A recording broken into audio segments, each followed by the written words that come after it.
What if I told you there's a Bible story where a piece of iron floated? Not metaphorically, not symbolically, literally floated on water like a cork bobbing on the surface of a pond. You've heard of Moses parting the Red Sea. You know about David slaying Goliath. The story of Daniel in the lion's den rolls off your tongue, but tucked away in the pages of 2 Kings, chapter 6, lies one of the most overlooked miracles in all of Scripture. A miracle so humble, so seemingly insignificant, that most people skip right over it without a second thought. Yet this brief narrative, comprising only 6 verses, contains profound truths about faith, responsibility, and the God who cares about the smallest details of our lives. During the prophetic ministry of Elisha, miracles often happened in ordinary, almost mundane situations. While his predecessor, Elijah, called down fire from heaven and raised the dead, Elisha's ministry was marked by intimate, practical interventions, healing bitter water, multiplying oil for a widow's debt, and yes, making iron float. This story is brief in Scripture but rich in meaning, a testament to faith in small things, a reminder that no problem is too insignificant for divine intervention. In a world where we're conditioned to believe that God only shows up for the spectacular, the floating axe head whispers a different truth. Sometimes, the most profound miracles happen in the most ordinary moments of our lives. The sun cast long shadows across the Jordan River Valley as another day began in the divided kingdom of Israel. It was a time of political turmoil and spiritual awakening, when the northern kingdom teetered between apostasy and revival, largely dependent on the influence of God's prophets. This was the era of Elisha's ministry, roughly 850 BC, decades after the dramatic departure of his mentor Elijah in a chariot of fire. The sons of the prophets, a community of disciples and spiritual students gathered around Elisha, had been growing steadily. These weren't prophets in the sense of fortune tellers or mystics, but rather men dedicated to learning God's ways, studying His Word, and serving under the guidance of established prophets like Elisha. Think of them as a biblical seminary, a community of faith where young men came to deepen their understanding of the divine and prepare for ministry. Their current living situation had become cramped and inadequate. What had once been sufficient space for a handful of devoted followers was now bursting at the seams. The community was thriving, and with growth came practical challenges. They needed more room, more space to gather, to learn, to live together in their pursuit of spiritual wisdom. "The place where we dwell with you is too small for us," they told Elisha one morning, their voices carrying the respectful deference due their teacher, but also the practical urgency of their situation. It wasn't a complaint so much as an observation, a statement of fact that required action. Their solution was both practical and communal. They would go to the Jordan River region and gather timber to construct a larger dwelling place. The Jordan Valley was known for its trees, sycamores, willows, and other varieties that could provide the lumber they needed. It was honest work, the kind of labour that built both character and community as they worked side by side toward a common goal. "Let us go to the Jordan," they proposed, "and let every man take a beam from there, and let us make a place where we may dwell." The plan was simple, straightforward, and entirely reasonable. They weren't asking for a miracle or divine provision dropped from heaven. They were willing to work, to sweat, to use their hands and their backs to meet their need. Elisha, ever the encouraging leader, gave his blessing. Go. But their invitation touched his heart. "Please consent to go with your servants." They wanted their teacher among them, not just giving permission but participating in their labour. And Elisha, who could have remained comfortably behind while his students did the hard work, responded with characteristic humility. "I will go." So the small company set out for the Jordan, tools in hand, ready to transform their vision into reality. The Jordan River, had witnessed countless biblical events.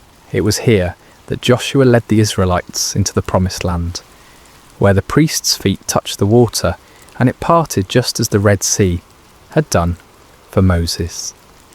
It was in these very waters that centuries later John the Baptist would immerse Jesus Christ himself.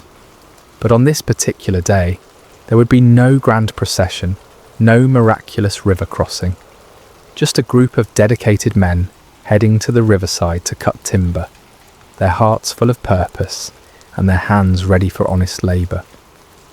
The Jordan Valley stretched before them, its banks lined with the trees they needed, its waters flowing steadily toward the Dead Sea, carrying with it the silt and sediment of the highlands above. None of them could have imagined that before the day was through, these same waters would become the stage for a miracle that defied every law of physics they understood. The ordinary was about to become extraordinary, but for now it was simply another day of work in service to God and community. The work began in earnest as the sun climbed higher in the morning sky. The sounds of labour filled the Jordan Valley, the rhythmic thud of axes biting into wood, the crack and groan of falling timber, the calls of men coordinating their efforts. It was satisfying work, the kind that produces visible results and builds camaraderie among those who share the burden. Among the workers was a young man whose name history has forgotten, but whose predicament would echo through the ages. Unlike some of his fellow students who had brought their own tools, he had needed to borrow an axe for the day's work. In ancient Israel, this was no small matter. Iron tools were precious commodities, expensive and carefully maintained. They weren't mass-produced items you could easily replace if lost or damaged. The transition from the Bronze Age to the Iron Age had been gradual in Israel, and iron tools still represented significant investment. A good axe might cost several days' wages for an ordinary labourer. For a student prophet, likely supported by the generosity of others and focused on spiritual rather than material pursuits, such a tool was far beyond his means to purchase. Borrowing the axe wasn't just a casual favour between friends. It was a serious responsibility, a trust that carried moral and financial weight. The lender had placed confidence in this young man's character and ability to care for a valuable tool. To lose or damage it would bring not only financial burden, but also shame and damaged relationships within the community. The young man worked diligently, perhaps even more carefully than usual, acutely aware of the responsibility he carried. The axe felt good in his hands, well balanced, sharp, effective. Each swing brought down chips of wood as he worked to shape a beam for their new dwelling. The rhythm of the work was almost meditative. Lift, aim, strike, lift, aim, strike. Then it happened. Mid-swing, with no warning, the iron head of the axe flew off the handle. The wooden shaft, suddenly lightened, completed its arc uselessly through the air, while the heavy iron head traced a different trajectory entirely. Time seemed to slow as the young man watched in horror as the precious tool spun through the air and landed with a splash in the muddy waters of the Jordan. "Alas, my master, it was borrowed!" The cry escaped his lips before he could stop it, a wail of despair that carried all the weight of his predicament. This wasn't merely an inconvenience or a temporary setback. This was a crisis that threatened his integrity, his relationships, and his financial future. The Jordan River at this point wasn't like a clear mountain stream, where you might hope to spot a lost item on the bottom. Fed by tributaries from the hill country, it carried sediment and silt that made the water murky and opaque. The riverbed was soft mud, perfect for swallowing a heavy piece of iron and holding it fast. Even if the water had been crystal clear, the iron head would have sunk quickly into the soft bottom, possibly disappearing entirely into the muck. The other workers had stopped their labour at the sound of his cry. Elisha, who had been moving among them, observing the work and encouraging the labourers, turned his attention to the young man's distress. Here was a scene that any leader would recognise. a moment when accident and circumstance converge to create a problem that seems insurmountable. For the young man, the calculations were stark and frightening. How long would he need to work to earn enough to replace the axe? How could he face the man who had trusted him with this valuable tool? What would this mean for his standing in the community of prophets? The borrowed axe represented more than just iron and wood. It was a symbol of trust, responsibility, and his place in the community. The irony wasn't lost on anyone present. Here they were, working to build a place for spiritual learning and growth, and yet they faced an utterly practical, mundane problem. There was no theological complexity here, no deep spiritual mystery to unravel. Just a young man, a borrowed tool, and the murky waters of an ancient river. Standing there on the bank, staring at the spot where the ripples were already beginning to fade, the young man faced a moment that would test not only his faith, but his understanding of God's character. Was this the kind of problem that merited divine attention? Did the God who controlled the fate of nations care about one lost axe head? The question hung in the air, like morning mist over the Jordan, waiting for an answer that would surprise everyone present and challenge their assumptions about the scope of God's concern for the details of human life. Elisha approached the distressed young man with the calm demeanour that had become characteristic of his ministry.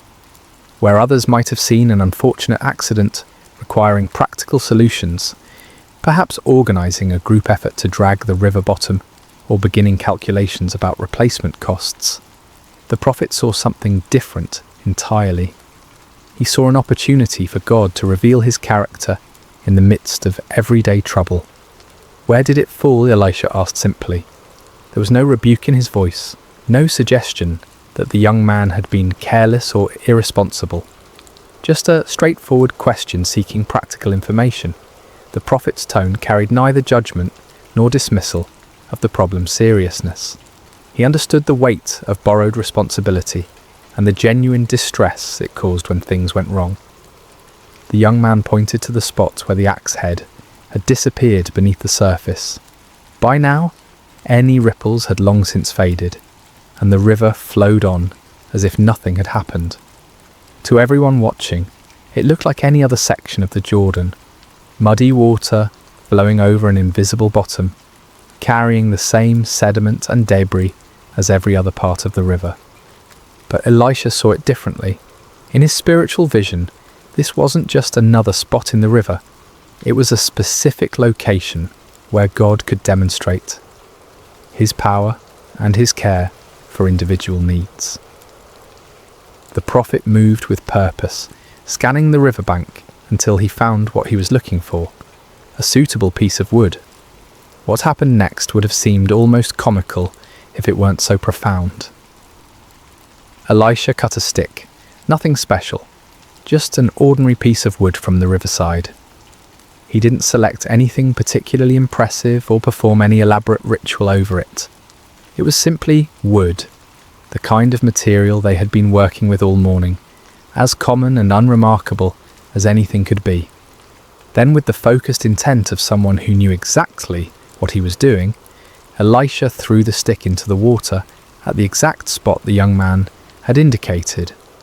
To the observers, it must have seemed like an odd gesture, perhaps the first step in some complex retrieval process they didn't yet understand.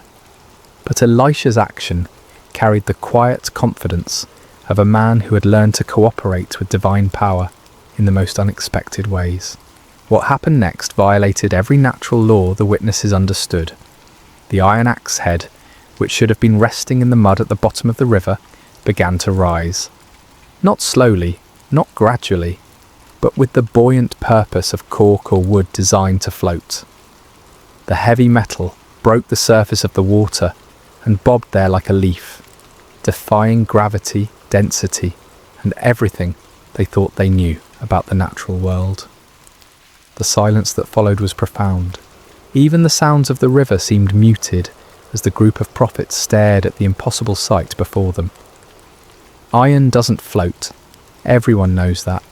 It's one of those fundamental facts about the physical world that requires no explanation because it's so obviously true. Yet there it was, unmistakably iron, unmistakably floating, unmistakably real. Elisha's voice broke through their amazement with practical direction. Pick it up.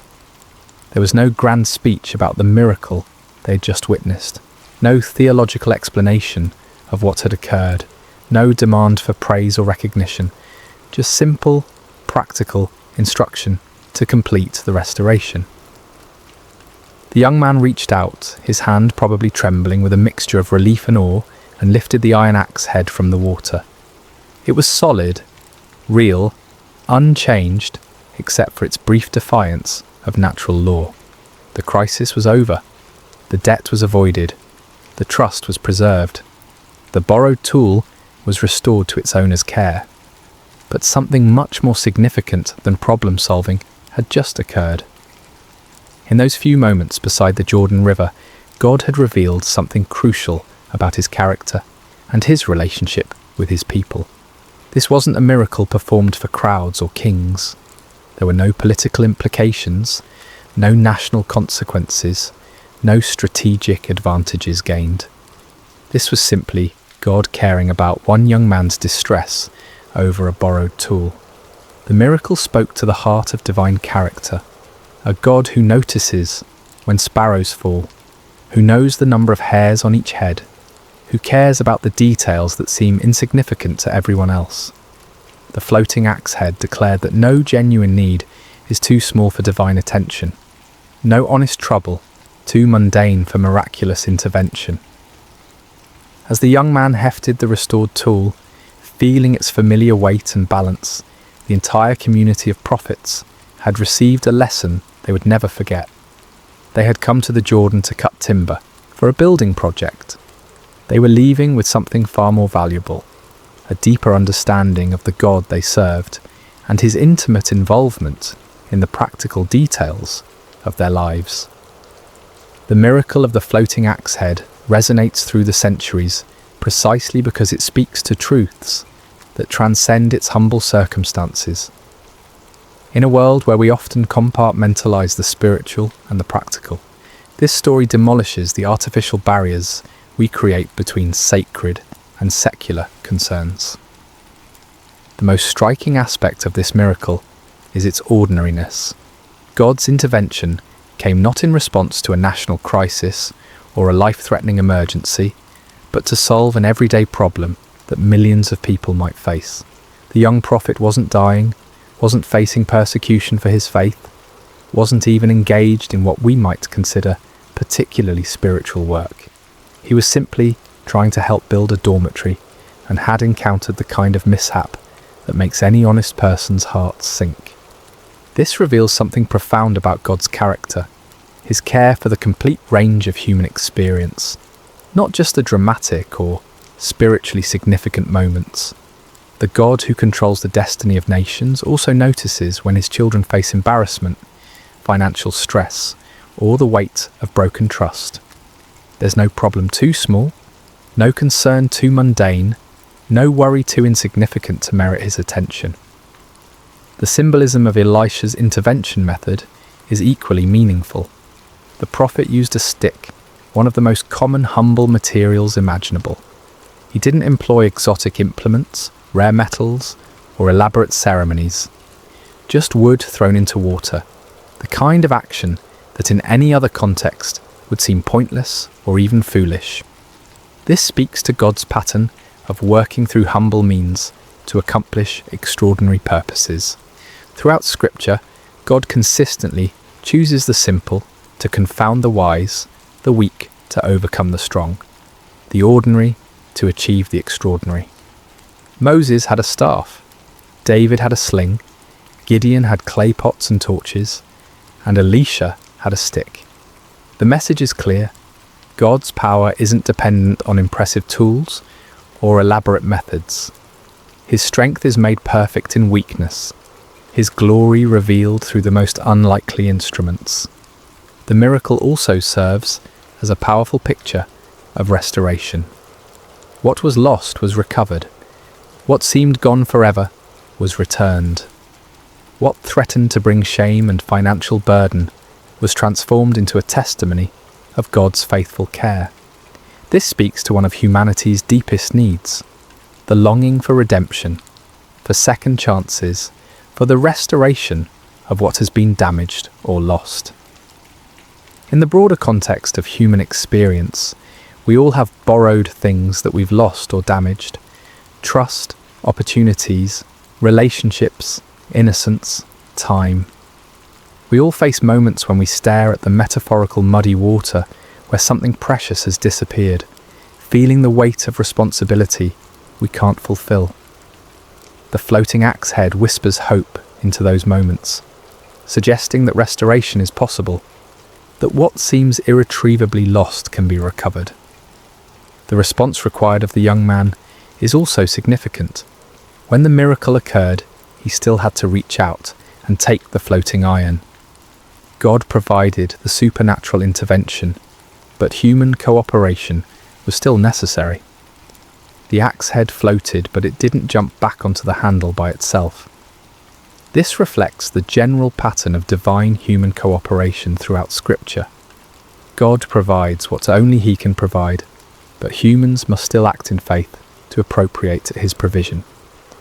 Faith in action is another crucial theme woven through this narrative. The young man's cry for help wasn't a formal prayer with proper theological language. It was a raw expression of distress that nevertheless carried implicit faith that his predicament mattered to God and to God's representative, Elisha.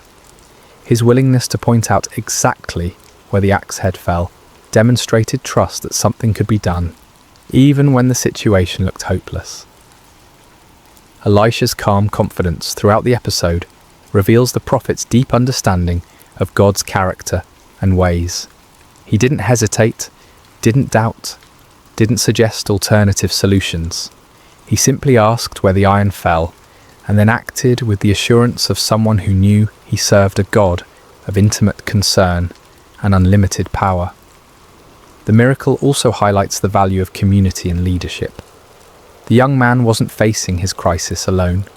He was surrounded by fellow believers and guided by a seasoned prophet. Sometimes God's miraculous provision comes through the community of faith, through leaders who see possibilities where others see only problems, through the collective faith of those who believe God cares about every aspect of our lives. Perhaps most importantly, the floating axe head demonstrates that God's miracles often meet practical needs rather than serving merely as spectacular displays of power. This wasn't a miracle performed to convince skeptics or to showcase divine ability. It was a miracle of compassion, addressing a real need in the life of a faithful but distressed young man. It suggests that many of God's interventions in our lives might be similarly practical and personal rather than dramatic and public. The miracle of the floating axe head speaks across the millennia with surprising relevance to our contemporary struggles and concerns. In our age of complex problems and global crises, this ancient story reminds us that faith begins with trusting God in the small things, the everyday challenges that rarely make headlines but profoundly impact our daily lives. The first and perhaps most important lesson concerns the scope of prayer and divine concern. How many times do we hesitate to bring our smaller problems to God because they seem insignificant compared to global suffering or major life crises? The floating axe head shatters this false hierarchy of divine attention. If God cares enough to make iron float for a borrowed tool, then no legitimate concern is too small for prayer. This doesn't trivialize prayer or reduce it to a cosmic vending machine for convenience. Rather, it reveals the intimate nature of our relationship with the divine. Just as loving parents care about both the major milestones and the minor disappointments in their children's lives, our Heavenly Father is interested in the full spectrum of our human experience. Financial stress, damaged relationships, professional setbacks, personal failures, all of these matter to God because they matter to us. The principle of integrity and accountability that runs through this story remains powerfully relevant in our modern context. The young prophet's distress wasn't primarily about losing money, it was about failing to fulfill his responsibility to someone who had trusted him. In a culture where personal accountability is often diminished and broken commitments are easily rationalized away, the ancient prophet's anguish over a borrowed tool offers a compelling counterexample. When we borrow, we incur genuine responsibility. When we make commitments, we create legitimate expectations in others. When we fail to fulfill these obligations, we damage more than our own interests. We harm relationships, erode trust, and diminish the social fabric that holds communities together. The young prophet understood this instinctively, which is why his cry for help carried such genuine distress. The story also demonstrates how God's miracles often meet practical needs rather than serving merely as spectacular demonstrations of power. In our entertainment-driven culture, we sometimes expect divine intervention to be dramatic, public, and unmistakably supernatural. But many of God's most meaningful interventions in our lives might be much quieter and more practical. The unexpected job opportunity that comes just when finances are stretched thin, the chance encounter that provides exactly the encouragement we needed, the solution that appears to an intractable problem. These interventions might not violate physical laws as dramatically as floating iron, but they reveal the same divine character, a God who cares about our practical needs and works in our circumstances to provide for them. Learning to recognize and appreciate these quieter miracles can transform our perspective on God's activity in our lives. The method of the miracle, using a simple stick to accomplish the impossible, continues to speak to God's pattern of working through humble means. In our technology-obsessed age, we often assume that bigger problems require more sophisticated solutions. The floating axe head reminds us that God's power isn't constrained by the impressiveness of our tools or the complexity of our methods. This has profound implications for how we approach problems, both personal and social. Sometimes, the most effective solutions are the simplest ones. Sometimes, the most powerful interventions come through the most ordinary means. The stick that Elisha threw into the Jordan wasn't impressive, but it was available, and God used it to accomplish the impossible. The story encourages us to bring our authentic selves and genuine problems to God without feeling the need to dress them up in spiritual language or make them sound more significant than they are.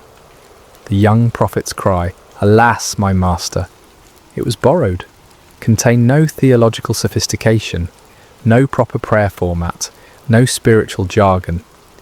It was simply an honest expression of distress from someone who believed his problem mattered to God and to God's representative. In our prayer lives, we sometimes feel pressure to make our requests sound sufficiently spiritual or theologically correct. The floating axe head suggests that God values authenticity over eloquence, genuine need over religious rhetoric. He understands our distress even when we can't articulate it perfectly, and he responds to the heart behind our words, rather than their theological precision. The communal aspect of the miracle also offers important insights for contemporary faith communities. The young prophet wasn't facing his crisis in isolation. He was surrounded by fellow believers and guided by experienced leadership. When problems arise, the community of faith should be a place where burdens are shared, wisdom is offered, and faith is strengthened through mutual support. Too often, we try to handle our difficulties alone, either from pride, embarrassment, or a mistaken belief that faith means never needing help. The sons of the prophets model a different approach, a community where needs could be expressed, help could be sought, and miracles could be witnessed together. This kind of authentic community creates an environment where God's provision can be both sought and celebrated corporately. Finally, the story reminds us that faith often requires us to act even when we don't understand the mechanism of God's provision.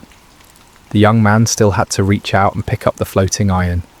He couldn't fully comprehend how iron could float, but he could respond to the miracle by accepting what God had provided. In our lives, we frequently face situations where we must act on faith without complete understanding of how God will work out the details. The floating axe head encourages us to focus on obedience and trust rather than demanding comprehensive explanations before we're willing to move forward. Sometimes the miracle becomes visible only as we step out in faith to receive what God has already provided.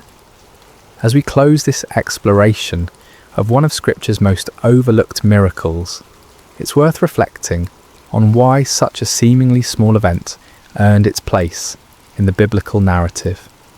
In a book filled with the dramatic interventions of an almighty God, seas parting, walls falling, armies defeated, why does the story of one floating piece of iron deserve 6 verses in 2 Kings? The answer lies in what this miracle reveals about the God we serve and his relationship with his people. While the parting of the Red Sea demonstrated God's power to save nations, and the fall of Jericho showed his ability to conquer enemies, the floating axe head reveals something equally important but more intimate: his attention to individual needs and personal crises.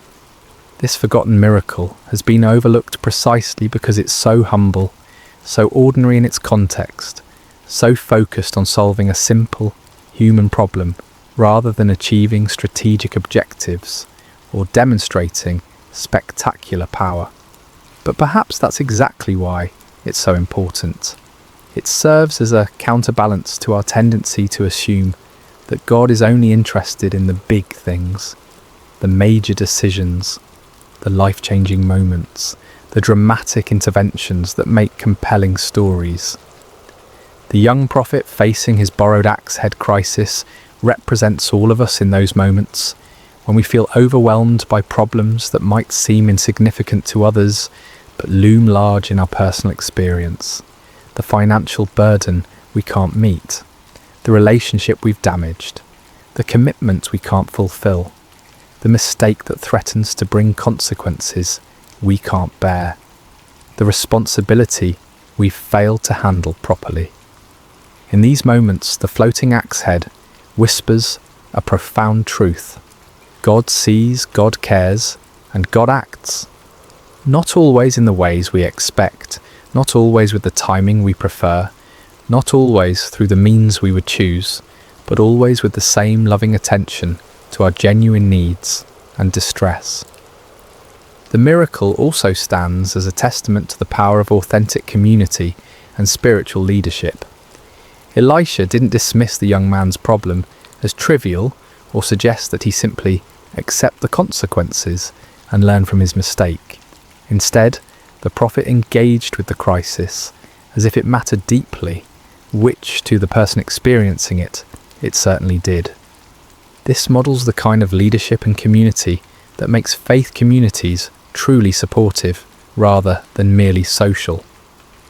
When someone faces a crisis, even one that might seem small from the outside, the appropriate response is compassionate engagement, not dismissive advice or spiritual platitudes that minimize the real impact of the problem.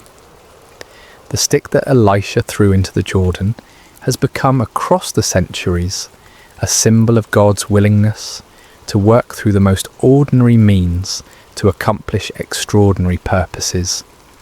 It reminds us that miracles don't always require impressive staging or elaborate preparation. Sometimes they happen through simple acts of faith, using whatever materials are at hand, in response to genuine need expressed with authentic desperation. As we navigate our own challenges, financial pressures, damaged relationships, professional setbacks, personal failures, the floating axe head offers both comfort and challenge. Comfort in knowing that our problems, however humble they might seem, matter to God. Challenge in trusting Him to work in ways we might not expect or understand, using means we might not have chosen, through community we might not have anticipated. The young prophet left the Jordan River that day with more than a recovered tool. He carried with him a testimony of God's intimate care, a story that would strengthen his faith through future challenges, and a deeper understanding of the God he served. His fellow students witnessed not just a miracle, but a revelation of divine character that would shape their own ministries and their own relationship with the Almighty. Perhaps most importantly, the floating axe head reminds us to pay attention to God's activity in the ordinary moments of our lives. If we're only looking for dramatic interventions and spectacular displays of power, we might miss the quieter miracles happening all around us, the practical provisions, the timely encouragements, the unexpected solutions to everyday problems. The iron that floated in the Jordan River that day has long since returned to dust, but the truth it demonstrated remains as solid as ever. God's care extends to every aspect of human experience. No genuine need is too small for His attention, and no problem is too ordinary for His miraculous intervention. In a world that often feels divided between the spiritual and the practical, the sacred and the secular, the significant and the trivial, the floating axe head bridges all these false divisions. It declares that the God who spoke the universe into existence also cares when His children lose borrowed tools, face financial embarrassment, or struggle with the weight of unfulfilled responsibility. If God can make iron float, what's truly impossible? The question echoes across the centuries, challenging our assumptions about divine limitation and inviting us to bring our authentic needs, however humble they might seem, to the one who specialises in doing the impossible through the most ordinary means. The miracle you've never heard of might just be the one you need most to hear. Hello there, dear listeners. Before we begin tonight's tale, I hope your day has treated you kindly, wherever you may be in this vast world of ours. Perhaps it's evening where you are, or maybe the quiet hours of early morning have found you seeking rest. Whether you're listening from bustling cities or peaceful countryside, from mountain peaks or seaside shores, know that you're welcome here in this sacred space we've created together. If you find comfort in these stories, please consider subscribing to Sacred Slumber, where we gather each night to explore the timeless truths that have guided humanity through the ages. Tonight, we journey back through the mists of time to ancient Babylon, to a night when the very finger of the divine wrote upon palace walls, and an empire learned that no earthly power stands beyond the reach of heaven's justice. The year was 539, before the Common Era, and the great city of Babylon sprawled along the banks of the Euphrates River like a jewel cast upon the earth. Within its towering walls, the hanging gardens cascaded in verdant terraces. The Tower of Babel reached toward the heavens, and the palace of King Belshazzar gleamed with the accumulated wealth of conquered nations.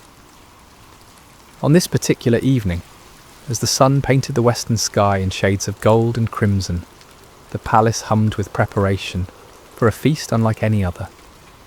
Servants scurried through corridors lined with glazed brick murals depicting lions and dragons, carrying platters of delicacies from every corner of the known world. The finest wines from the hills of Judah, exotic spices from distant India, and fruits that glistened like precious stones filled the tables. King Belshazzar, grandson of the great Nebuchadnezzar, had spared no expense. The banquet hall stretched vast as a temple, its ceiling supported by columns carved from single blocks of marble. each one telling the story of Babylonian conquest and glory. Golden lamps suspended on silver chains cast dancing shadows across walls adorned with tapestries, depicting the gods of Babylon in all their imagined splendour. Yet beyond the palace walls, unseen by the revellers within, the armies of Cyrus the Persian stretched across the horizon like a dark sea. For months they had laid siege to the great city, but Babylon's walls had never been breached, her gates never forced. The Babylonians had grown complacent in their strength, confident that their city was impregnable, their empire eternal. As night fell and torches blazed to life throughout the city, 1,000 noble guests made their way through the palace gates. They came dressed in silk and purple, adorned with gold and precious stones, their laughter echoing through the corridors as they anticipated the evening's pleasures. The sound of lyres and flutes drifted through the warm air, mingling with the voices of singers whose melodies spoke of victory and endless prosperity. King Belshazzar himself appeared resplendent in robes of deepest blue, a golden crown upon his brow, rings flashing on his fingers as he gestured grandly to his guests. He was a man in the prime of life, his beard oiled and perfumed, his eyes bright with wine and confidence. This night, he had declared, would be remembered for generations as the greatest feast Babylon had ever witnessed. But even as the celebration reached its crescendo, even as the wine flowed like water and the music swelled to fill every corner of the vast hall, dark currents moved beneath the surface of the evening's joy. For this was not merely a feast, but an act of defiance against the very heavens themselves. As the evening wore on, and the wine loosened tongues and lowered inhibitions, King Belshazzar rose from his golden throne, swaying slightly as he surveyed the sea of faces before him. The hall fell gradually silent, 1,000 conversations dying away as all eyes turned toward their sovereign.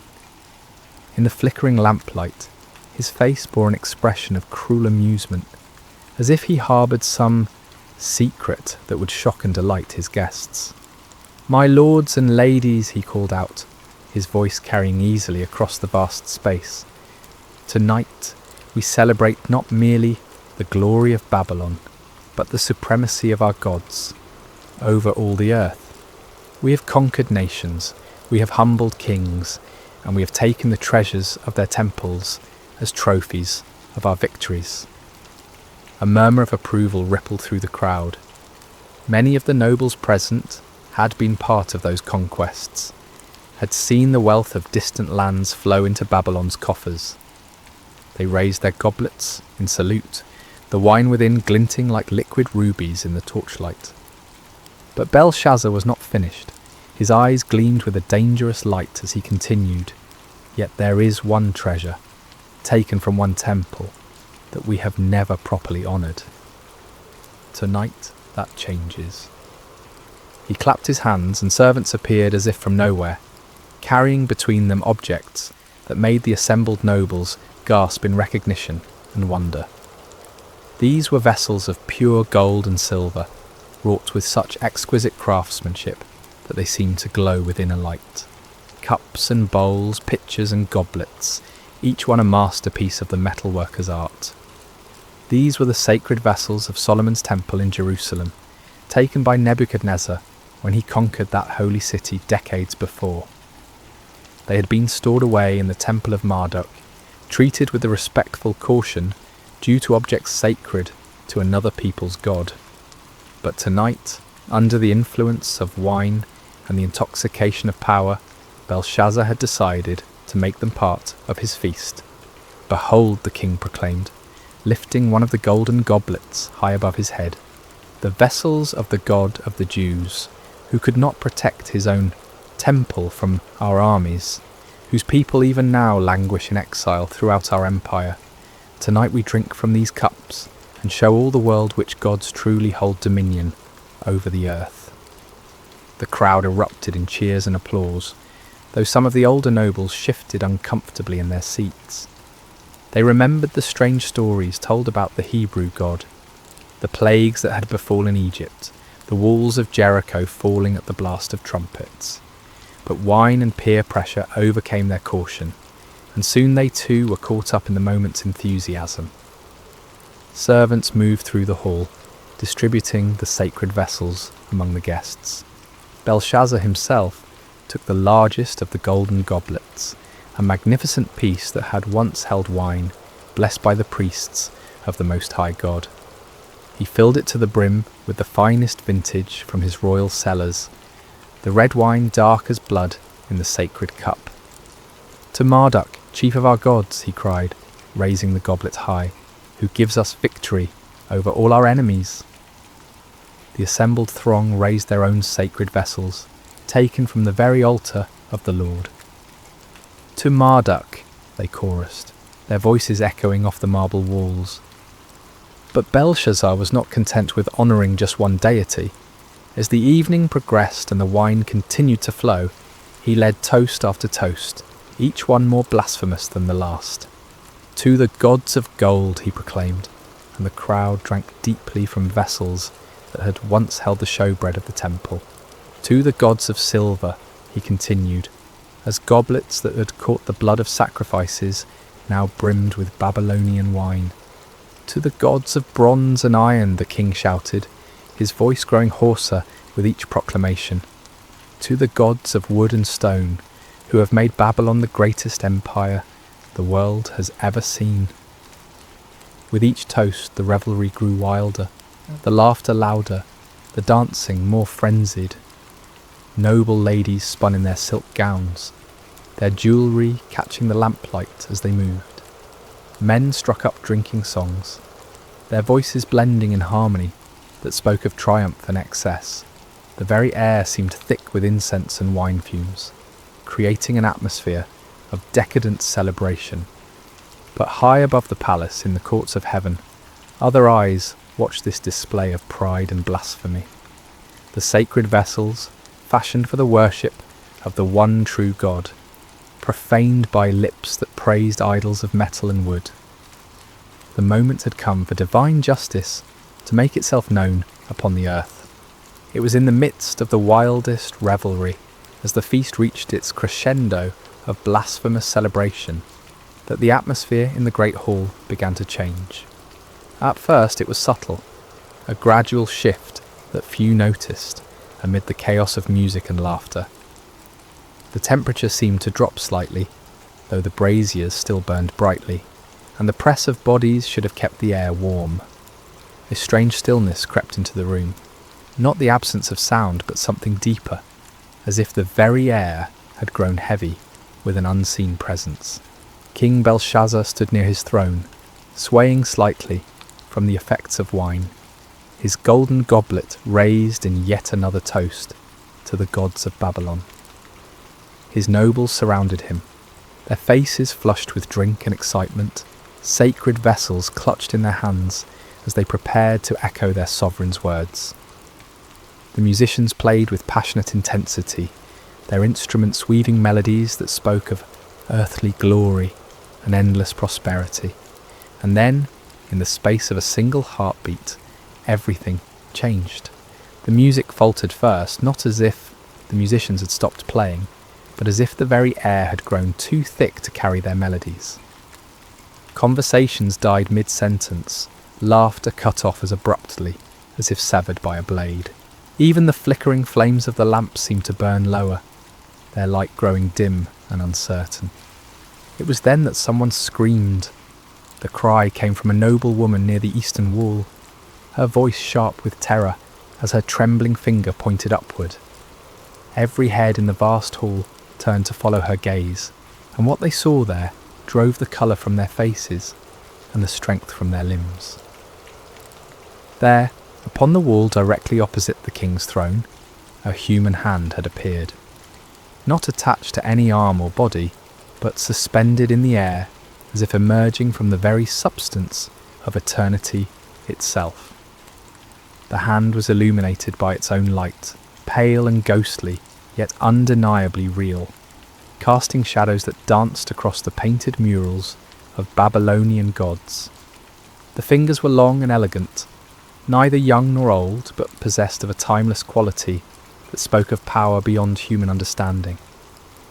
They moved with deliberate precision, as if guided by a will that brooked no resistance, no hesitation. And as the assembled throng watched in growing horror, those fingers began to write. The writing appeared as lines of fire upon the polished marble, each character burning itself into the stone with the permanence of divine judgment.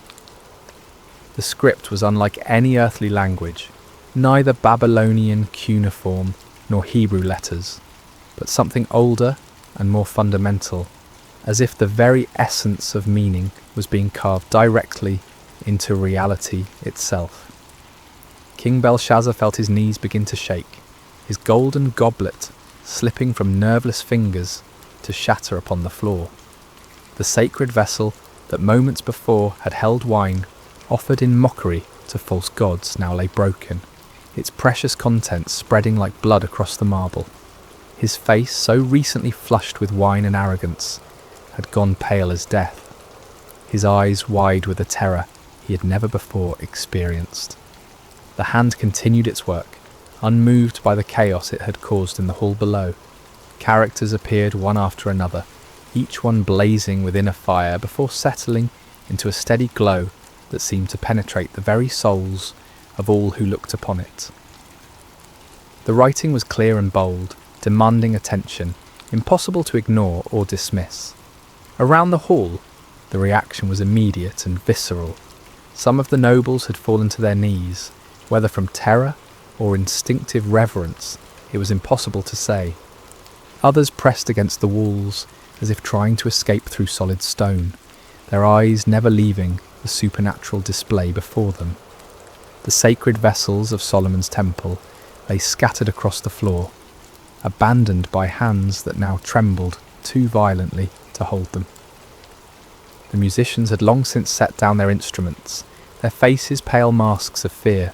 Servants cowered in doorways, torn between the desire to flee and their duty to remain. The dancing girls who moments before had spun and laughed now stood frozen like statues, their silk scarves trailing forgotten around their feet. But it was upon King Belshazzar that the greatest terror fell. As the ruler who had ordered the profanation of the sacred vessels, as the one who had led the blasphemous toasts, he felt the weight of divine displeasure focusing upon him like the heat of a burning glass. His crown, so recently a symbol of earthly power, now felt heavy as lead upon his brow. His royal robes, dyed in the finest purples and blues, seemed to hang upon him like grave clothes. The hand finished its work and faded from view as suddenly as it had appeared, leaving behind only the words burning upon the wall like coals of fire. But even in its absence, the presence that had guided it remained, filling the hall with an atmosphere of judgment that made every breath a struggle. Silence reigned in the great banquet hall of Babylon, broken only by the occasional sob or whispered prayer. The greatest feast in the empire's history had become a scene of terror and divine revelation, and upon the wall, where gods and heroes had been painted in their imagined glory, 4 words now blazed with the fire of heaven's judgment. Mene, Mene, Tekel, Parsin. In the awful silence that followed the hand's disappearance, King Belshazzar stood transfixed, his gaze locked upon the burning words that seemed to sear themselves deeper into his consciousness with each passing moment.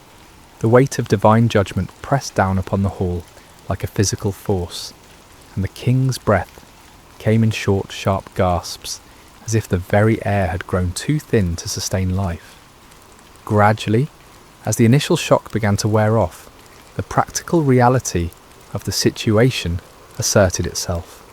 Here were words written by a supernatural hand, clearly intended as some form of message or warning, but their meaning remained utterly mysterious. The script was unlike anything in the libraries of Babylon, the characters seeming to shift and dance, even as they maintained their fixed positions upon the wall.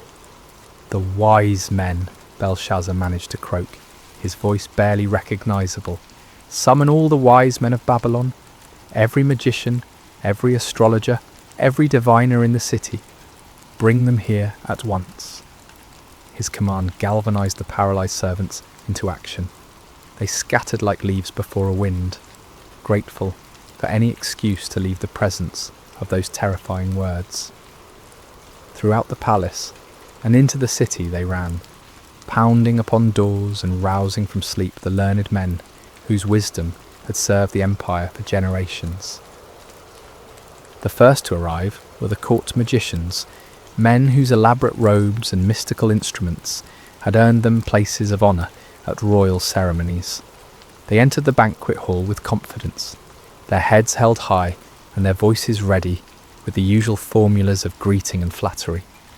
But one look at the writing upon the wall, one glimpse of those characters that seemed to burn within a fire, and their confidence evaporated like mist before the sun.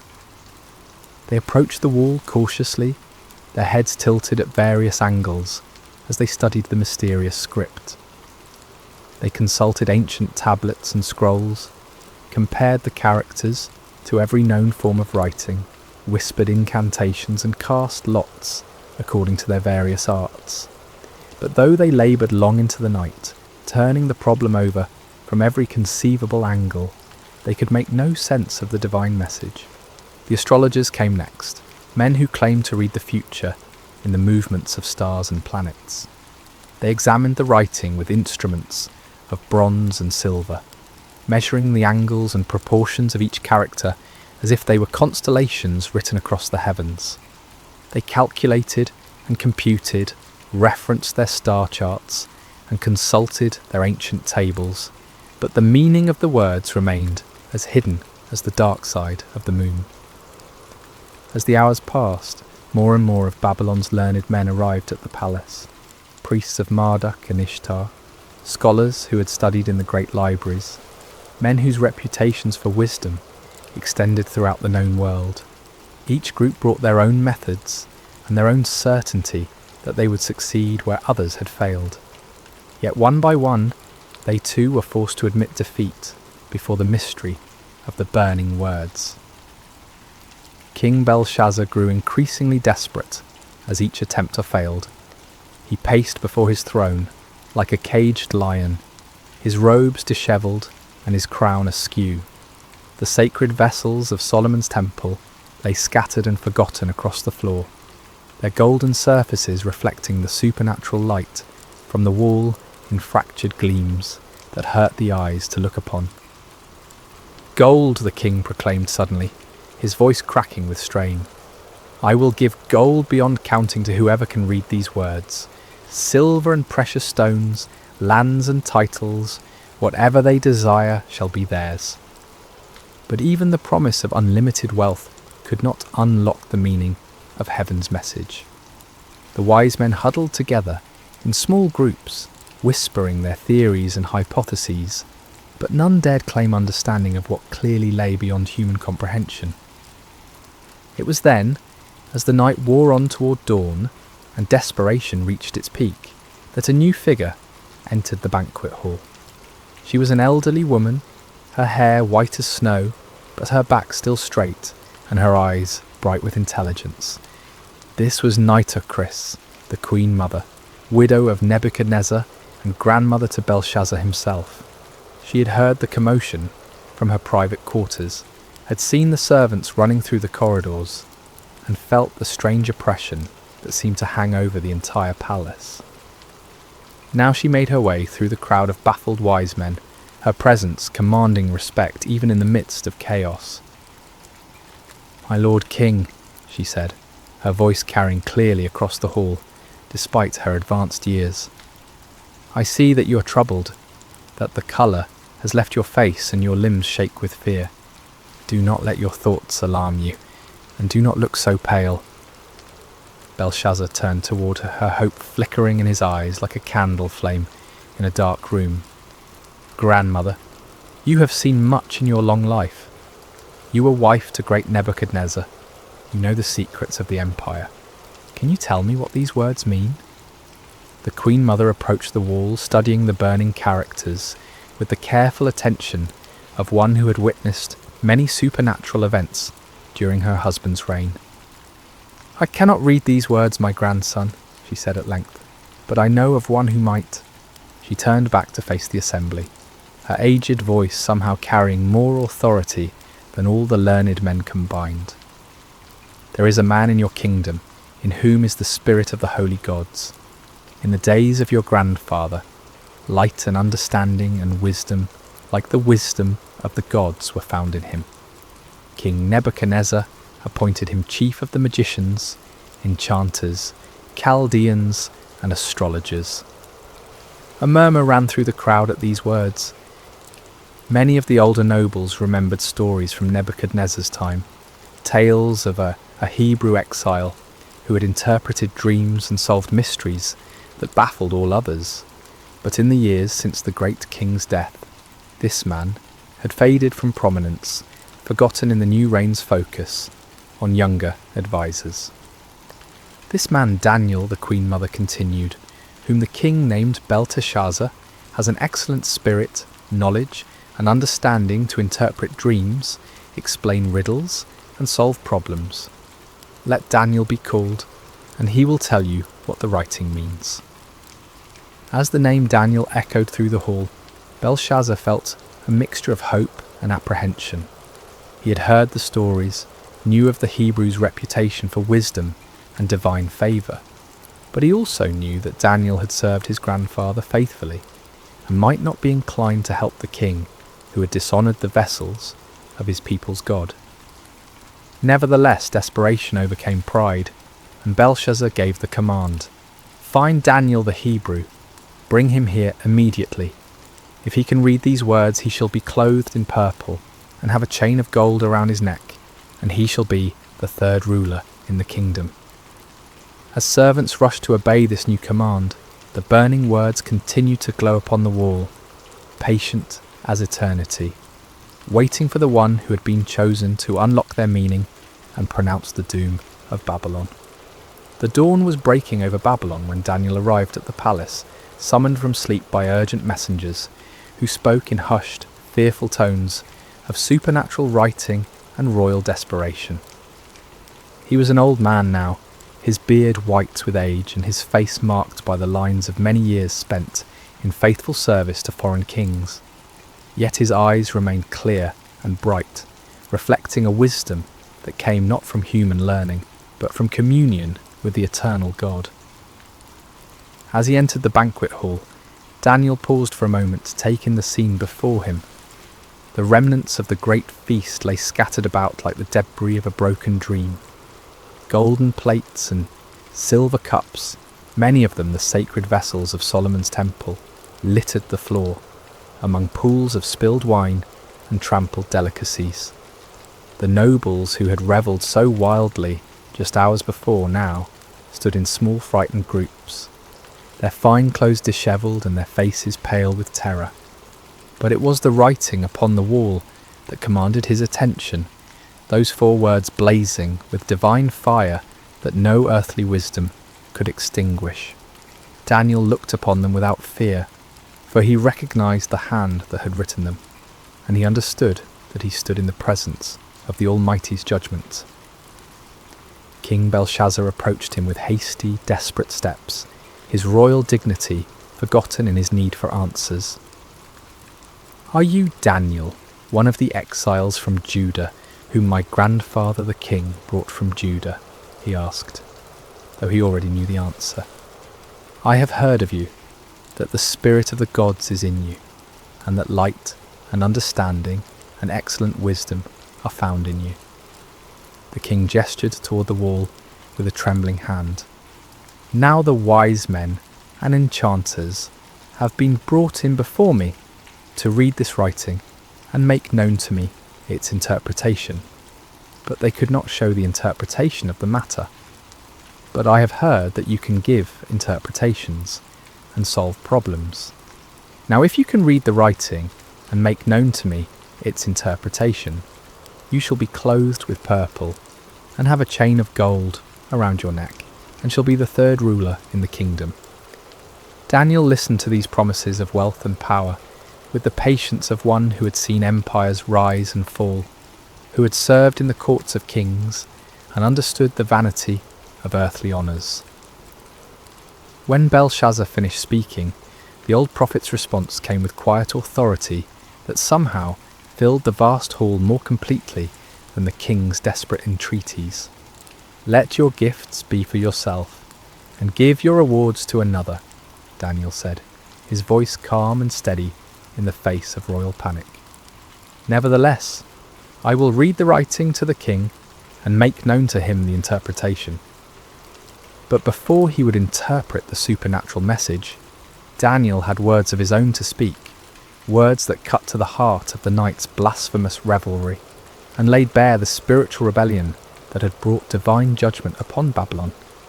"O king," he began, his voice growing stronger as he spoke, "the Most High God gave Nebuchadnezzar, your grandfather, kingship, and greatness, and glory, and majesty. And because of the greatness that he gave him, all peoples, nations, and languages trembled and feared before him. Whom he would, he killed, and whom he would, he kept alive. Whom he would, he raised up, and whom he would, he humbled." The assembled nobles listened in growing discomfort as Daniel recounted the story they all knew but preferred to forget. Nebuchadnezzar's pride, his claim to have built Babylon by his own power and for his own glory, and the terrible judgment that followed. How the great king had been driven from among men to live like a beast in the wilderness, eating grass like an ox, and letting his hair grow long as eagle's feathers and his nails like birds' claws. But when his heart was lifted up, and his spirit was hardened so that he dealt proudly, Daniel continued, his eyes never leaving Belshazzar's face, he was brought down from his kingly throne, and his glory was taken from him. He was driven from among the children of mankind, and his mind was made like that of a beast, and his dwelling was with the wild donkeys. He was fed grass like an ox, and his body was wet with the dew of heaven, until he knew that the Most High God rules the kingdom of mankind, and sets over it whom he will. The silence in the hall was absolute as Daniel paused, letting the weight of his words sink into the hearts of all who heard them. Then, with the authority of one who spoke for the God of heaven, he delivered his devastating rebuke. "And you, his son, Belshazzar, have not humbled your heart, though you knew all this," he declared, his voice now ringing with prophetic power. "But you have lifted up yourself against the Lord of heaven, and the vessels of his house have been brought in before you, and you and your lords, your wives, and your concubines have drunk wine from them. And you have praised the gods of silver and gold, of bronze, iron, wood and stone, which do not see or hear or know, but the God in whose hand is your breath, and whose are all your ways you have not honoured."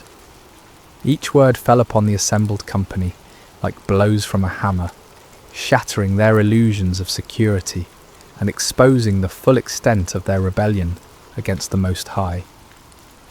Belshazzar himself seemed to shrink before Daniel's accusing words, his royal robes hanging loose about his diminished frame, his crown sitting askew upon a head bowed with shame and terror. The sacred vessels lay scattered around the hall, like silent witnesses to the truth of Daniel's words. These cups and bowls, crafted for the worship of the one true God, had been defiled by lips that praised idols of metal and stone. The wine that had flowed so freely in blasphemous toasts now seemed to accuse those who had drunk it, its red stains upon the marble floor, like drops of blood that cried out for justice. Then from his presence the hand was sent, Daniel concluded, pointing toward the burning words upon the wall, and this writing was inscribed. The hall remained wrapped in profound silence, as all waited to hear the interpretation that would seal Babylon's fate. The wise men who had laboured through the night stood humbled before this Hebrew exile who had succeeded where they had failed. The nobles who had revelled in their blasphemy now cowered before the prospect of divine judgment. And King Belshazzar, who had thought himself secure in his power, waited to hear the doom that had been written by the finger of God upon his palace wall. Daniel turned from the cowering king to face the wall where the divine words blazed with undiminished fire. The characters seemed to pulse within a light, each one carrying the weight of heaven's judgment and the certainty of prophetic fulfillment. In the profound silence of the great hall, the aged prophet lifted his voice and began to speak the words that would seal the fate of the Babylonian Empire. "And this is the writing that was inscribed," Daniel announced, his voice carrying to every corner of the vast space. "Many, many tekel and parsin." He paused, allowing the strange words to echo through the hall, their sounds somehow both foreign and familiar, like a half-remembered dream that carries portents of future sorrow. The assembled nobles leaned forward despite their fear, desperate to understand the message that had struck such terror into their hearts. "This is the interpretation of the matter," Daniel continued, his aged voice gaining strength as he spoke for the God of heaven. "Mene, God has numbered the days of your kingdom and brought it to an end." The first word fell upon the assembly like a death sentence. Here was the divine accountant taking inventory of Belshazzar's reign, counting each day of blasphemy and rebellion, each moment of pride and defiance against the Most High. The king's face went even paler, if such a thing were possible, and several of the nobles gasped aloud at the finality of the pronouncement. But Daniel was not finished. The second judgment followed hard upon the first, each word a hammer blow against the foundations of Babylonian pride. "Tekel, you have been weighed on the scales and found wanting." Here was the divine judge placing Belshazzar's reign, his character, his very soul, upon the perfect scales of heaven's justice. And the verdict was damning beyond appeal. Found wanting, found lacking, found insufficient when measured against the standards of righteousness and truth. The king, who had thought himself great in his own eyes, was revealed to be nothing more than a feather in the balance when weighed against divine holiness. Belshazzar's knees gave way completely at these words, and he would have fallen had not two of his guards stepped forward to support him. The golden crown tumbled from his head to ring against the marble floor, the sound echoing through the hall like a funeral bell. His royal robes, so recently symbols of power and majesty, now seemed to hang upon him like burial shrouds. "Perez," Daniel proclaimed, using the singular form of the final word, "your kingdom is divided and given to the Medes and Persians." The last judgment was perhaps the most terrible of all, for it spoke not merely of the king's personal doom, but of the end of the empire itself. Babylon, the golden head of Nebuchadnezzar's dream, the city that had ruled the world with rod of iron, was to be divided like a carcass among its enemies. The Medes and Persians, even now camped outside the city walls, would soon walk through its gates as conquerors and claim its treasures as their own. A wail of despair went up from some of the assembled nobles as the full weight of the prophecy struck home. They had thought themselves secure behind Babylon's mighty walls, protected by their gods and their armies from any earthly threat.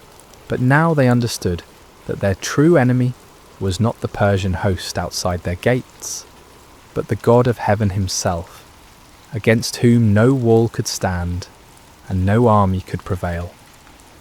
Daniel stood unmoved amid the chaos of fear and lamentation, his weathered face reflecting the sorrow of one who took no pleasure in the pronouncement of judgment, yet understood its necessity.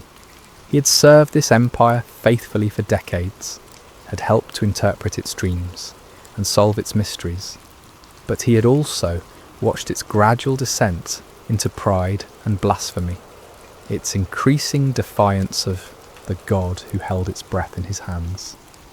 "The Most High God rules in the kingdom of men," he said, his voice cutting through the din of panic and despair. "He removes kings and sets up kings. He gives wisdom to the wise and knowledge to those who have understanding. He reveals deep and hidden things. He knows what is in the darkness, and the light dwells with him. These words, drawn from his own experience of divine revelation, served as both comfort and warning to all who heard them. Comfort to those who trusted in the sovereign God, for they could be assured that no earthly power could stand against his ultimate purposes. But warning to those who set themselves against heaven's will, for they would surely be brought low in their appointed time. King Belshazzar, supported now by his guards, and struggling to maintain even a semblance of royal dignity, looked up at Daniel with eyes haunted by the certainty of doom. Yet even in his extremity, he sought to honour his promise to the man who had solved the mystery that had baffled all his wise men. "Clothe Daniel with purple," he commanded, in a voice barely above a whisper, "and put a chain of gold around his neck, and proclaim that he shall be the third ruler in the kingdom." It was a pathetic gesture, the dying king attempting to bestow honours, even as his kingdom crumbled around him. The purple robe was brought, the golden chain placed around Daniel's neck, but these earthly symbols of power seemed hollow and meaningless in the face of the divine judgment that had been pronounced. Daniel accepted the honours not for their own sake, but as a testimony to the truth of his words.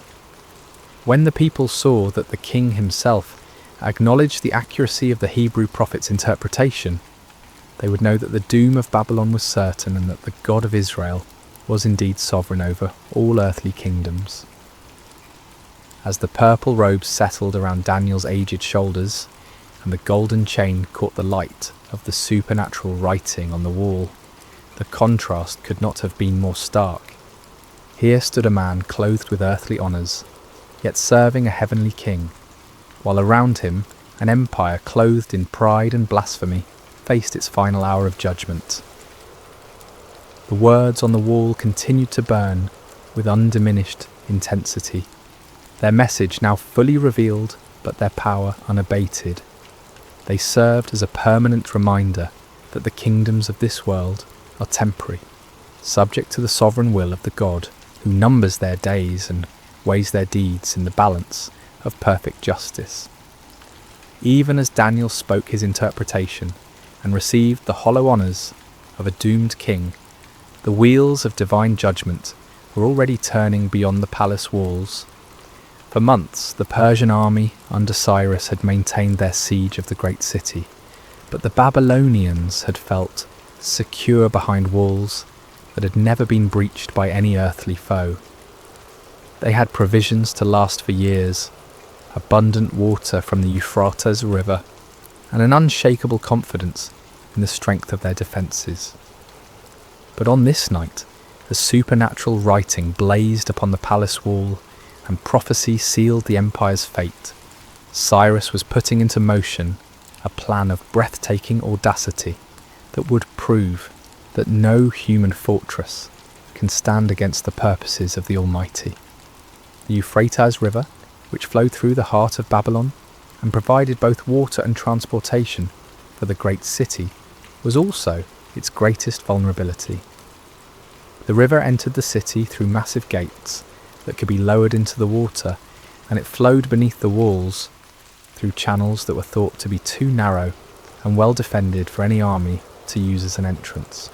But Cyrus had spent months studying these defences, and his engineers had been working tirelessly upstream from the city, digging channels and building dams that would allow them to divert the mighty river from its course. The work had been done quietly, secretly, hidden from Babylonian scouts by the darkness of night and the cleverness of Persian engineering. As the banquet hall erupted in chaos at Daniel's interpretation, as nobles fled in terror and servants cowered in corners, the Persian engineers upstream were opening their carefully constructed channels. The waters of the Euphrates, which had flowed through Babylon for centuries, began to turn aside into the new channels that Cyrus had prepared. At first the change was barely noticeable. The river level dropped slowly, gradually, as if affected by nothing more in seasonal variations. But as more water was diverted, as the new channels carried away the river's flow, the level within the city began to drop significantly. By midnight, Persian soldiers were wading through knee-deep water where once the river had flowed deep and strong. They moved silently through the darkness, following the riverbed beneath the great walls of Babylon, their weapons wrapped in cloth to prevent any sound that might alert the guards above. The Babylonian sentries, focused on watching for attacks against the massive gates and towering walls, never thought to look down at the river that had always been their protection. They were drunk on wine from the royal feast, their attention scattered by the strange reports of supernatural writing in the palace, their confidence unshaken by any thought that their impregnable city could fall in a single night. The first Persian soldiers emerged from the river channels near the heart of the city, just as Daniel finished pronouncing his interpretation. While the prophet spoke of kingdoms divided and given to the Medes and Persians, those very conquerors were already inside Babylon's walls, moving swiftly through streets where citizens slept peacefully, unaware that their empire was breathing its last. The palace guards, those few who remained at their posts while most had crowded into the banquet hall to witness the supernatural spectacle, were overwhelmed before they could raise an alarm. Persian steel, sharp and silent in the darkness, found its mark with deadly efficiency. Within minutes, the palace was secured, its approaches controlled by Cyrus's elite troops. In the banquet hall, King Belshazzar was still struggling to comprehend the magnitude of his doom when the great doors burst open and Persian soldiers poured into the room. The nobles, already terrified by the supernatural writing and Daniel's interpretation, now faced the earthly fulfillment of heaven's judgment.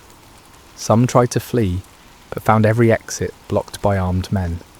Others fell to their knees, begging for mercy that would not come. The sacred vessels of Solomon's temple, scattered across the floor where they had been dropped in blasphemous revelry, now reflected the gleam of Persian bronze and steel in their golden surfaces. Belshazzar himself stood frozen for a moment, the weight of prophecy and the reality of conquest crashing together in his mind like colliding worlds. The writing on the wall blazed with undiminished fire, its message now fulfilled before his very eyes. The Medes and Persians had indeed inherited his kingdom, just as the divine hand had written and Daniel had interpreted. The end came swiftly. Persian soldiers, their orders clear and their duty unwavering, moved through the hall with grim efficiency. King Belshazzar, the ruler who had mocked the God of heaven and profaned his holy vessels, fell beneath Persian swords before the night was through.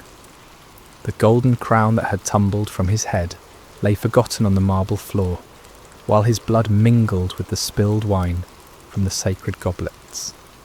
Throughout the great city, the same scene was repeated.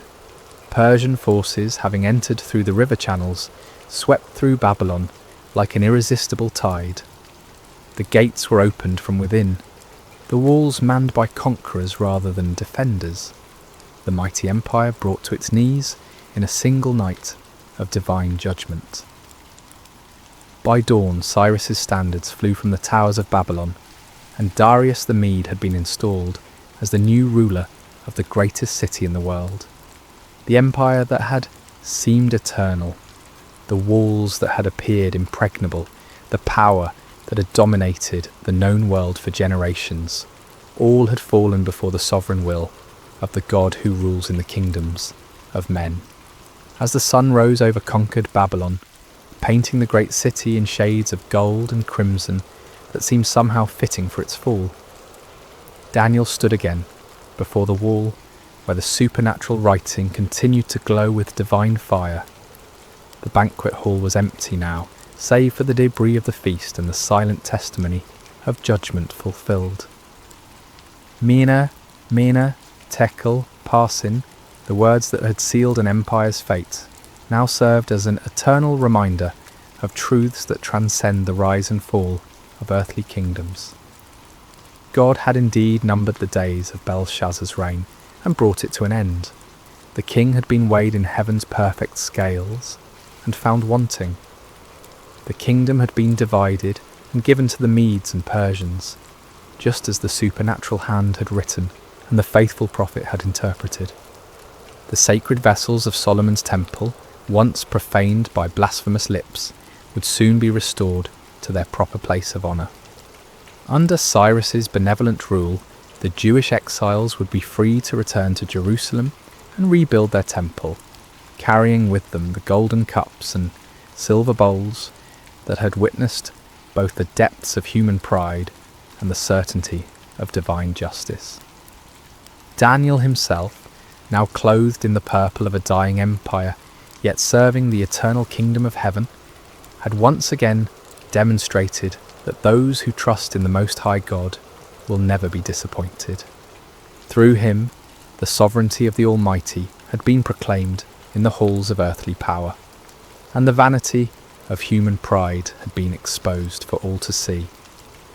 The lesson of that terrible night echoes through the corridors of history, speaking to every generation that dares to lift itself up against the Lord of heaven. Kingdoms rise and fall like waves upon the shore. Empires that seem eternal prove to be as fleeting as morning mist, but the kingdom of God endures forever.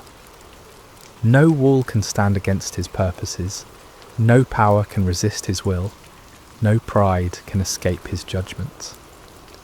In our own age, when earthly kingdoms still vie for dominion and human pride still challenges heaven's authority, the writing on Babylon's wall remains as relevant as ever.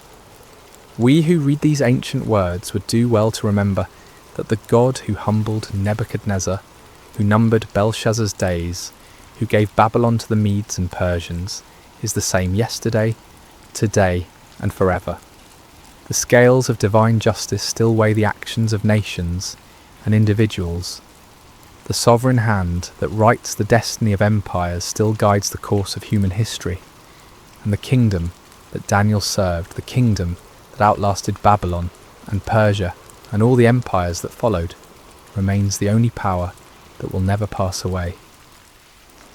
As night falls once again over the ancient site where Babylon once stood in all its glory, as stars appear in the darkness above ruins that once housed the pride of earthly kingdoms, the eternal truth proclaimed by that supernatural hand continues to shine with undiminished light. The Most High God rules in the kingdom of men, and blessed are those who humble themselves before his throne. May we who hear this ancient story find in it not merely a tale of judgment long past, but a present reminder of the God who sees all, knows all, and judges all with perfect righteousness.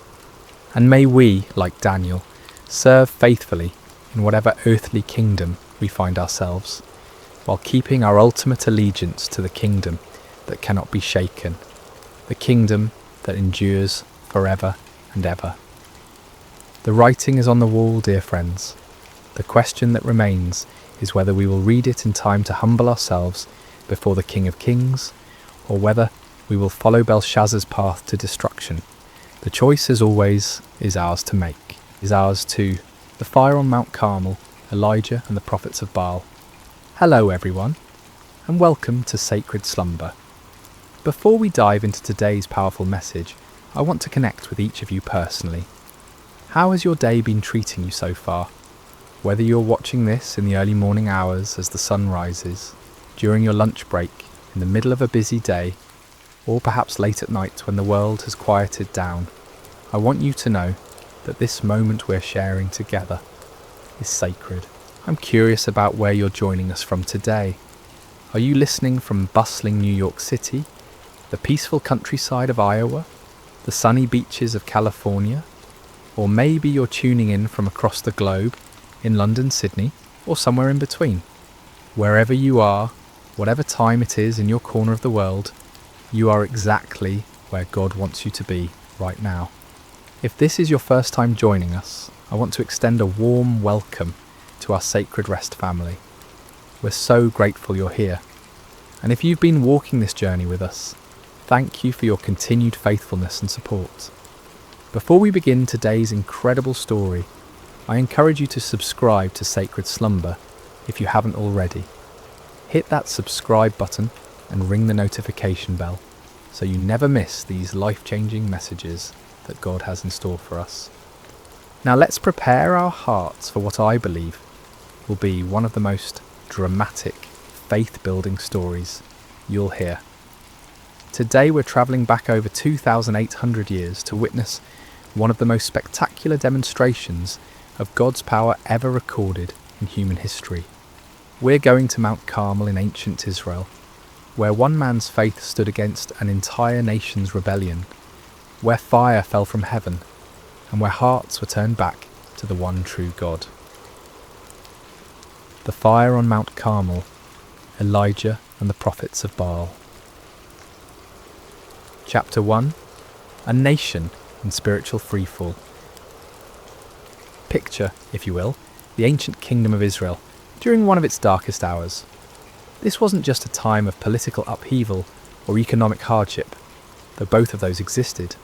This was a time of complete spiritual catastrophe, a moment when an entire nation had turned its back on the God who had delivered them from slavery in Egypt, who had parted the Red Sea, who had given them the Promised Land.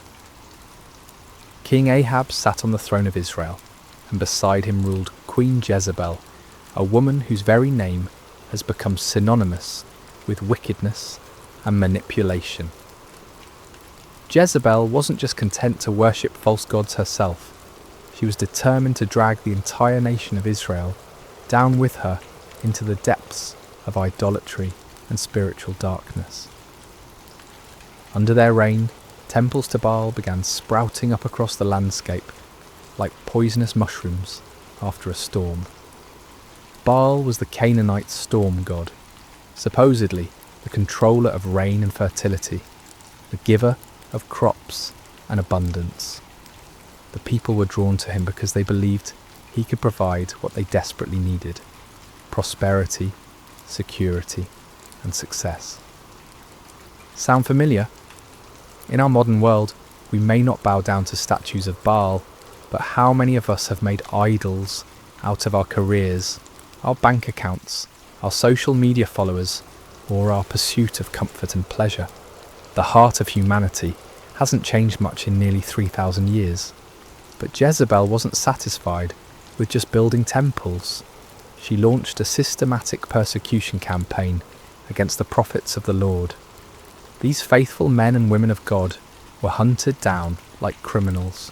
Some were executed, others were forced to hide in caves and secret places, living in constant fear for their lives. The word of God was being silenced, and darkness was spreading across the land like a plague.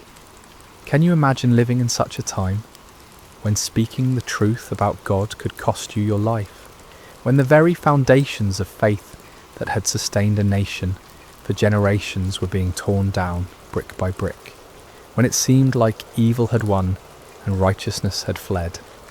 Yet in the midst of this spiritual holocaust, God had his man. His name was Elijah, and he was about to become the most famous prophet in Israel's history. Chapter 2. The Drought of Divine Judgment. Before we meet Elijah face to face, we need to understand the backdrop against which his ministry unfolded. For 3 long years, not a single drop of rain had fallen on the land of Israel. This wasn't just an inconvenient dry spell or a minor weather pattern. This was divine judgment, God's response to a nation that had forgotten him and chased after false gods. The drought was devastating in ways that are hard for us to fully comprehend in our modern world of grocery stores and water systems. Rivers that had flowed for centuries dried up to cracked mud. Wells that had sustained families for generations ran completely dry. Crops withered in the fields, livestock died, and famine stalked the land like a relentless predator. People were desperate, Children cried from hunger. Farmers watched helplessly as their fields turned to dust. Merchants had nothing to sell, and families had nothing to eat. The very fabric of society was unravelling under the weight of this supernatural judgment. And yet, in their desperation, most of the people didn't turn back to the Lord. Instead, they cried out even more desperately to Baal, pleading with the storm god to send rain. They increased their sacrifices, intensified their rituals, and multiplied their prayers to deaf idols. They were convinced that if they just tried harder, if they just offered more, if they just believed with greater fervour, Baal would answer and the rains would come. But the skies remained as bronze hard and unyielding. Day after day, week after week, month after month, year after year, the sun blazed down mercilessly from a cloudless sky. The drought continued, and Baal remained silent. This is the world into which God sent his prophet Elijah. Not a comfortable world of revival meetings and supportive congregations, but a hostile environment where speaking God's truth could mean death, where the majority had embraced lies and where the very elements seemed to declare that God's judgment was upon the land. Chapter 3. Enter Elijah, the man of fire. Elijah appears in the biblical narrative like a bolt of lightning splitting the darkness. We don't know much about his background or his early life. He's introduced simply as Elijah the Tishbite from Tishbe in Gilead. No impressive genealogy, no royal connections, no seminary degrees or credentials. Just a man from a small town that most people had probably never heard of. But what Elijah lacked in pedigree, he more than made up for in faith, courage, and an unshakable conviction that the Lord God of Israel was the one true God. While the nation around him bowed to Baal, Elijah stood firm. While others compromised and conformed, Elijah remained faithful. While the majority chose the easy path of popular religion, Elijah chose the narrow way of truth. God had sustained Elijah supernaturally during the 3 years of drought. First, he had sent him to the brook Cherith, where ravens brought him bread and meat every morning and evening, and he drank from the brook. When the brook dried up, God sent him to a widow in Zarephath, where a handful of flour and a little oil miraculously sustained 3 people for over a year. These experiences had built Elijah's faith to an unshakable level. He had seen God's provision in impossible circumstances. He had witnessed miracles that defied natural law. He had learned to trust completely in God's power and faithfulness, even when everything around him suggested that God had forgotten or abandoned his people. Now, as the drought entered its 3rd year, God was ready to use his seasoned servant for the greatest demonstration of divine power Israel had seen since the days of Moses. The time had come for a showdown that would echo through the ages, a confrontation that would prove once and for all who was the true God and who were merely the inventions of human imagination. Chapter 4. The Divine Commission. The word of the Lord came to Elijah with crystal clarity. Go and present yourself to Ahab, and I will send rain on the land. It was time for the drought to end, but first there would be a reckoning. God wasn't just going to quietly restore the rain and let everyone go back to their lives as if nothing had happened. He was going to make a statement that would be impossible to ignore or explain away. Elijah set out to find King Ahab, but Ahab was already looking for him.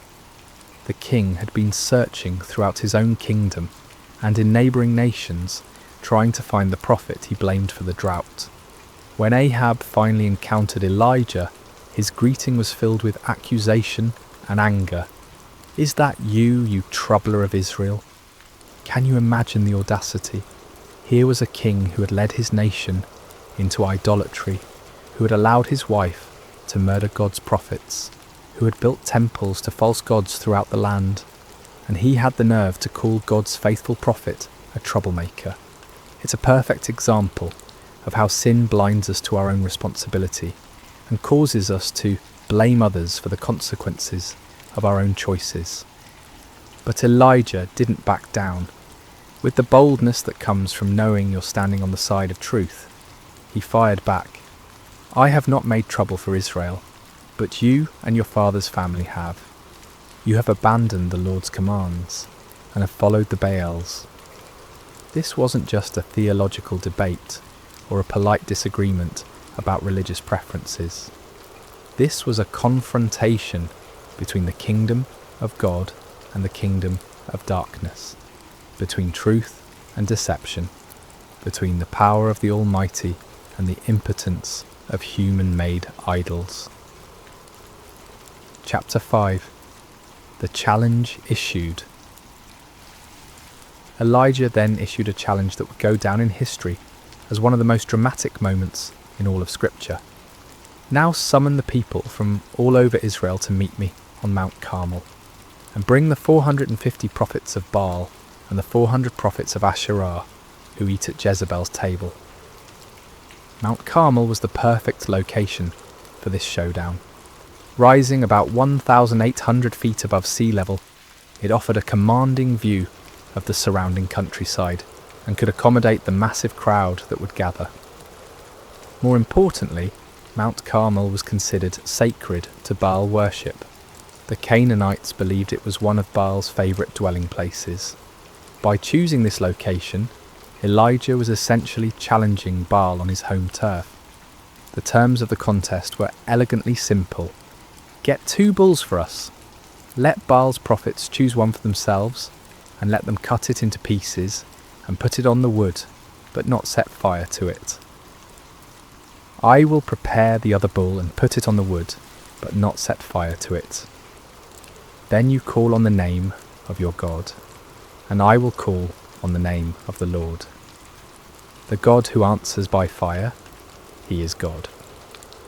It was brilliant in its simplicity. No complicated rituals, no ambiguous signs that could be interpreted different ways, no room for trickery or deception. Fire from heaven would be the ultimate proof. The God who could send fire to consume the sacrifice would be proven to be the true God. The people's response revealed both their spiritual confusion and their deep hunger for truth. What you say is good. They were tired of the uncertainty, tired of not knowing which God to trust, tired of the drought and the suffering.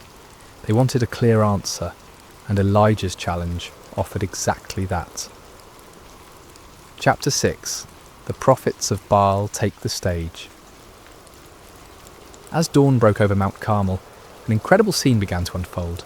Hundreds of prophets of Baal gathered around their altar, dressed in their ceremonial robes, carrying their ritual instruments, confident in their God's ability to answer their call. After all, they outnumbered Elijah 450 to 1. They had the backing of the royal court. They had been the religious establishment for years. Surely their God would not fail them now, especially not on his sacred mountain. They began their ritual early in the morning with great enthusiasm and confidence. "Baal, answer us," they cried, their voices echoing across the mountainside. They danced around their altar with wild abandon, their movements becoming more and more frenzied as they worked themselves into a religious fervour. This wasn't a quiet, dignified ceremony. This was raw, primal religion at its most intense. They leaped and shouted, they waved their arms and beat their chests. They called upon their God with every fibre of their being. The sound of their voices, the pounding of their feet, the clashing of their instruments created a cacophony that could be heard for miles around. But as the morning wore on and became noon, something became increasingly obvious. Nobody was answering. The sky remained clear and cloudless. No fire fell from heaven. No voice spoke from the heavens. The altar remained cold and lifeless, despite all their passionate pleading. You have to understand, these weren't insincere men going through empty motions. These prophets genuinely believed in Baal. They had devoted their lives to serving him. They had staked their reputations, their careers, and their very identities on the belief that he was real and powerful. The failure of their God to respond wasn't just embarrassing, it was devastating to everything they had built their lives upon. Chapter 7. Elijah's Divine Sarcasm. As the noon sun blazed overhead and the prophets of Baal continued their increasingly desperate rituals, Elijah decided it was time for some divine commentary. With a wit that was both cutting and brilliant, he began to mock their futile efforts. "Shout louder! Surely he is a god. Perhaps he is deep in thought, or busy, or travelling. Maybe he is sleeping and must be awakened." Can you imagine the scene? Here's Elijah, one man against 450, calmly watching their frantic efforts and offering helpful suggestions for why their God might not be responding. The sarcasm was devastating because it highlighted the absurdity of their situation. If Baal was truly the almighty storm god they claimed he was, why would he need to be awakened? Why would he be too busy or distracted to answer his devoted followers in their hour of greatest need? But Elijah's mockery served a deeper purpose than just humiliating the false prophets. He was exposing the fundamental weakness of all false gods. They are not truly there. They cannot hear because they have no ears. They cannot speak because they have no voice. They cannot act because they have no power. They are creations of human imagination, given form by human hands, but possessing no divine substance. The prophets of Baal, stung by Elijah's taunts and desperate to prove their God's reality, intensified their efforts to an almost unbelievable degree. They began to cut themselves with swords and spears, following their religious traditions until their blood flowed freely. This wasn't just symbolic, this was literal self-mutilation in the name of religious devotion. From noon until evening, they continued this horrific display, their voices growing hoarse from shouting, their bodies weakened by loss of blood, their spirits crushed by the growing realization that their God was not going to answer. The contrast couldn't have been more stark. On one side, frantic activity and desperate self-harm producing nothing. On the other side, one man waiting calmly for his turn, confident in his God's ability to act. Chapter 8. Elijah prepares his altar. As evening approached and the prophets of Baal finally exhausted themselves in defeat, Elijah stepped forward to take his turn. But before he called upon the Lord, he had some important work to do. "Come here to me," he called to all the people. This wasn't going to be a private ceremony or a mystical ritual performed in secret. Everything Elijah was about to do would be in full view of hundreds or perhaps thousands of witnesses. There would be no opportunity for trickery, no possibility of deception, no room for doubt about what actually happened. The first thing Elijah did was repair the altar of the Lord that had been torn down. This altar represented the nation's covenant relationship with God, a relationship that had been broken by years of idolatry and rebellion. By repairing it, Elijah was symbolically calling the nation back to their true identity as God's chosen people. He took 12 stones, one for each of the tribes of Israel, even though the kingdom had been divided for generations. In God's eyes, his people were still one nation, still his chosen ones, still the objects of his covenant love, despite their unfaithfulness. Each stone was a reminder of God's promises to Abraham, Isaac and Jacob, promises that remained in effect despite the people's rebellion. With these 12 stones, Elijah built an altar in the name of the Lord. Then he dug a trench around it, large enough to hold about 15 litres of water. This wasn't just for dramatic effect, it was about to serve a very important purpose in demonstrating that what was about to happen could only be attributed to divine intervention. Chapter 9. The Ultimate Act of Faith. What Elijah did next was so audacious, so seemingly foolish, that it takes your breath away. Remember, this was in the 3rd year of a devastating drought. Water was more precious than gold. People were dying of thirst. Every drop was carefully conserved and rationed. And Elijah ordered 4 large jars to be filled with water and poured over the offering and the wood. Can you imagine the gasps from the crowd? Can you picture the shock on people's faces as they watched precious, life-giving water being poured out lavishly over an altar? Some in the crowd probably thought Elijah had lost his mind. Others might have been angry at what seemed like a wasteful display. But Elijah wasn't finished. "Do it again," he said. And they did it a second time, pouring out 4 more jars of precious water over the sacrifice and the wood. "Do it a 3rd time," Elijah commanded. And a 3rd time they soaked the altar until the water ran down around it and filled the trench he had dug. 12 jars of water in total. Everything was completely saturated. The wood was soaked through. The sacrifice was drenched. The stones were wet. Even the ground around the altar was muddy with water. If anyone had been planning to suggest that Elijah had somehow hidden fire or used trickery to ignite his altar, that possibility was now completely eliminated. This act of faith was staggering.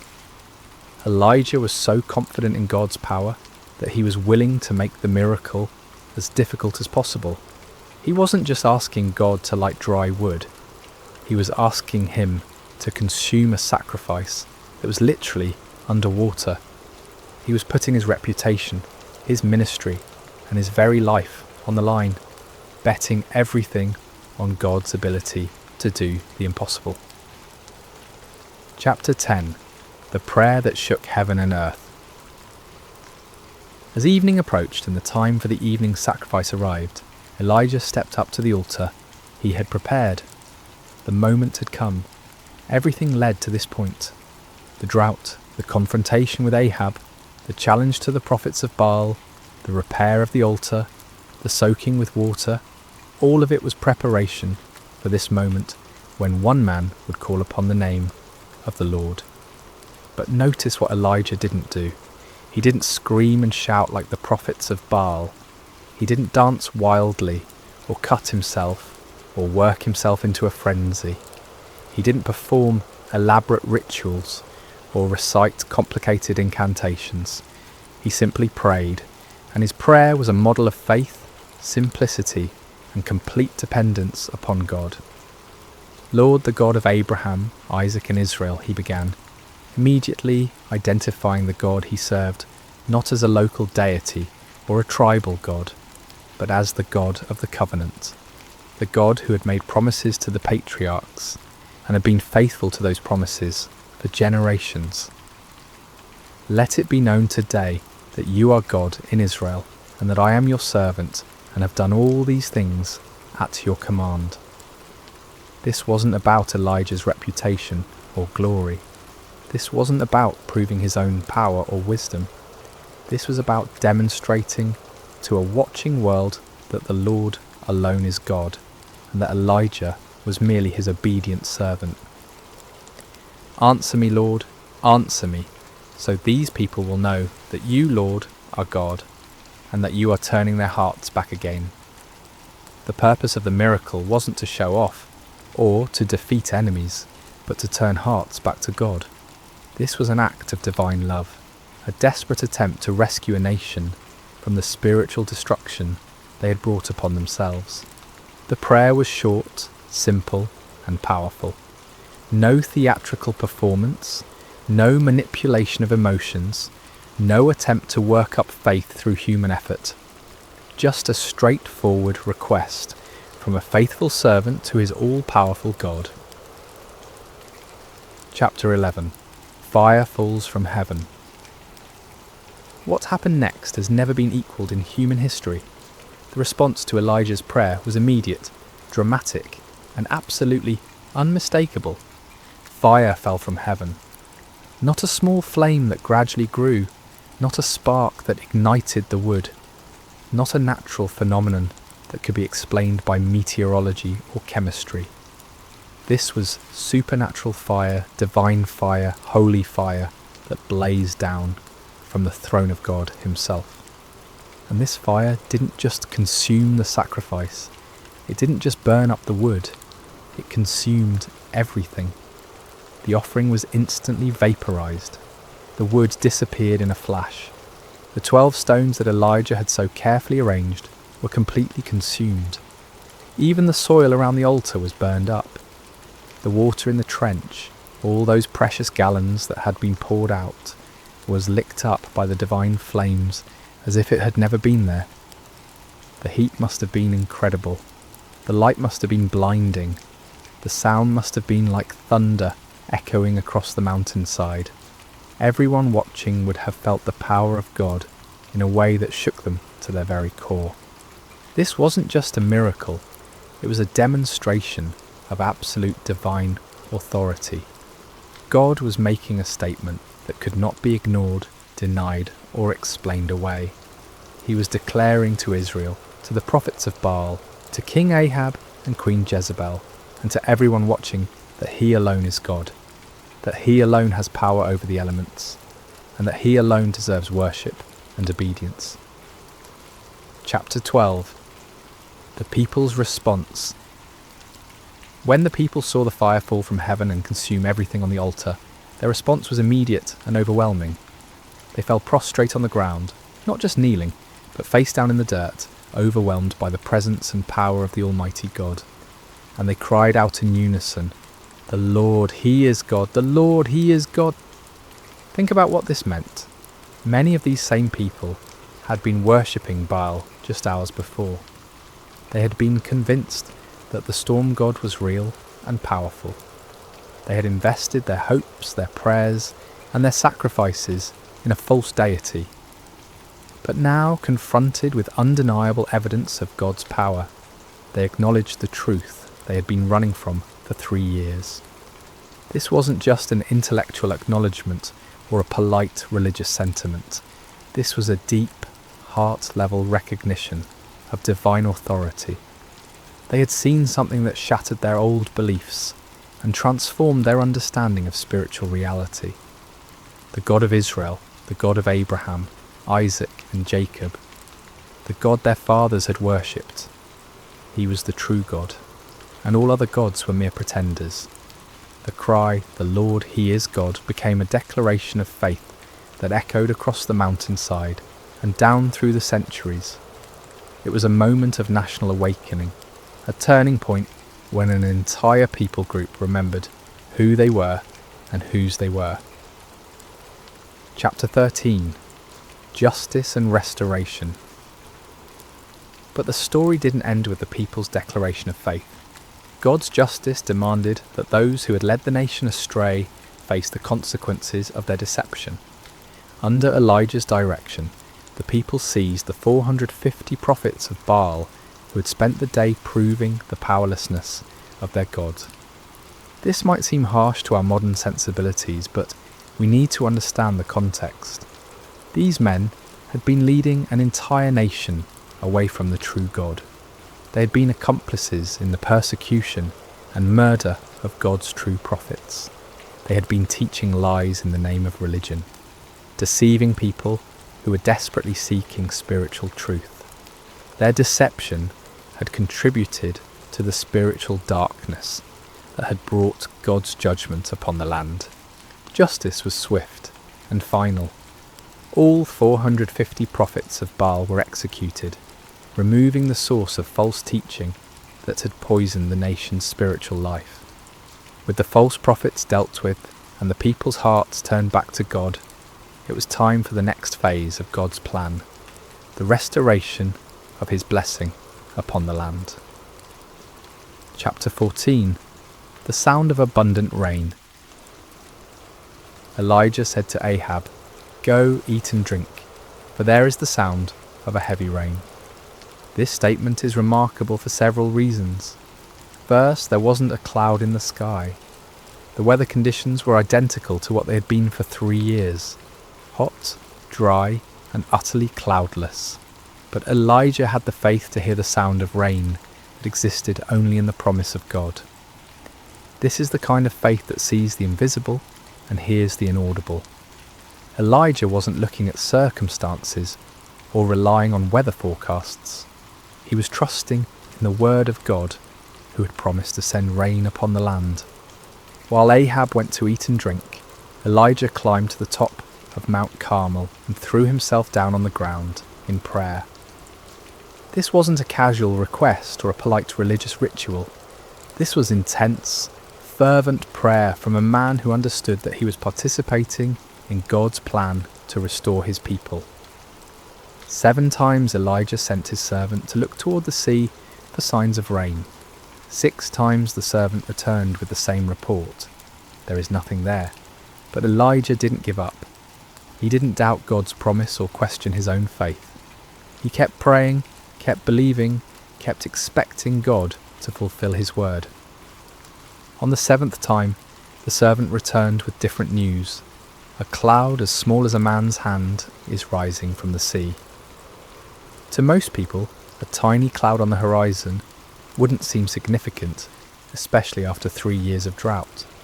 But to the eyes of faith, that small cloud was the beginning of God's abundant provision.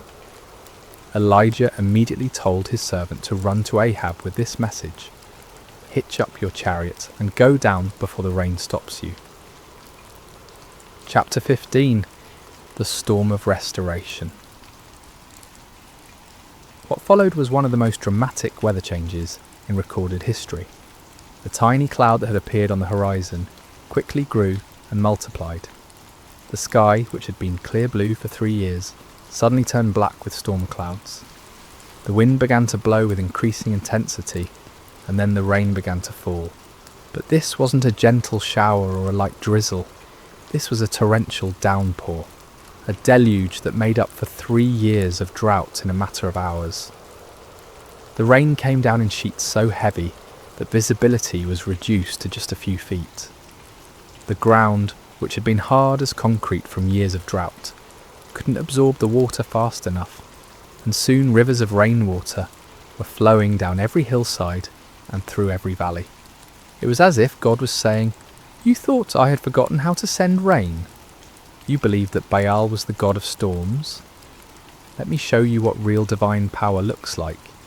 The storm was so intense that King Ahab, travelling in his royal chariot, had difficulty making the journey back to his palace in Jezreel. But here's one of the most amazing details of the entire story. The power of the Lord came on Elijah, and tucking his cloak into his belt, he ran ahead of Ahab's chariot all the way to Jezreel. Picture this scene. A middle-aged prophet who had just spent an entire day in intense spiritual warfare, who had just called down fire from heaven and orchestrated the execution of 450 false prophets who had just prayed intensely for rain. This same man was given supernatural strength to outrun a horse-drawn chariot for about 17 miles through a driving rainstorm. This wasn't natural human endurance. This was divine empowerment, God's way of putting an exclamation point on the entire day's events. Even in the storm, even in the exhaustion that should have followed such an intense spiritual battle, God's power was sufficient to carry his faithful servant. Chapter 16. Lessons for today. The story of Elijah on Mount Carmel is far more than just an exciting historical account. It's a template for understanding how God works in our world today and how he calls each of us to live lives of faith and courage. First, we see the power of standing alone for truth. Elijah was outnumbered 450 to 1, but he wasn't really alone because God was with him.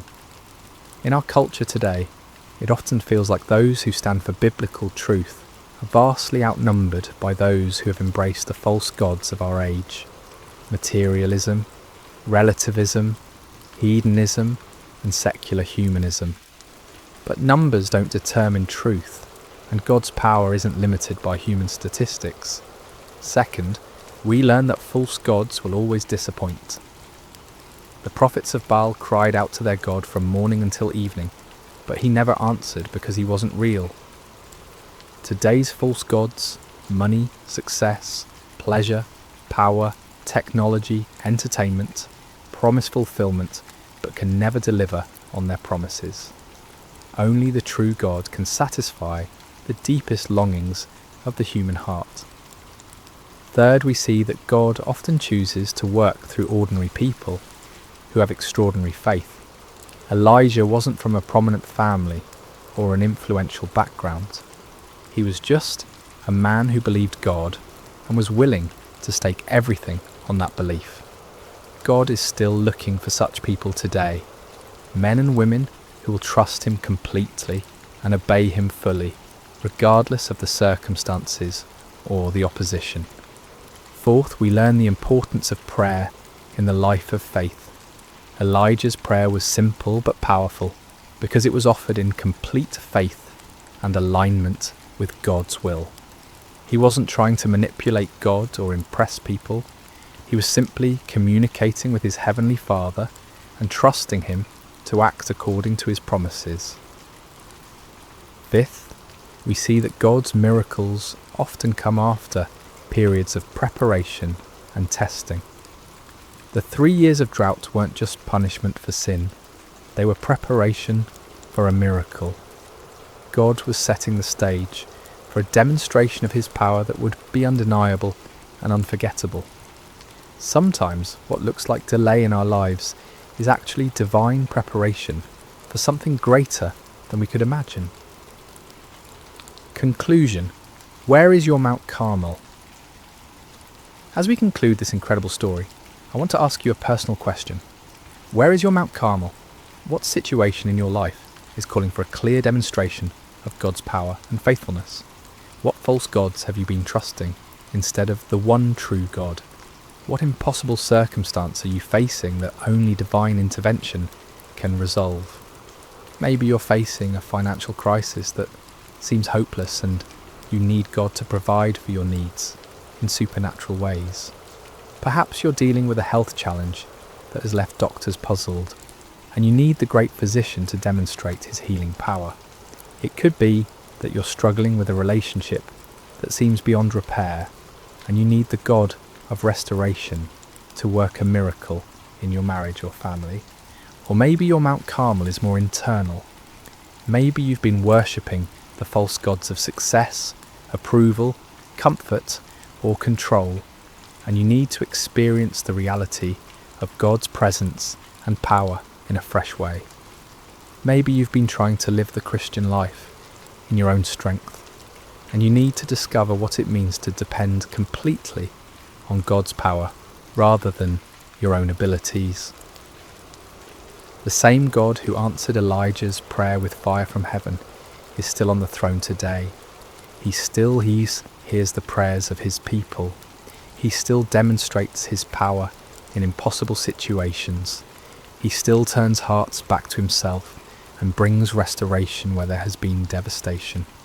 But like Elijah, we must be willing to stake everything on God's faithfulness. We must be prepared to stand alone if necessary, to trust when circumstances seem impossible, to pray with faith rather than doubt, and to give God the opportunity to show his power in ways that will leave no doubt about his reality and love. The fire that fell on Mount Carmel that day wasn't just about proving that the Lord is God, though it certainly did that. It was about a loving father reaching out to his wayward children, demonstrating his power not to destroy them but to draw them back to himself. It was about restoration, redemption, and the kind of love that will go to any lengths to rescue those who are precious to him. That same love is reaching out to you today. That same power is available to you in your situation. That same God who answered Elijah is waiting to answer your prayers and demonstrate his faithfulness in your life. The question isn't whether God is able. The question is whether you're willing to trust him completely, to step out in faith even when the odds seem impossible, and to give him the opportunity to show his power in your Mount Carmel moment. So I challenge you today, don't settle for the false gods of our culture. Don't be satisfied with a powerless religion that looks good on the surface, but lacks the reality of divine presence. Cry out like the people on Mount Carmel, "The Lord, He is God. The Lord, He is God." And then watch as the fire of His presence transforms your impossible situation into a testimony of His faithfulness and power. The same God who sent fire from heaven is ready to move in your life today. Are you ready to trust Him completely and see what He will do? Remember to subscribe to Sacred Rest for more life-changing messages like this one. Until next time, may you know the reality of God's presence and power in every area of your life. God bless you. Hello dear friends, and welcome to Sacred Slumber. Before we begin this beautiful journey together, I'd love to connect with you for just a moment. How has your day been? Whether it's morning, afternoon or evening where you are in the world, I hope this story finds you in a peaceful place, ready to receive some comfort and inspiration. No matter what corner of the globe you're listening from, you're part of our Sacred Slumber family. If you haven't already, please consider subscribing to Sacred Slumber for more stories like this one that will nourish your soul and bring peace to your heart. Tonight, we're going to journey together through one of the most remarkable stories ever told, the true account of Joseph, a young man whose life teaches us profound lessons about resilience, faith, and the mysterious ways that purpose unfolds even in our darkest moments. This is a story that has inspired millions across centuries, reminding us that no matter how deep our pit may seem, there's always hope for palace moments ahead. In the ancient land of Canaan, where the sun painted golden hues across rolling hills dotted with olive trees and grazing flocks, there lived a patriarch named Jacob. His tents were pitched near Hebron, and his wealth was measured not in gold or silver, but in the size of his herds and the strength of his family. Jacob had 12 sons, but among them all one held a special place in his father's heart. Joseph was 17 years old, with eyes that sparkled with intelligence and a spirit that seemed to dance with dreams. He was the son of Rachel, Jacob's beloved wife, who had died giving birth to Benjamin, Joseph's younger brother. Perhaps it was the memory of Rachel that made Jacob's love for Joseph burn so brightly. Or perhaps it was something else, a recognition of the extraordinary destiny that seemed to hover around this particular son like morning mist around a mountain peak. The favouritism was evident to everyone in the household. While Joseph's older brothers, Reuben, Simeon, Levi, Judah, Dan, Naphtali, Gad, Asher, Issachar and Zebulun worked hard in the fields tending the flocks, Joseph often remained close to home. His brothers wore the simple, practical garments of shepherds, but Joseph wore something entirely different. One day Jacob called Joseph to his tent. The old man's hands, weathered by years of labour and life, held a garment that took Joseph's breath away. It was a coat of many colours, rich blues like the depths of the sea, vibrant reds like the sunset over the desert, brilliant yellows like fields of grain, and deep purples like the robes of kings.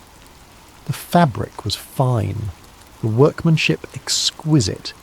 It was not the coat of a shepherd, but the robe of a prince. "My son," Jacob said, his voice thick with emotion as he placed the coat on Joseph's shoulders, "this is for you. You are precious to me beyond measure."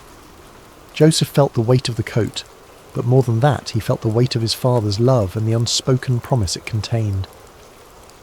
As he walked among his brothers wearing this magnificent garment, he could feel their eyes following him, eyes that had grown cold with resentment and hard with jealousy. But the coat was only the beginning. Joseph had always been a dreamer, but now his dreams took on a quality that was both wonderful and troubling. One morning, as the family gathered for their meal, Joseph could no longer contain the vision that had visited him in the night. "Listen to this dream I had," Joseph said, his voice bright with excitement and innocence. "We were binding sheaves of grain out in the field, when suddenly my sheaf rose and stood upright, while your sheaves gathered around mine and bowed down to it." The silence that followed was deafening. His brothers exchanged glances that spoke volumes. Reuben's jaw tightened. Simeon's hands clenched into fists. Judah shook his head in disgust. "Do you intend to reign over us?" Simeon asked, his voice dripping with sarcasm. "Will you actually rule us?" But Joseph, in his youthful enthusiasm, seemed oblivious to the storm clouds gathering around him. Soon after, he had another dream, even more vivid than the first. "Listen," he said one evening as the family sat around the fire, the flames casting dancing shadows on their faces. "I had another dream, and this time the sun and moon and 11 stars were bowing down to me." Even Jacob was troubled by this dream. "What is this dream you had?" he asked, his voice carrying a note of concern. "Will your mother and I and your brothers actually come and bow down to the ground before you?" Though Jacob rebuked Joseph publicly, privately he pondered these words in his heart. There was something about his son's dreams that felt different from ordinary night visions. They carried the weight of prophecy, the sense of divine purpose. But for Joseph's brothers, these dreams were the final straw. Their hatred for Joseph grew like a cancer, fed by jealousy and watered by resentment. The brothers could hardly speak a civil word to Joseph anymore. When he approached, conversation stopped. When he tried to join their work, they found reasons to send him away. The coat of many colours became a symbol of everything they despised about their father's favouritism and their brother's apparent arrogance. One day, Jacob sent Joseph to check on his brothers who were grazing the flocks near Dothan, several days' journey from home. As Joseph set out, wearing his beautiful coat and carrying provisions for his brothers, he had no idea that he was walking toward a destiny that would change not only his life, but the course of history itself. The brothers saw him coming from a long distance, the colours of his coat visible even across the rolling hills. As that familiar figure approached, the resentment that had been building for years finally reached its boiling point. "Here comes that dreamer," one of them said with venom. "Let's kill him," another suggested. "We can throw him into one of these cisterns and say that a ferocious animal devoured him. Then we'll see what comes of his dreams." For a moment, murder hung in the air like a storm cloud ready to burst. But Reuben, the eldest, felt the weight of responsibility on his shoulders. "Let's not take his life," he said quickly. "Throw him into this cistern here in the wilderness, but don't lay a hand on him." Privately, Reuben planned to rescue Joseph later and return him to their father. When Joseph finally reached his brothers, he greeted them with a smile, completely unaware of the dark thoughts that had been brewing in their hearts. But instead of the warm welcome he expected, they seized him roughly. Hands that should have embraced him tore at his beautiful coat, stripping it from his body. Before he could fully comprehend what was happening, they had grabbed him and thrown him into an empty cistern. The pit was deep and dry, its walls smooth stone that offered no hope of escape. As Joseph hit the bottom, the breath knocked from his lungs. He looked up to see the circle of sky above growing smaller as his brothers walked away. The silence was overwhelming. One moment he had been walking free under the open sky, and the next he was trapped in a hole in the ground, abandoned by his own family. Above him, his brothers sat down to eat their meal as if nothing had happened. The casual way they consumed their bread and cheese while their brother suffered below spoke volumes about how completely their hearts had been hardened by jealousy. But God's purposes are rarely thwarted by human cruelty. And even as Joseph sat in that pit, wondering if he would die there, divine providence was already at work. In the distance, a caravan of Ishmaelite traders appeared on the horizon, their camels loaded with spices, balm and myrrh bound for Egypt. Judah, perhaps feeling some stirring of conscience, looked at his brothers and said, "What will we gain if we kill our brother and cover up his blood? Come, let's sell him to the Ishmaelites and not lay our hands on him. After all, he is our brother, our own flesh and blood." The brothers agreed, seeing an opportunity to rid themselves of Joseph while making a profit. They pulled Joseph out of the cistern and sold him to the traders for 20 shekels of silver. As the caravan disappeared into the distance, with Joseph bound among the slaves, the brothers took his coat of many colours and tore it. Then they killed a goat and dipped the coat in its blood. When they returned home, they presented the bloodied coat to their father. "We found this," they said. Examine it to see whether it is your son's robe." Jacob recognized it immediately. The colours that had once brought him such joy now brought only anguish. "It is my son's robe," he cried. "Some ferocious animal has devoured him. Joseph has surely been torn to pieces." Jacob tore his clothes in grief and put on sackcloth. He mourned for his son many days, and though all his sons and daughters came to comfort him, he refused to be comforted. "No," he said, "I will continue to mourn until I join my son in the grave." Meanwhile, the caravan carrying Joseph continued its journey toward Egypt, each step taking him further from everything he had ever known and loved. As the young man looked back at the fading hills of his homeland, he could not have imagined that this betrayal, this moment that felt like the end of everything, was actually the beginning of a story that would demonstrate the power of God to bring beauty from ashes and purpose from pain. The journey to Egypt was long and grueling. Joseph, who had never known anything but comfort and privilege, now found himself chained among slaves, his feet bloody from walking across rough terrain, his throat parched from the desert sun. The traders were not cruel, but neither were they kind. He was simply merchandise to them, a commodity to be delivered in good condition to fetch the best price.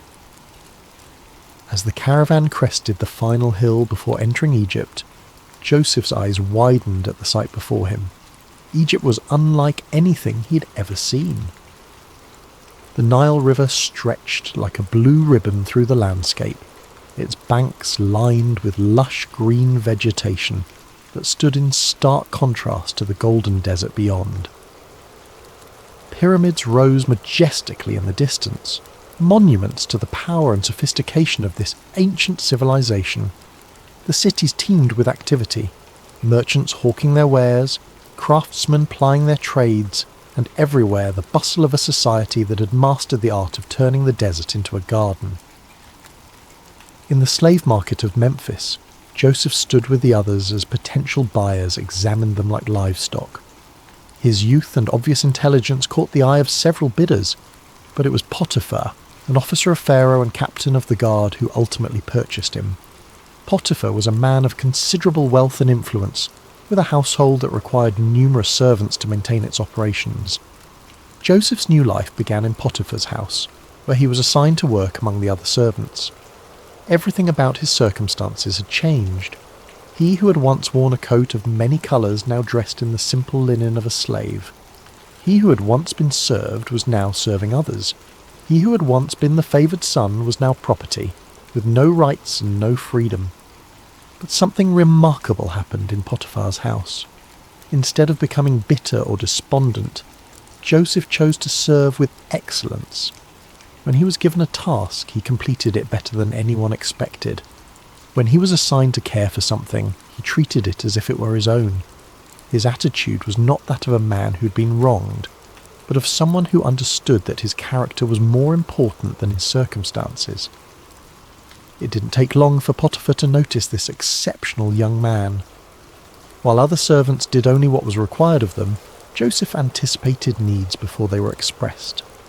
He learned the Egyptian language with remarkable speed, mastered the customs of the household, and demonstrated an administrative ability that was far beyond his years. Most importantly, there was something about Joseph's presence that seemed to bring blessing wherever he went. Potiphar began to entrust Joseph with greater responsibilities. First, he made him his personal attendant. Then he put him in charge of his household affairs. Before long, Joseph was managing all of Potiphar's possessions, his property, his servants, his business dealings. The Egyptian captain of the guard had never seen anything like it. Everything that Joseph touched seemed to prosper. Years passed, and Joseph grew from a teenager into a handsome young man. The hardships he had endured had not broken him, but had instead forged him into someone of remarkable character and capability. Potiphar trusted him completely, to the point where he concerned himself with nothing except the food he ate. Everything else was in Joseph's capable hands. But success and favour can sometimes bring their own dangers, and Joseph was about to face a test that would prove even more challenging than the pit his brothers had thrown him into. Potiphar's wife had noticed the young Hebrew slave who had risen to such prominence in her household. Joseph was not only capable and trustworthy, but he had grown into a man of striking appearance. Day after day she watched him as he went about his duties with quiet dignity and remarkable competence. Soon, watching was not enough. "Come to bed with me," she said to Joseph one day when they found themselves alone. Joseph was stunned by her proposition. The wife of his master, a woman of rank and privilege, was propositioning a slave. But Joseph's response revealed the depth of his character and the strength of his convictions. "No," he said firmly but respectfully. "With me in charge, my master does not concern himself with anything in the house. Everything he owns he has entrusted to my care. No one is greater in this house than I am. My master has withheld nothing from me except you, because you are his wife. How then could I do such a wicked thing and sin against God?" Day after day she spoke to Joseph, but he refused to go to bed with her or even to be with her. Joseph understood that betraying Potiphar's trust would not only be wrong, but it would also be a sin against the God who had been with him through all his trials. His integrity was not for sale, regardless of the price or the pressure. But a person determined to do wrong will often become vindictive when their advances are rejected. Potiphar's wife's desire turned to anger, and her anger to a determination for revenge.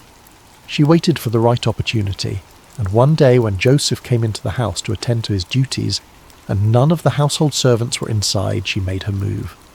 She caught him by his cloak and said, "Come to bed with me." But Joseph left his cloak in her hand and ran out of the house. Holding his cloak as evidence, Potiphar's wife called to the household servants. "Look," she said, "this Hebrew has been brought to us to make sport of us. He came in here to sleep with me, but I screamed. When he heard me scream for help, he left his cloak beside me and ran out of the house." When Potiphar came home, his wife told him the same story. "That Hebrew slave you brought us came to me to make sport of me, but as soon as I screamed for help, he left his cloak beside me and ran out of the house." Potiphar burned with anger. The man he had trusted above all others, the servant who had brought such blessing to his household, had apparently betrayed that trust in the worst possible way.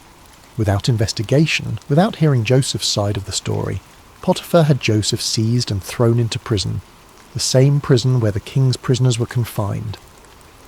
Once again, Joseph found himself in a pit, though this time it was made of stone and iron rather than earth. Once again, he had been betrayed by those he had served faithfully. Once again, his circumstances had changed dramatically through no fault of his own. He had done the right thing, had maintained his integrity, had honoured God, and his reward was imprisonment for a crime he had not committed. Many people would have become bitter at this point. They would have questioned why God allowed such injustice, why faithfulness seemed to be rewarded with suffering. They might have decided that integrity was not worth the cost, that doing right was foolish when it led to such consequences. But Joseph was not like most people. Even in prison, even after being falsely accused and unjustly punished, something within him refused to give up hope. He had learned that his circumstances did not define him, his character did. He had discovered that God's presence was not dependent on favourable conditions, but was available even in the darkest places. And remarkably, even in prison, Joseph began to prosper. The warden noticed this unusual prisoner who carried himself with such dignity, who treated others with such respect, who seemed to bring order and blessing wherever he went. Before long, the warden put Joseph in charge of all the other prisoners and made him responsible for all that was done in the prison. The warden paid no attention to anything under Joseph's care because the Lord was with Joseph and gave him success in whatever he did. Once again, Joseph had taken a situation that seemed hopeless and had found a way to serve with excellence, to lead with integrity, and to trust that somehow, in ways he could not yet see, God was working all things together for good. But the greatest tests of Joseph's faith were still ahead, and the prison that seemed like an ending was actually preparing him for a beginning that would astonish the world. Prison has a way of stripping away everything except what truly matters. In the Egyptian jail where Joseph now found himself, surrounded by stone walls and iron bars, the external trappings of success and status meant nothing. Here, In this place reserved for those who had supposedly committed crimes against Pharaoh, Joseph faced the ultimate test of his character. Days turned into months, and months into years. Joseph had now spent more time as a slave and prisoner than he had as the favoured son in his father's house. The dreams of his youth, the sheaves bowing down, the sun and moon and stars paying homage, seemed like the fantasies of another lifetime. If someone had asked him during those long, dark nights whether he still believed in those dreams, he might have wondered himself. But Joseph had learned something profound during his years of hardship, that faith is not about understanding God's timeline, but about trusting God's character. He had seen evidence of divine favour even in the darkest circumstances. When he was in Potiphar's house, God had blessed his work. Now, even in prison, he could see the same pattern. Blessing flowing through him to benefit others. Success following him, even in the most unlikely places. The other prisoners noticed something different about Joseph. While many of them spent their time in despair, anger, or plotting revenge, Joseph maintained a remarkable sense of peace. He listened to their stories with compassion, helped resolve disputes with wisdom, and carried himself with a dignity that prison walls could not diminish. The warden had made him the unofficial leader among the prisoners, and everyone, guards and inmates alike, respected him. One morning, Joseph noticed that two of his fellow prisoners seemed particularly troubled. They were not ordinary criminals, but former members of Pharaoh's household, the chief cupbearer and the chief baker. Both had been imprisoned for offences against their royal master, and both carried themselves with the dignity of men, accustomed to positions of privilege and responsibility. "Why do you look so sad today?" Joseph asked them. The cupbearer answered, "We both had dreams, but there is no one to interpret them." In the ancient world, dreams were considered messages from the gods, and their interpretation was a specialized skill typically reserved for trained priests and wise men. To have a significant dream and no way to understand its meaning was a source of genuine distress. Joseph's response revealed both his humility and his faith. "Do not interpretations belong to God? Tell me your dreams." The chief cupbearer went first. "In my dream," he said, "I saw a vine in front of me, and on the vine were 3 branches. As soon as it budded, it blossomed, and its clusters ripened into grapes. Pharaoh's cup was in my hand, and I took the grapes, squeezed them into Pharaoh's cup, and put the cup in his hand." Joseph listened carefully, and as the cupbearer spoke, understanding came to him with a clarity that felt like sunrise after a long night. "This is what it means," Joseph said. "The 3 branches are 3 days. Within 3 days, Pharaoh will lift up your head and restore you to your position, and you will put Pharaoh's cup in his hand, just as you used to do when you were his cupbearer." The cupbearer's face lit up with hope. Joseph continued, "But when all goes well with you, remember me and show me kindness. Mention me to Pharaoh and get me out of this prison. I was forcibly carried off from the land of the Hebrews, and even here I have done nothing to deserve being put in a dungeon." When the chief baker saw that Joseph had given a favourable interpretation to the cupbearer's dream, he eagerly shared his own vision. "I too had a dream," he said. "On my head were 3 baskets of bread. In the top basket were all kinds of baked goods for Pharaoh, but the birds were eating them out of the basket on my head." Joseph's expression grew grave as he received understanding of this dream as well. The interpretation was not pleasant, but Joseph knew he had to speak the truth. "This is what it means," he said gently. "The 3 baskets are 3 days. Within 3 days, Pharaoh will lift off your head and impale your body on a pole, and the birds will eat away your flesh." 3 days later, it was Pharaoh's birthday, and he gave a feast for all his officials. He lifted up the heads of the chief cupbearer and the chief baker in the presence of his officials. He restored the chief cupbearer to his position, so that he once again put the cup into Pharaoh's hand.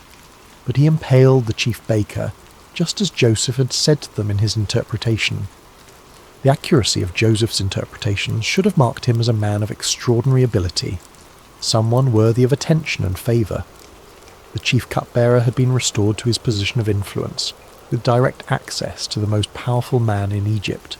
Surely he would remember the prisoner who had correctly interpreted his dream and had specifically asked to be remembered. But the chief cupbearer forgot about Joseph. This forgetting was perhaps one of the most difficult trials Joseph had yet faced. It was not the active betrayal of his brothers or the false accusation of Potiphar's wife, but the passive neglect of someone who simply failed to keep his word. Day after day, Joseph waited, hoping that this would be the day when guards would come to release him, when word would arrive that Pharaoh wanted to see him. But the days passed in silence. Months turned into a year, and then another year.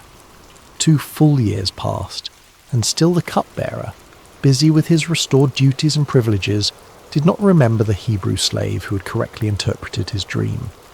It was as if Joseph had been forgotten not just by one man, but by the entire world. During these 2 years of waiting, Joseph could have become bitter. He could have concluded that helping others was pointless, that kindness was wasted on those who would not return it. He could have decided that his gift for interpreting dreams was worthless if it could not even secure his own freedom. Many people would have given up hope entirely. But Joseph continued to trust, continued to serve, continued to maintain his character even when it seemed to bring no reward. He understood something that many people never learn, that our calling is to be faithful, not to control outcomes. His job was to use his gifts with integrity and kindness. God's job was to handle the timing and the results. In the darkness of those 2 forgotten years, Joseph's faith was refined like gold in a furnace. The dreams of his youth were still alive within him, but they had been purified of any pride or presumption. He was learning that God's promises are always fulfilled, but rarely on our timeline or in the way we expect. And unbeknownst to Joseph, his time of preparation was nearly complete. All the lessons he had learned, about integrity under pressure, about leadership in difficult circumstances, about maintaining faith when it seemed unrewarded, were about to be put to their ultimate test. The pit had prepared him for the palace, but first he would need to prove that he was ready for both the privilege and the responsibility that awaited him. The stage was being set for one of the most dramatic turnarounds in human history, and the forgotten prisoner was about to become the second most powerful man in the greatest empire on earth. Pharaoh stood on the balcony of his palace, looking out over the magnificent kingdom that stretched as far as the eye could see. The Nile flowed majestically past the royal residence, its waters reflecting the first light of dawn. Egypt was at the height of its power and prosperity, with abundant harvests, thriving trade, and monuments that would stand for millennia as testaments to its greatness. But on this particular morning, Pharaoh was deeply troubled. For 2 nights in a row, he had been visited by dreams so vivid and disturbing that they left him unable to rest. These were not ordinary dreams. They carried the weight of divine communication, the sense that the gods were trying to tell him something of vital importance. But what? The first dream had been strange and unsettling. Pharaoh had dreamed he was standing by the Nile when 7 cows, fat and sleek, came up out of the river and began grazing among the reeds. Then 7 other cows came up out of the river after them, but these were ugly and gaunt, more wasted and emaciated than any cattle Pharaoh had ever seen in all of Egypt. The ugly, gaunt cows ate up the 7 fat, sleek cows, but even after eating them they looked just as ugly and gaunt as before. The second dream was equally mysterious. This time Pharaoh saw 7 heads of grain growing on a single stalk, healthy and good. Then 7 other heads sprouted after them, but these were thin and scorched by the east wind. The thin heads of grain swallowed up the 7 healthy full heads. Pharaoh woke from each dream with a sense of foreboding that he could not shake. These dreams meant something, but what? He immediately called for all the magicians and wise men of Egypt, men who were trained in the ancient arts of dream interpretation and divine communication. They came quickly at their king's summons, eager to demonstrate their wisdom and earn royal favour. But as Pharaoh recounted his dreams to them, something unprecedented happened. These men, who had built their reputations on their ability to interpret dreams and divine the will of the gods, were completely baffled. They offered various theories and possibilities, but none of them carried the ring of truth. Pharaoh could sense their uncertainty, their fumbling attempts to provide answers they simply did not have. It was in this moment of royal frustration and growing anxiety that the chief cupbearer suddenly remembered something, or rather someone, he had forgotten for 2 long years. "Today I'm reminded of my shortcomings," the cupbearer said, approaching Pharaoh with obvious embarrassment. "Pharaoh was once angry with his servants, and he imprisoned me and the chief baker in the house of the captain of the guard. Each of us had a dream the same night, and each dream had a meaning of its own. Now a young Hebrew was there with us, a servant of the captain of the guard. We told him our dreams, and he interpreted them for us, giving each man the interpretation of his dream, and things turned out exactly as he interpreted them to us. I was restored to my position, and the other man was impaled." Pharaoh's eyes sharpened with interest. A Hebrew slave who could interpret dreams with perfect accuracy, when his own wise men were stumped. "Send for him immediately," Pharaoh commanded. Guards rushed to the prison and found Joseph. "Pharaoh wants to see you," they announced. "Quickly, make yourself presentable." Joseph could hardly believe what he was hearing. After more than a decade in Egypt, first as a slave, then as a prisoner, he was suddenly being summoned to appear before the most powerful man on earth. He shaved, changed his clothes, and tried to prepare himself mentally for whatever was about to happen. As Joseph was led into the royal presence, he could not help but be awed by the magnificence that surrounded him. The palace was a testament to Egypt's wealth and sophistication, with soaring columns, intricate carvings, and precious metals gleaming everywhere. Pharaoh himself sat on a throne that seemed to embody the power and mystery of the gods, dressed in robes that spoke of unimaginable authority. "I had a dream," Pharaoh said without preamble, "and no one can interpret it. But I have heard it said of you that when you hear a dream you can interpret it." Joseph's response revealed the humility and faith that had sustained him through all his trials. "I cannot do it," Joseph replied, "but God will give Pharaoh the answer he desires." This was a remarkable statement for several reasons. First, Joseph gave no credit to himself, acknowledging that any ability he had came from God. Second, he was confident that God would provide the interpretation, even though he had not yet heard the dreams. Third, he was willing to stand before the most powerful man on earth and speak about his Hebrew God, a courageous act that could have had serious consequences if Pharaoh had taken offense. Pharaoh proceeded to tell Joseph both of his dreams in detail, describing the fat and gaunt cows, the healthy and withered grain. As he spoke, Joseph listened with the same careful attention he had given to the dreams of his fellow prisoners years earlier. When Pharaoh finished, Joseph spoke with clarity and confidence that amazed everyone present. "The dreams of Pharaoh are one and the same," he said. "God has revealed to Pharaoh what he's about to do. The 7 good cows are 7 years, and the 7 good heads of grain are 7 years. It is one and the same dream. The 7 lean, ugly cows that came up afterward are 7 years, and so are the 7 worthless heads of grain scorched by the east wind. They are 7 years of famine." Joseph continued, his voice carrying the authority of divine revelation. "It is just as I said to Pharaoh. God has shown Pharaoh what he's about to do. 7 years of great abundance are coming throughout the land of Egypt, but 7 years of famine will follow them. Then all the abundance in Egypt will be forgotten, and the famine will ravage the land. The abundance in the land will not be remembered, because the famine that follows it will be so severe.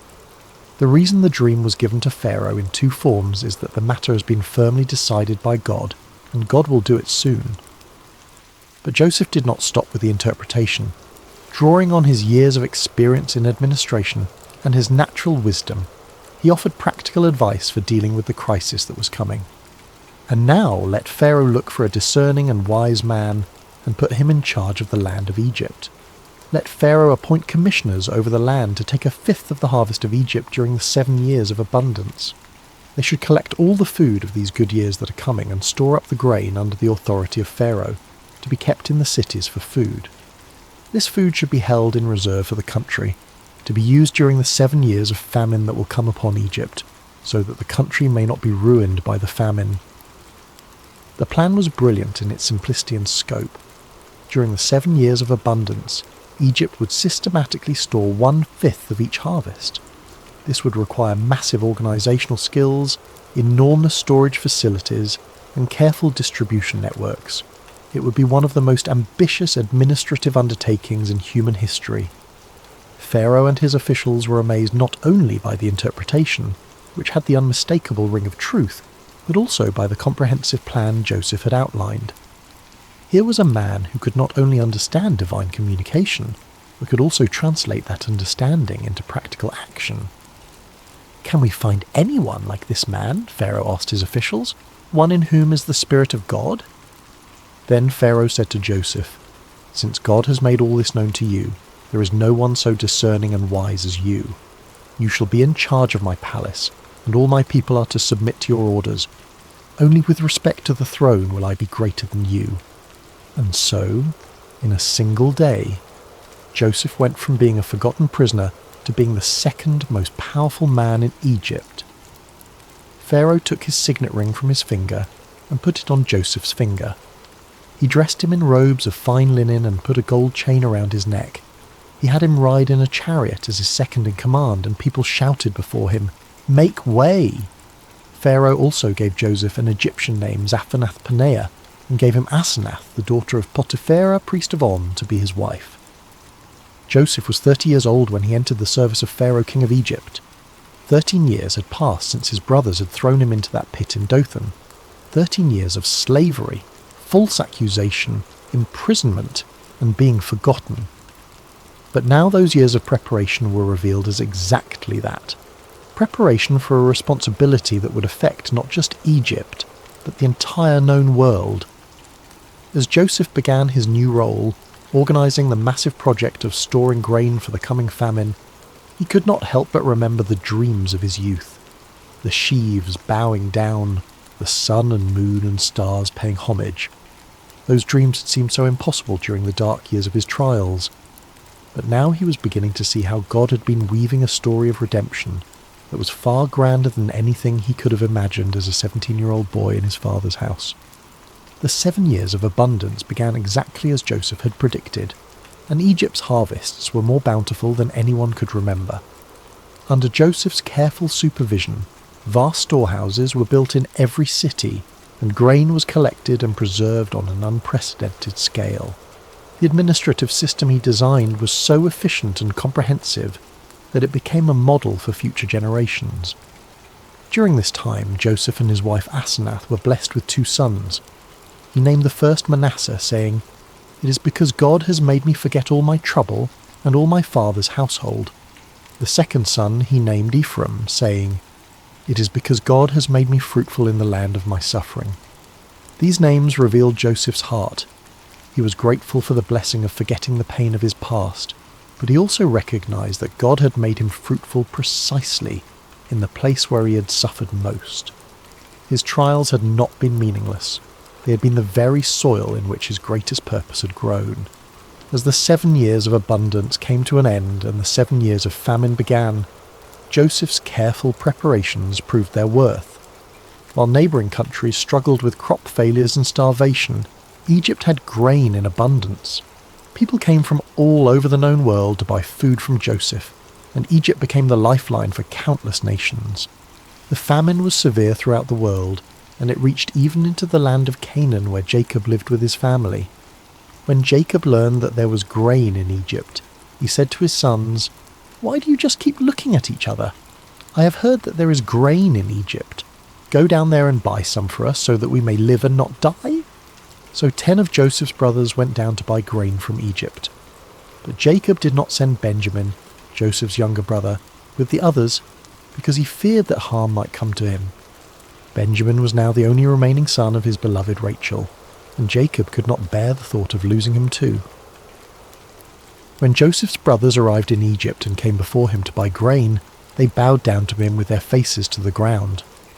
Joseph recognized them immediately, but they did not recognize him. Here was the fulfillment of his boyhood dreams, his brothers bowing before him, but it came not with triumph, but with the weight of enormous responsibility. Joseph remembered his dreams about them, but he pretended to be a stranger and spoke harshly to them. "Where do you come from?" he demanded.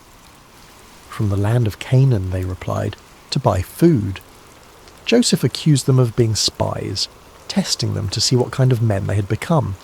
Through a series of encounters, he kept Simeon as a prisoner and demanded that they bring Benjamin to prove their honesty. When they returned with Benjamin, Joseph's emotions nearly overwhelmed him, but he continued to test them. The final test came when Joseph had his silver cup planted in Benjamin's sack, then accused him of theft. When the cup was found, Joseph declared that Benjamin would become his slave. It was then that Judah, the same brother who had suggested selling Joseph years before, stepped forward and offered to take Benjamin's place as a slave, saying he could not bear to see his father's grief if Benjamin did not return. This act of selfless love broke Joseph's heart. His brothers had changed. The jealous, cruel men who had thrown him into a pit were now willing to sacrifice themselves for each other and for their father's happiness. Joseph could no longer control himself. He sent all his attendants away and revealed himself to his brothers. "I am Joseph. Is my father still living?" he said, weeping so loudly that the Egyptians heard him. His brothers were terrified, but Joseph reassured them, "Come close to me. I am your brother Joseph, the one you sold into Egypt. And now, do not be distressed and do not be angry with yourselves for selling me here, because it was to save lives that God sent me ahead of you. For 2 years now there has been famine in the land, and for the next 5 years there will be no ploughing and reaping. But God sent me ahead of you to preserve for you a remnant on earth, and to save your lives by a great deliverance. So then, it was not you who sent me here, but God."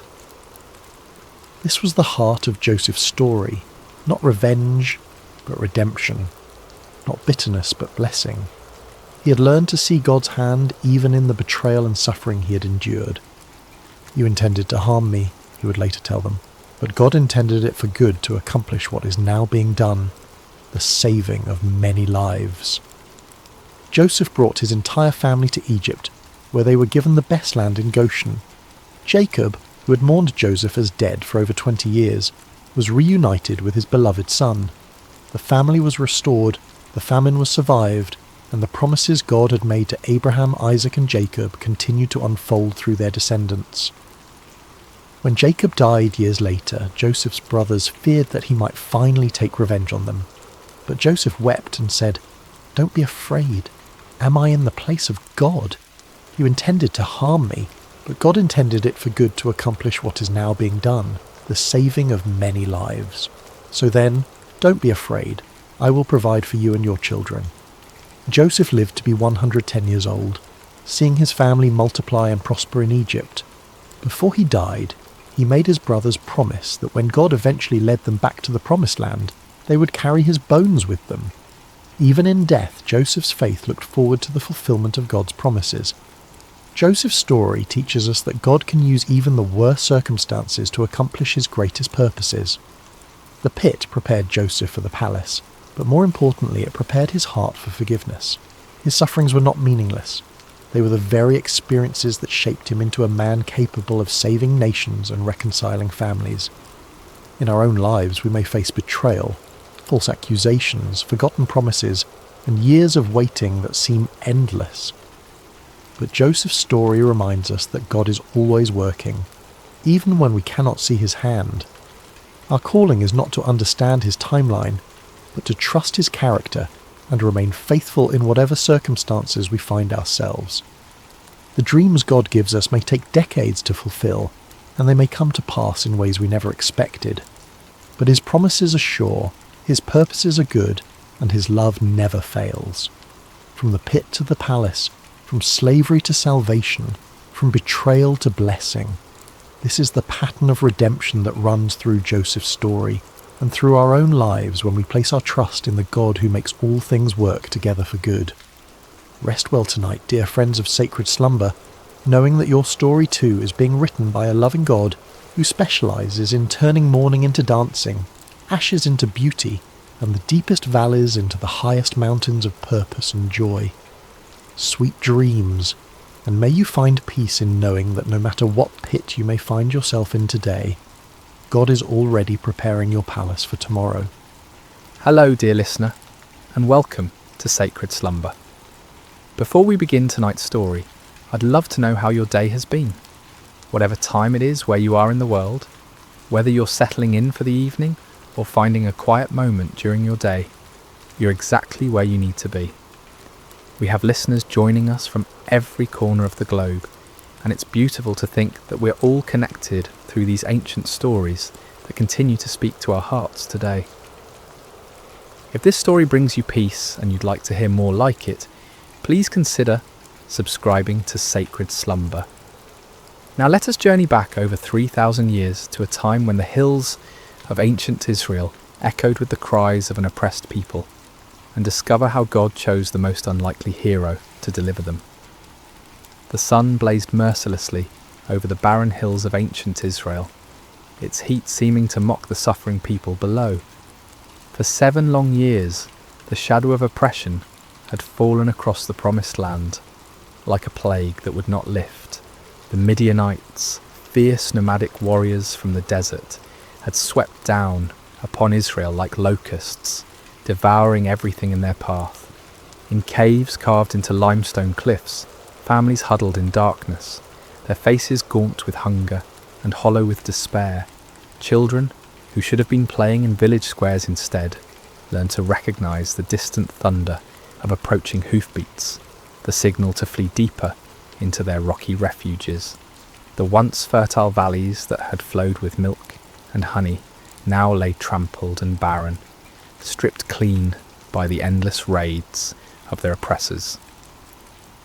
The Israelites had forgotten what it meant to harvest their own crops. Each year they would plant in hope, tending their fields with trembling hands, always listening for the sound that would send them running. And each year, just as the grain began to ripen, the Midianites would come. They arrived like a sandstorm, their camels innumerable as the sand by the sea, their warriors dark silhouettes against the burning sky. They took everything, left nothing, and vanished back into the wilderness, leaving behind only dust and desperation. In this time of darkness, when hope seemed as distant as the stars, there lived a young man named Gideon. He was not what anyone would call a mighty warrior. His hands, though calloused from labour, had never gripped a sword in battle.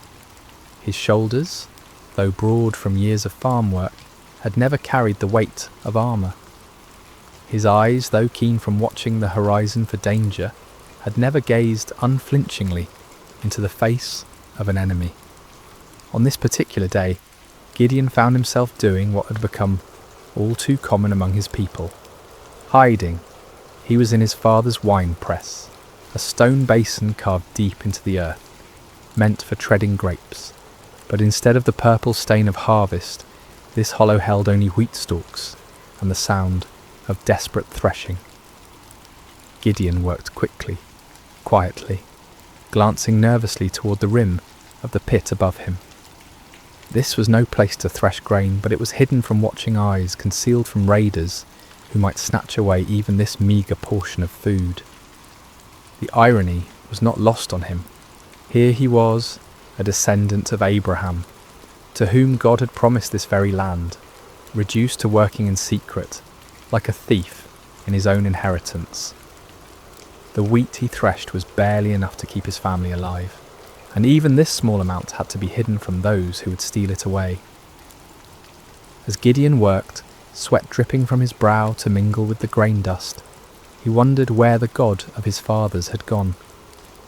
The elders still told stories around carefully concealed fires, stories of a time when the Lord had parted the sea, when he had brought down the walls of Jericho, when his presence had dwelt among them in power and glory. But those seemed like tales from another world, stories of a God who had perhaps grown tired of his people and turned his face away.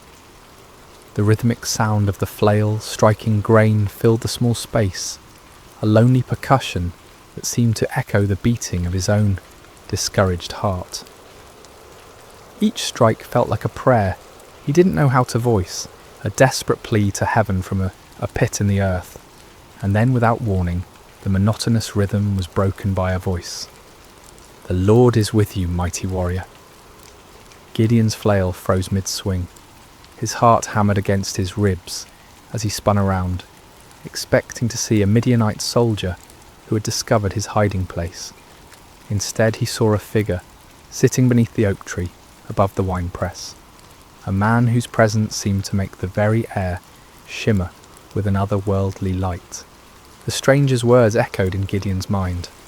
Mighty warrior, him, the man who threshed wheat in secret, who started at shadows, who had never held anything more dangerous than farming tools. Surely this visitor was either mocking him or mistaken about who he was addressing. Gideon climbed slowly from the winepress, his legs unsteady, not from exertion, but from the strange presence of this visitor. The man beneath the oak appeared ordinary enough, yet something in his bearing, something in the way the light seemed to gather around him, spoke of anything but ordinary humanity. "Pardon me, my lord," Gideon said, his voice betraying his confusion and fear. "But if the Lord is with us, why has all this happened to us? Where are all his wonders that our ancestors told us about when they said, 'Did not the Lord bring us up out of Egypt?' But now the Lord has abandoned us and given us into the hand of Midian." The words tumbled out of him like water breaking through a dam. 7 years of bottled frustration, 7 years of unanswered prayers, 7 years of watching his people suffer, while heaven remained silent. If this stranger claimed the Lord was with them, then where was the evidence? Where was the God who had once fought for Israel with fire and earthquake, with angel armies and miraculous interventions? The figure beneath the oak tree regarded him with eyes that seemed to hold depths of understanding far beyond human measure. When he spoke, his voice carried an authority that made the ground beneath Gideon's feet feel somehow more solid, as if reality itself paid attention to his words. "Go in the strength you have and save Israel out of Midian's hand. Am I not sending you?" Gideon felt his knees nearly buckle. Save Israel? Him? The man who hid in wine presses, who jumped at the sound of the wind through the barley? This had to be some terrible mistake, some cosmic error in judgment. "Pardon me, my lord," he said again, his voice barely above a whisper, "but how can I save Israel? My clan is the weakest in Manasseh, and I am the least in my family." It was true. His family held no position of honour among the tribe.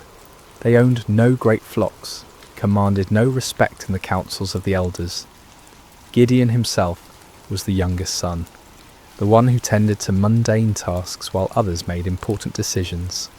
He was nobody special, nobody who mattered, nobody whom anyone would follow into battle. But the mysterious visitor seemed unmoved by these protests. "I will be with you," he said simply, "and you will strike down all the Midianites, leaving none alive." The promise hung in the air between them, impossible and overwhelming. Gideon's mind reeled as he tried to comprehend what was being asked of him. But if this was truly a messenger from the Lord, if this was indeed the God of his fathers speaking to him, then surely he could ask for some sign, some proof that this wasn't merely the product of too much sun and too little food. "If now I have found favour in your eyes," Gideon said carefully, "give me a sign that it is really you who speaks with me. Please do not go away until I come back, and bring my offering and set it before you." The figure nodded gravely. "I will wait until you return." Gideon hurried to his house, his heart pounding with a mixture of terror and desperate hope. He prepared what he could offer: a young goat, unleavened bread made from precious flour, broth to complete the meal. It was a significant sacrifice for a family that had so little, but if there was even the slightest chance that the God of Israel was truly speaking to him, no cost was too great. When he returned to the oak tree, the stranger was still there, patient as stone, eternal as the hills. Gideon set the meat on a rock, poured out the broth, and waited to see what would happen. The visitor extended the staff in his hand and touched the meat and bread. Instantly, fire flared up from the rock, consuming the offering completely. In the same moment, the figure vanished from sight, leaving Gideon alone with the blackened stone and the certain terrifying knowledge that he had been speaking with an angel of the Lord. "Alas, sovereign Lord," Gideon cried out, falling to his knees, "I have seen the angel of the Lord face to face." But even as fear overwhelmed him, a voice spoke from heaven itself. "Peace, do not be afraid, you are not going to die." Gideon built an altar there and called it "The Lord is Peace," but peace was far from what he felt in his heart. That very night, the Lord spoke to him again, commanding him to tear down his father's altar to Baal and cut down the Asherah pole beside it. It was to be his first act of obedience, his first step toward the impossible task that lay ahead. Under cover of darkness, accompanied by 10 servants, Gideon did as he was commanded. They worked quietly, dismantling the stone altar and chopping down the wooden symbol of false worship. In their place, Gideon built an altar to the Lord and offered a bull as a sacrifice, using the wood from the Asherah pole as fuel for the fire. When morning came, the men of the town discovered what had been done. Their rage was immediate and fierce.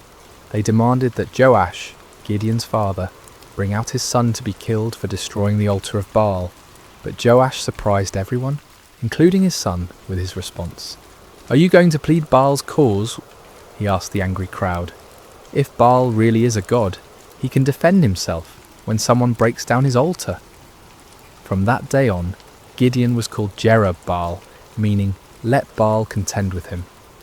But even after this first victory, even after seeing fire consume his sacrifice and hearing the voice of the Lord, doubt still gnawed at Gideon's heart like a persistent wound.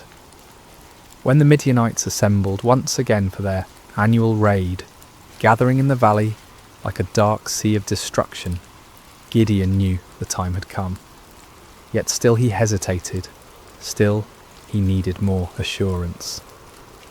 That night he took a wool fleece and placed it on the threshing floor. "If you will save Israel by my hand as you have promised," he prayed, "look, I will place a wool fleece on the threshing floor. If there is dew only on the fleece and all the ground is dry, then I will know that you will save Israel by my hand, as you said." In the morning the fleece was soaked with dew, while the ground around it was completely dry. Gideon wrung out the fleece and filled a bowl with water, but still he doubted. Still, he feared he was deceiving himself. "Do not be angry with me," he prayed again. "Let me make just one more request. Allow me one more test with the fleece, but this time make the fleece dry and let the ground be covered with dew." And God, patient with his fearful servant, did exactly as Gideon asked. The next morning, the fleece was dry while dew covered all the ground around it. Finally, Gideon could doubt no longer. The signs were clear, the calling was certain. The God of Israel had indeed chosen him, the least and the weakest, to deliver his people from their oppressors. But as Gideon would soon discover, God's ways of winning battles were as unexpected as his choice of champions. Word spread quickly through the hill country of Israel. Gideon, son of Joash, had called for warriors to gather at the spring of Harod. The response was overwhelming. Men came from every tribe, every village, every cave where families had been hiding. They came carrying whatever weapons they could find. Old swords passed down from fathers, farming implements that could serve as spears, slings and stones gathered from riverbeds. 32,000 men answered the call. It was a significant force, larger than any army Israel had mustered in years. As Gideon looked out over the sea of faces, weathered by years of oppression, but now bright with hope, he felt a stirring of confidence. Perhaps this task wouldn't be as impossible as it had seemed. But even as he counted his forces, Gideon knew they were still vastly outnumbered. In the valley below, the Midianites and their allies spread across the landscape like a plague of locusts. Their camels were indeed as numerous as the sand on the seashore. Their warriors a dark tide that seemed to stretch to the horizon. Conservative estimates put their numbers at over 100,000 fighting men, but some said there were twice that many. Gideon was contemplating these daunting odds when the Lord spoke to him once again. and the words he heard made his blood run cold. "You have too many men," the Lord said. "I cannot deliver Midian into their hands, or Israel would boast against me. My own strength has saved me. Now announce to the army, anyone who trembles with fear may turn back and leave Mount Gilead." Too many men? Gideon stared out at his army, then down at the vast enemy host in the valley. How could 32,000 be too many when facing such overwhelming odds? But the Lord's reasoning became clear. If Israel won this battle with such numbers, they would attribute the victory to their own military might, rather than to God's power. With a heavy heart, Gideon stood before his assembled forces. These men had left their families, their hiding places, their small measures of safety to answer his call. Now he had to tell some of them to go home. "Men of Israel," he called out, his voice carrying across the gathered warriors. "The Lord has spoken to me. Anyone among you who is afraid, anyone who trembles with fear, may return to his home. There is no shame in this. Go in peace." A murmur rippled through the crowd. Some men looked relieved, others confused, still others ashamed. But slowly, surely, men began to step forward, to gather their belongings, to turn away from the camp. What started as a trickle became a stream, then a flood. By evening, 22,000 men had departed for their homes, leaving only 10,000 behind. Gideon watched them go with a mixture of understanding and dread. He couldn't blame them for their fear, not after 7 years of running and hiding, but now his army was less than a third of its original size, facing an enemy that seemed to grow larger with every passing hour. Surely now the Lord would be satisfied with the numbers. Surely now they could plan their attack, develop their strategy, prepare for battle. But as the sun set over the camp, painting the sky the colour of blood, the voice of the Lord came to Gideon once more. "There are still too many men," the Lord said.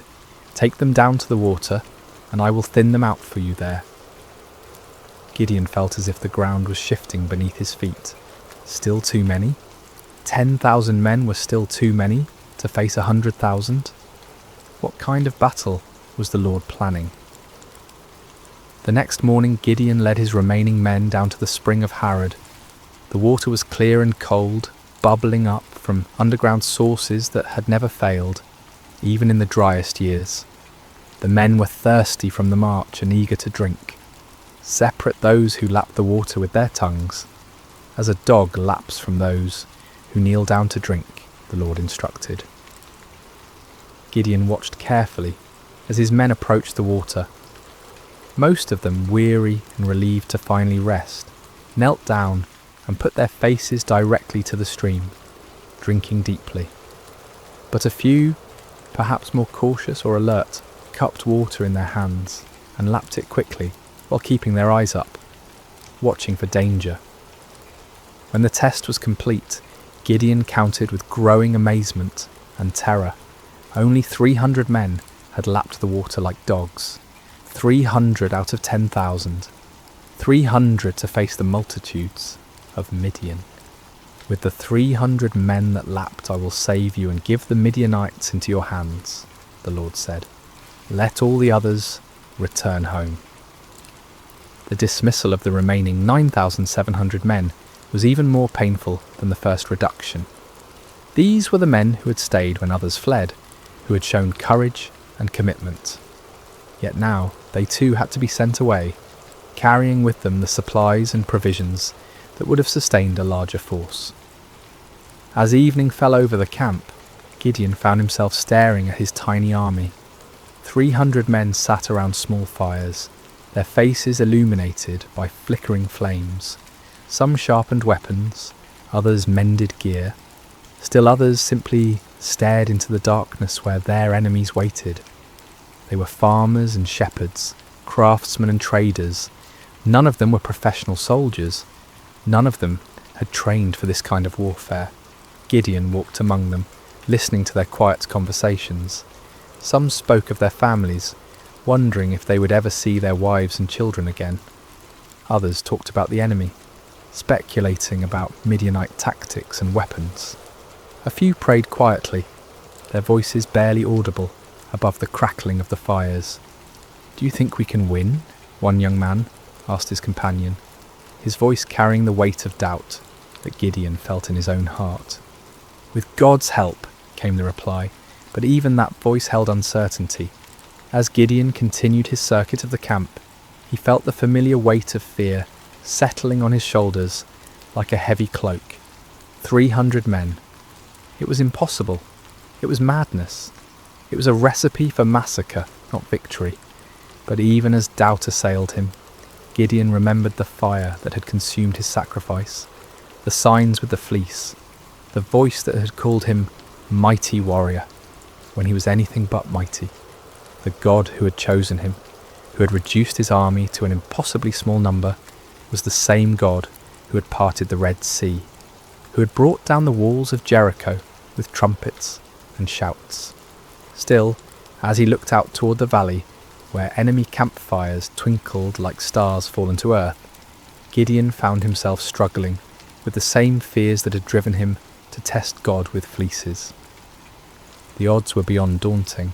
They were simply impossible. But perhaps, he thought with growing understanding, that was exactly the point. Sleep eluded Gideon that night. He tossed on his simple bedroll, listening to the sounds of his small army around him. Some of the men snored peacefully, displaying a faith or fatalism that he envied. Others, like himself, shifted restlessly, no doubt contemplating the impossibility of what lay ahead. As the night deepened, the Lord spoke to him once more. "Get up, go down against the camp, because I am going to give it into your hands. If you are afraid to attack, go down to the camp with your servant Purah and listen to what they are saying. Afterward, you will be encouraged to attack the camp." The Lord knew him well, Gideon realized. He was indeed afraid, terrified beyond measure. The offer to scout the enemy camp was exactly what his anxious heart needed. Taking his servant Purah, a young man who had served his family faithfully for years, Gideon crept away from the Israeli camp under cover of darkness. The descent into the valley was treacherous in the darkness. They picked their way carefully between rocks and thorny bushes, each step taking them closer to the vast enemy encampment. As they drew near, the sheer scale of the Midianite army became even more overwhelming. Their campfires stretched as far as the eye could see in every direction, creating a galaxy of light in the darkness of the valley floor. The smell hit them first, thousands of camels, horses and men, creating a pungent mixture that hung heavy in the still night air. Then came the sounds, snoring, quiet conversations, the shuffling of animals, the occasional clank of weapons or armour. It was like approaching a vast, slumbering beast that could wake at any moment and devour them. Gideon and Purah crept to the edge of the camp, staying low among the rocks and scrub brush that dotted the valley floor. The nearest tents were only a few dozen yards away, their dark silhouettes outlined against the glow of dying fires. Guards moved slowly through the camp, but their attention was focused inward, watching for disturbances among their own people rather than looking outward for threats. As they settled into their hiding place, Gideon heard voices from a nearby tent. Two men were talking in low tones, their conversation carrying clearly in the still night air. "I had the most disturbing dream," one man was saying. "I dreamed that a round loaf of barley bread came tumbling into the Midianite camp. It struck the tent with such force that the tent overturned and collapsed." His companion was quiet for a moment before responding, and when he did, his voice was heavy with foreboding. "This can be nothing other than the sword of Gideon, son of Joash the Israelite. God has given the Midianites and the whole camp into his hands." Gideon felt as if lightning had struck him. Here in the heart of the enemy camp, these soldiers were talking about him, about his victory, about their own defeat. The dream was clearly a sign from God. A simple barley loaf, representing humble Israel, would overturn the mighty tent of Midian. He grasped Purah's arm, and together they crept back through the darkness, toward their own camp. But now the impossible seemed possible.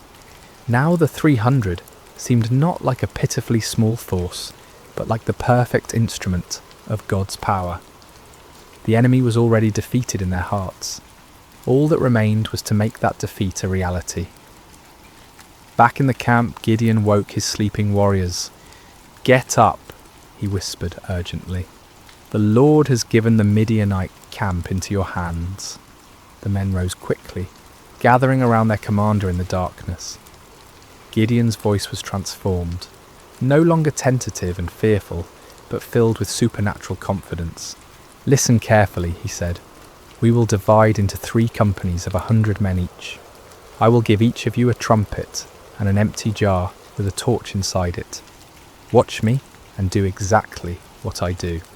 When I and all who are with me blow our trumpets, then you blow your trumpets all around the camp and shout, 'For the Lord and for Gideon.'" The plan was unlike anything any of them had ever heard of. No swords, no spears, no conventional weapons at all. Just trumpets, empty pottery jars and torches. It seemed almost like madness, but there was something in Gideon's voice, something in his bearing, that convinced them this was indeed the Lord's strategy.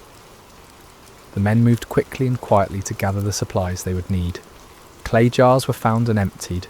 Torches were prepared and placed carefully inside, so that their light was completely hidden. Each man took a trumpet, though few of them had any experience with such instruments. The plan didn't require musical skill, however, only the ability to make noise. As the first company prepared to move out, Gideon looked at his men one final time. These farmers and shepherds, these ordinary men who had answered an extraordinary call, were about to attempt something that would be remembered for generations to come. They were terrified. He could see it in their faces, but they were also determined. They'd come too far to turn back now.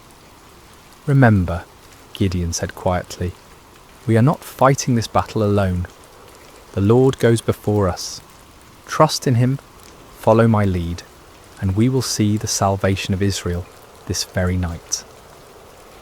The 3 companies spread out in the darkness, moving carefully around the perimeter of the enormous enemy camp. It took time to get into position, with each group having to navigate difficult terrain while carrying their unusual equipment. But finally, just as the middle watch began, just as the guards were changing and the camp was at its most vulnerable, Gideon's company reached their position on one side of the valley. He looked across the vast sea of tents and fires, knowing that his other 2 companies were in position on the other sides. Somewhere out there in the darkness, 200 other men were waiting for his signal, trusting him to lead them in this impossible venture. Gideon raised his trumpet to his lips, lifted his jar with its hidden torch, and prepared to find out whether the God of Israel would indeed fight for his people. The moment had come. 300 men were about to challenge an army of over 100,000, armed with nothing but faith and the most unusual weapons in the history of warfare. The fate of Israel hung in the balance, suspended in the darkness between doubt and faith, between human impossibility and divine power. The signal came like thunder splitting the night sky. Gideon's trumpet blast echoed off the hills surrounding the valley, a piercing note that seemed to come from heaven itself. In the same instant, he smashed his clay jar against a rock, releasing the torch inside to blaze forth like a star suddenly born in the darkness. "A sword for the Lord and for Gideon," he shouted at the top of his lungs. The response was immediate and devastating. All around the perimeter of the vast Midianite camp, 299 other men followed their commander's example. The sound was indescribable. 300 trumpets blowing at once, creating a wall of noise that seemed to shake the very foundations of the earth. 300 clay jars smashed simultaneously, the sound like thunder crashing over and over again. 300 torches suddenly blazed to life, creating a ring of fire around the sleeping army. And 300 voices roared out the battle cry, "A sword for the Lord and for Gideon." The effect on the Midianite camp was catastrophic. Men who had been sleeping peacefully moments before were jolted awake by the tremendous noise, their minds struggling to comprehend what was happening.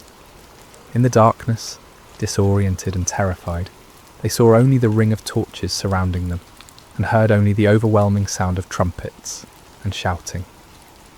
To their sleep-clouded minds, it seemed as if they were surrounded by a vast army.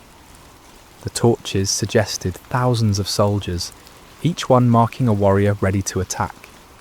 The trumpets spoke of organised military might, of disciplined forces moving in coordinated assault.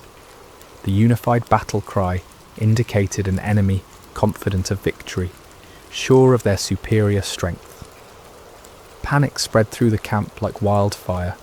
Men stumbled from their tents, grabbing weapons, looking desperately for officers to tell them what to do.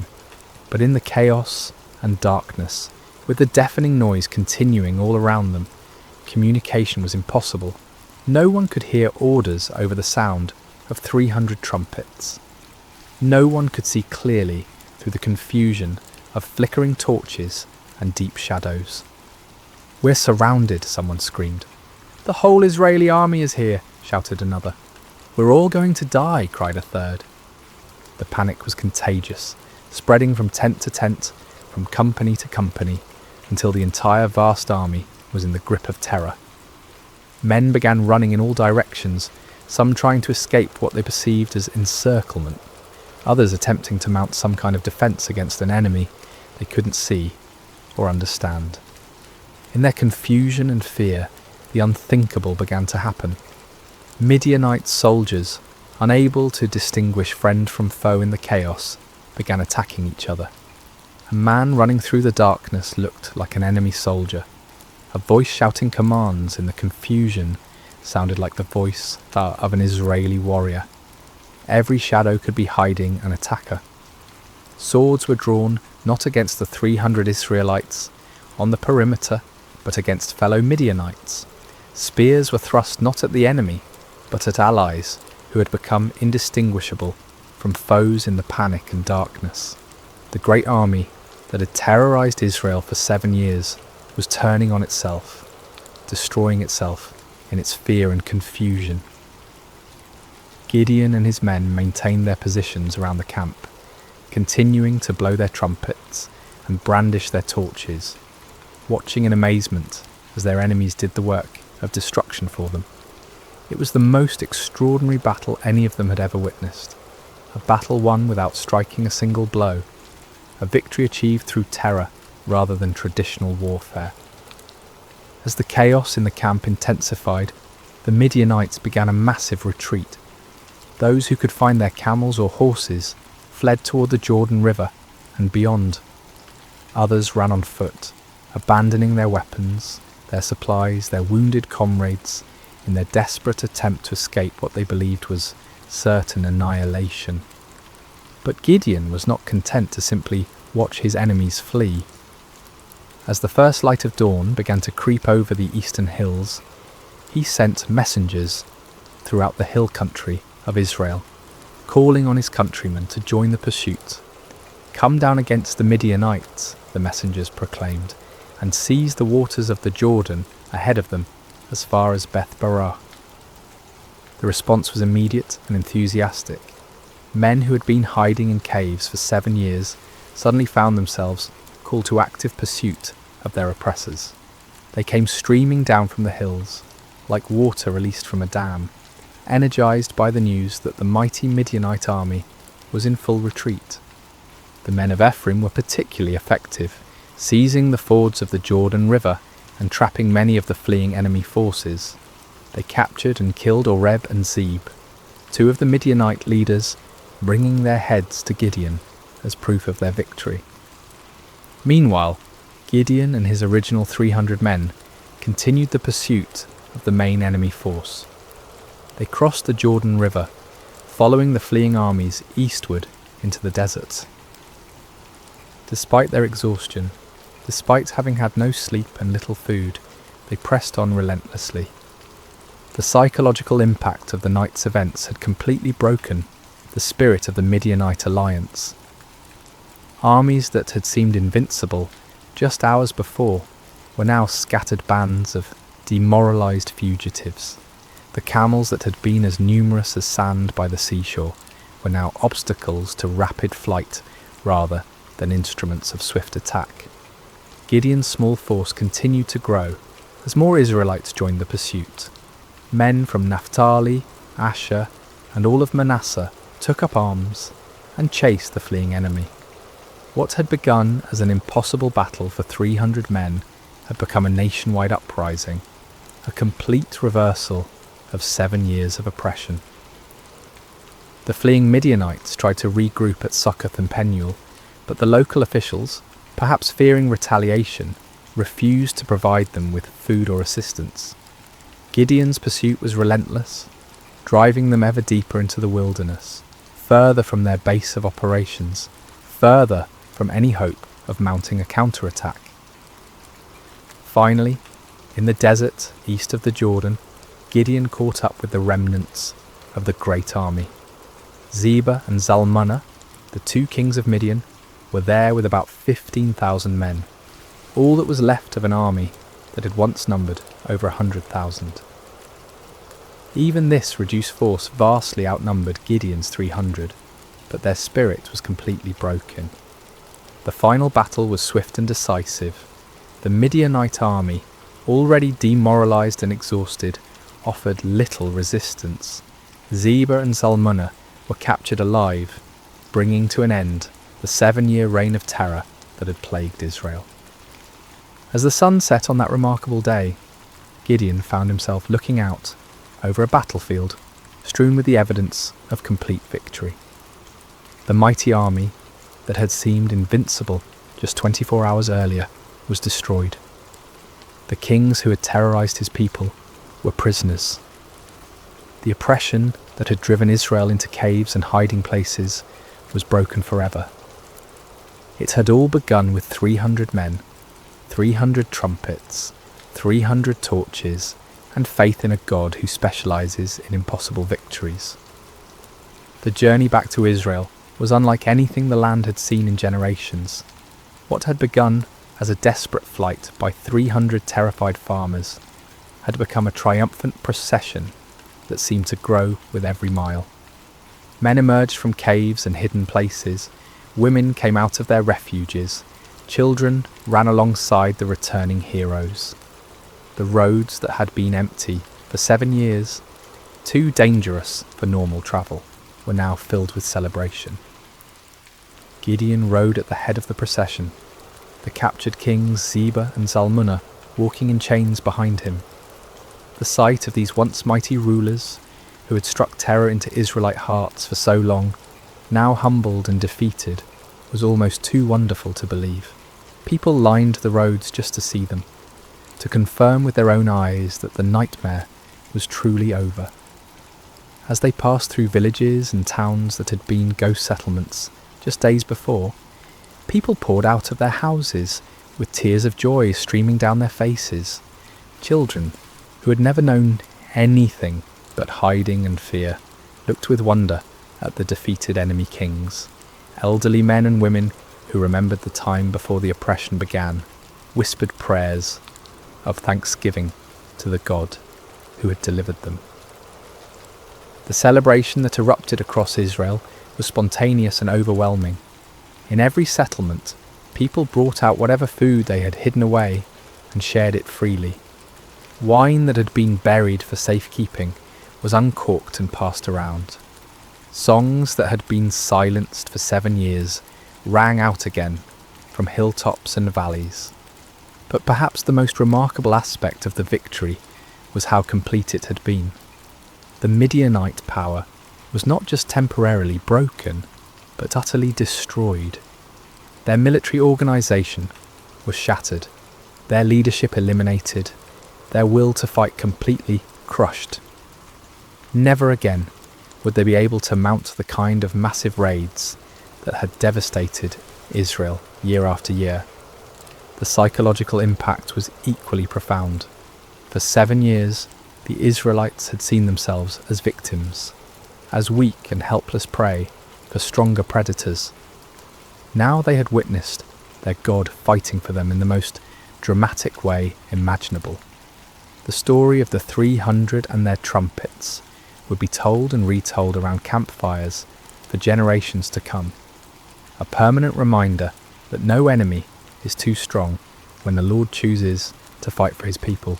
When Gideon finally reached his homeland, representatives from all the tribes of Israel came to meet him. They came with a proposal that on the surface seemed like the natural conclusion to his remarkable victory. "Rule over us," they said, their voices filled with genuine admiration and gratitude. "You, your son, and your grandson, because you have saved us from the hand of Midian." It was an offer of kingship, of dynastic rule that would establish Gideon's family as the permanent rulers of Israel. After centuries of loose tribal confederation, of judges who arose in times of crisis only to fade from prominence when the emergency passed, the people were ready for something more permanent, more stable, and who better to serve as their king than the man who had delivered them from their greatest enemy? The offer was tempting beyond measure. Gideon had gone from threshing wheat in secret to being offered the crown of all Israel. The boy who had hidden in wine presses was being invited to sit on a throne. The man who had doubted his own worth was being told that he was worthy to found a royal dynasty. But Gideon's response revealed the depth of his spiritual growth during this incredible journey. The fearful farmer who had needed multiple signs and confirmations had become a man who understood something fundamental about the nature of God's kingdom. "I will not rule over you," he declared firmly, "nor will my son rule over you. The Lord will rule over you." It was a profound statement of faith and wisdom. Gideon recognized that Israel's true king was the Lord himself, and that any human ruler would be merely a steward of God's authority. He had learned through his own experience that victory came not through human strength or wisdom, but through complete dependence on divine power. To accept a crown now would be to claim credit for what God alone had accomplished. The people were disappointed but not surprised. They had seen enough of Gideon's character to understand that he was not motivated by personal ambition. Still, they wanted to honour him in some way, to create some lasting memorial to his remarkable victory. Gideon did make one request of the people, though it would prove to be a fateful one. "I do ask one thing of you," he said. "Each of you give me an earring from your share of the plunder." The Midianites, like many desert peoples, wore gold earrings, and the spoils of victory included a considerable amount of such jewellery. The Israelites were happy to comply with this modest request. They spread out a garment, and each man threw a gold earring onto it. When all the contributions were gathered, the weight of the gold was 1,700 shekels, an enormous fortune by the standards of the time. In addition to the earrings, there were ornaments, pendants, and purple garments worn by the Midianite kings, as well as chains from their camels' necks.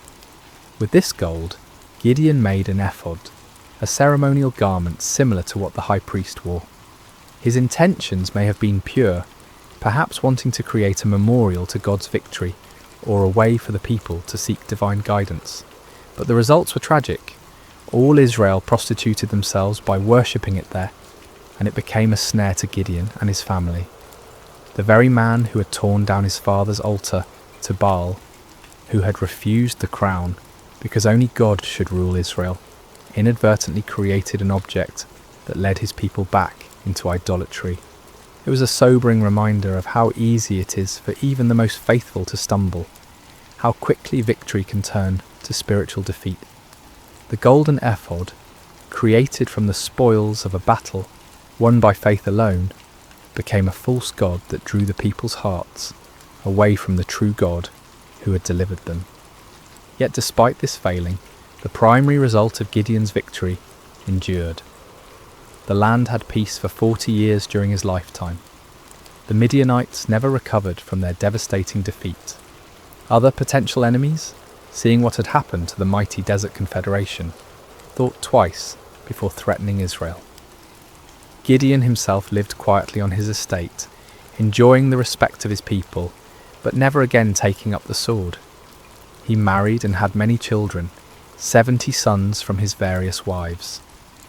One son, born to a concubine in Shechem, was named Abimelech, and he would later bring great trouble to Israel in his quest for the power his father had refused. When Gideon died at a good old age, he was buried in the tomb of his father Joash in Ophrah of the Abiezrites. His death marked the end of an era, the passing of a man who had embodied both the highest faith and the deepest human frailty. As we reach the end of this ancient story, told now across thousands of years and countless retellings, the lessons of Gideon's life continue to resonate with profound relevance. His journey from fearful farmer to victorious leader speaks to truths that transcend time and culture, offering wisdom for anyone who has ever felt inadequate for the tasks before them. The first and most striking lesson is how God chooses his instruments. When the angel called Gideon a mighty warrior while he hid in a wine press, it seemed like either a mistake or a cruel joke. Gideon was none of the things we typically associate with great leaders. He wasn't brave, wasn't confident, wasn't from an important family, wasn't trained in warfare or politics. By every human measure, he was spectacularly unqualified for the task ahead. Yet this was precisely why God chose him.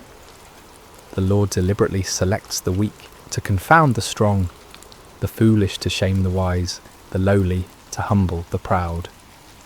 Gideon's weakness became the perfect vessel for divine strength because there could be no question about who deserved the credit for the victory.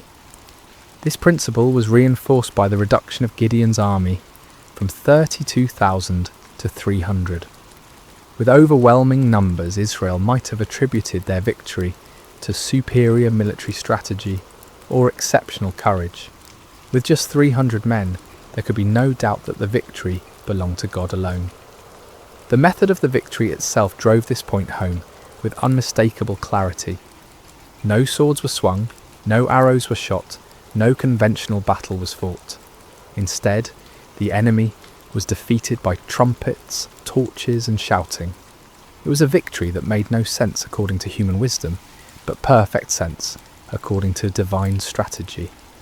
Gideon's story also illustrates the patient grace of God toward human weakness.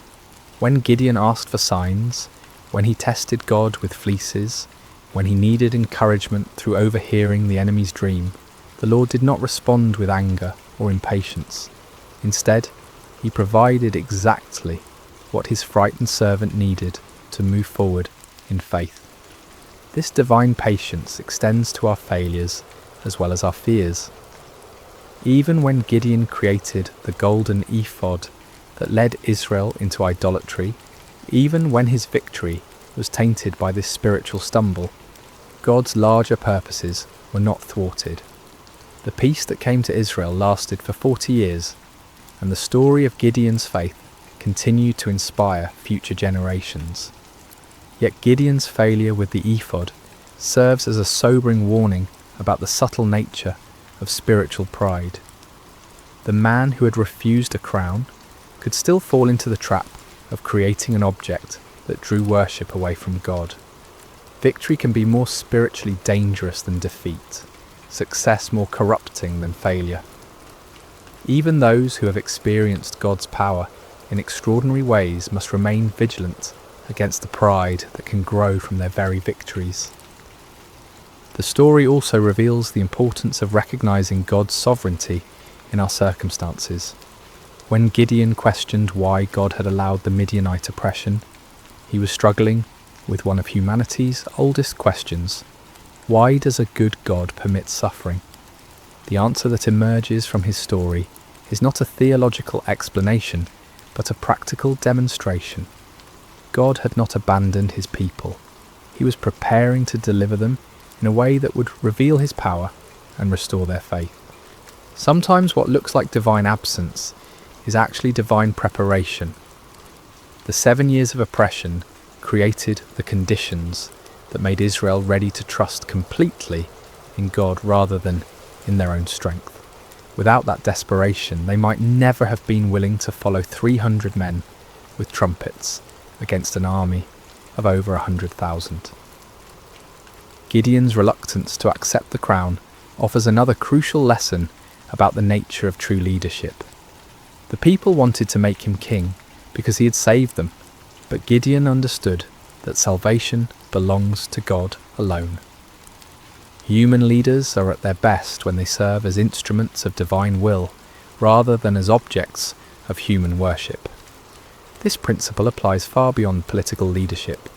In families, in businesses, in communities, in churches, the most effective leaders are those who understand that their authority is delegated, that their successes come from sources beyond themselves, that their role is to point others toward truth rather than toward their own personalities or achievements. The transformation in Gideon's character throughout the story demonstrates the power of stepping out in faith despite fear. The man who ended the story was dramatically different from the one who began it, not because his circumstances had changed, but because he had learned to trust in something greater than his circumstances. He discovered what countless others have learned, that God's strength is made perfect in human weakness, that his power is most clearly displayed when human power is obviously inadequate, that the greatest victories often come in ways that make no earthly sense. For modern listeners, Gideon's story speaks to anyone who has ever felt overwhelmed by the challenges they face, whether dealing with personal struggles, family crises, professional obstacles, or community problems. The principles that guided Gideon remain relevant. True solutions often come not through human wisdom or strength, but through surrender to divine wisdom and dependence on divine strength.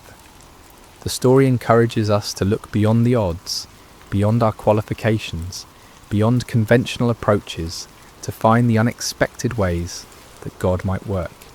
It reminds us that He specializes in impossible situations, that He delights in using unlikely people, that He often works in ways that confound human expectations.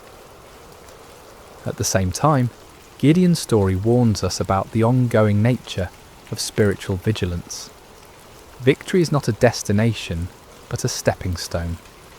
Success is not an end, but a beginning. Even those who have experienced God's power in remarkable ways must continue to guard their hearts against pride, idolatry, and spiritual complacency. The golden ephod that became a snare to Gideon serves as a perpetual reminder that our greatest spiritual dangers often arise not from our failures, but from our successes, not from our weaknesses, but from our strengths, not from what we lack, but from what we have achieved. As we close this ancient tale, we're reminded that Gideon's story is ultimately not about Gideon at all. It's about a God who sees potential where others see only weakness, who creates strength from surrender, who wins victories through the most unlikely means. It's about divine love that persists through human doubt, divine patience that endures human testing, divine power that works through human frailty. The trumpets that shattered the midnight silence in that valley so long ago continue to echo through the centuries, calling each generation to trust in something greater than themselves, to step forward in faith despite their fears, to discover that the God who delivered Israel through 300 men with torches is still in the business of impossible victories. In our own valleys of challenge and oppression, surrounded by enemies that seem too numerous to count, facing odds that appear insurmountable, Gideon's story whispers the same truth that changed a fearful farmer into a mighty warrior. The Lord is with you. And in him, even the weakest can become strong. Even the smallest can achieve great things. Even the most unlikely can be used for extraordinary purposes. The battle belongs to the Lord, and in him, victory is always possible. And so we end where we began, with a simple truth that transcends time and circumstance. When God chooses to fight for his people, no enemy can stand, no odds are too great, and no victory is impossible. The story of Gideon continues to unfold in every generation, in every heart that learns to trust, not in human strength, but in divine power, not in earthly wisdom, but in heavenly guidance, not in what we can see, but in what God can do. May this ancient story find new life in modern hearts. May its lessons take root in contemporary soil, and may its timeless truths continue to inspire faith, courage, and hope in all who hear it. For the God who called Gideon from his hiding place continues to call ordinary people to extraordinary purposes, continues to choose the weak to confound the strong, and continues to win impossible victories through the most unlikely means. The story of Gideon is, in the end, the story of all who learn to trust in something greater than themselves. It is the story of divine love that never gives up, divine power that never fails, and divine grace that transforms fearful hiding into mighty victory. This has been the story of Gideon and the battle against Midian, shared with you tonight through sacred slumber. May it bring you peace, may it strengthen your faith, and may it remind you that no challenge is too great when faced with divine help. Sleep well, dear listener, and may your dreams be filled with the trumpets of victory and the light of hope that never dies. Hello, dear soul, and welcome to tonight's sacred story. Before we begin, I'd love to gently invite you to share. Where in the world are you listening from tonight? And what time is it as you begin to rest? It's always beautiful to see how far this quiet circle of peace and God's word stretches around the world. And if you find peace and comfort tonight in this gentle story, please consider subscribing to Sacred Rest, where you can drift into sleep surrounded by scripture, stillness, and the tender presence of God. Now, take a slow, calming breath and settle in. Tonight, we walk through golden fields of faith as we enter the book of Ruth. In the gentle hills of Judah, beneath a sky that once poured abundance upon the land, the town of Bethlehem, whose name itself means house of bread, had become a place of emptiness. The fields lay parched, the grain stores depleted, and hunger walked freely through the streets that once overflowed with harvest songs. In one small home, a woman named Naomi whispered prayers as she packed what little remained of her family's possessions. Her husband Elimelech stood at the threshold, his eyes fixed on the horizon, toward the land of Moab where rumours of plenty had reached their desperate ears. Their 2 sons, Mahlon and Chilion, young men with dreams still unformed, helped secure their meagre belongings for the journey ahead. "Is this truly what Yahweh wishes for us?" Naomi asked softly, her hands trembling slightly as she folded a well-worn shawl.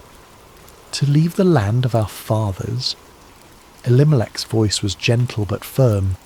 "Sometimes faith means following the path of provision wherever it leads. We go to survive, beloved. We go to live." And so they set out, a small family among many who sought survival beyond their homeland's borders. The road stretched long before them, a winding path into uncertainty. With each step away from Bethlehem, Naomi felt the weight of leaving grow heavier, like gathering storm clouds behind them. Moab received them with fields less barren than those they had left. They built a simple life there, foreigners in a strange land that worshipped strange gods. They kept to themselves, honouring the Sabbath in quiet ways, speaking of Yahweh in evening whispers when the day's work was done. But sorrow knows no boundaries, respects no borders. It found them even there, across the Dead Sea from their homeland. First came the quiet, unexpected night when Elimelech did not wake with the dawn. Naomi wept as they buried him according to their customs, as best they could in foreign soil. Her sons stood like slender reeds on either side of her, bending in the wind of grief but not breaking. Time continued its patient march. The sons found wives among the Moabite women. Mahlon married Ruth, a woman with gentle eyes and a voice like summer rain. Chilion took Orpah, whose laughter could brighten even their darkest days of longing for home. For 10 years they lived thus, not in abundance, but in enough, until enough became too little and the shadows returned. First Mahlon grew ill, his strength fading like evening light. Then Chilion, as if unable to walk this world without his brother, followed him into that quiet night from which no traveller returns. 3 widows remained, their grief a shared language that needed no translation. When news reached them that the famine had lifted in Judah, Naomi's heart turned homeward. What remained for her in this land of sorrows? Better to die in the place of her birth, among her own people, than to continue as a stranger in a land that had taken everything she loved.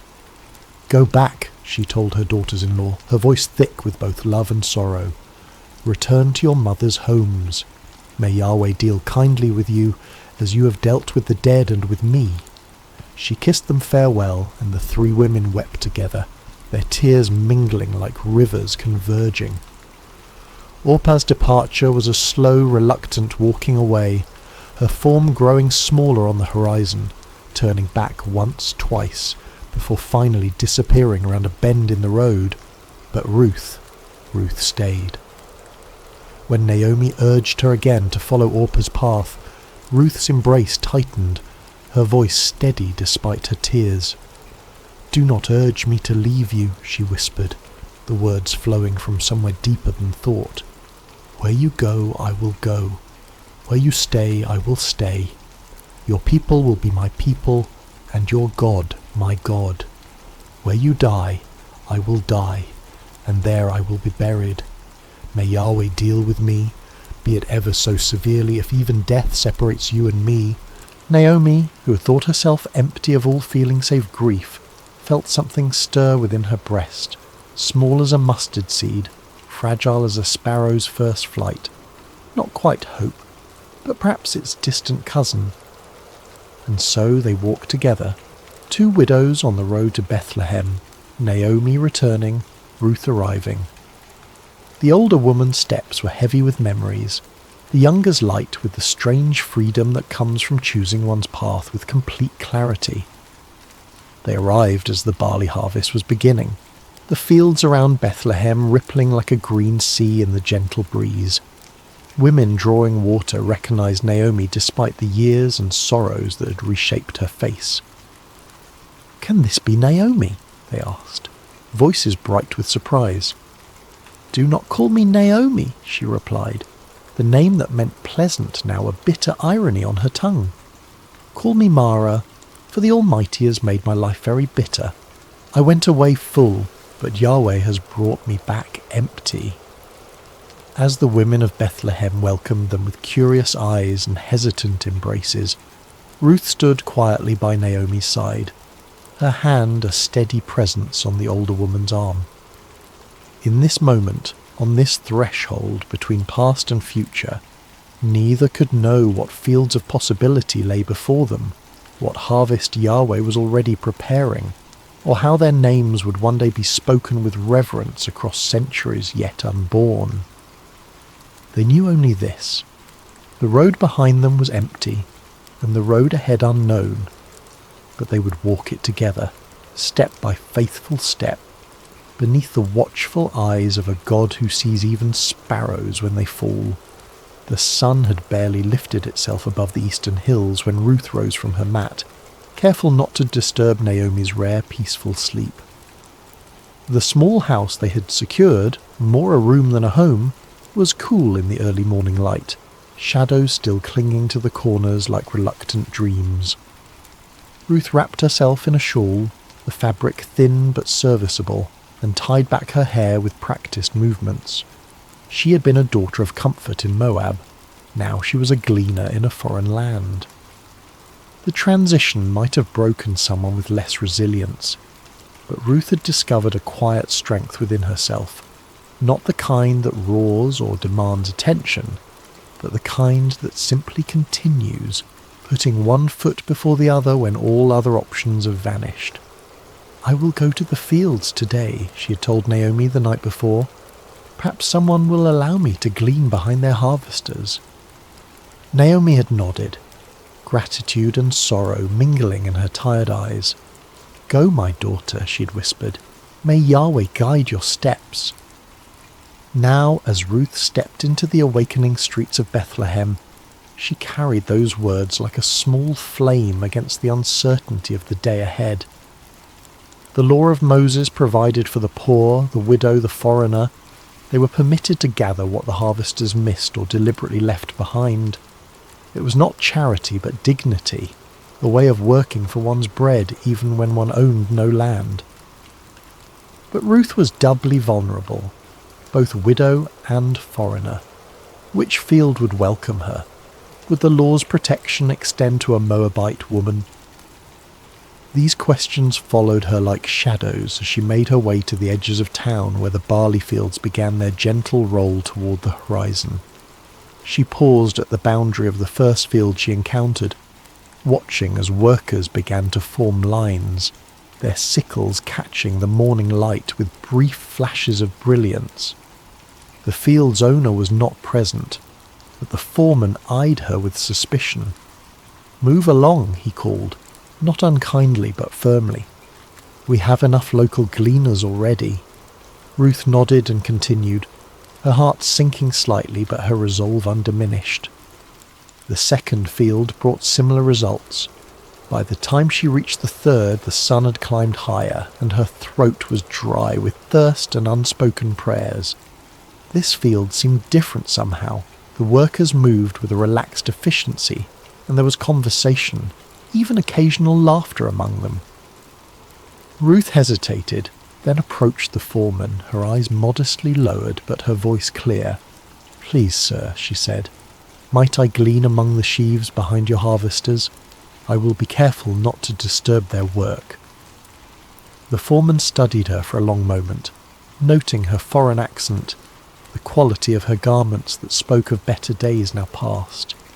Something in her demeanour, a dignity that hardship had failed to diminish, made him nod slowly. "You may," he said. "Stay close to my servant girls, drink from our water jars when you thirst, and rest in the shade when the sun grows too fierce." Ruth's gratitude was a physical sensation, warm in her chest. "Thank you," she whispered. "You're most kind to a stranger." The work was harder than anything she'd done before, bending, searching, gathering the scattered stalks left behind. The sun climbed higher, its heat a heavy blanket across the fields. The other gleaners, mostly local widows and their children, kept their distance, though their curious glances sometimes found her. But Ruth worked steadily. Her determination measured in each stalk added to her growing bundle.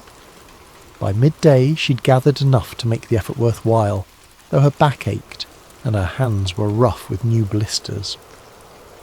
She was resting briefly in the shadow of a large sycamore at the field's edge when a commotion among the workers drew her attention. A man had arrived, tall, broad-shouldered, with the bearing of someone accustomed to respect. The foreman hurried to greet him, and the workers called out blessings. "The Lord be with you," the man responded, his voice carrying across the field. "The Lord bless you," they answered in unison. This, then, was the owner of the field where Ruth had found favour. She watched as he moved among his people, speaking to each, asking after families, offering words that brought smiles to weary faces. There was something different about him, a kindness that seemed as natural as breathing. When his circuit of the field brought him near where Ruth rested, He paused, his gaze falling on her with quiet curiosity. "Who is this young woman?" he asked his foreman.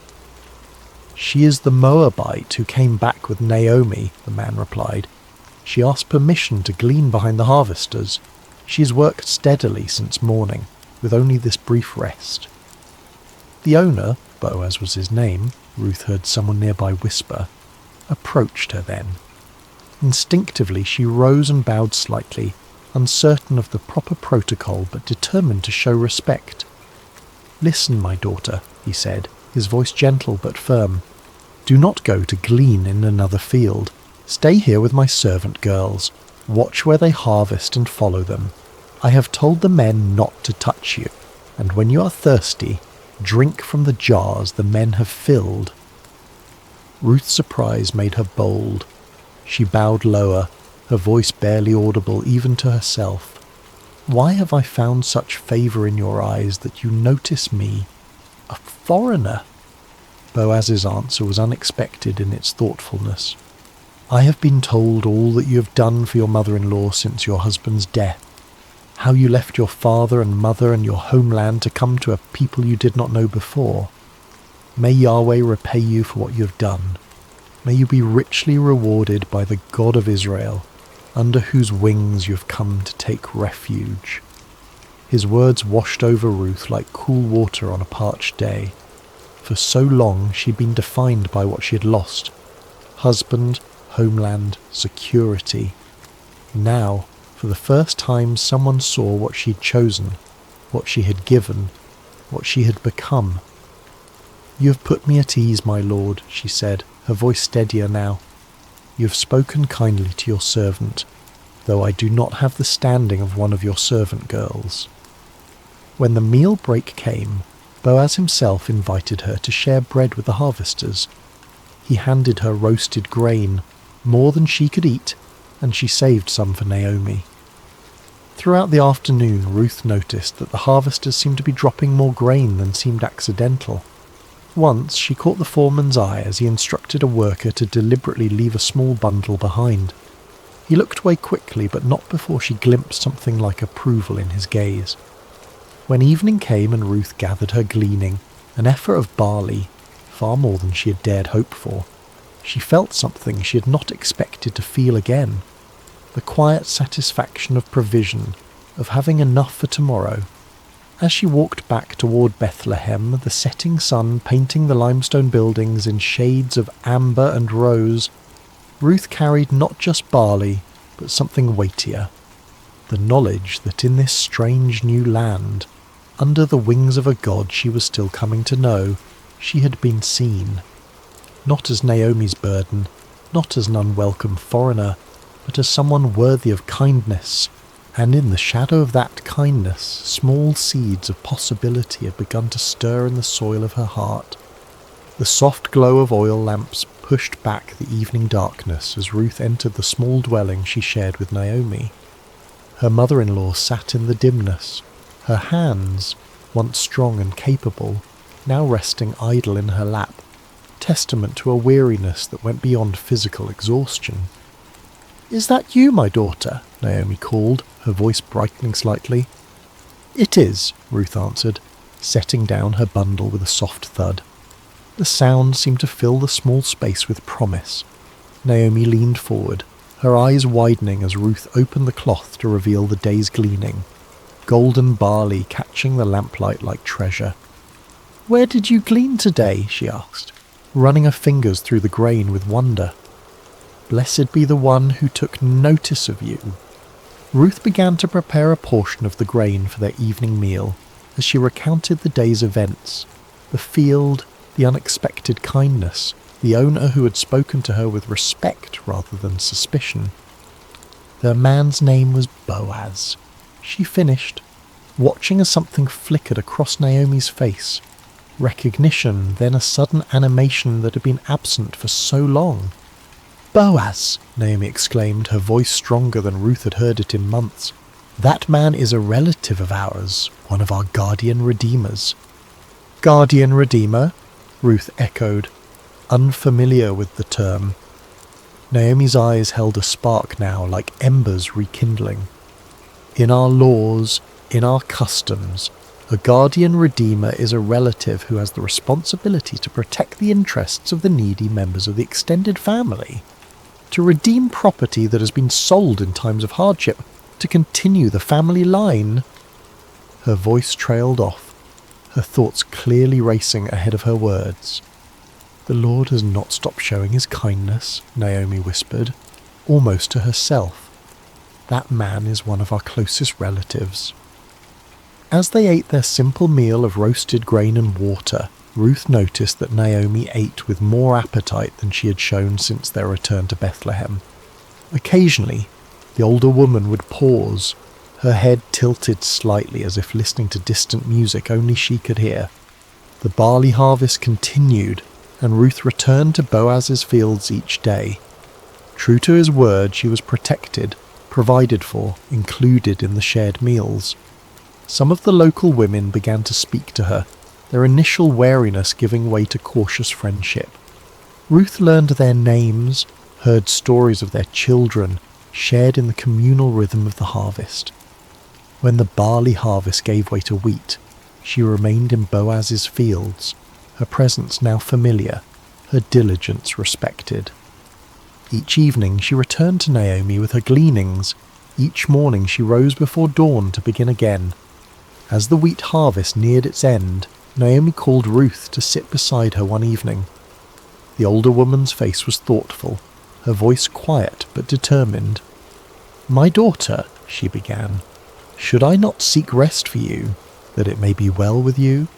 Is not Boaz our relative, with whose young women you have been working? See, he's winnowing barley tonight at the threshing floor." Ruth listened carefully as Naomi outlined a plan.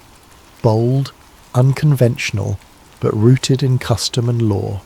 She was to bathe, anoint herself with fragrant oil, put on her best garment, and go to the threshing floor where Boaz would be sleeping to guard the harvest. After he had eaten and drunk and lain down, she was to uncover his feet and lie down there, a symbolic gesture, a quiet request for protection. "All that you say I will do," Ruth promised, though her heart fluttered with uncertainty.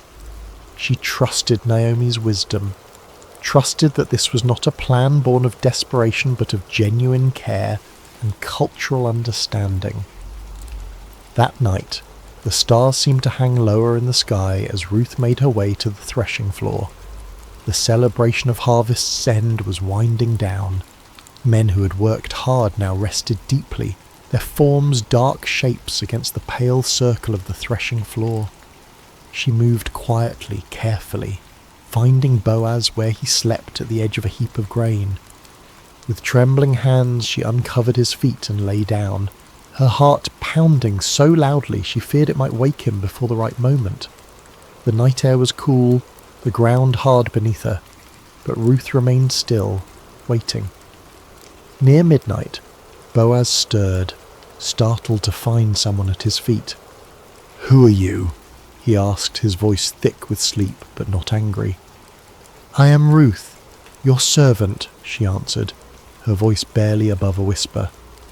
"Spread the corner of your garment over me, for you are a guardian redeemer." There was a long silence during which Ruth could hear only her own heartbeat and the distant call of a night bird. Then Boaz spoke, his voice warm with emotion she hadn't expected. "The Lord bless you, my daughter," he said gently. "This kindness is greater than what you showed earlier. You have not run after younger men, whether rich or poor, and now don't be afraid. I will do for you all you ask. All the people of my town know that you are a woman of noble character." His words washed over her like a blessing, affirming not just her request but her person, her character, her choices, her worth. "It is true that I am a guardian redeemer," he continued, his voice thoughtful. "But there is a guardian redeemer more closely related than I. Stay here for the night, and in the morning, if he wants to redeem you, good. Let him redeem you. But if he is not willing, as surely as the Lord lives, I will redeem you. Now, lie here until morning." Ruth lay at his feet until dawn began to paint the eastern sky with the first pale colours of day. Before it was light enough for people to recognise each other, Boaz gently woke her. "Let it not be known that a woman came to the threshing floor," he said, practical and protective. Then he measured out 6 measures of barley, a generous gift, a promise of more to come, and placed it in her shawl. "Don't go back to your mother-in-law empty-handed," he explained.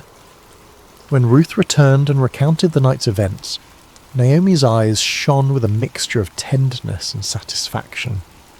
"Wait, my daughter," she counselled, "until you find out what happens, for the man will not rest until the matter is settled today." And as the morning light filled their small home, Ruth felt a strange peace settle over her. Not the peace of certainty, for much remained unresolved, but the peace that comes from having taken a step in faith, from having placed one's future in hands both human and divine. Outside, the streets of Bethlehem were coming to life. Somewhere in the town, Boaz was already moving toward the city gate, where matters of law and redemption were settled. Whatever the day would bring, Ruth knew that she had been seen, heard and valued, not despite her foreignness, her widowhood, her poverty, but somehow mysteriously, because of the person these circumstances had revealed her to be. And in that knowledge, she found a quiet strength to wait, to hope, to trust in the unfolding of a story that suddenly seemed larger than her own life. A story written in fields of barley and wheat, in promises spoken in the darkness, in the steadfast love of a God who sees the sparrow fall and counts the hairs on every head. The morning light spilled across Bethlehem like honey warm and golden. Boaz had risen early, his mind filled with purpose, his heart with a mixture of hope and determination. He made his way to the town gate, the place where elders gathered, where business was conducted, where justice was administered in full view of the community. He had barely settled himself when the guardian redeemer he had mentioned to Ruth approached. "Come over here, my friend," Boaz called, motioning to a seat beside him. "Sit down here." The man complied, curious about this formal invitation. Boaz then gathered 10 elders of the town, asking them to sit as witnesses. What was about to transpire was no small matter. It concerned inheritance, redemption, the continuation of a family line that had nearly been extinguished. "Naomi, who has returned from Moab," Boaz began carefully, "is selling the piece of land that belonged to our relative Elimelech. I thought I should bring the matter to your attention and suggest that you buy it in the presence of these seated here and in the presence of the elders of my people." The relative's eyes brightened with interest. Land was wealth, security, legacy. "I will redeem it," he said promptly. But Boaz was not finished. His next words were measured, precise, laying out the full implications of redemption. "On the day you buy the land from Naomi, you also acquire Ruth the Moabite, the dead man's widow, in order to maintain the name of the dead with his property." The relative's expression shifted. To redeem the land was one thing, a sound investment, but to marry Ruth meant dividing his own inheritance, complicating his family line. His enthusiasm visibly cooled. "Then I cannot redeem it," he said. "Because I might endanger my own estate. You redeem it yourself. I cannot do it." To formalize the transaction, the man removed his sandal, an ancient custom signifying the transfer of redemption rights. "Buy it yourself," he said, handing the sandal to Boaz. Boaz turned to the elders and all the people gathered at the gate. "Today you are witnesses," he declared, his voice carrying across the morning stillness, "that I have bought from Naomi all the property of Elimelech, Kilion, and Mahlon. I have also acquired Ruth the Moabite, Mahlon's widow, as my wife, in order to maintain the name of the dead with his property, so that his name will not disappear from among his family or from his hometown." The elders and all at the gate responded with one voice, "We are witnesses."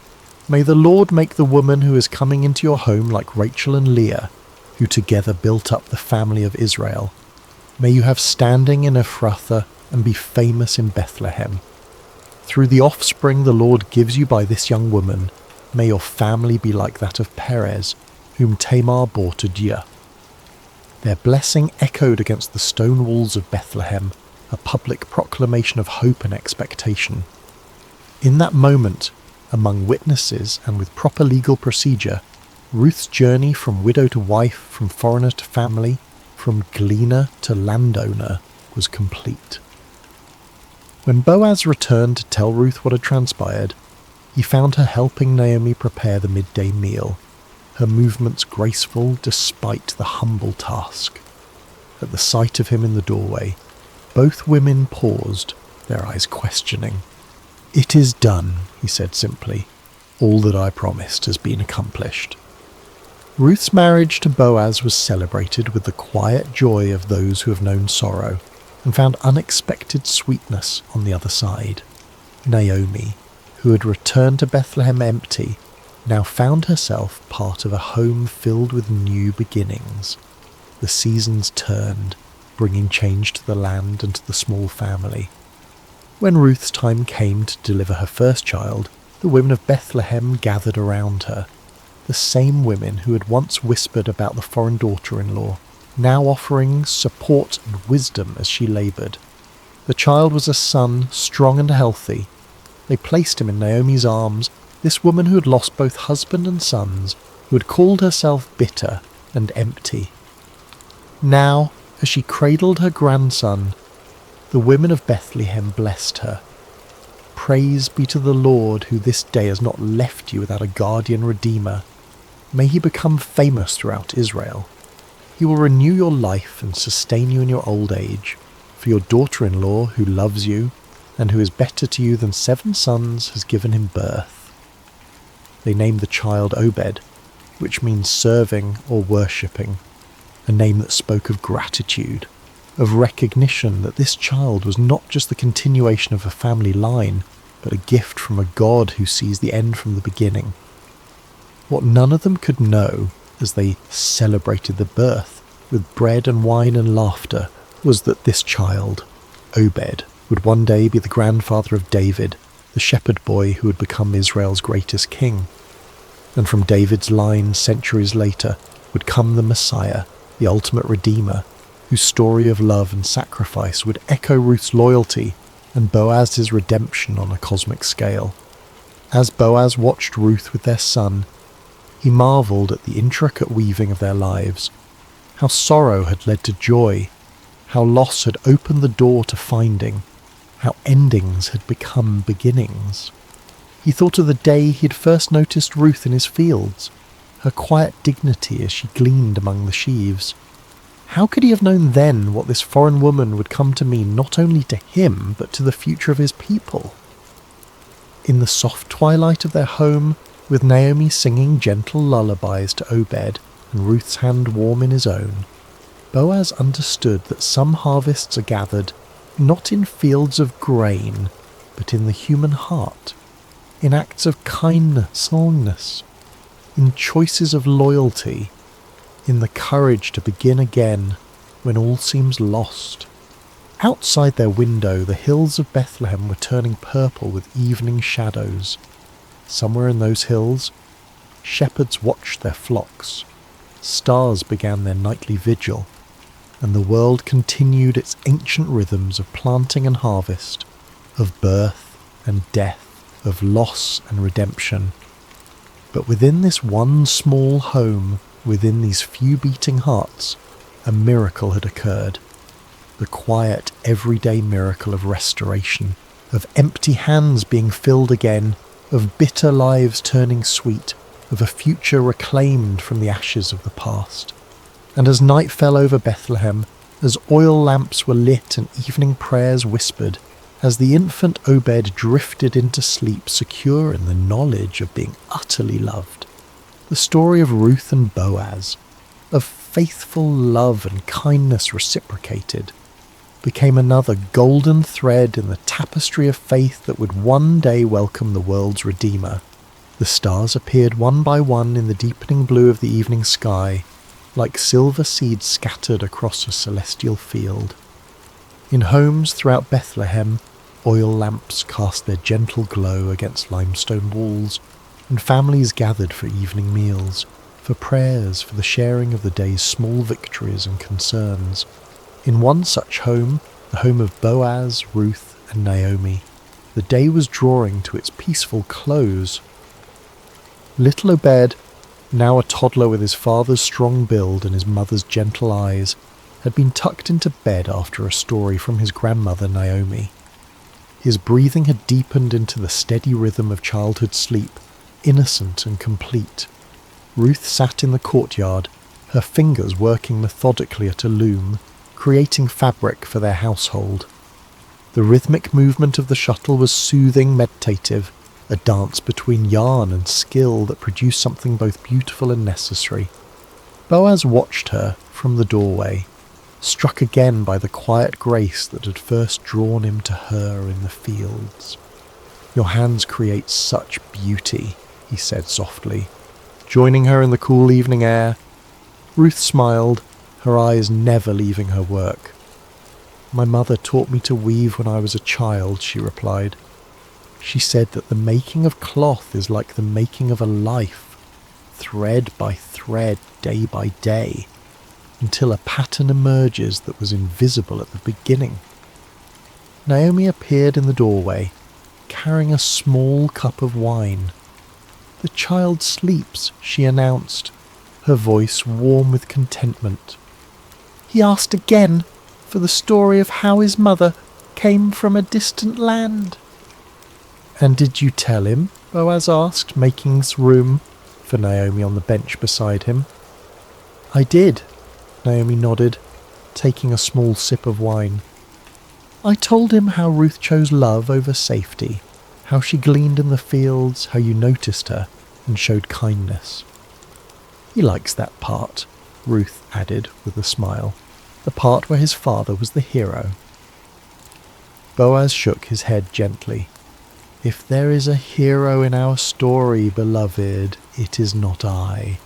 It is you who left everything familiar to follow Naomi. It is Naomi who endured loss upon loss, yet found the strength to return home. It is the Lord who guided each step, though we could not see the path ahead." The three sat in comfortable silence for a moment, each lost in their own thoughts. The night air was cool but not cold, fragrant with the scent of ripened fruit from the small orchard that bordered their property. In the distance, a shepherd's flute played a melancholy tune, its notes drifting over the sleeping town like a blessing. "Do you ever think," Naomi said eventually, her voice thoughtful, "of how differently things might have unfolded if the famine had never come, if my sons had lived, if Ruth had returned to her mother's house as Orpah did?" Boaz reached for Ruth's hand, his calloused palm enveloping her smaller one. "I think of it often," he admitted, "how 1,000 different choices, 1,000 different circumstances might have led us all elsewhere. Yet here we are, brought together by both sorrow and joy." Ruth set aside her weaving, her eyes reflecting the first bright stars. "In Moab," she said softly, "we had a saying, 'The path to the garden often leads through the desert.' I did not understand it fully until I lived it." "And now?" Naomi asked. "Now I understand that sometimes the desert is necessary," Ruth answered. "Sometimes the empty road, the lonely field, the long night of waiting, these are not detours from God's plan, but the very path itself." Boaz nodded, his face solemn in the gathering darkness. "When I was a younger man," he said, "I often questioned why the Lord had not blessed me with a wife, with children. I watched my friends build families while I built barns and storehouses. I wondered if I had somehow missed the fullness of life." He looked at Ruth, his eyes soft with wonder even after these years together. "Now I see that I was waiting for you, though I did not know it. that each harvest I oversaw, each field I planted, was preparation for the day when a Moabite widow would come to glean among my sheaves. Naomi's laugh was gentle without bitterness, and I, who accused the Lord of emptying my hands, look what he has filled them with. She gestured toward the house where Obed slept, toward the small but thriving household that had grown around her. Sometimes emptiness is just the space God is creating for something new. As they sat together in the deepening twilight, a sense of reverent gratitude settled over them. Not the loud exuberance of those who have never known loss, but the deeper, quieter joy of those who have walked through shadows and found light waiting on the other side. The tale of their lives, this unexpected family, formed from fragments of broken dreams, would be told and retold through generations. Not because it was extraordinary in its outward circumstances, but because it revealed an extraordinary truth, that in the hands of a loving God nothing is wasted. Not grief, not loyalty, not kindness, not love freely given with no expectation of return. In the quiet darkness of Bethlehem, as the household of Boaz and Ruth prepared for sleep, they could not know how their story would echo through time, how the great-grandson of their son would be anointed king of Israel, how from their lineage would come the promised Messiah. They knew only this, that the God who had led them through famine and loss, through foreign fields and threshing floors, through legal proceedings and new beginnings. Hello there, dear friend. Before we begin this peaceful journey together, I want to know a little about you. How has your day been? Whether it's been filled with joy or challenges, busy moments or quiet pauses, you're exactly where you need to be right now. What time is it where you are in the world? Are you settling in for the night, taking a midday rest, or perhaps greeting the early morning hours? Wherever you are, from the bustling cities of New York to the quiet countryside of England, from the mountains of Colorado to the shores of Australia, you're welcome here in this sacred space. If this story brings you peace, I'd love for you to subscribe to Sacred Slumber, where we gather each week to find rest in timeless tales of faith, hope, and gentle grace. Now, let's begin. Take a deep breath with me. Let your shoulders soften, your jaw relax, and your heart settle into this moment. Whether morning light is streaming through your window, afternoon shadows are dancing on the walls, or midnight quiet surrounds you like a gentle blanket, let us walk together through a story of gentle strength and unseen grace. We're about to enter a time long ago, during the days of the judges in ancient Israel. It was a time of chaos and uncertainty, when everyone did what was right in their own eyes. But this is not a story of chaos. This is a story of peace, of quiet faithfulness, of love that chooses to remain when it would be easier to leave. This is the story of Ruth, a young woman whose loyalty would echo through generations, and whose humble heart would become part of the greatest story ever told. So close your eyes if you wish, breathe slowly, and let us journey together to the ancient land of Moab, where our story begins beside still waters of the soul. In the rolling hills of Moab, where the morning mist clung to the barley fields like a gentle prayer, lived a young woman named Ruth. She had married into a Hebrew family who had come to Moab during a time of famine in their homeland of Bethlehem. Her husband's name was Mahlon, and his mother was Naomi, a woman whose very name meant pleasant, and whose heart had once been full of joy. But sorrow has a way of finding us, even in the most peaceful places. First, Naomi's husband Elimelech died, leaving her alone with her 2 sons in a foreign land. The boys had grown into men and married Moabite women, Ruth and her sister-in-law Orpah. For 10 years they lived together, and Ruth learned to love not just her husband, but his faith, his God, and especially his mother, who had welcomed her with open arms. Then tragedy struck again, swift and merciless. Both Mahlon and his brother Chilion died, leaving 3 widows to face an uncertain world alone. In those days, a woman without a husband or sons had little hope of survival. They were vulnerable, forgotten, with no one to provide for them or protect them. Naomi sat in her small house, looking at the two young women who had become like daughters to her.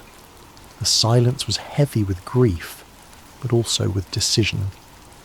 She had heard news from Bethlehem that the famine there had ended, that the Lord had visited his people and given them bread. Her heart longed for home, for the familiar hills of Judah, for the place where she had known happiness before sorrow came calling. "My daughters," she said softly, her voice worn thin by weeping, "I must return to my people. But you are young. You have your whole lives ahead of you. Go back to your mothers' houses. May the Lord deal kindly with you, as you have dealt with the dead and with me." She kissed them both, and they wept together. How can you say goodbye to someone who has been your family, your comfort, your companion through the darkest days? Orpah, after much tears and embracing, finally agreed to return to her people and her gods. It was the practical choice, the safe choice, the choice that made sense to everyone around them. But Ruth clung to Naomi with a determination that surprised them all. When Naomi urged her again to follow her sister-in-law, Ruth spoke words that would echo through history, words that came from the deepest place in her heart. "Do not urge me to leave you or to return from following you. For where you go, I will go, and where you lodge, I will lodge. Your people shall be my people, and your God my God. Where you die, I will die, and there will I be buried. May the Lord do so to me, and more also, if anything but death parts me from you." There was something in Ruth's voice that told Naomi this was not a decision made in the heat of emotion, but a choice carved in stone, written in the very fibre of her being.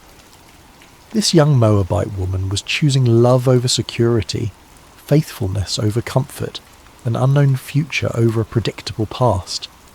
And so they began the long journey from Moab to Bethlehem, two women with nothing but the clothes on their backs and the strength of their love for each other. They walked through valleys where wildflowers nodded in the breeze, past streams that sang ancient songs, under skies that seemed to stretch endlessly toward hope. As they travelled, Ruth would gather berries and herbs along the way, always making sure Naomi had enough to eat. She would find the softest spot for them to rest each night, would share her cloak when the desert air grew cold. She had chosen this path, and she would walk it with grace and dignity, one step at a time. The journey took many days, and with each step toward Bethlehem, Ruth was walking further from everything she had ever known. She was leaving behind the gods of her childhood, the customs of her people, the language of her birth. She was choosing to become a stranger in a strange land, not because she had to, but because love had made the choice for her. When they finally crested the hill that overlooked Bethlehem, the city spread before them like a handful of pearls scattered on brown velvet. The sun was setting, painting the stone houses in shades of gold and amber. Smoke rose from evening fires, and the sound of children playing drifted up to them on the evening breeze. "Look," Naomi whispered, her voice thick with emotion.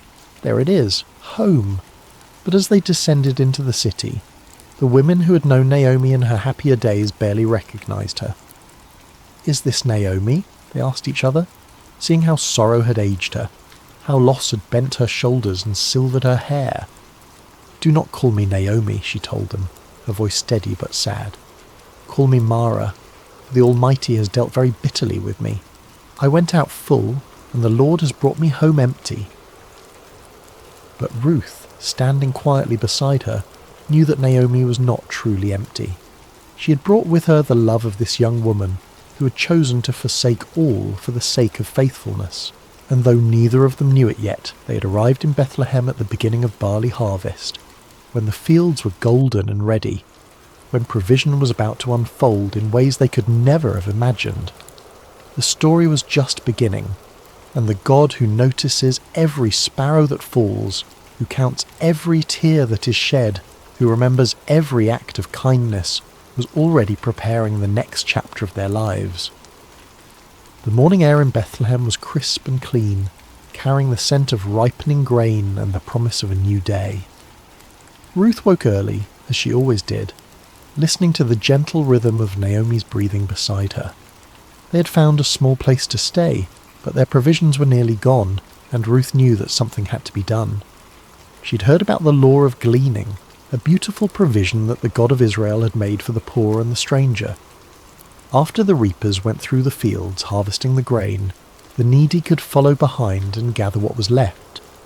It was honest work, humble work, but it was work that could keep them alive.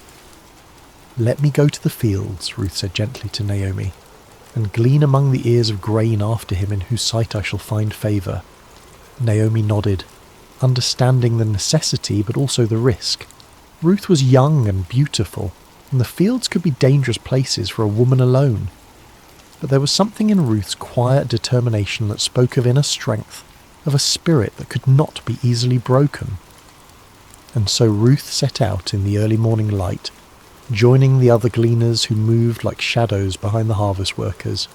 She had wrapped her head modestly and carried a small basket, ready to spend the day bent over in the sun, gathering grain kernel by kernel. As it happened, she came to the field that belonged to Boaz, a man of great wealth and standing in Bethlehem. But more than that, though Ruth did not know it yet, Boaz was a relative of Naomi's late husband, a kinsman who had the right and responsibility to help family members in need. The phrase, "as it happened," seems simple enough, but sometimes the most profound movements of providence come disguised as coincidence. Ruth's feet carried her to that particular field not by accident, but by the gentle guidance of a God who was weaving a story larger than she could imagine.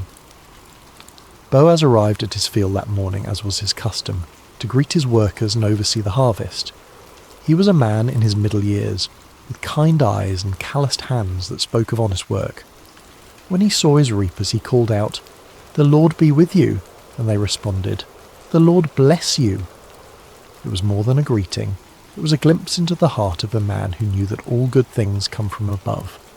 But his attention was caught by a young woman he had never seen before, working quietly at the edge of his field. She moved with grace and dignity, even in the humbling work of gleaning. There was something about her that drew his eye, not just her beauty, but the way she carried herself with quiet strength. "Whose young woman is this?" he asked his foreman. "She is the young Moabite woman who came back with Naomi from the country of Moab," the foreman replied. "She asked permission to glean and gather among the sheaves after the reapers, and she has been working steadily from early morning until now with only a brief rest." Boaz watched her for a moment longer, seeing how she worked without complaining, how she was careful not to take more than was rightfully hers, how she paused to help an elderly gleaner who had dropped her grain. His heart was moved by her diligence and her kindness. He approached her quietly, not wanting to startle her. "Listen, my daughter," he said gently. "Do not go to glean in another field, and do not leave this one. Stay close to my young women. Keep your eyes on the field that they are reaping, and go after them. I have charged the young men not to touch you, and when you are thirsty, go to the vessels and drink what the young men have drawn." Ruth was so surprised by his kindness that she fell on her face and bowed to the ground. "Why have I found favour in your sight," she asked, "that you should take notice of me, since I am a foreigner?" But Boaz had already heard the story of her loyalty to Naomi, how she had left her own people to care for her mother-in-law. "All that you have done for your mother-in-law since the death of your husband has been fully told to me," he said, his voice warm with admiration. "How you left your father and mother and your native land and came to a people that you did not know before. The Lord repay you for what you have done, and a full reward be given you by the Lord, the God of Israel, under whose wings you have come to take refuge." Ruth's eyes filled with tears at his words. She had not expected such kindness from a stranger, such recognition of her small acts of faithfulness. "You have comforted me and spoken kindly to your servant," she said softly, "though I am not one of your servants." As the day wore on, Boaz continued to watch over her. At mealtime, he invited her to eat with his workers, to dip her bread in the wine and share in the meal. He even made sure she had roasted grain to take home to Naomi. When she returned to her gleaning, he quietly instructed his workers to leave extra grain for her to find, to make her work easier and more fruitful. The sun was beginning to set when Ruth finally made her way home. her basket heavy with grain. She had gathered an ephah of barley, enough to feed herself and Naomi for many days. But more than that, she carried with her the memory of unexpected kindness, of a man who had seen beyond her status as a foreigner and a widow to recognize the faithfulness of her heart. When she showed Naomi all that she'd gathered and told her about the kindness of Boaz, Naomi's eyes brightened for the first time in months. "Blessed be he by the Lord," she said, "whose kindness has not forsaken the living or the dead. The man is a close relative of ours, one of our redeemers." Ruth continued to glean in the fields of Boaz throughout the barley harvest and the wheat harvest, always welcomed, always protected, always provided for. She would come home each evening with grain and with stories of the kindness she had experienced. And slowly, so slowly that neither of them noticed it happening, hope began to take root in their hearts once again. Little did they know that this was only the beginning of a story that would change not just their lives, but the course of history itself. For the God who sees every act of kindness, who remembers every sacrifice made in love, was already preparing the next chapter of their beautiful story. The harvest season was drawing to a close, and the grain had been gathered from the fields and brought to the threshing floor. It was a time of celebration and completion, when the hard work of the harvest gave way to the satisfaction of provision secured. The air was filled with the sound of winnowing, as the grain was separated from the chaff in the evening breeze. Naomi had been watching the growing affection between Ruth and Boaz with the wisdom of a woman who had lived long enough to recognize the hand of God in everyday circumstances. She had seen how Boaz's eyes followed Ruth, how he spoke to her with special gentleness, how he made sure she was always provided for and protected. And she had seen how Ruth, despite her natural reserve, had begun to smile more often, how she spoke Boaz's name with a special warmth. One evening, as they sat together in their small dwelling, Naomi took Ruth's hands in hers. "My daughter," she said softly, "should I not seek rest for you, that it may be well with you? Is not Boaz our kinsman, with whose young women you were? See, he is winnowing barley tonight at the threshing floor." Ruth listened carefully as Naomi explained the custom of the kinsman redeemer, how a close relative had the right and responsibility to marry a widow to preserve the family line and inheritance. It was not just about marriage, but about redemption, about restoring what had been lost, about ensuring that the names of the dead were not forgotten. "Wash therefore and anoint yourself," Naomi continued, "and put on your cloak and go down to the threshing floor. But do not make yourself known to the man until he has finished eating and drinking. But when he lies down, observe the place where he lies. Then go and uncover his feet and lie down, and he will tell you what to do." It was a bold plan, one that required great courage and faith. Ruth would be placing herself in a vulnerable position, trusting in the character of a man she had come to respect and admire. But she had learned to trust Naomi's wisdom, and more than that, she had learned to trust the God who had been guiding her steps from the very beginning. "All that you say I will do," Ruth replied simply. As the sun set and the first stars appeared in the clear night sky, Ruth prepared herself carefully. She bathed and anointed herself with fragrant oil, then put on her best garment. But this was not about seduction or manipulation. This was about approaching a good man with dignity and respect, trusting in his honour and in the customs that governed their society. The threshing floor was a place of hard work and celebration, where the grain was separated from the chaff and the harvest was completed. By the time Ruth arrived, the work was done, and the men had eaten and drunk and told stories under the stars. The atmosphere was one of contentment and satisfaction, of work well done and provision secured. Ruth waited in the shadows, watching as Boaz finished his meal and settled down to sleep beside the heap of grain. It was his responsibility to guard the grain through the night, to ensure that nothing was stolen or damaged. The night was warm and peaceful, filled with the sounds of crickets and the gentle rustle of the evening breeze. When all was quiet and Boaz was sleeping peacefully, Ruth approached with silent steps. Her heart was beating fast, but her movements were sure and deliberate. She gently uncovered his feet and lay down, then waited in the darkness for him to wake. It was midnight when Boaz stirred, suddenly aware of someone at his feet. He was startled but not afraid, turning carefully to see who was there. In the dim starlight he could make out the form of a woman, and he recognized her immediately. "Who are you?" he asked softly. "I am Ruth, your servant," she replied, her voice steady despite her racing heart. "Spread your wing over your servant, for you are a redeemer." It was a beautiful way of asking for his protection and provision, using the imagery of a bird sheltering her young under her wing. She was asking him to fulfill the role of kinsman redeemer, to marry her and restore the inheritance of her late husband. Boaz was deeply moved by her words, by the trust she had placed in him, by the way she had approached him with such dignity and grace. "May you be blessed by the Lord, my daughter," he said warmly.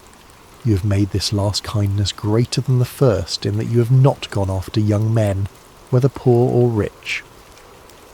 He was older than Ruth, a man of substance and position, and he was amazed that she would choose him over the many young men who would have been eager to marry such a beautiful and virtuous woman.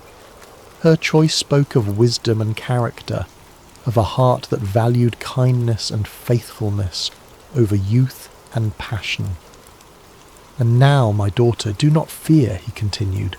"I will do for you all that you ask, for all my fellow townsmen know that you are a worthy woman. And now it is true that I am a redeemer, yet there is a redeemer nearer than I."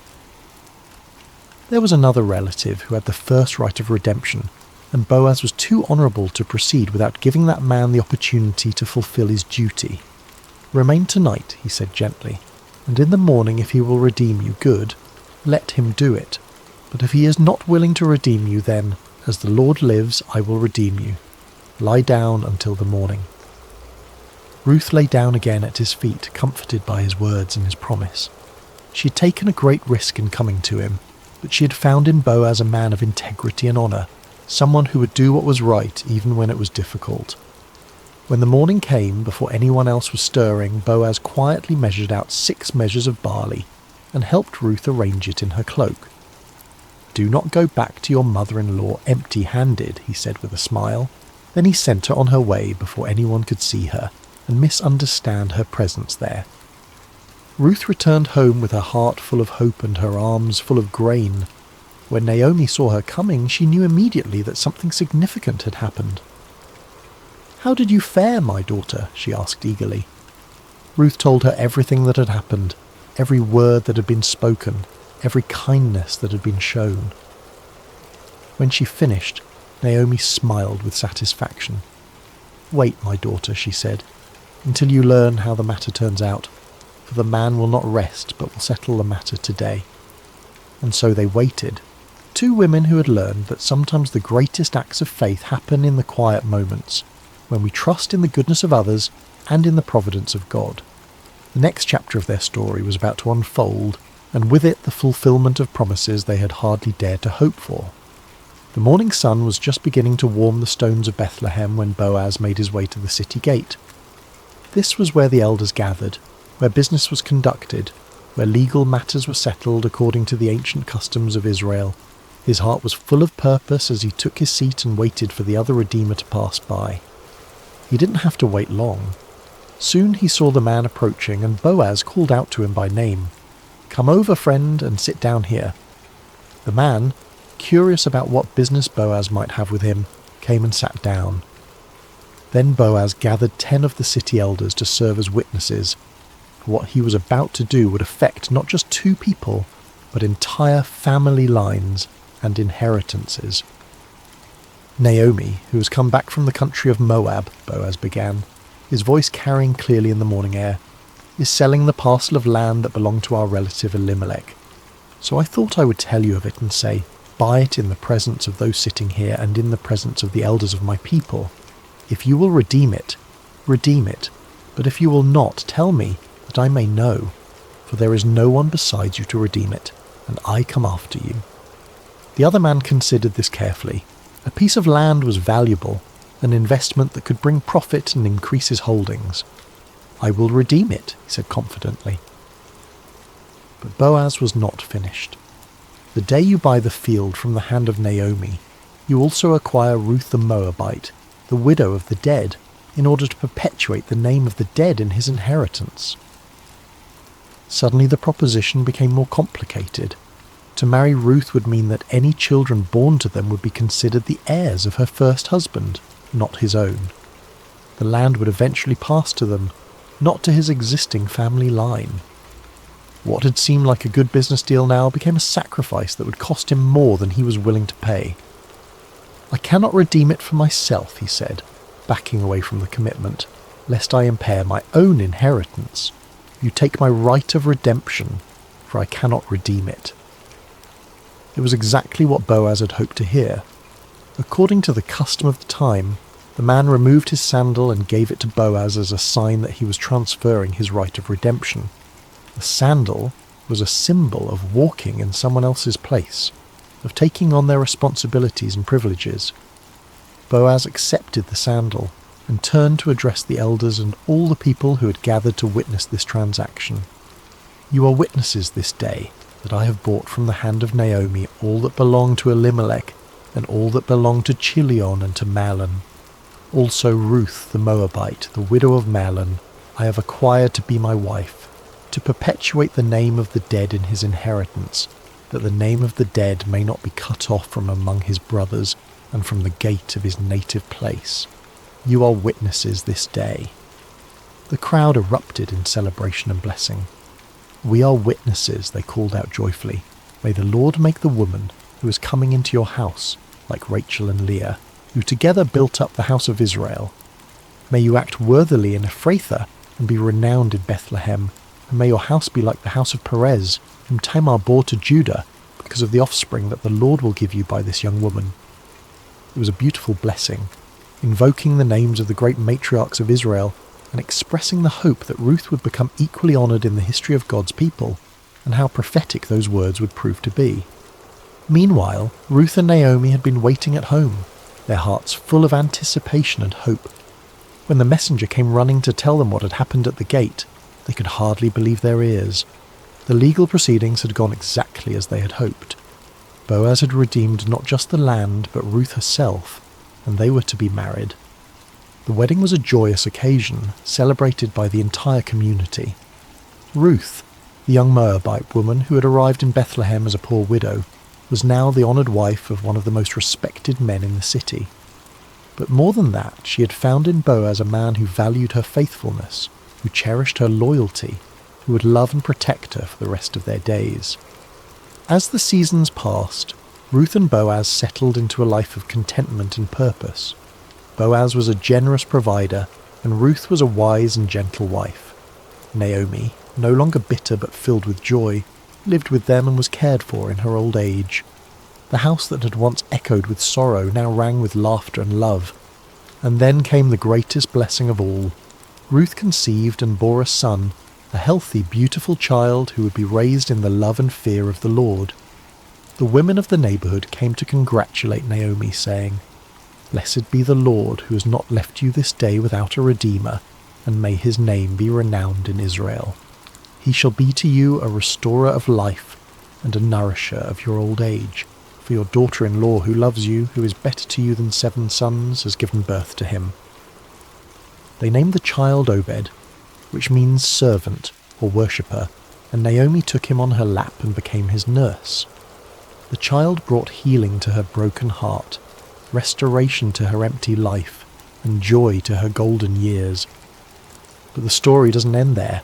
Little Obed grew up to become the father of Jesse, who became the father of David, the great king of Israel, and through David's line would come the Messiah, the saviour of the world. Ruth, the foreign woman who had chosen loyalty over security, faith over fear, had become part of the most important family tree in all of human history. In the genealogy of Jesus Christ, recorded in the Gospel of Matthew, we find these words: Boaz the father of Obed by Ruth, and Obed the father of Jesse, and Jesse the father of David the king. A Moabite woman's name is written forever in the lineage of the Son of God, a testament to the truth that God's grace knows no boundaries, that his love extends to all who seek refuge under his wings. Ruth's story teaches us that faithfulness in small things leads to blessing in great things, that loyalty and love are never wasted, that God can take our deepest sorrows and weave them into his greatest joys. She reminds us that sometimes the most profound acts of faith happen not in grand gestures, but in quiet decisions to remain faithful, to keep loving, to keep trusting, even when we cannot see the end of the story. As we come to the end of Ruth's story, let us pause beside these still waters and reflect on the gentle truths that flow through this ancient tale. Like a quiet stream that shapes the landscape over time, Ruth's life teaches us lessons that can transform our own journey of faith. Ruth's story shows us the profound power of remaining faithful, even in seasons of pain and uncertainty. When Naomi urged her to return to her people and her gods, Ruth could have chosen the easier path, the path that made sense to everyone around her. Instead, she chose love. She chose to remain loyal to a woman who had shown her kindness, to a faith that had captured her heart, to a God she was still learning to trust. Her famous words, "Where you go, I will go, and where you lodge, I will lodge. Your people shall be my people, and your God my God," were not spoken in a moment of emotional impulse, but from a deep well of commitment that had been growing in her heart over years of walking with Naomi. In our own lives, we face moments when loyalty is tested, when it would be easier to walk away from relationships, commitments, or callings that have become difficult. Ruth's example reminds us that some of the most beautiful chapters of our lives are written in the ink of faithful love, even when that love costs us something precious. Have you ever chosen love when it would have been easier to walk away? Perhaps you stayed with a friend through a difficult season, remained committed to a calling when it became challenging, or continued to love someone even when they couldn't love you back in the same way. These quiet acts of loyalty are never wasted. They shape us into people of depth and character, and they often open doors to blessings we never could have imagined. One of the most beautiful aspects of Ruth's story is how rarely God's name is mentioned, yet his presence is evident in every chapter. The phrase, "as it happened," appears when Ruth comes to Boaz's field, but we understand that this was no accident. It was divine providence working through ordinary circumstances to bring about extraordinary results. God's guidance in Ruth's life came not through burning bushes or angelic visitations, but through the kindness of a stranger, the wisdom of a mother-in-law, and the legal proceedings at a city gate. He worked through the natural rhythms of harvest and gleaning, through cultural customs and family relationships, through the everyday decisions of people who were simply trying to do what was right. This reminds us that God's hand is often most visible in hindsight, in the moments when we look back and see how perfectly things came together, how doors opened at just the right time, how people entered our lives precisely when we needed them most. The God who numbers our days and knows our needs is constantly at work in the ordinary moments of our lives, weaving together circumstances and relationships for our good and his glory. Can you see moments in your own life where something just happened at the perfect time? Perhaps you met a lifelong friend in an unexpected place, discovered an opportunity through a chance conversation, or found help arriving just when you needed it most. These are not coincidences, but glimpses of a loving God who is intimately involved in the details of our lives. Ruth's story is ultimately about transformation, about how God can take our deepest losses and weave them into his greatest purposes. She began as a young widow in a foreign land, with no prospects and no security. She was an outsider, a foreigner, someone who by all human standards had little to offer the grand story of God's people.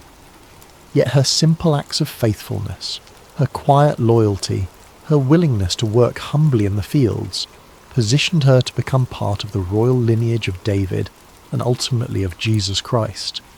Her name is recorded forever in the genealogy of the Messiah, a testament to the truth that no one is too small, too foreign, or too broken to be used by God for his purposes.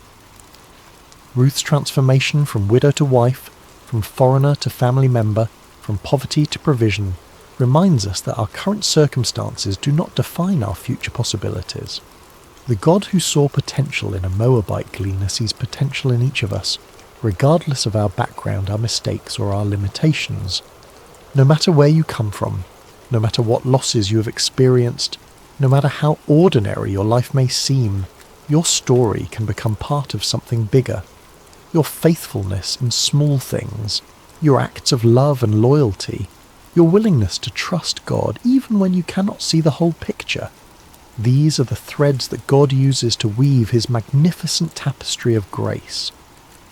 Perhaps you are in a season of loss right now, wondering if your pain has any purpose, if your faithfulness matters, if your small acts of love make any difference. Ruth's story whispers hope into those questions. It reminds us that God wastes nothing, that he can bring beauty from ashes, that he specializes in writing stories of redemption and restoration. The title of Ruth's story, Beside Still Waters, comes from the 23rd Psalm, where David writes about the Good Shepherd who leads his sheep beside still waters and restores their souls. Ruth's life exemplifies this truth. In the midst of chaos and uncertainty, she found peace in her commitment to love and faithfulness. In the midst of loss and grief, she discovered that God's provision was always enough for each day. Her story teaches us that peace is not the absence of problems, but the presence of God in our problems. It is not found in perfect circumstances, but in perfect trust. Ruth faced real challenges, real losses, real fears, but she faced them with a spirit of quiet faith and humble obedience. The still waters of God's peace are available to us in every season of life. They flow not from our circumstances, but from our relationship with the one who is the source of all peace. When we, like Ruth, choose to trust in God's goodness, even when we cannot see his plan, when we choose to remain faithful even when the path is unclear, we find ourselves beside still waters where our souls can be restored. As you drift toward rest tonight, may you carry with you the gentle strength of Ruth's example. May you know that even in quiet places, even in fields of sorrow, even in long roads and sleepless nights, grace is never far away. The God who saw Ruth's faithfulness, who provided for her needs, who wove her story into his greater plan, is the same God who sees you tonight. Your acts of loyalty may seem small, but they matter. Your faithfulness in ordinary moments is building something beautiful. Your willingness to trust when you cannot see the whole picture is positioning you for blessings you cannot yet imagine. Rest now in the peace that comes from knowing you are held by a love that will never let you go, guided by a wisdom that sees the end from the beginning, and called into a story that is bigger and more beautiful than you can possibly imagine. May you sleep beside still waters, where your soul can be restored, your strength can be renewed, and your hope can be refreshed for whatever tomorrow may bring. The God who led Ruth from loss to legacy, from sorrow to joy, from emptiness to fullness is leading you too, and his plans for you are good. Sweet dreams, dear friend. May you wake tomorrow with the quiet confidence that comes from knowing you are deeply loved, perfectly guided, and part of a story that extends far beyond what you can see. Like Ruth, who could never have imagined that her simple decision to stay loyal to Naomi would lead to her becoming the great-grandmother of King David, you too are part of a tapestry being woven by hands far wiser than your own. Your faithfulness today, your love tomorrow, your trust in the unseen God who walks beside you, these are the threads that he is using to create something beautiful, something lasting, something that will echo through generations. Rest now in the shadow of his wings, knowing that you are safe, you are seen, and you are more precious than you know. The same God who led Ruth beside still waters is leading you too, and his love will never fail. Amen. Hello, dear friend, and welcome to Sacred Slumber. Before we begin tonight's story, I'd love to know, how has your day been? Whether you're listening to this in the quiet hours of evening, perhaps as the sun sets wherever you are in the world, or if it's late at night and you're ready to rest, I hope you'll find peace in the story we're about to share together.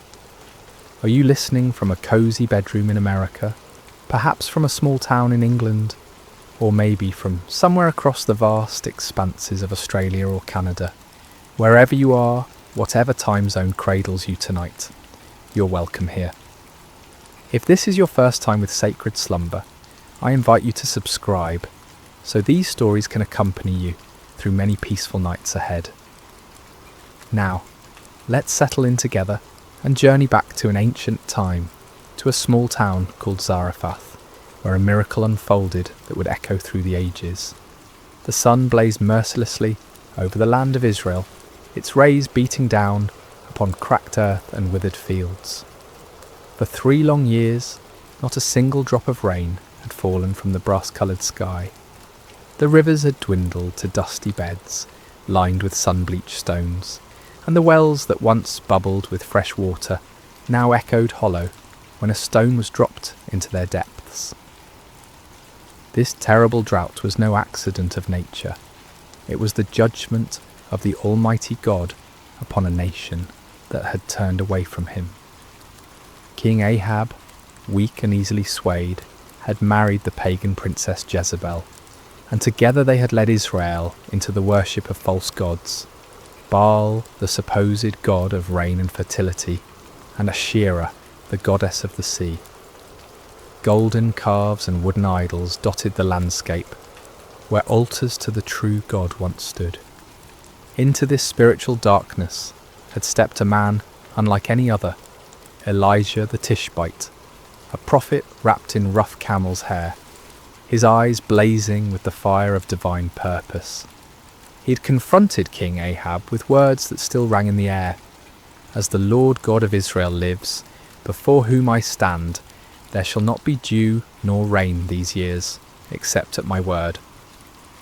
For months after delivering this pronouncement, Elijah had hidden by the brook Cherith, east of the Jordan River. There in that secret place, ravens, those dark messengers of the wilderness, brought him bread and meat each morning and evening, while he drank from the brook's clear waters. It was a time of solitude and communion with God, but even this sanctuary could not last forever. Day by day, Elijah watched the brook grow shallower. The musical babbling that had once lulled him to sleep grew quieter until it was barely a whisper. Soon only scattered puddles remained, then mere dampness in the sand, and finally nothing but a dry bed where life-giving water had once flowed. It was then, when human resources failed and earthly security vanished, that the word of the Lord came to Elijah again. Arise, go to Zarephath, which belongs to Sidon, and dwell there. See, I have commanded a widow there to provide for you. Zarephath. The name meant a place of refining, and how fitting it would prove to be. This small Phoenician town, nestled along the Mediterranean coast north of Israel, was under Gentile rule, beyond the borders of the chosen people, in a land where Baal and Asherah were worshipped openly. Yet it was here, in this unlikely place, that God would work one of his most tender miracles. So Elijah gathered his simple possessions, his mantle, his staff, and the unwavering faith that had sustained him through these years of drought and hiding. The sun was high as he began his journey northward, his feet raising small clouds of dust from the parched earth. Behind him lay the dried brook and the memories of miraculous provision. Ahead lay uncertainty, but also the promise of God's continued care.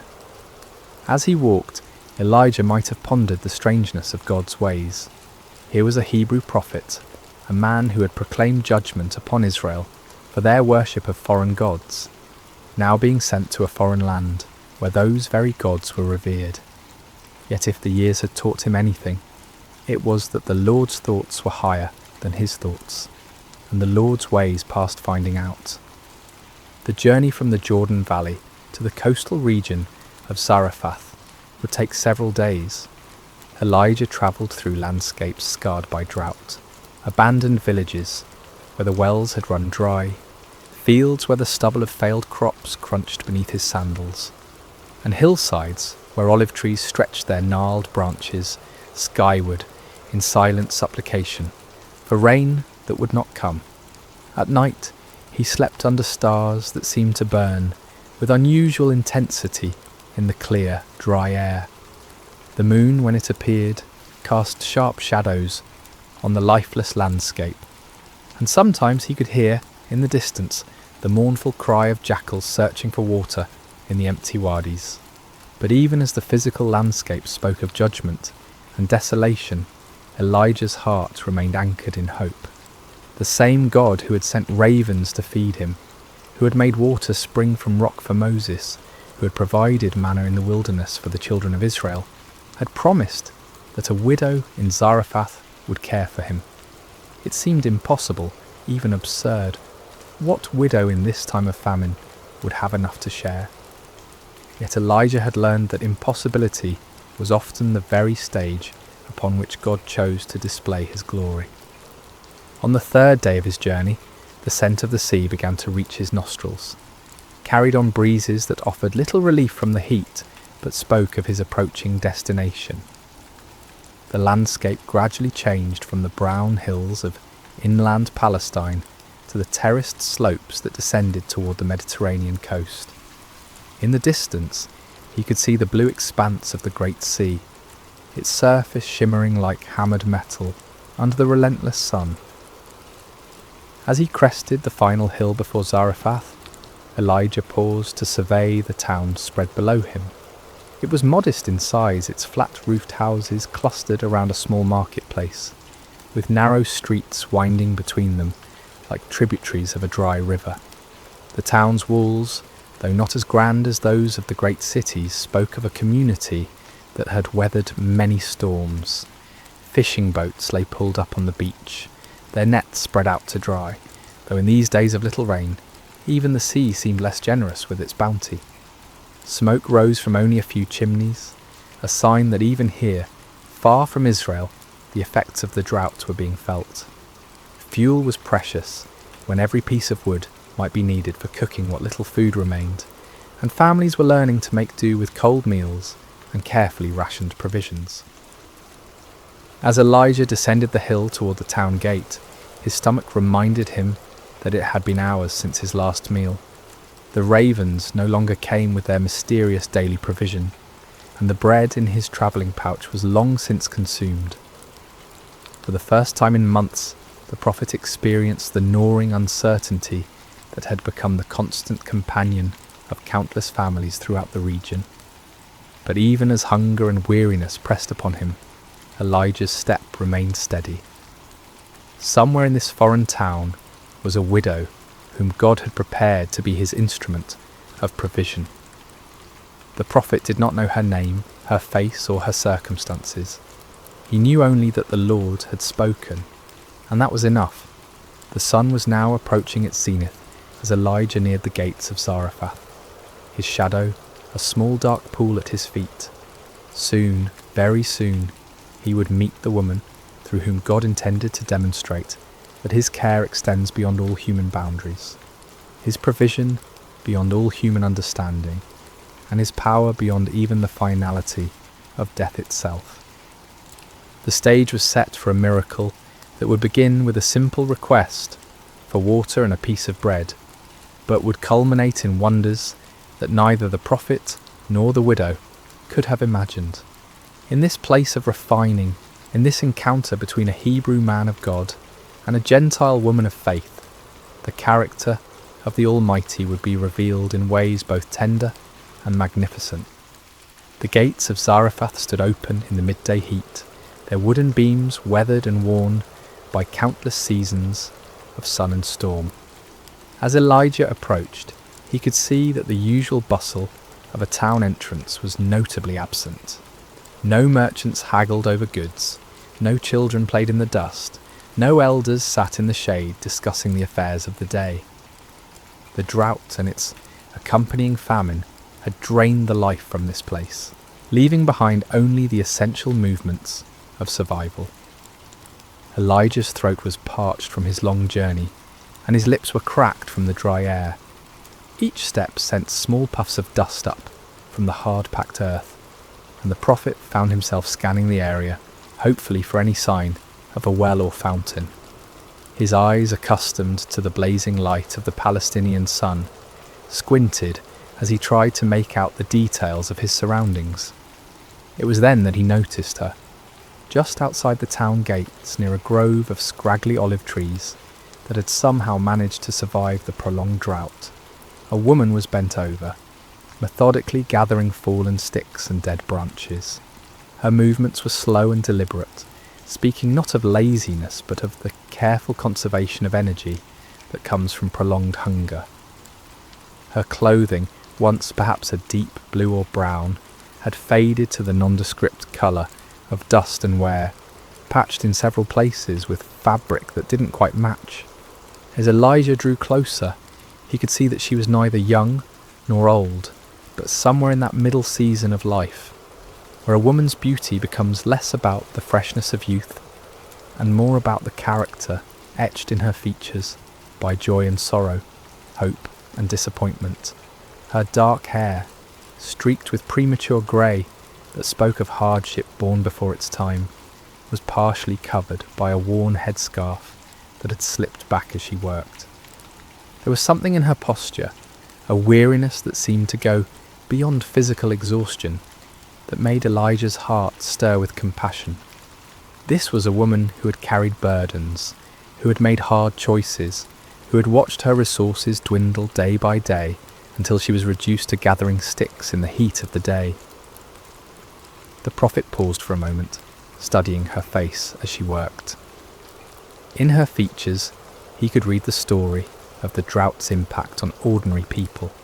Her cheeks were hollow, her eyes shadowed with the particular kind of worry that comes from watching a child grow thin.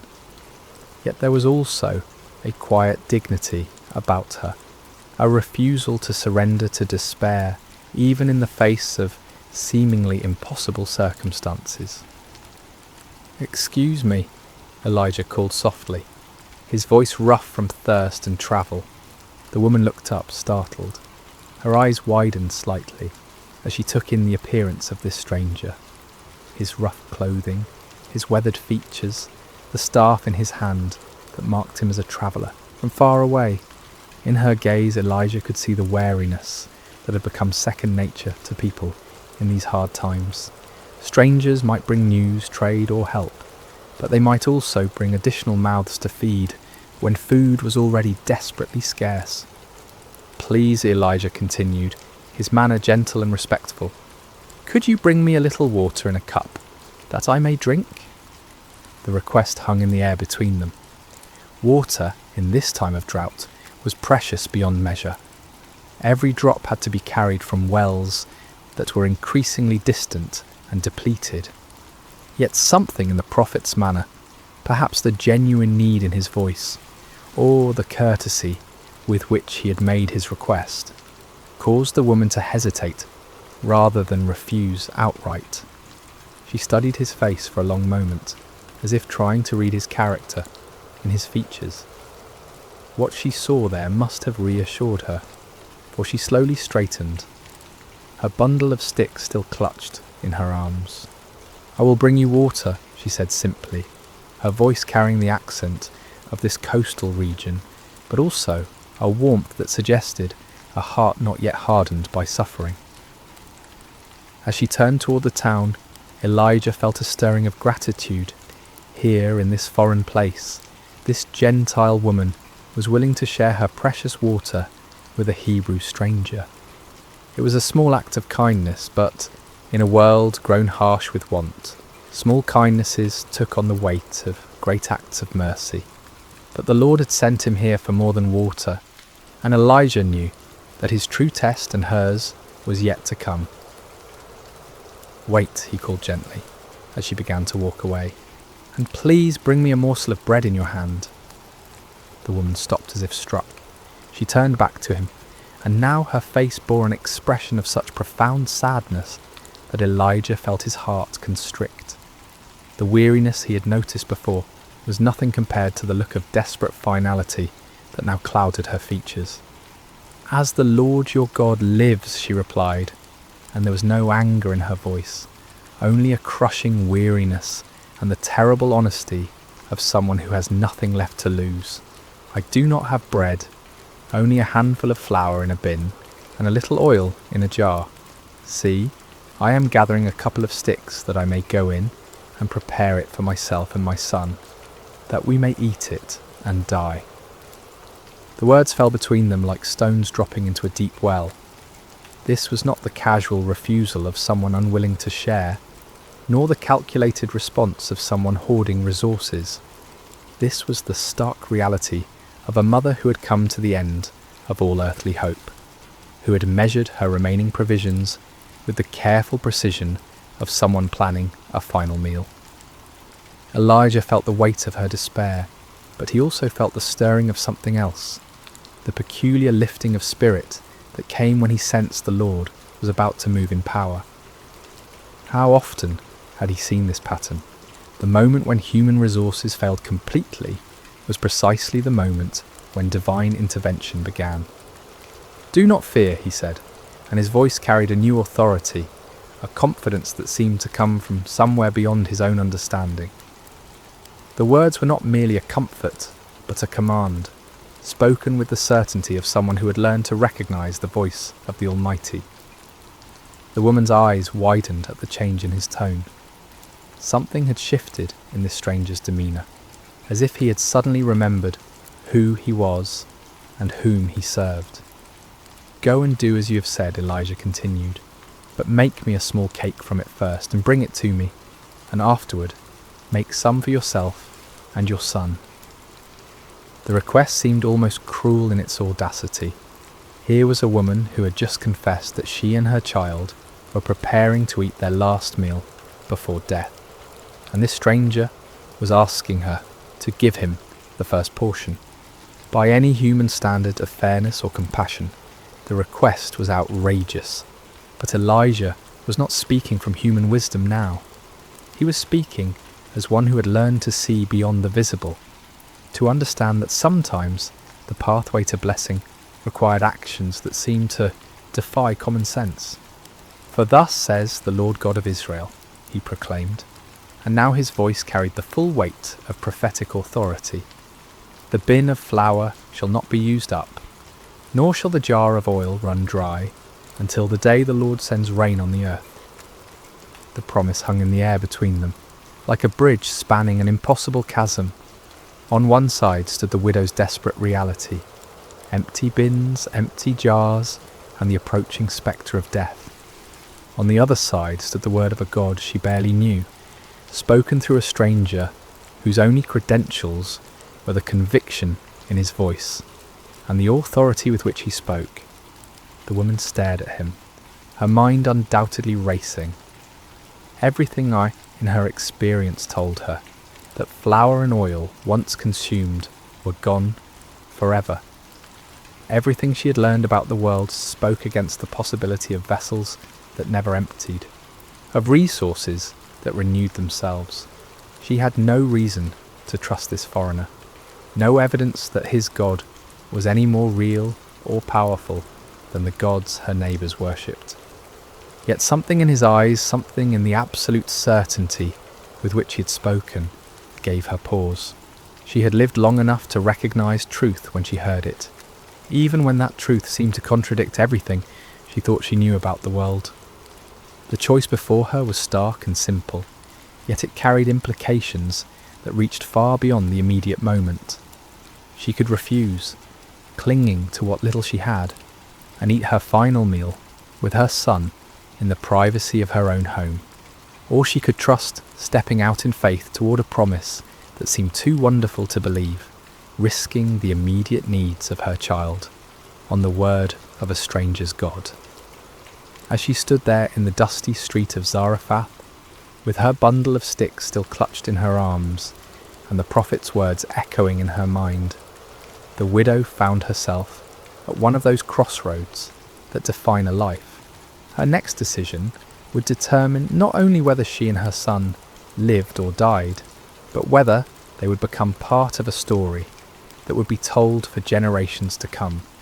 A story of faith rewarded, of divine provision, and of the God who sees beyond the boundaries that divide nations and peoples. The sun beat down upon them both as she weighed her choice, but in that moment of decision, neither the heat nor the hunger nor the desperate circumstances seemed to matter. All that mattered was whether she would choose to believe that the impossible might, just possibly, be true. The widow stood motionless for what seemed like an eternity, though in reality it was perhaps only the span of a few heartbeats. In that suspended moment, the entire universe seemed to be waiting for her decision. The very air around them felt charged with possibility, as if creation itself was holding its breath to see whether faith would triumph over fear, whether hope would overcome the stark mathematics of survival. Elijah watched her face carefully, seeing the battle that raged within her soul. He had delivered the word of the Lord as he had been commanded, but now the choice was hers alone to make. The prophet knew from long experience that God's miracles often hinged not on human understanding, but on human obedience, not on the ability to see how a promise might be fulfilled, but on the willingness to act as if it already had been. The woman's eyes moved from Elijah's face to the bundle of sticks in her arms, then toward the town gates where her small home awaited, where her son was undoubtedly waiting for her return, probably listening for the sound of her footsteps that would signal the beginning of their final meal together. She thought of his thin face, his two bright eyes that spoke of a child who had learned too young what it meant to be hungry, and her heart clenched with the fierce protectiveness of motherhood. Yet something else stirred within her as well, a memory perhaps of stories she had heard as a child about the God of the Hebrews, the one who was said to part seas and rain bread from heaven. Or perhaps it was simpler than that, nothing more than the recognition that she'd already lost everything that could be lost, and in that place of complete surrender there was a strange kind of freedom. "I will do as you have said," she whispered finally, her voice so quiet that Elijah had to lean forward to hear her words. The decision, once made, seemed to infuse her with new energy. She straightened her shoulders, adjusted her grip on the bundle of sticks, and began walking toward the town gates with a purpose that had been absent from her movements before. Elijah followed at a respectful distance, marvelling at the courage it must have taken for her to choose trust over terror, faith over the apparent facts of her situation. The narrow streets of Zarephath were largely empty in the heat of midday, but the few people they encountered looked at the odd pair with curiosity. The widow, known to her neighbours as a woman facing starvation, was walking with determined steps beside a foreign stranger whose very presence seemed to radiate an unusual intensity. Word would spread quickly through the small community that something unusual was happening at the house of the widow woman. Her home, when they reached it, was modest even by the standards of a fishing town. The flat-roofed dwelling was built of the local stone, its walls weathered by countless seasons of Mediterranean storms. A small courtyard in front contained an outdoor oven that had seen little use in recent weeks, its stones cold and covered with a fine layer of dust. A few clay pots stood in the shade, and a wooden door, worn smooth by years of use, led into the main room of the house. As they approached, the door opened and a boy appeared, perhaps 10 or 11 years old, with his mother's dark eyes and hair. His frame was thin in the way that spoke of prolonged hunger, but his face lit up with genuine joy at seeing his mother return. That joy dimmed slightly as he noticed a stranger accompanying her, replaced by the cautious curiosity of a child who had learned to be wary of unexpected changes in routine. "Mother?" he said, his voice carrying a question that encompassed much more than the single word could express. The widow reached out and touched her son's face gently, a gesture that spoke of infinite tenderness and perhaps also of farewell. "This is Elijah, a prophet of the Lord God of Israel," she said simply. "We're going to prepare food and he will eat with us." The boy's eyes widened. In their current circumstances, sharing food with anyone, even a guest, represented an act of generosity that bordered on the impossible. Yet he had learned to trust his mother's judgment, and if she said this man would eat with them, then somehow it would be so. Inside, the house was cool and dim, a welcome relief from the blazing heat outside. The main room served as both living area and kitchen, with sleeping quarters in a small adjoining chamber. Clay storage jars lined one wall, most of them standing empty like silent witnesses to the family's dwindling resources. Only 2 containers held anything of value. A small bin that contained the handful of flour the widow had mentioned, and an equally small jar that held the last precious drops of oil. The widow set down her bundle of sticks and began the familiar ritual of preparing a fire. She arranged the wood carefully in the outdoor oven, knowing that every stick must count, every flame must serve its purpose. As she worked, Elijah and the boy watched in respectful silence, each lost in his own thoughts about what was about to unfold. When the fire was burning steadily, the widow went to retrieve her flour and oil. She opened the bin and looked inside, seeing the meagre handful of grain that represented all that stood between her family and starvation. For a moment her resolve wavered. The practical voice of experience whispered that she was being foolish, that she was about to sacrifice her child's last meal on the word of a stranger. But then she remembered the authority in Elijah's voice when he had spoken his promise, the absolute certainty that had rung in his words like a bell struck in a clear mountain air. She had heard many people speak in her lifetime, merchants making promises they wouldn't keep, neighbours offering help they couldn't deliver, officials making proclamations that meant nothing. This had been different. This had carried the weight of truth spoken by someone who knew the one who held the universe in his hands. With steady hands, she measured out the flour, not all of it, but enough to make a small loaf, as Elijah had requested. She added the precious oil, drop by careful drop, then water from their dwindling supply.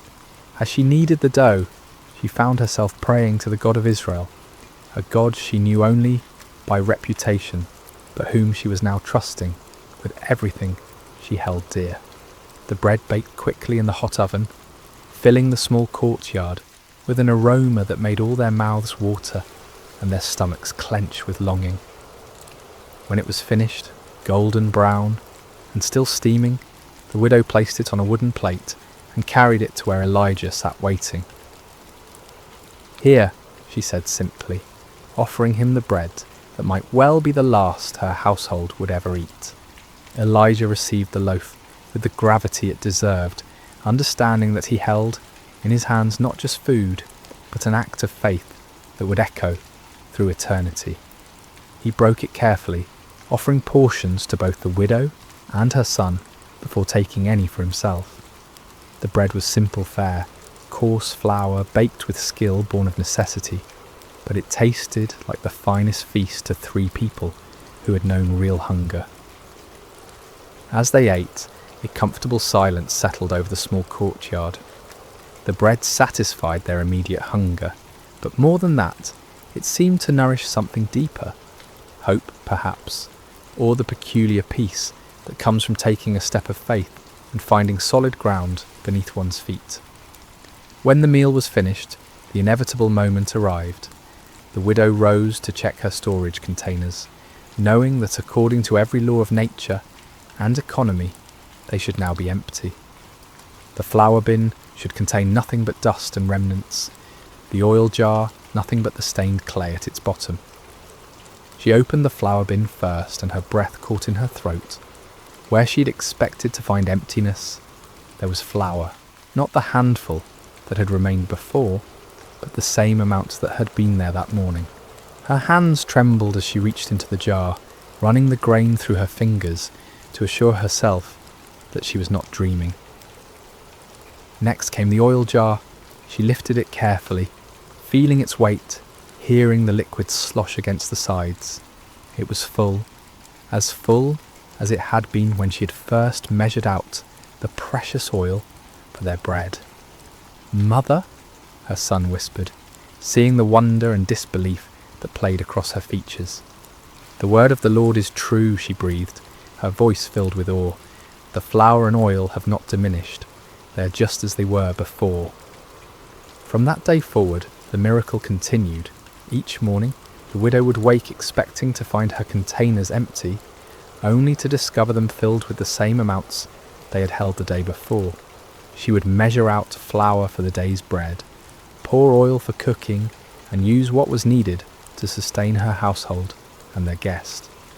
But each time she checked, morning, noon, and evening, the levels remained constant, as if invisible hands were replenishing what had been taken. Word of the miracle spread slowly through Zarephath. Neighbours who had expected to attend a funeral instead saw smoke rising daily from the widow's oven. They saw the boy playing in the courtyard with more energy than he had shown in months. They saw the foreign prophet living in their midst, his presence somehow bringing blessing rather than burden to the household that sheltered him. Some whispered that it was sorcery, others that the gods were showing favour to the widow for her kindness to strangers. But the widow herself knew better. She had witnessed firsthand the power of the God of Israel, the one who could multiply resources that seemed exhausted, who could bring abundance from scarcity, who could sustain life when death seemed certain. As weeks turned into months, the relationship between the widow, her son, and Elijah deepened into something like family. The prophet helped with daily tasks, told stories of his journeys and the wonders he had witnessed, and taught them both about the nature and character of the God he served. The boy, who had never known a father's presence, began to look up to Elijah with the mixture of respect and affection that a son shows to a beloved elder. For his part, Elijah found in this simple household something he had rarely experienced in his years of prophetic ministry, the warmth of ordinary human fellowship. Here, far from the palaces and temples where he usually delivered his messages, he discovered the profound joy of seeing God's love expressed through daily provision, through the laughter of a child who was no longer hungry, through the grateful smile of a woman who had learned to trust in the impossible. The jar and jug that never emptied became more than just a miracle of physical provision. They became symbols of a deeper truth, that the God of Israel was not limited by human boundaries, that his love extended beyond the chosen people to encompass all who would trust in him, that his power was sufficient to meet every need of those who placed their faith in his promises. In the small house in Zarephath, as the drought continued to devastate the surrounding lands, a different kind of abundance flourished. It was an abundance measured not just in flour and oil, but in faith rewarded, hope restored, and the quiet joy of lives sustained by the inexhaustible love of the Almighty. The seasons had begun to change, in the way they do even during the harshest droughts, with subtle shifts in the angle of sunlight and the patterns of wind that speak to those who know how to listen. Elijah had now been living in the widow's household for many months, and what had begun as a desperate act of faith had settled into a rhythm of daily miracle. Each morning brought the same wonder, jars that should have been empty filled with provision, hope renewed with the rising of the sun. The boy had grown stronger during this time, his cheeks regaining some of their childhood roundness, his eyes bright with the vitality that comes from adequate nourishment. He had become Elijah's shadow, an eager student, hanging on every word the prophet spoke about the wonders of God, helping with small tasks around the house, and bringing a lightness to their days that reminded all of them what joy looked like. His laughter had become one of the most precious sounds in that small courtyard, pure and musical, the kind of laughter that makes adults remember what it felt like to see the world as a place of infinite possibility.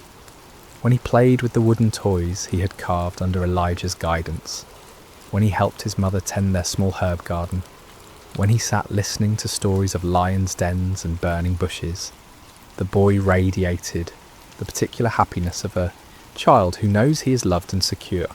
The widow, too, had blossomed during these months of miraculous provision. The constant worry that had carved lines around her eyes had softened, replaced by a quiet confidence that spoke of faith tested and proven true. She had learned to trust not just in the daily renewal of flour and oil, but in the character of the God who provided them. Her relationship with Elijah had evolved from desperate gratitude to genuine friendship, seasoned with the deep respect she held for his calling and his God. In the evenings, when the heat of the day had passed, the three of them would often sit together in the courtyard, watching the stars emerge in the clear sky. Elijah would tell them stories of his people's history, of Abraham's faith, of Moses' courage, of David's psalms, and gradually the widow and her son came to understand that they were not merely recipients of divine charity, but participants in a story much larger than themselves. It was during one of these peaceful evening conversations that the boy first began to cough. At first it seemed like nothing, perhaps a bit of dust in the throat, or the dry air that had been their constant companion throughout the drought. The widow offered him water, and he drank gratefully, the coughing subsiding as quickly as it had begun. They thought nothing more of it, and continued their conversation about the time when Elijah had called down fire from heaven to consume a sacrifice on Mount Carmel. But the next morning the boy woke with a flush in his cheeks that spoke of fever rather than health. His mother noticed immediately, the way mothers always do, and pressed her palm to his forehead with the practised concern of one who had nursed many childhood illnesses. He was warm, not dangerously so, but enough to cause worry. "It's nothing serious," she assured Elijah when she saw the concern in the prophet's eyes. "Children often take fevers during the changing of seasons. I have herbs that will help, and with rest he'll be well in a few days." Elijah nodded, but something in his spirit was troubled. He had learned over his years of walking with God to pay attention to such stirrings, even when they seemed to contradict the evidence of his natural senses. Still, he kept his concerns to himself, and joined the widow in tending to the boy with all the skill and care they could muster. For 2 days the illness seemed manageable. The boy remained in bed, accepting the herbal teas his mother prepared, sleeping more than usual, but still able to sit up and take some nourishment. His fever rose and fell in the typical pattern of childhood ailments, and there were moments when he seemed almost his normal self, asking Elijah to tell him again about the ravens that had brought bread and meat to the brook Cherith. But on the third morning, something changed. The boy's breathing became laboured, and his fever spiked higher than before. His eyes, when he managed to open them, seemed to look through rather than at the people who bent over him with growing concern. The flush in his cheeks deepened to an alarming red, and his small body trembled with chills that no amount of blankets could warm. The widow worked with desperate efficiency, trying every remedy she knew. She brewed stronger teas from the herbs that had always worked before, applied cool cloths to bring down the fever, and held her son close when the chills made him shake uncontrollably. But despite all her efforts, his condition continued to deteriorate. Elijah found himself in a terrible position. He was a prophet, accustomed to speaking with divine authority about the will of God, yet here he felt helpless in the face of a child suffering. He prayed earnestly, seeking guidance, seeking healing, seeking any word from the Lord about what was happening and why. But the heavens seemed silent, offering no immediate answer to his urgent petitions. By the 4th day, the boy could barely keep his eyes open. His breathing had become so shallow that both his mother and Elijah found themselves leaning close, just to assure themselves that he was still alive. The widow had not slept in 2 nights, maintaining a constant vigil beside her son's bed, and the strain was beginning to show in every line of her face. "Perhaps," she said to Elijah, during one of the boy's brief periods of peaceful sleep, "perhaps we should send for the physician from the next town. I know we have little to pay him with, but surely the physicians have no more power over this illness than we do." Elijah replied gently. "This is not a sickness that earthly medicine can cure."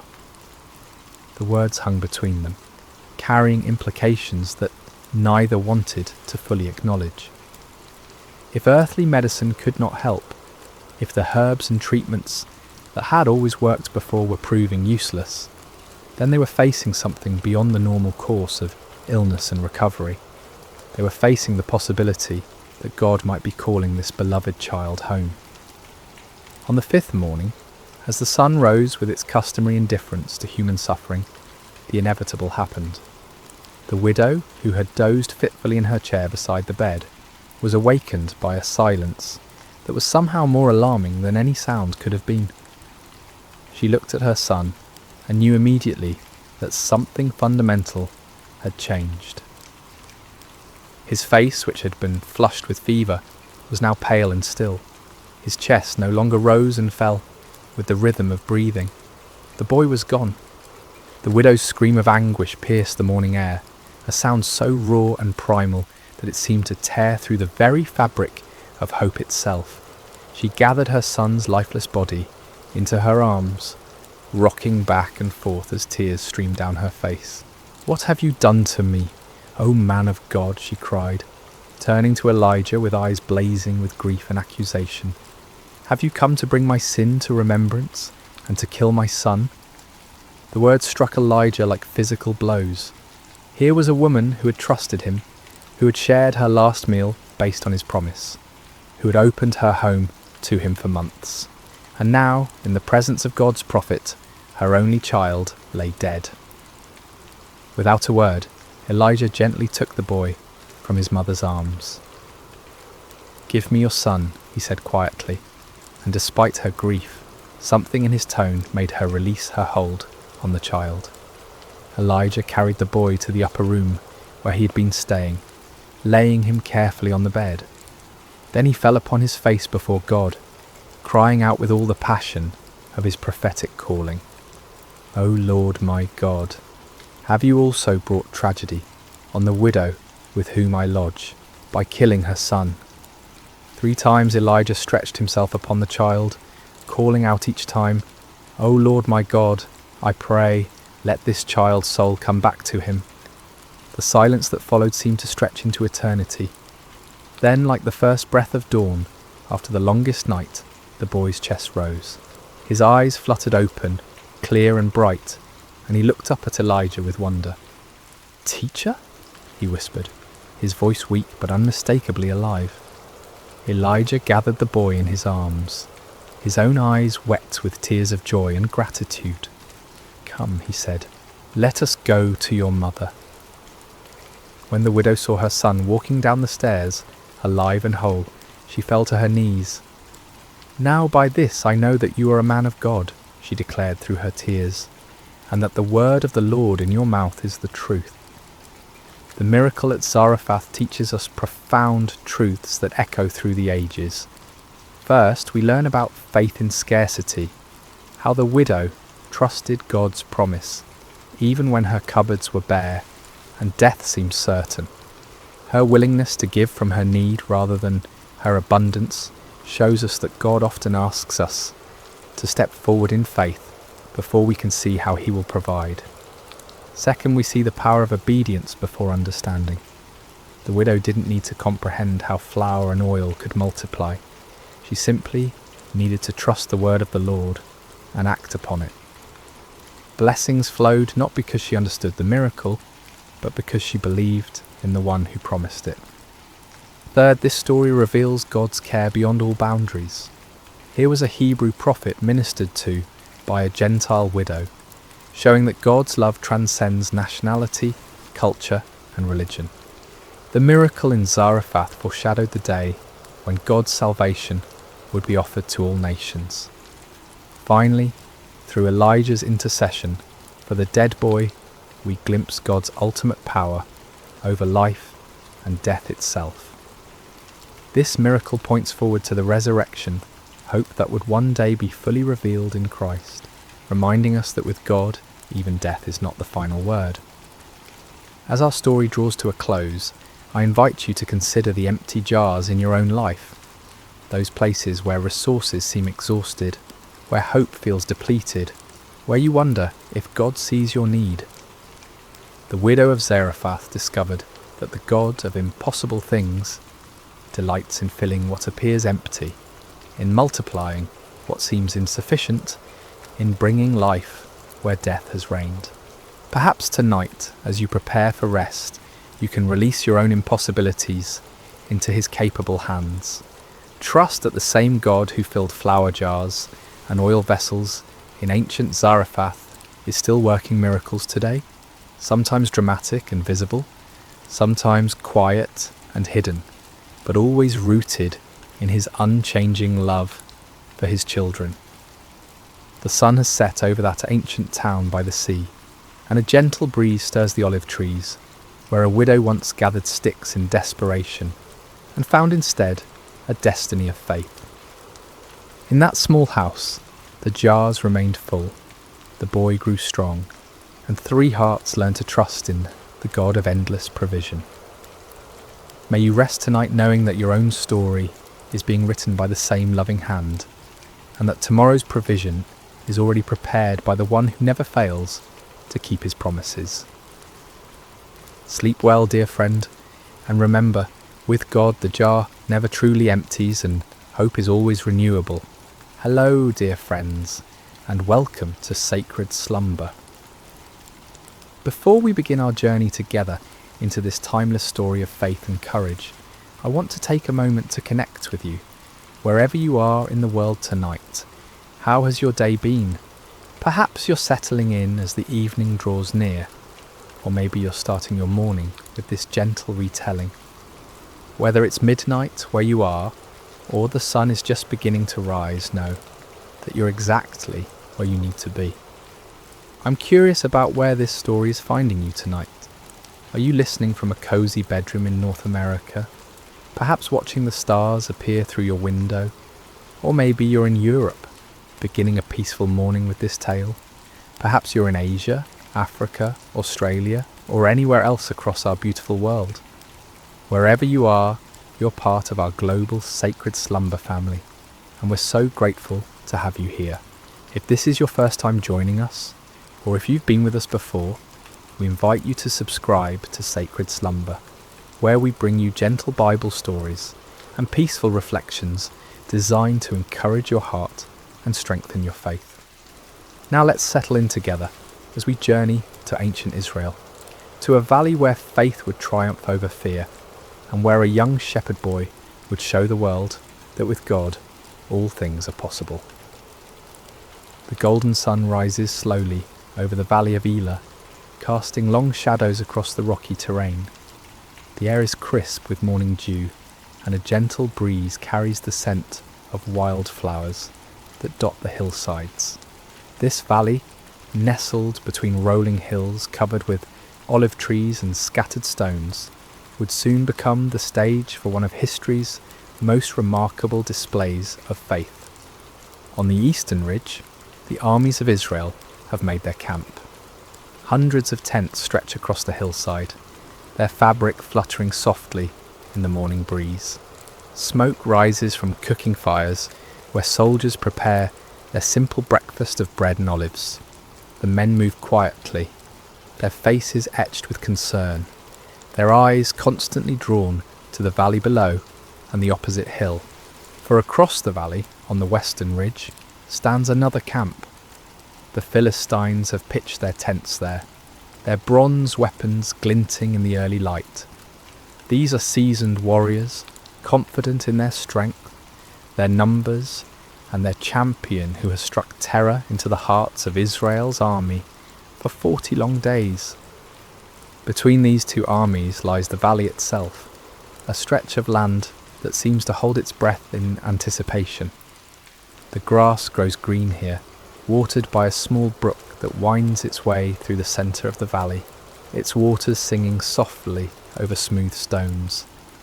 It's a peaceful place, this valley, seemingly too beautiful for the conflict that's about to unfold. But it's here, in this quiet valley, that we find a young man who will change everything. His name is David, and he's not a soldier at all. He's a shepherd from the small town of Bethlehem, the youngest of 8 brothers.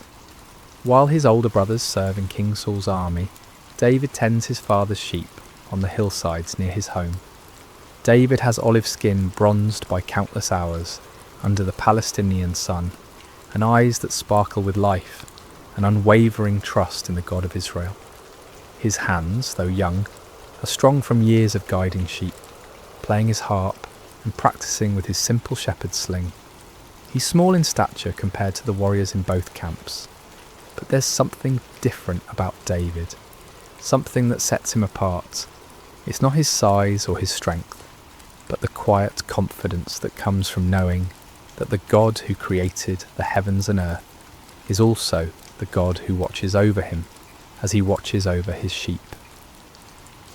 As the sun climbs higher, painting the valley in shades of gold and amber, a stirring begins in both camps.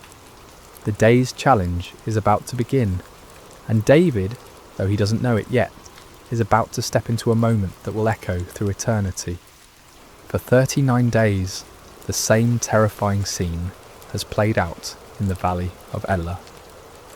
As the morning sun reaches its full strength, a massive figure emerges from the Philistine camp and strides down the hillside toward the valley floor.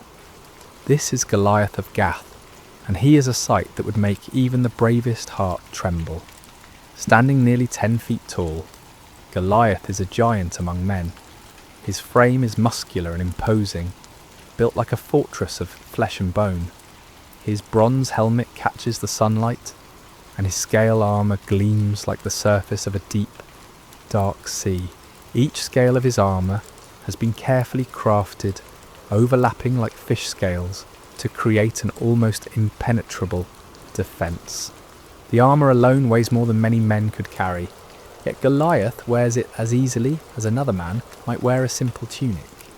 In his massive hand he carries a spear, whose iron point is as large as a weaver's rod, and whose shaft is thick as a small tree.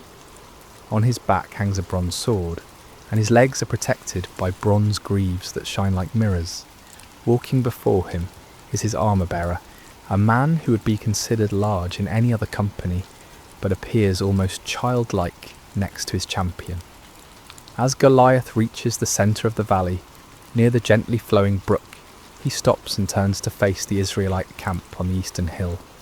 Then, in a voice that booms across the valley like thunder, he issues his daily challenge. "Why do you come out and line up for battle?" His voice echoes off the hillsides, causing birds to take flight from the olive trees. "Am I not a Philistine, and are you not the servants of Saul? Choose a man and have him come down to me. If he is able to fight and kill me, we will become your subjects. But if I overcome him and kill him, you will become our subjects and serve us." He pauses, letting his words sink in, and then continues with a sneer that the Israelite soldiers can hear even from their distant positions. "This day I defy the armies of Israel. Give me a man and let us fight each other." The challenge hangs in the morning air like a dark cloud. On the hillside, King Saul's army shifts nervously. These are not cowards, these soldiers of Israel. They are men who have fought battles and defended their homeland with courage. But Goliath represents something beyond normal warfare. He is not just a man. He seems like a force of nature, an unstoppable mountain of bronze and flesh. Among the Israelite ranks are 3 brothers, Eliab, Abinadab, and Shammah, sons of Jesse from Bethlehem. They stand with their fellow soldiers, feeling the same chill of fear that grips every man present. They've heard stories of giants in the land, descendants of the Anakim, who struck terror in the hearts of their forefathers. But seeing Goliath is different from hearing stories. His very presence seems to drain the courage from their hearts. King Saul himself, who stands head and shoulders above most men, feels small in comparison to this Philistine champion. The king who once stood fearlessly against Israel's enemies now finds himself at a loss. He has offered great rewards to any man who will face Goliath, riches beyond measure, his own daughter in marriage, and exemption from taxes for the victor's family. But for 39 days, no man has stepped forward. As Goliath's voice fades across the valley, an oppressive silence settles over both camps. The Philistines are confident, almost jovial in their certainty. Their champion is invincible, and they know it. Soon all of Israel will bow before their might. But in the Israelite camp, fear has taken root like a poisonous vine. With each passing day, with each repeated challenge, that fear grows stronger. The soldiers begin to whisper among themselves.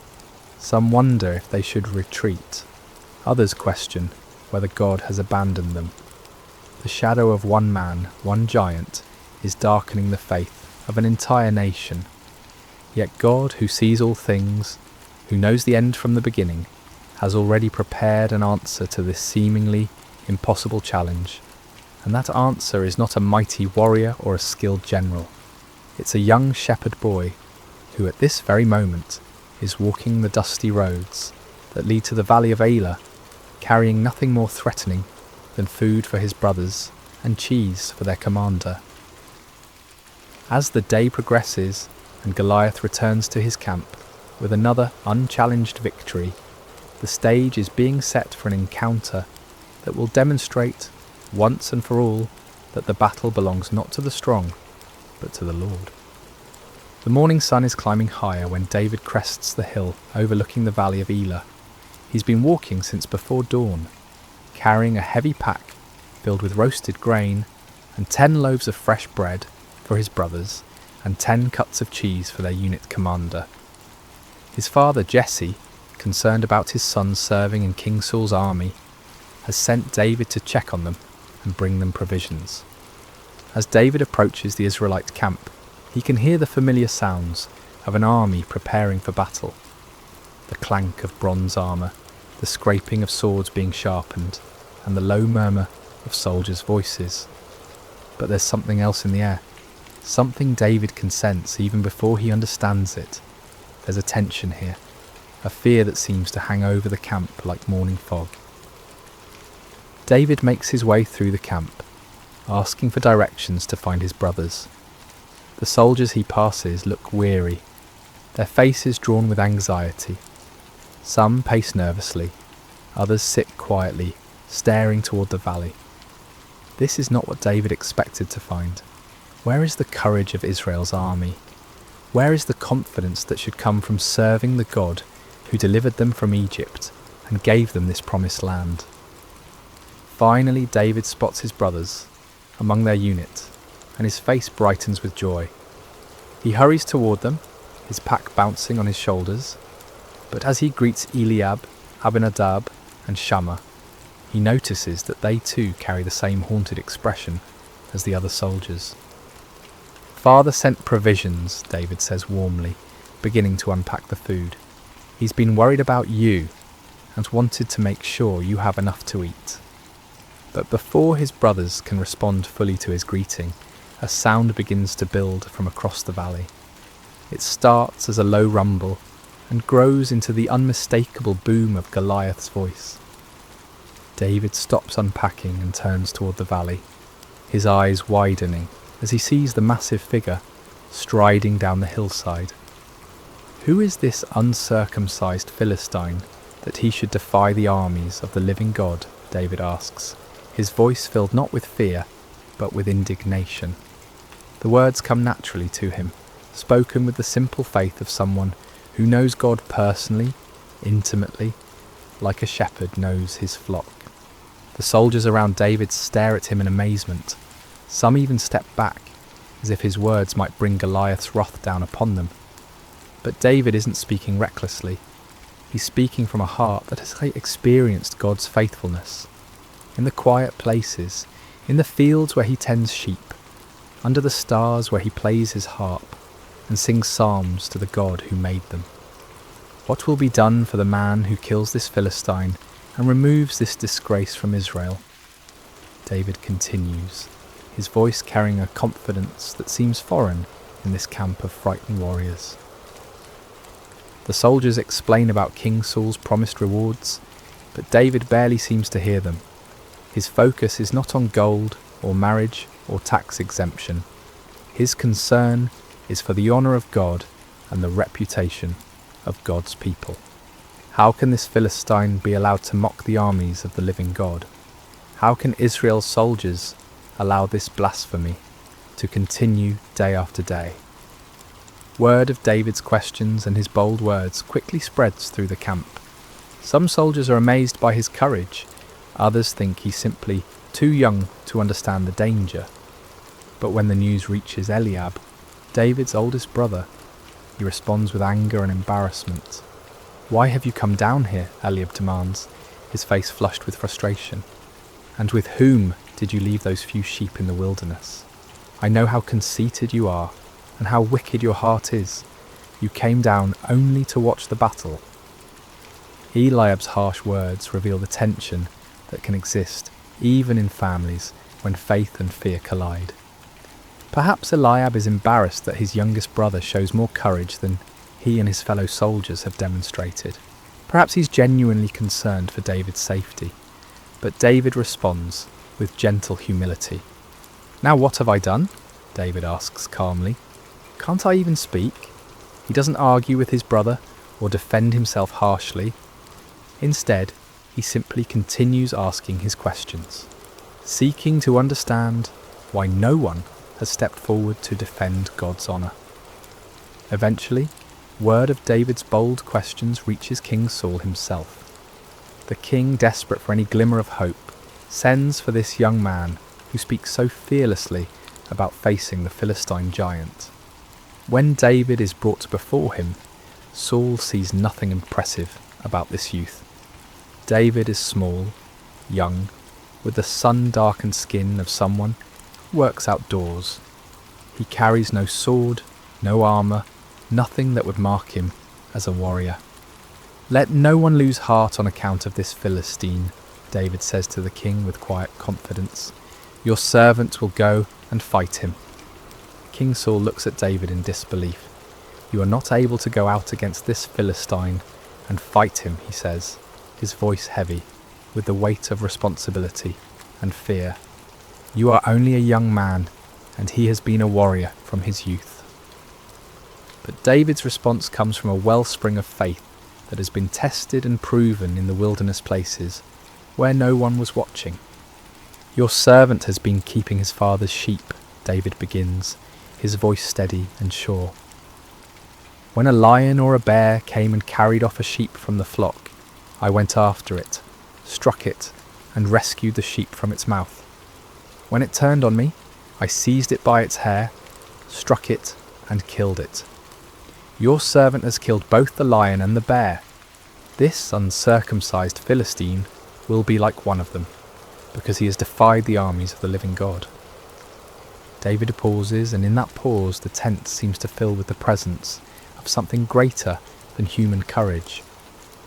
"The Lord who rescued me from the paw of the lion and the paw of the bear will rescue me from the hand of this Philistine." Here is the key to David's confidence. It's not based on his own strength or skill. It's not rooted in pride or youthful foolishness. David's courage comes from his personal experience of God's faithfulness. In the quiet places when no one was watching except God, David learned to trust. When wild beasts threatened his father's sheep, David didn't run. He stood and fought, not in his own strength, but trusting in the God who had called him to be a shepherd. King Saul, moved by David's faith, and perhaps remembering his own younger days when he trusted God more completely, finally gives his consent. "Go," he says, "and the Lord be with you." Wanting to give David every possible advantage, Saul dresses him in his own tunic and puts a bronze helmet on his head and a coat of armour on his body. He gives David his own sword to carry, but when David tries to walk in all this military gear, he finds he can hardly move. "I cannot go in these," David says to Saul, "because I am not used to them." So he takes off the armour, removes the helmet, and sets aside the sword. He will not try to become something he's not, or fight in a way that's foreign to him. David will face Goliath as himself, a shepherd boy who trusts in the living God. Instead, David picks up his staff, the simple wooden rod that has been his companion through countless days in the fields. He goes to the brook that runs through the valley and carefully selects 5 smooth stones worn perfectly round by the flowing water. He places these in his shepherd's bag and takes his sling in his hand. As David walks toward the valley, he carries with him something more powerful than any bronze armour or iron sword. He carries the confidence that comes from knowing God personally, from experiencing his faithfulness in the quiet places of life. And he carries the understanding that this battle is not really between David and Goliath at all. This is a battle between the God of Israel and the false gods of the Philistines, between truth and blasphemy, between faith and fear. The young shepherd is ready to face the giant, not because he is strong, but because he knows the one who is stronger than any earthly power. The afternoon sun hangs bright and warm over the valley of Elah as 2 figures begin their approach toward each other across the grassy floor of the valley. The contrast between them could not be more dramatic, and yet it's precisely in this contrast that God's glory will be revealed. From the western hill, Goliath begins his descent, his bronze armour catching and reflecting the sunlight like a beacon. Each step he takes shakes the ground slightly, and the sound of his armour clanking echoes across the valley. He moves with the confidence of someone who has never known defeat, never felt the sting of uncertainty.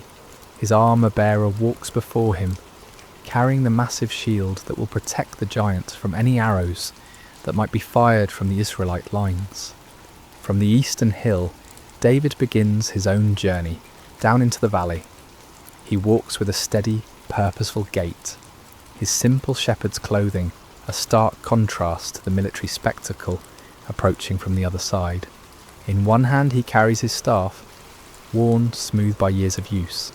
In the other, he holds his sling, a simple leather pouch attached to 2 cords, the kind of weapon that shepherds have used for generations to protect their flocks from predators. Behind David on the hillside, the entire Israelite army watches in stunned silence. Thousands of seasoned warriors stand motionless, their eyes fixed on the small figure walking steadily towards certain death.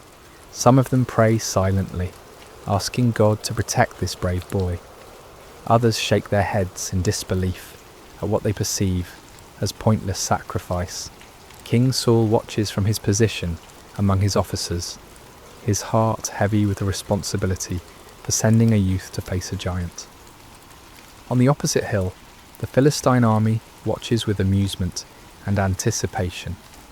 They point at David and laugh among themselves, joking about how quickly their champion will dispatch this boy. Some of them are already making plans for the victory celebration they'll hold after Israel surrenders, as surely they must, after witnessing their champion's inevitable defeat. But as David walks down the hillside, his heart is neither fearful nor boastful. Instead, it's filled with a quiet confidence that comes from knowing he is not walking into this valley alone. The same God who helped him rescue sheep from the mouths of lions and bears is with him now. The same God who has been his shepherd will be his strength. As the 2 figures draw closer together in the centre of the valley, near the gently flowing brook, Goliath gets his first clear look at his opponent. What he sees fills him with contempt and rage. This is not a warrior, this is just a boy, ruddy and handsome, carrying a shepherd's simple tools instead of weapons of war. "Am I a dog," Goliath roars, his voice booming across the valley, "that you come at me with sticks?" His anger at what he perceives as an insult burns hot. He expected Israel to send their greatest warrior, someone worthy of his attention. Instead, they've sent a child. Goliath continues his verbal assault, his voice carrying clearly to both armies. "Come here, and I'll give your flesh to the birds, and the wild animals. The threat hangs in the air like the cry of a predator, and even some of the Philistine soldiers feel a chill at the cruelty in their champion's voice. But David, standing in the valley with the afternoon sun behind him, casting his shadow long across the grass, remains unshaken. When he speaks, his voice carries clearly across the valley, and every word is heard by both armies. "You come against me with sword and spear and javelin," David calls out, his young voice strong and clear. "But I come against you in the name of the Lord Almighty, the God of the armies of Israel, whom you have defied." The words echo across the valley like a bell ringing, clear and pure and full of power. David continues, and as he speaks, something changes in the atmosphere of the valley. The mocking laughter from the Philistine hill begins to fade. On the Israelite side, soldiers lean forward, straining to hear every word. "This day the Lord will deliver you into my hands, and I'll strike you down and cut off your head. This very day I will give the carcasses of the Philistine army to the birds and the wild animals, and the whole world will know that there is a God in Israel. All those gathered here will know that it is not by sword or spear that the Lord saves. For the battle is the Lord's, and he will give all of you into our hands." David's words ring with prophetic power and absolute certainty. He's not boasting in his own strength or skill. Instead, he's making a declaration of faith, a public testimony to the power and faithfulness of the God of Israel. This battle, David understands, is not ultimately about military might or human courage. It's about the honour of God and the revelation of his power to both Israel and the surrounding nations. Goliath, enraged by what he sees as blasphemous arrogance from a mere boy, begins moving quickly toward David, his massive frame covering the ground with surprising speed. His armour clanks and his weapons gleam as he bears down on his small opponent like an avalanche of bronze and iron. But David doesn't flee. Instead, he runs toward Goliath, closing the distance between them with swift, determined steps. As he runs, he reaches into his shepherd's bag and takes out one of the smooth stones he selected from the brook. With practiced ease, born of countless hours protecting sheep, he places the stone in his sling. The sling is not a child's toy, though it may appear simple. In the hands of a skilled shepherd, it's a precision weapon capable of tremendous force. David has used his sling to drive off wolves and bears, to guide wandering sheep, and to strike targets with accuracy at considerable distances. Now as he runs toward Goliath, all those years of practice culminate in this single, crucial moment. With fluid motion, perfected through countless repetitions, David begins to swing the sling around his head, building momentum. The leather pouch whispers through the air as it spins, faster and faster.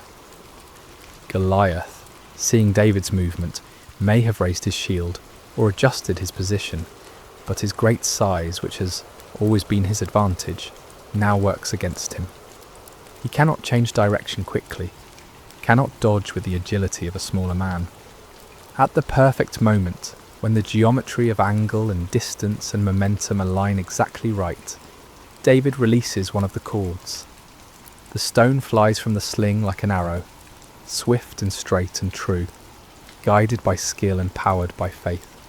The stone strikes Goliath in the centre of his forehead, at the one spot where his bronze helmet doesn't protect him, with tremendous force. The sound of impact echoes across the valley like the crack of thunder. For a moment time seems suspended. The giant warrior, seemingly invincible in his bronze armour, stands motionless. Then, like a great tree falling in the forest, Goliath topples forward and crashes to the ground. The earth trembles under the impact of his massive frame.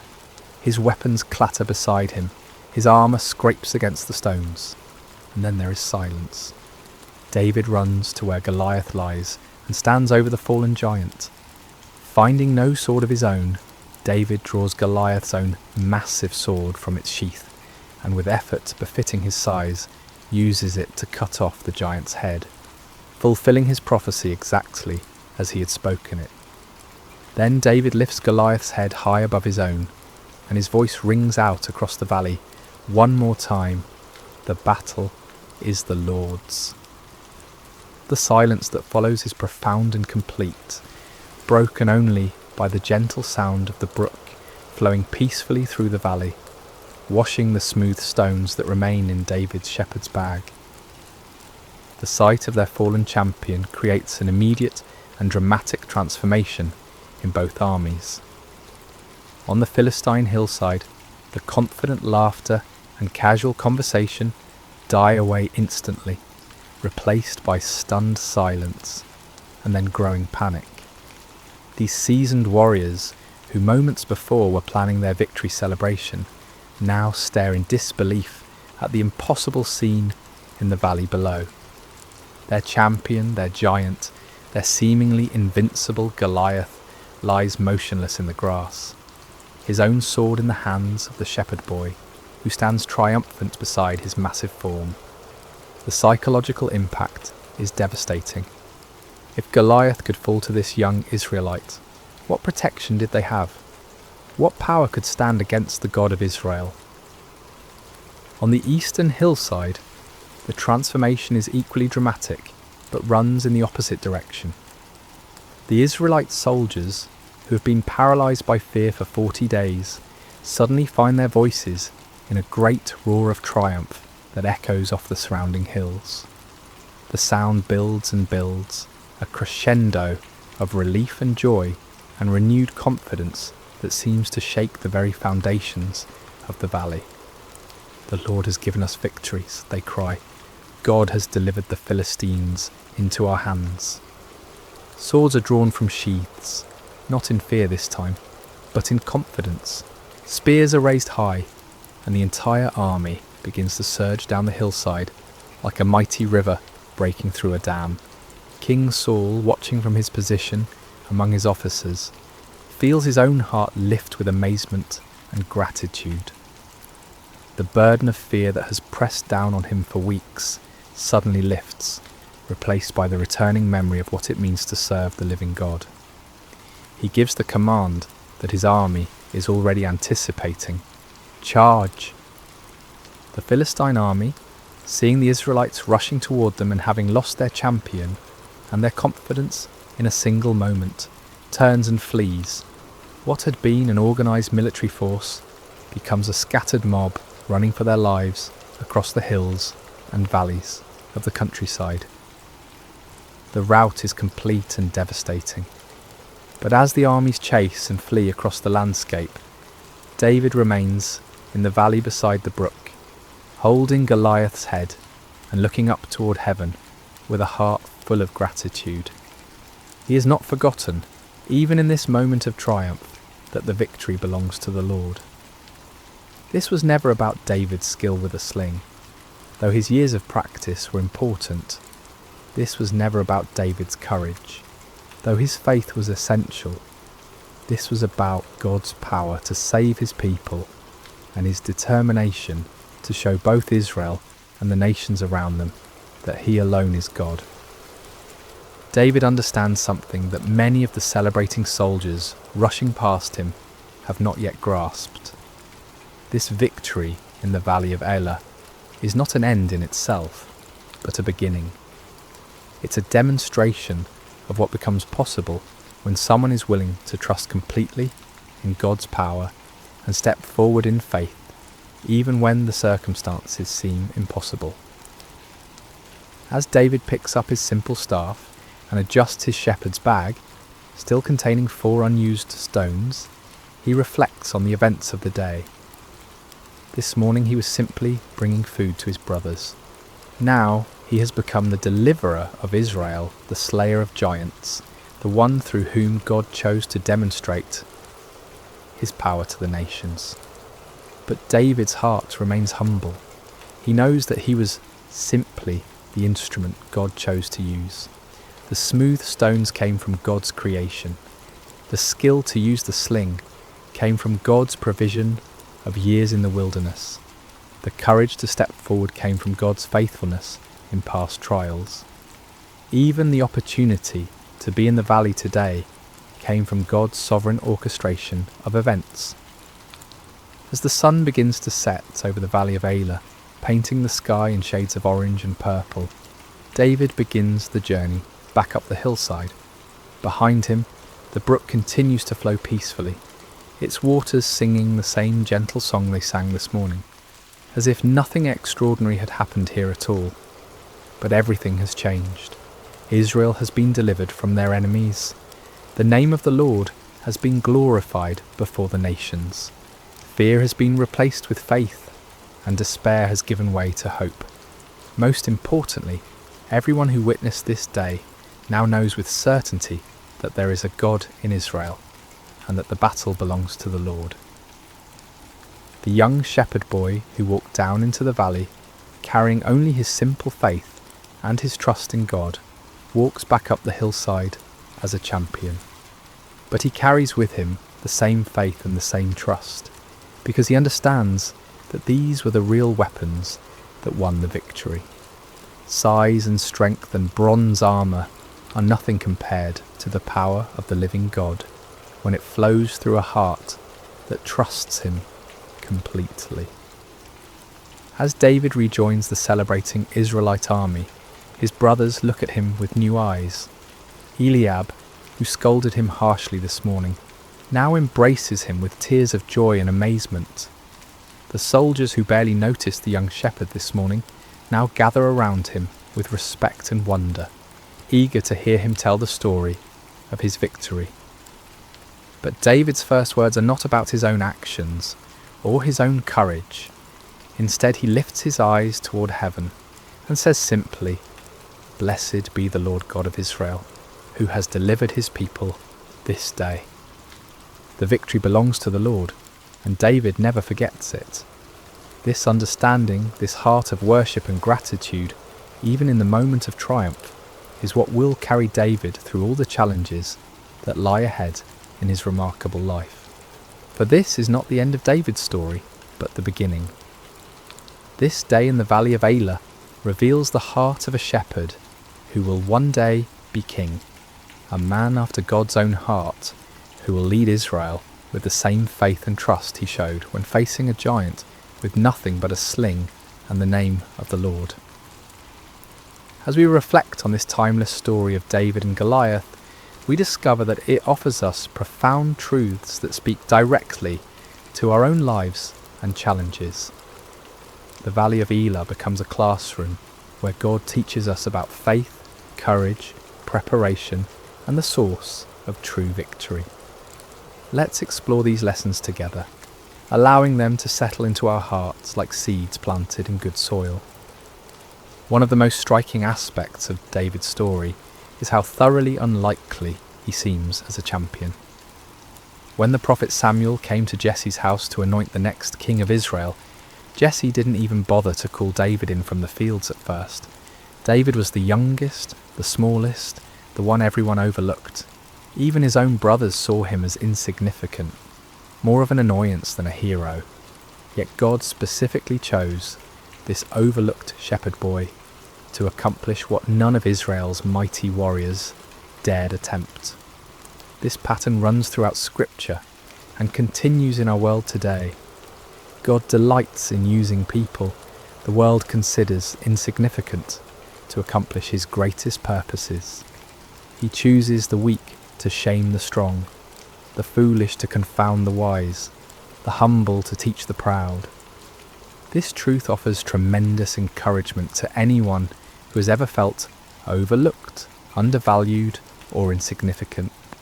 Perhaps you feel too young, too old, too inexperienced, or too ordinary to make a difference. Perhaps others have dismissed your dreams or minimized your contributions. If so, you're in excellent company. Moses felt too inadequate to speak for God.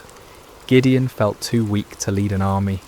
Esther felt too powerless to influence a king. Mary felt too young to bear the Messiah. But God sees what others miss. He looks at the heart while others focus on outward appearances. He values faithfulness over fame, character over credentials, availability over ability. When you feel small in the eyes of the world, remember that you serve a God who specializes in doing extraordinary things through ordinary people who trust him completely. The key is not to become someone else, but to offer who you already are to God with complete surrender. David didn't try to become a traditional warrior.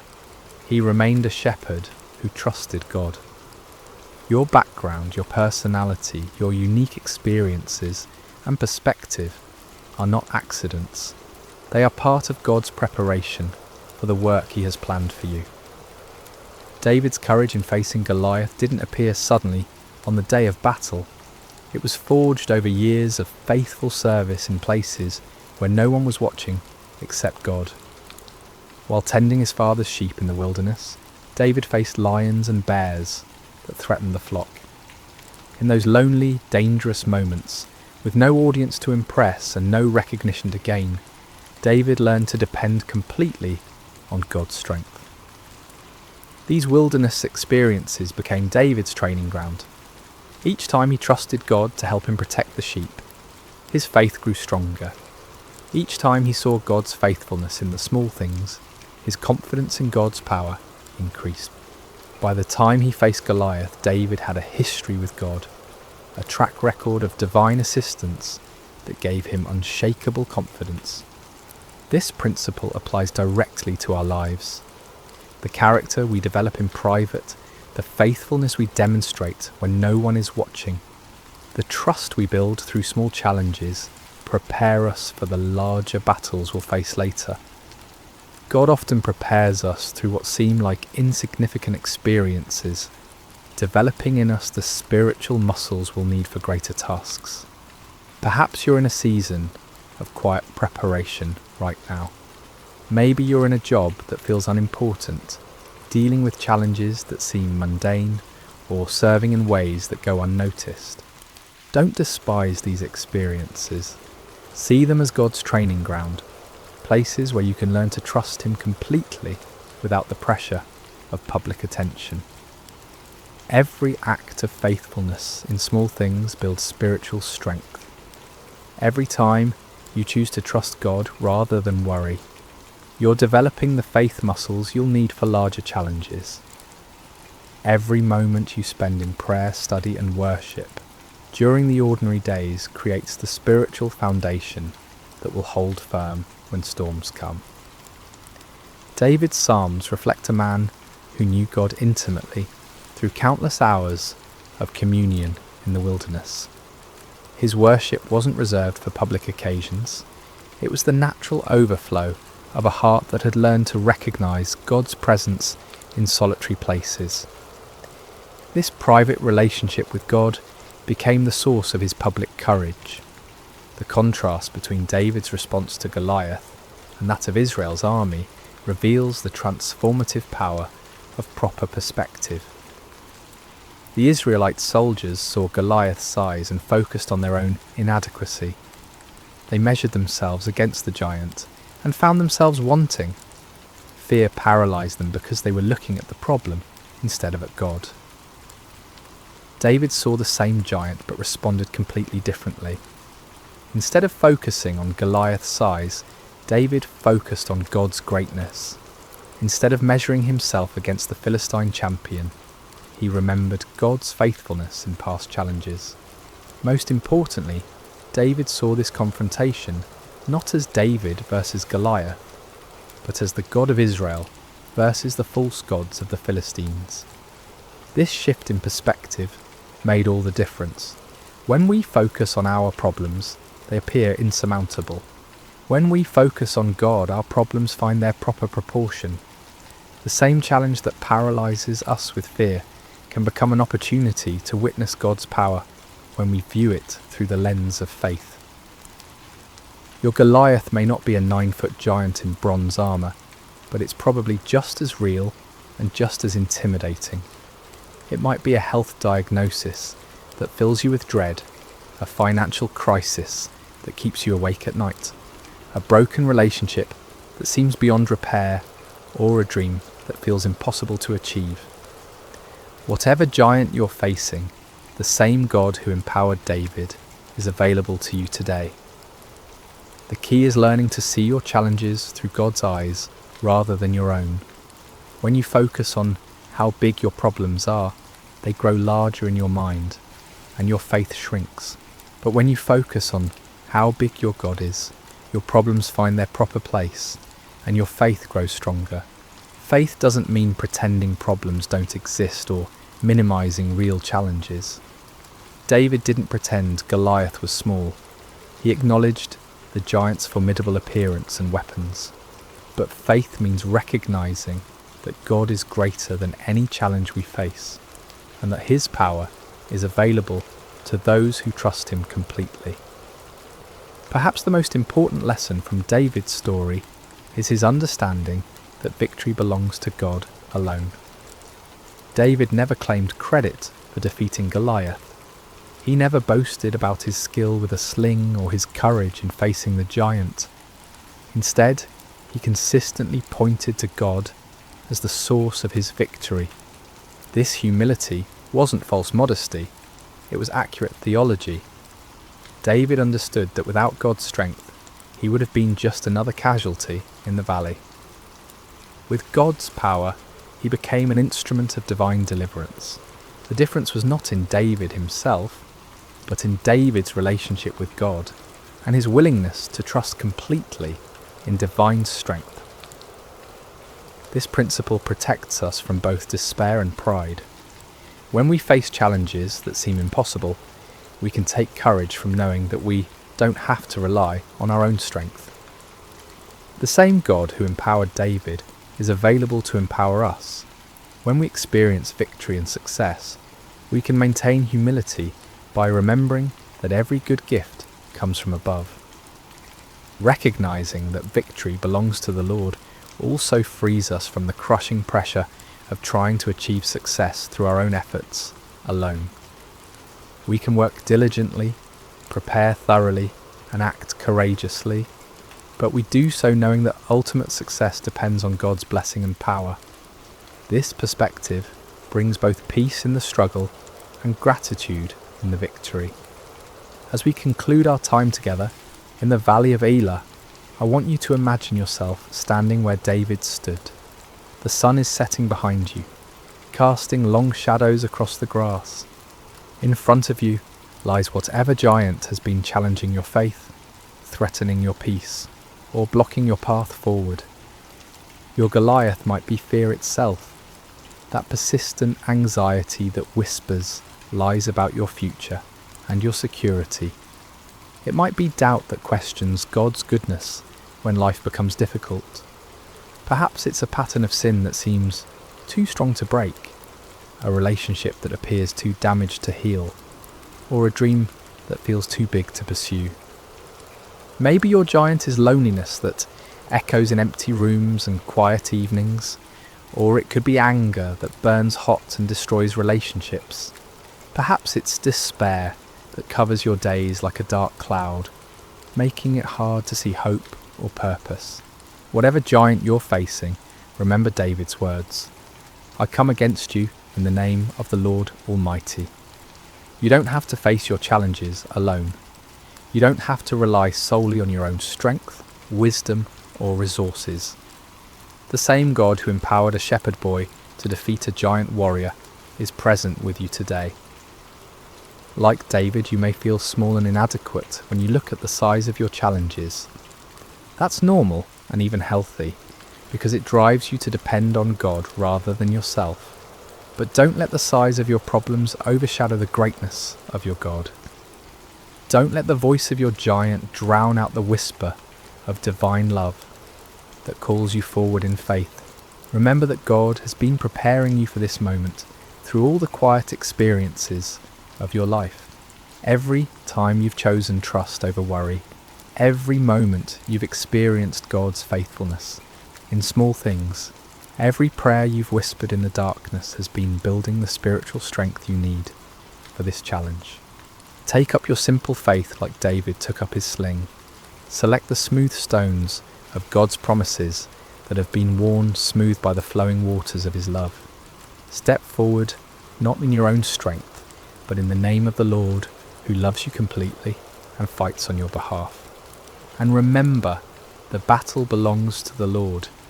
Your job is not to guarantee the outcome, but to trust the one who holds the outcome in his hands. Your calling is not to be strong enough to win, but to be faithful enough to step forward when God calls. As you face your giants, may you have David's courage to step forward, his faith to trust completely, and his wisdom to give God all the glory for whatever victories he grants. May you discover, as David did, that with God all things are possible, and that no giant is too large for the power of divine love. Let us pray together. Heavenly Father, we thank you for the story of David and Goliath, which reminds us that you delight in using ordinary people to accomplish extraordinary things. Help us to see our challenges through your eyes rather than our own fears. Give us David's courage to step forward when you call, his faith to trust in your power rather than our own strength, and his humility to give you glory for every victory. We place our giants before you today, Lord, whatever form they may take in our lives. We acknowledge that we cannot defeat them in our own strength, but we trust in your power to deliver us. Use our weaknesses to display your strength, our fears to showcase your faithfulness, and our victories to bring glory to your name. Help us to be faithful in the quiet places of preparation, knowing that you are building in us the character and faith we'll need for the challenges ahead. May we never forget that the battle belongs to you, and may we always be quick to give you praise for your goodness and mercy in our lives. In the name of Jesus, our Good Shepherd and mighty champion, we pray. Amen. Sleep well, dear friends, knowing that the same God who was with David in the valley is with you wherever your journey leads. May his peace guard your hearts and minds, and may you wake tomorrow with renewed faith to face whatever giants await. Until we meet again in another story, may God's love surround you like a shepherd's care, and may his strength be your portion in every season. Thank you for joining us at Sacred Slumber, where every story reminds us that we are deeply loved and never alone. Hello, dear friends, and welcome back to Sacred Slumber. Before we begin tonight's story, I hope your day has been filled with blessings and peace. Whether it's morning where you are, the quiet of afternoon, or the gentle embrace of evening, know that you are exactly where God wants you to be in this moment. I'm curious about where in this beautiful world you're listening from tonight. Are you nestled in your bed in a bustling city, or perhaps finding solace in the countryside under a canopy of stars? Wherever you are, whatever time it is for you, you are welcomed here with open arms. If this story touches your heart tonight, I encourage you to subscribe to Sacred Slumber. We gather here regularly to explore the profound truths and timeless wisdom found in God's Word, bringing comfort to weary souls and strength to troubled hearts. Your subscription helps us continue sharing these sacred stories that remind us of God's unfailing love and faithfulness. Now let us journey together to ancient Israel, to a time when kingdoms stood at crossroads, when truth was a dangerous commodity, and when one man's courage would echo through the ages. This is the story of Micaiah, the forgotten prophet who dared to stand alone. The sun blazed mercilessly over the ancient city of Samaria, its golden rays dancing across the limestone walls of King Ahab's palace. Within those walls, power brooked no opposition, and truth was often the first casualty of political ambition. It had been 3 years since the last war between Israel and Syria, 3 years of uneasy peace that sat heavy on King Ahab's shoulders like an ill-fitting crown. Ahab paced the marble floors of his throne room, his royal robes rustling with each agitated step. The king of Israel was a man consumed by his desires, a ruler who had long ago traded his soul to the altar of self-interest. His marriage to the foreign princess Jezebel had brought prosperity to his kingdom, but at a cost that would echo through generations. The worship of Baal had infiltrated the very heart of Israel, and the prophets of the Lord had been hunted, killed, or driven into hiding. Yet today something stirred within Ahab's ambitious heart. News had arrived that morning of Syrian movements near Ramoth-Gilead, a strategic city that had once belonged to Israel, but now languished under enemy control. The city's location made it a prize worth fighting for, a gateway that could secure trade routes and strengthen his kingdom's eastern border. As Ahab contemplated this opportunity, word came that King Jehoshaphat of Judah was approaching Samaria with a considerable entourage. Jehoshaphat was everything Ahab was not, a king who sought the Lord's face, who had torn down the high places of idol worship, and who ruled with righteousness as his compass. The irony was not lost on Ahab that he would need the help of such a man to achieve his ambitions. The great doors of the throne room swung open with a resonant boom, and Jehoshaphat entered with the dignity befitting a king of David's lineage. He was a man of medium stature but commanding presence, his beard meticulously groomed, and his eyes holding the wisdom of one who had walked closely with the Almighty. Behind him came his advisers and military commanders, their expressions respectful but cautious, as they entered the domain of Israel's controversial king. "Jehoshaphat, my brother," Ahab called out, his voice echoing through the vast chamber as he descended from his throne. "Welcome to Samaria. Your presence brings honour to my house."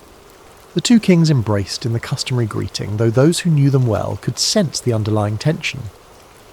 Jehoshaphat had come seeking alliance, but his heart was troubled by what such an alliance might require of him. "Ahab," Jehoshaphat replied warmly, though his eyes remained watchful. "It has been too long since we have spoken face to face. The Lord has blessed both our kingdoms with peace these past years." "Indeed," Ahab agreed, gesturing toward the laden tables his servants had prepared. "Come, let us feast together and speak of matters that concern us both." The banquet that followed was a spectacle of royal excess. Tables groaned under the weight of roasted meats, exotic fruits, and wine from the finest vineyards. Musicians played softly in the background, while servants moved like shadows, attending to every need. Yet beneath the veneer of celebration, both kings harboured their own purposes. As the evening wore on and the wine loosened tongues, Ahab finally revealed his true intention. Leaning toward Jehoshaphat with the conspiratorial air of old friends, he spoke in measured tones. "My brother, there is a matter that weighs heavily upon my heart," Ahab began, his eyes glinting in the torchlight. "You know that Ramoth-Gilead belongs to us, yet it remains in the hands of the king of Syria. Should we not take back what is rightfully ours?" Jehoshaphat set down his goblet carefully, his expression growing thoughtful. He had anticipated this moment, knowing that Ahab rarely extended hospitality without purpose. The question hung in the air between them like incense, heavy with implication. "Ramoth-Gilead has indeed been a source of contention," Jehoshaphat replied diplomatically. "What do you propose?" Ahab's smile was that of a merchant who senses a favourable negotiation. "I propose that we go up together against Ramoth-Gilead. Your army combined with mine would be formidable. We could restore the city to Israel and share in the glory of victory." The words were carefully chosen, appealing to both practical strategy and Jehoshaphat's sense of brotherhood among the tribes of Israel. Yet Jehoshaphat had not survived as king by making hasty decisions. His reign had been marked by careful consultation with the Lord, and he would not abandon that practice now. "I am as you are," Jehoshaphat responded slowly. "My people as your people, my horses as your horses. If the Lord wills it, we shall stand together in battle." He paused, his next words carrying the weight of true conviction. "But first let us inquire of the Lord." Ahab's smile faltered slightly. In his eagerness for military glory, he had hoped to avoid the complications that divine consultation might bring. Yet he could hardly refuse such a reasonable request from a potential ally, especially one whose righteousness was renowned throughout the region. "Of course," Ahab agreed, though his tone lacked enthusiasm. "Let us seek the word of the Lord."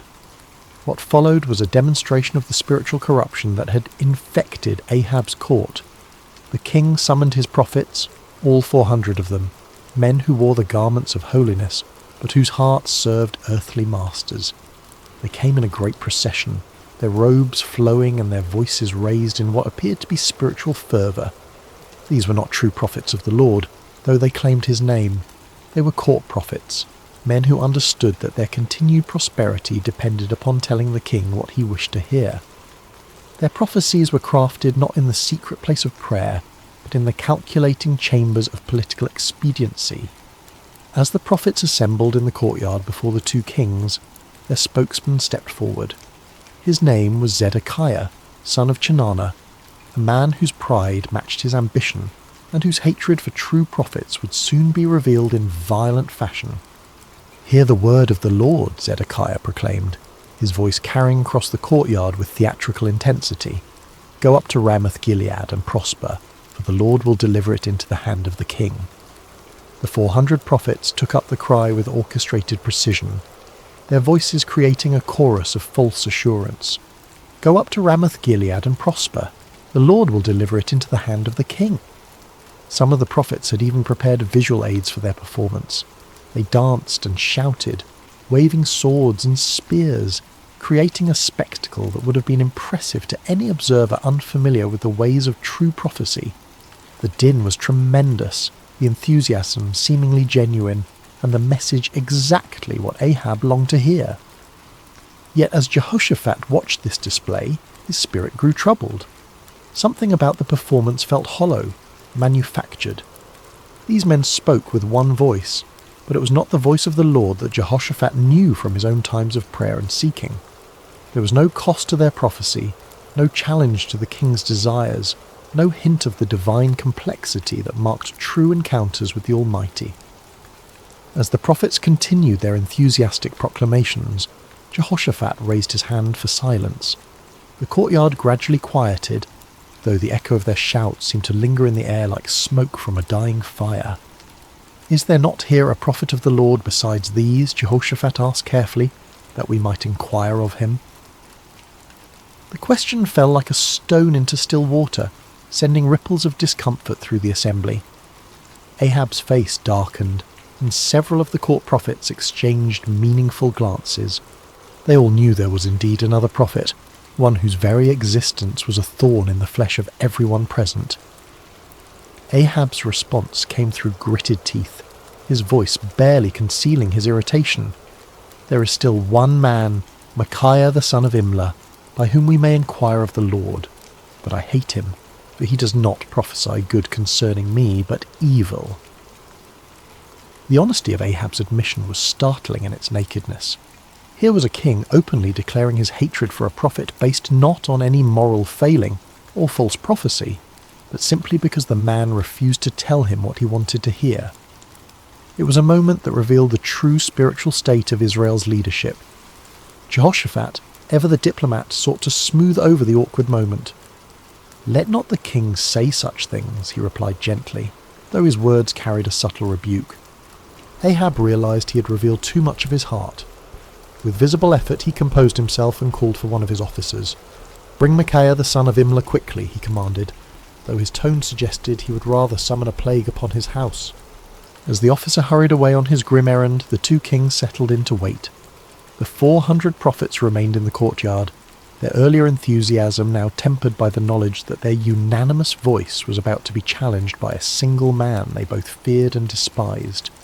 The sun continued its relentless journey across the sky, and in the distance the sound of the officer's horse could be heard galloping toward the place where truth dwelt in isolation, where a forgotten prophet waited in the shadows of his integrity. The horse's hooves struck the dusty road with rhythmic precision as the king's officer rode toward the humble dwelling where Micaiah made his home. The prophet lived simply, far from the luxury of the royal court, in a stone house that spoke of function rather than ostentation. Here, away from the corrupting influence of political power, dwelt a man who had chosen faithfulness over favour, truth over comfort. Micaiah son of Imlah was not an imposing figure by earthly standards. Of average height and lean build, he bore the weathered appearance of one who had walked through many storms. His beard was streaked with silver, and his eyes held the deep weariness of a man who had spoken unpopular truths for too many years. Yet there was something unbreakable in his demeanour, a quality that suggested he had found his anchor in something far stronger than human approval. When the king's messenger arrived, Micaiah was in his garden, tending to the vegetables that provided much of his sustenance. The prophet lived modestly, supported by the occasional gifts of those few souls who still valued truth above comfort. He had long ago learned to find contentment in simple things, the satisfaction of honest work, the peace of prayer, and the quiet joy of communion with the Almighty. "Micaiah," the officer called out as he dismounted, "the king commands your presence immediately." The prophet looked up from his work, unsurprised. He had sensed in recent days that the Lord was preparing him for something significant. His prayers had been marked by an unusual intensity, and his dreams had been filled with visions he did not yet fully understand. "Very well," Micaiah replied simply, setting aside his tools. "Let me wash and prepare myself." As Micaiah went about the task of making himself presentable for the royal court, the officer felt compelled to share information that might save the prophet from making a costly mistake. The man had witnessed what happened to those who crossed King Ahab, and despite his loyalty to the crown, he possessed enough humanity to feel concern for this solitary figure. "Listen to me, Micaiah," the officer said, his voice dropping to a confidential tone. "The words of the prophets declare good to the king with one mouth. Let your word be like the word of one of them, and speak favourably." It was well-intentioned advice, offered by a man who understood the political realities of Ahab's court. The officer had seen the 400 prophets deliver their unanimous message of victory and prosperity. He knew that Micaiah's reputation for speaking uncomfortable truths could lead to imprisonment, exile, or worse. In his mind, he was offering the prophet a lifeline, a chance to align himself with the majority and avoid the consequences of standing alone.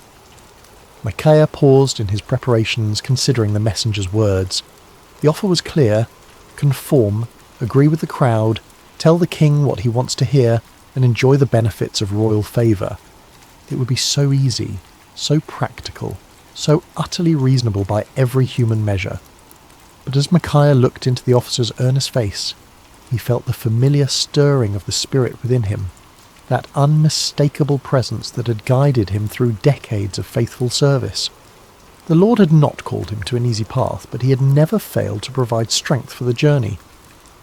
"As the Lord lives," Micaiah replied with quiet dignity, "whatever the Lord says to me, that I will speak." The words hung in the air between them, a declaration of absolute commitment that left no room for compromise. The officer's face showed his disappointment and concern, but he knew better than to argue further. He had delivered his warning. What the prophet did with it was beyond his control. The journey back to Samaria was made in relative silence, the officer pondering the stubborn integrity of his passenger, while Micaiah prayed and prepared his heart for whatever lay ahead. As they approached the city, the prophet could see the banners of both Israel and Judah flying from the palace walls, confirming his suspicion that this summons involved more than a routine consultation. The palace courtyard was a scene of controlled chaos when they arrived. Servants scurried about preparing for what appeared to be an important gathering, while guards stood at attention in their finest armour. The 400 prophets were still present, clustered in small groups and speaking in hushed tones. Their earlier enthusiasm had given way to a more subdued attitude, though their confidence in their message remained unshaken. As Micaiah dismounted and followed the officer toward the throne room, he could feel the weight of many eyes upon him. Some looks were curious, others hostile, and a few held the barely concealed contempt of those who viewed his independence as a personal affront. He had grown accustomed to such reactions over the years, understanding that his very presence served as an uncomfortable reminder of the spiritual compromise that permeated the court. The great doors opened before them, revealing the opulent throne room where Kings Ahab and Jehoshaphat waited. The contrast between the two rulers was immediately apparent even to a casual observer. Ahab sat upon his throne with the restless energy of a man driven by ambition, his fingers drumming impatiently on the armrest. Jehoshaphat, seated in a chair of equal honour nearby, maintained the composed dignity of one accustomed to seeking divine guidance before making important decisions. "Ah, Micaiah," Ahab said as the prophet entered, his tone carrying forced joviality that fooled no one. "At last, Our final consultant arrives. Micaiah approached the throne with measured steps, neither hurrying to show deference nor dawdling to display defiance.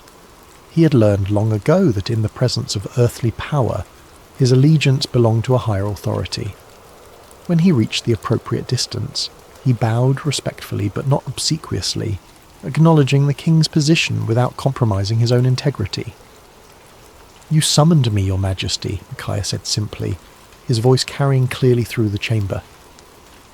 King Jehoshaphat studied the prophet with interest. He had heard reports of Micaiah's reputation for uncompromising honesty, and after witnessing the theatrical performance of the 400 prophets, he was eager to hear from someone who might offer a different perspective. Ahab leaned forward on his throne, his eyes fixed on the solitary figure before him. "Micaiah, shall we go to war against Ramoth-Gilead, or shall we refrain?" It was the same question that had been posed to the 400 prophets, the same inquiry that had produced such enthusiastic unanimity. Now it fell upon the shoulders of one man who stood alone, without allies or supporters, facing the combined expectation of two kings and their assembled courts. The moment stretched taut with anticipation. Everyone present understood that they were witnessing something significant, though few could have predicted the drama that was about to unfold. In the silence, Micaiah felt the familiar stirring of the spirit, but what came first was not the word of the Lord, but something altogether unexpected. What happened next would be remembered and debated for generations to come. Micaiah, the prophet known for his uncompromising honesty, looked directly at King Ahab and delivered exactly the message the king wanted to hear. "Go up and prosper," Micaiah declared, his voice carrying throughout the throne room, "for the Lord will deliver it into the hand of the king." A murmur of surprise rippled through the assembled court. The 400 prophets exchanged glances of confusion and perhaps a touch of irritation. Here was the man they had feared would contradict their unanimous verdict, and instead he was confirming their prophecy word for word. Some of them smiled with what they imagined was vindication, while others seemed puzzled by this unexpected development. But King Ahab was no fool. Despite his many moral failings, he had known Micaiah for years, had heard his prophecies of judgment and warning countless times. Never once had the prophet told him what he wanted to hear. Never once had Micaiah's words aligned so perfectly with royal desires. The king's eyes narrowed as he studied the prophet's face, searching for the truth behind this suspicious compliance. There was something in Micaiah's tone, a subtle quality that suggested layers beneath the surface of his words. It was the same tone a parent might use when agreeing with a child's obviously foolish plan, allowing them to proceed while knowing full well what the consequences would be.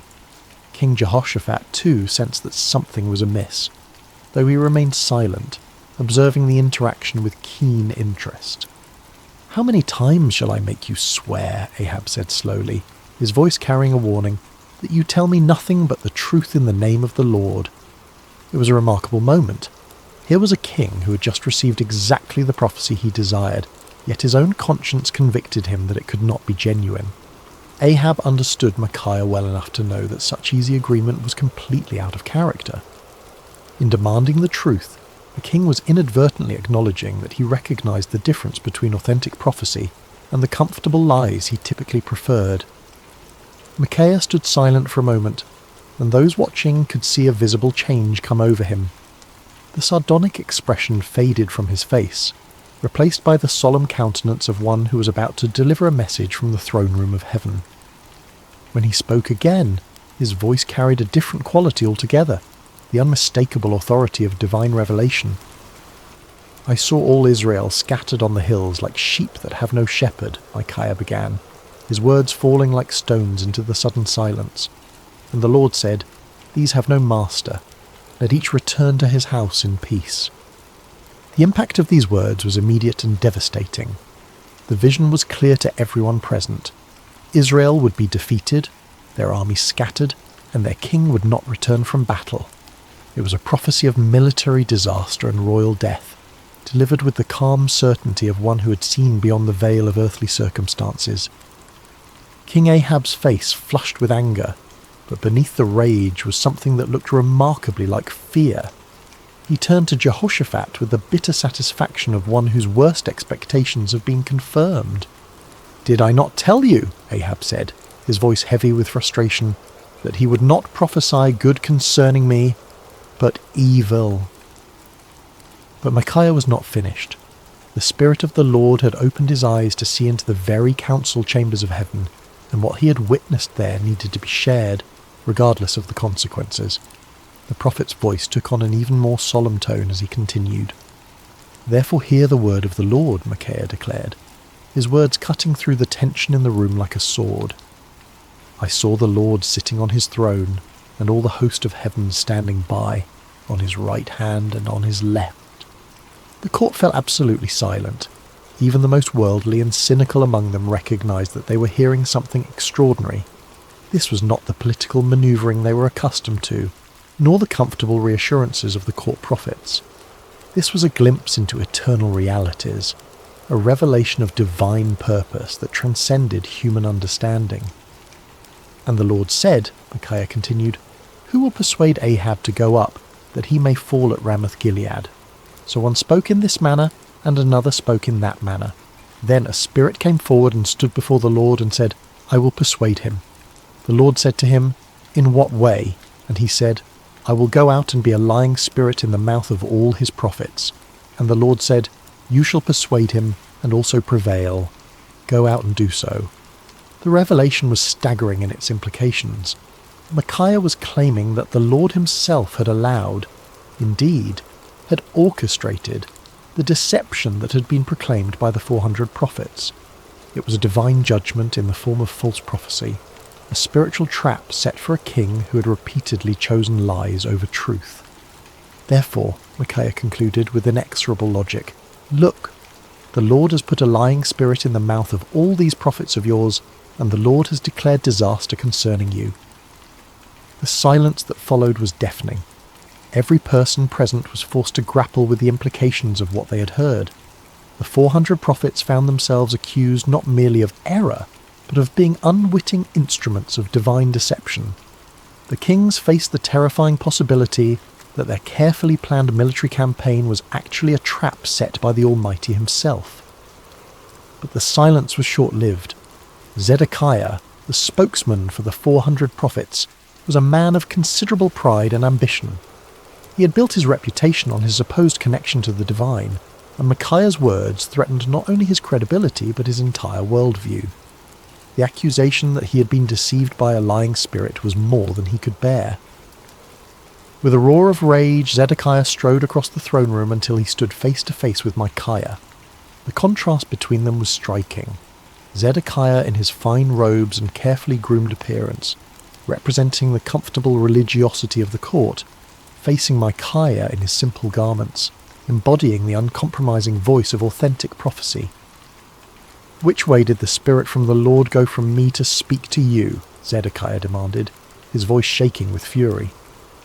It was a desperate attempt to challenge Micaiah's authority, to suggest that if anyone possessed a connection to the divine, it was surely the spokesman for 400 prophets rather than this isolated troublemaker. But before Micaiah could respond, Zedekiah's anger overwhelmed his judgment entirely. The sound of the slap echoed through the throne room like a thunderclap. Zedekiah had struck Micaiah across the face with sufficient force to stagger the prophet, leaving a red mark on his cheek that would serve as a visible reminder of what it cost to speak truth in the face of comfortable lies. The act of violence hung in the air like a poisonous cloud. No one moved or spoke, shocked by the sudden transition from theological debate to physical assault. Micaiah slowly straightened, touching his cheek where Zedekiah's hand had left its mark. When he looked up, there was no anger in his eyes, no desire for retaliation. Instead, there was a sadness that seemed to encompass not only his immediate situation, but the entire spiritual state of the nation. "Indeed," Micaiah said quietly, his voice carrying despite its gentle tone, "you shall see on that day when you go into an inner chamber to hide." It was both prophecy and promise.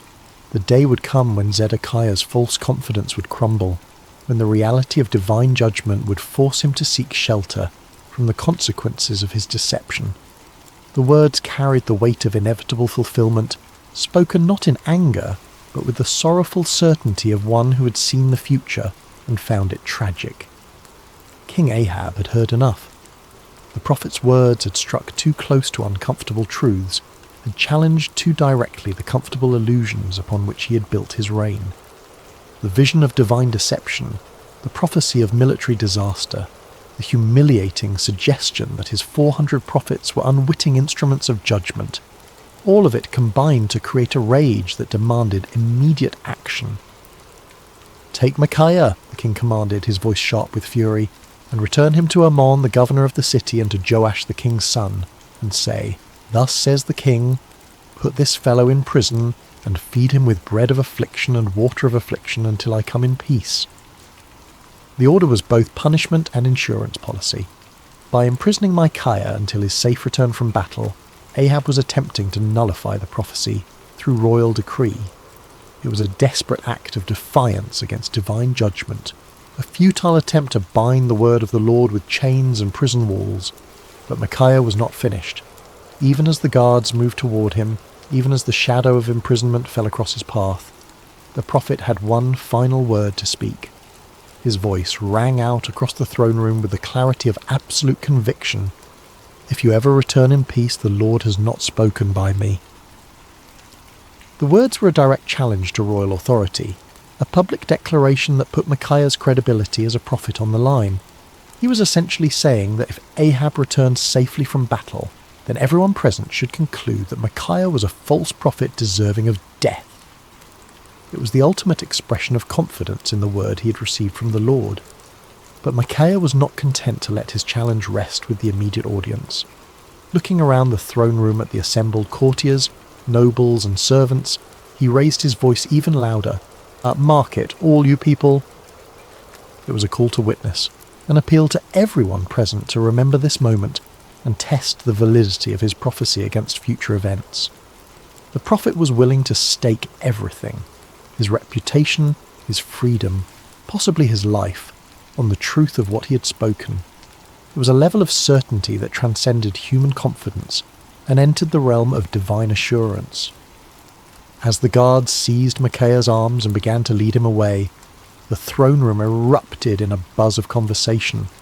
Some whispered among themselves about the prophet's boldness, others debated the implications of his vision, and still others tried to process the dramatic confrontation they had just witnessed.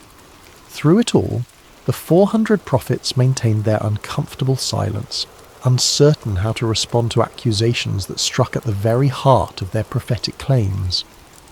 King Jehoshaphat watched the proceedings with deep concern.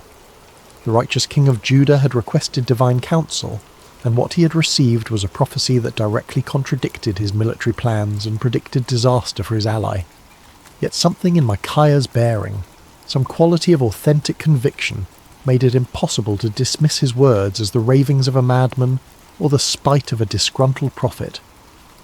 As Micaiah was led away, his footsteps echoing through the palace corridors, he felt no bitterness toward his captors or self-pity for his situation.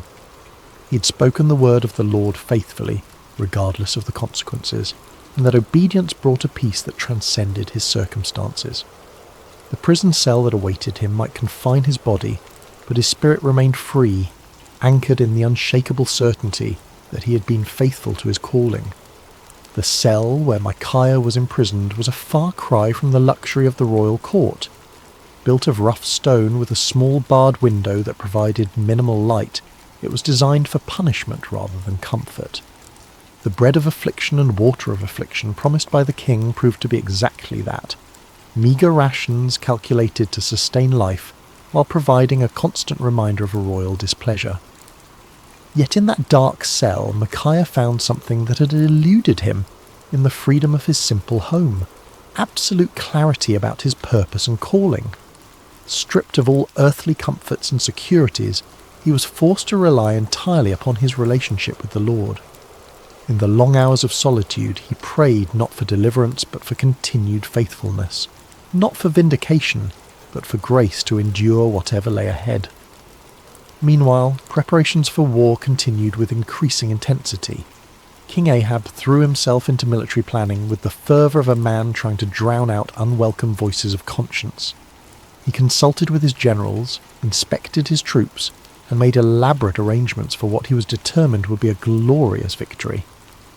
The prophecy of the 400 court prophets was repeated frequently, as if constant repetition could somehow make it more reliable. King Jehoshaphat, however, found himself deeply troubled by the day's events.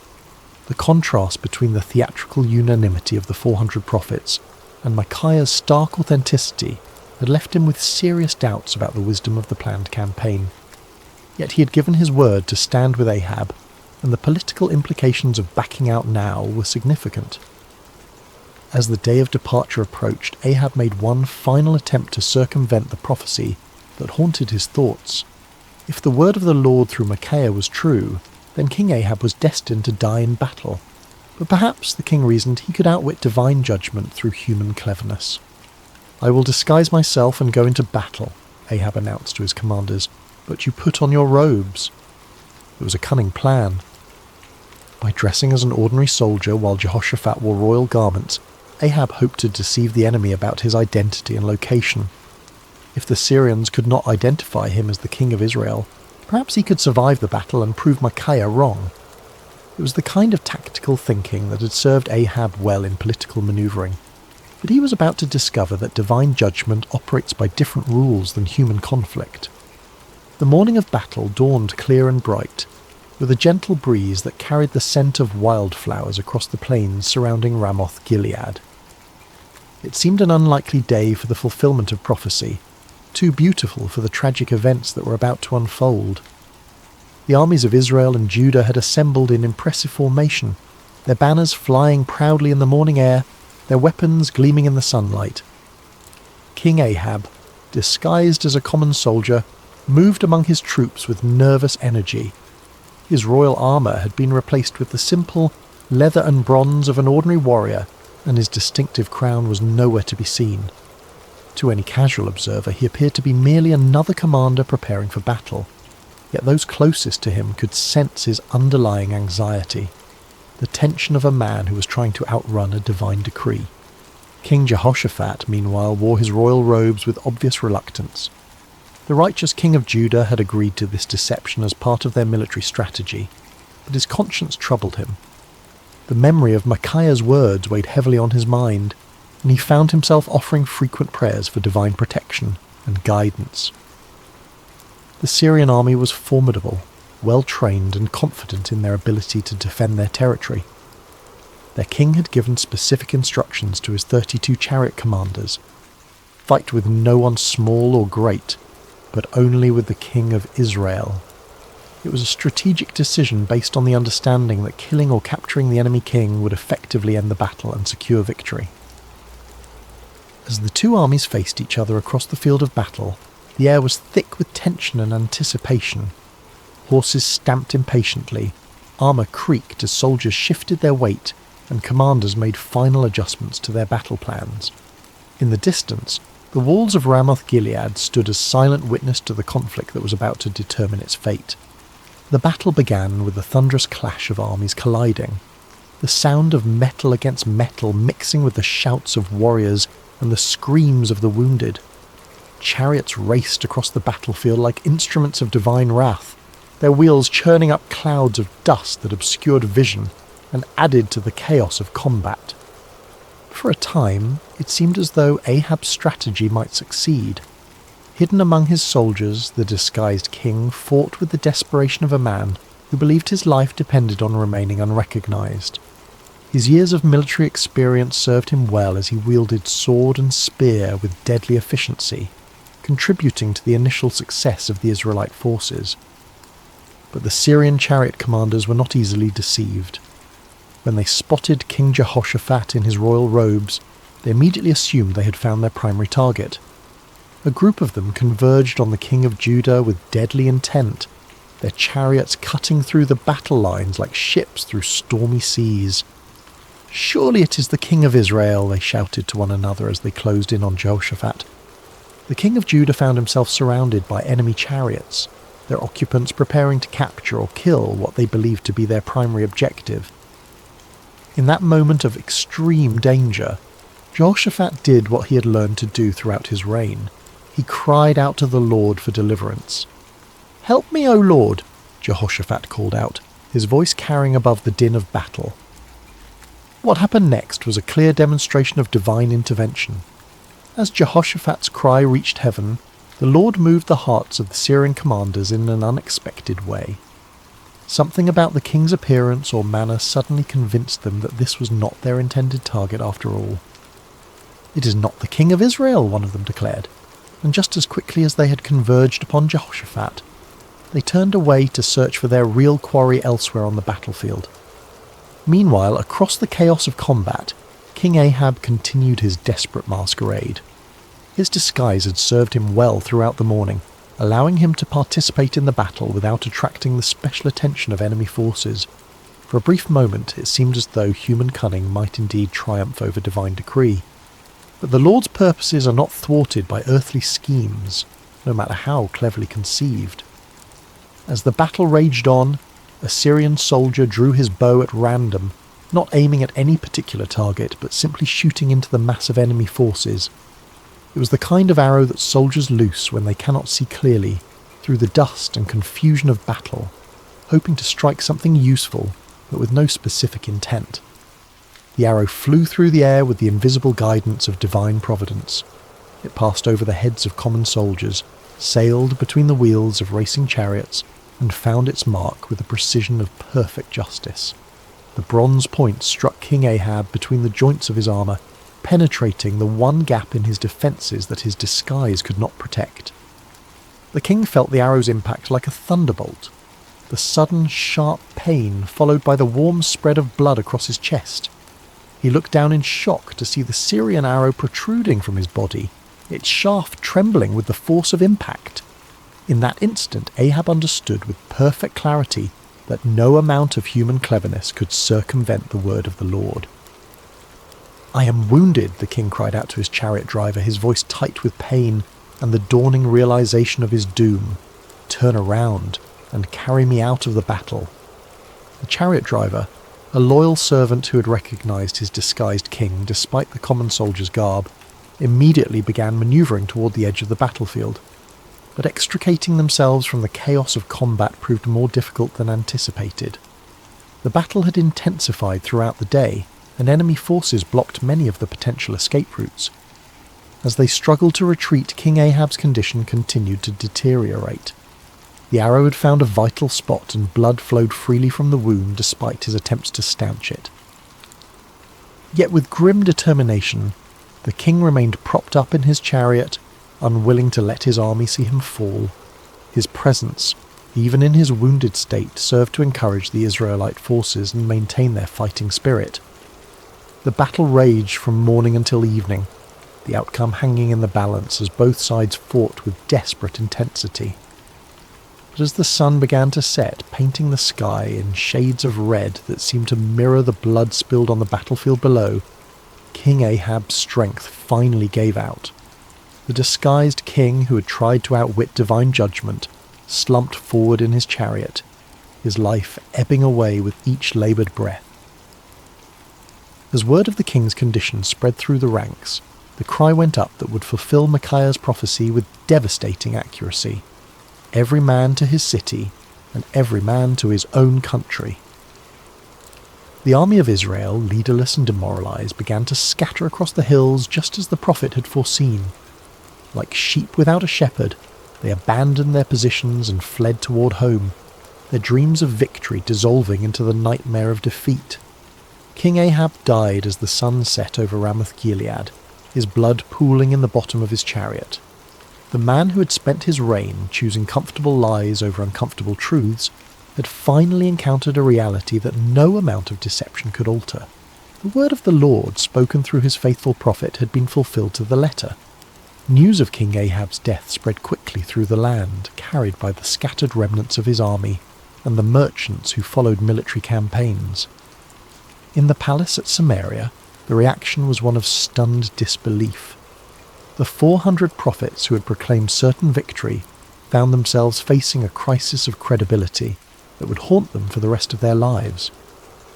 In his prison cell, Micaiah heard the news with a mixture of sadness and vindication. He had taken no pleasure in prophesying disaster, had felt no joy in predicting the death of his king.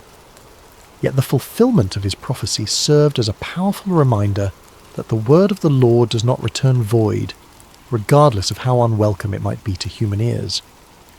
When the guards came to release him from prison, Micaiah emerged into the daylight a changed man. His body bore the marks of his confinement. He was thinner, paler, and bore the lines of one who had endured hardship. But his spirit was unbroken, perhaps even strengthened by his ordeal. He had spoken truth in the face of overwhelming opposition, had maintained his integrity under pressure, and had been vindicated by the very events that had brought tragedy to the kingdom.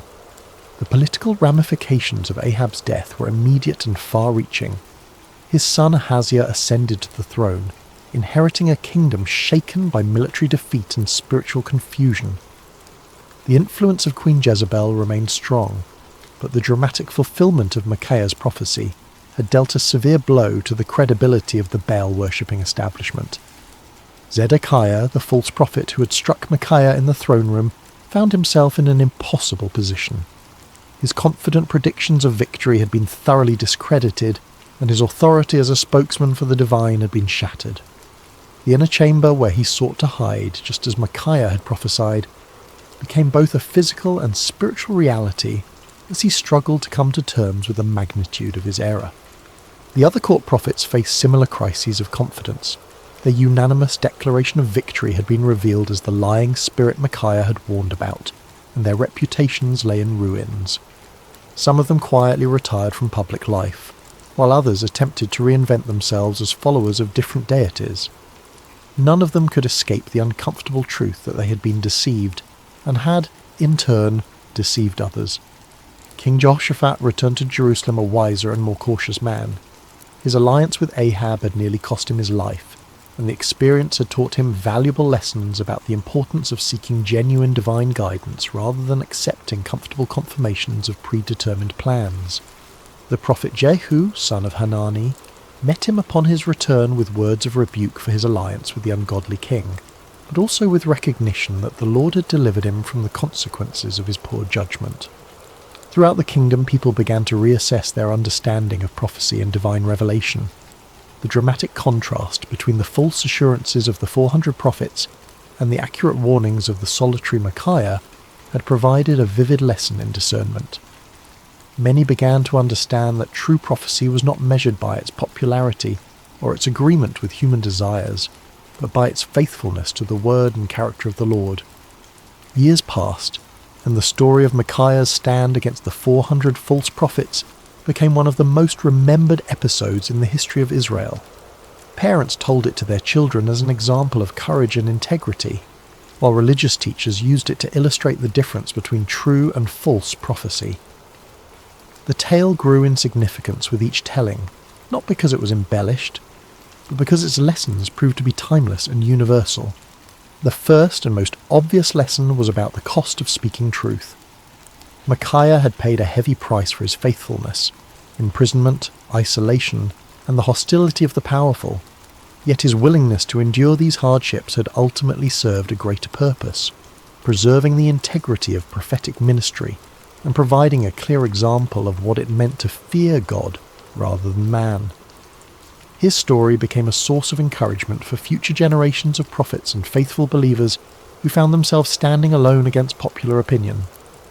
The second lesson concerned the danger of groupthink and manufactured consensus.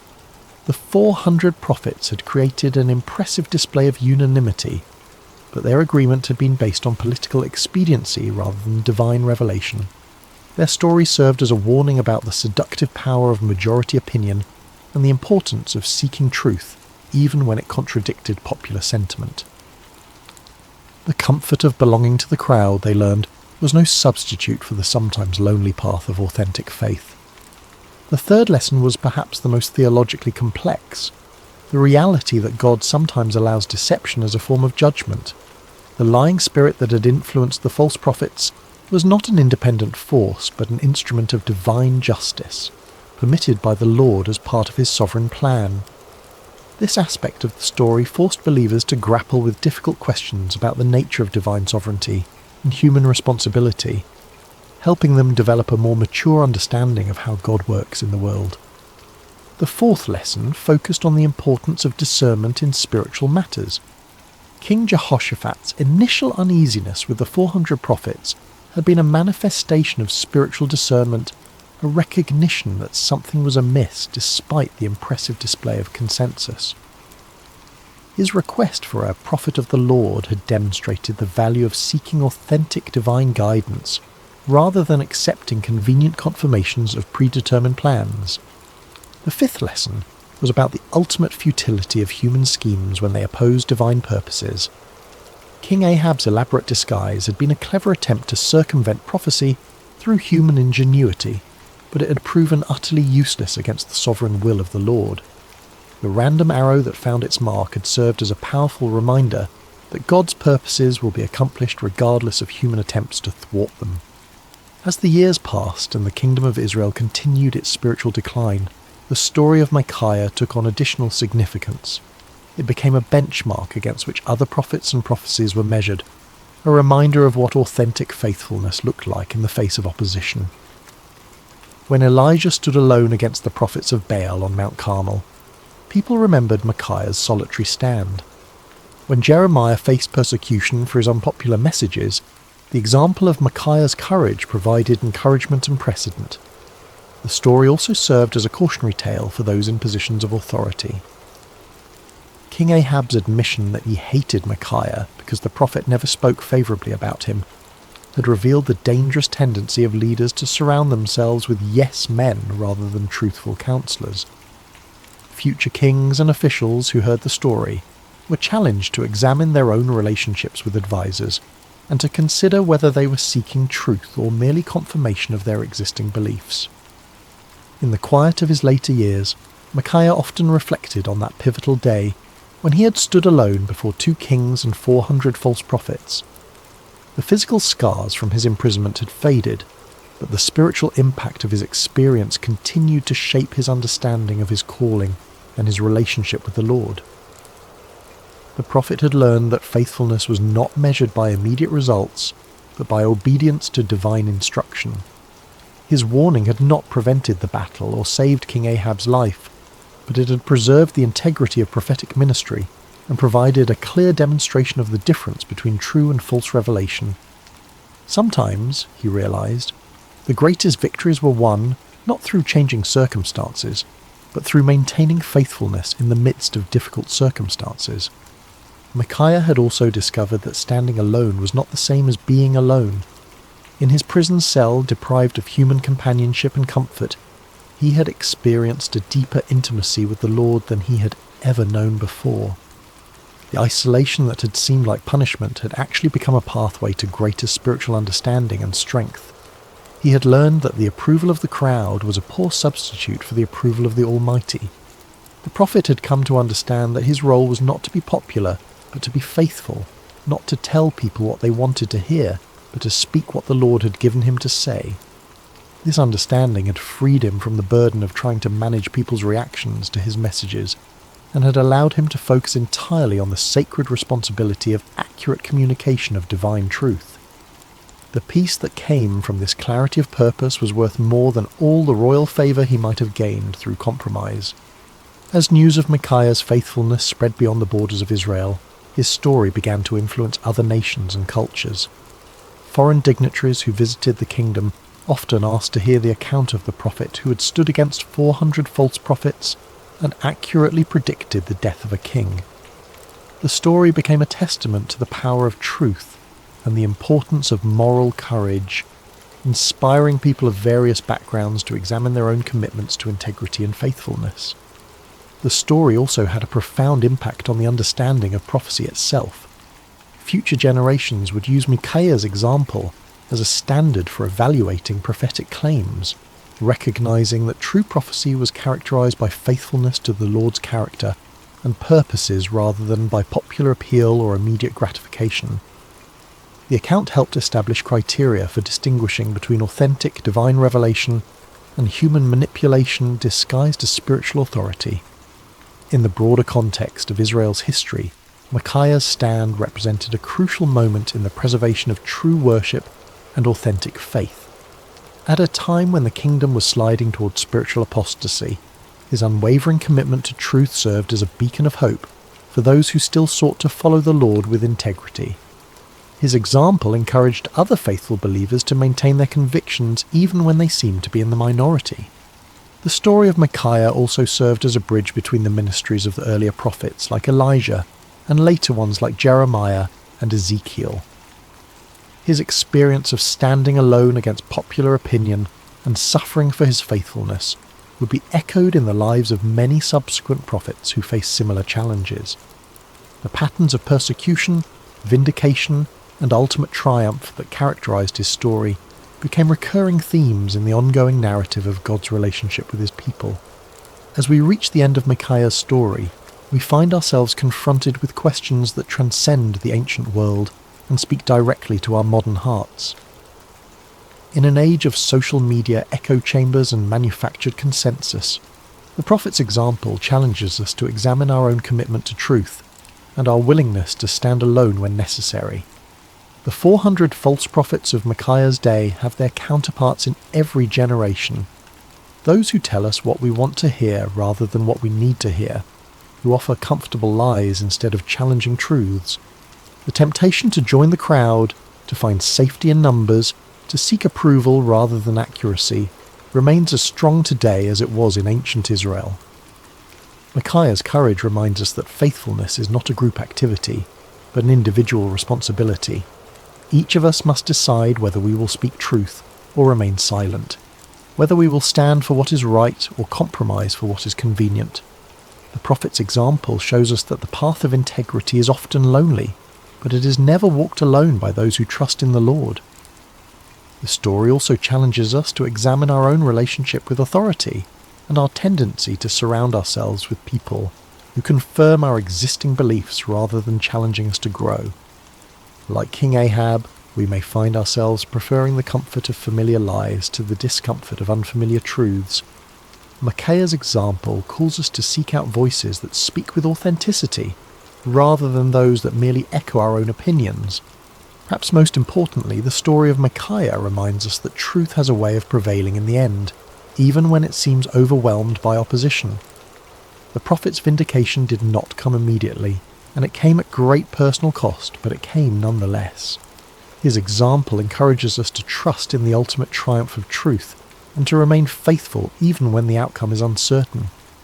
In our own lives, we may face moments when we are called to be like Micaiah, to stand alone against popular opinion, to speak uncomfortable truths, to choose faithfulness over favour.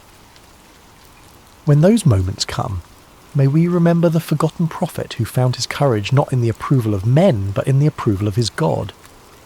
The story of Micaiah teaches us that true strength is not found in numbers, but in conviction, that real courage is not the absence of fear, but the willingness to do what is right despite our fears, and that lasting victory comes not from avoiding conflict, but from maintaining integrity in the midst of it.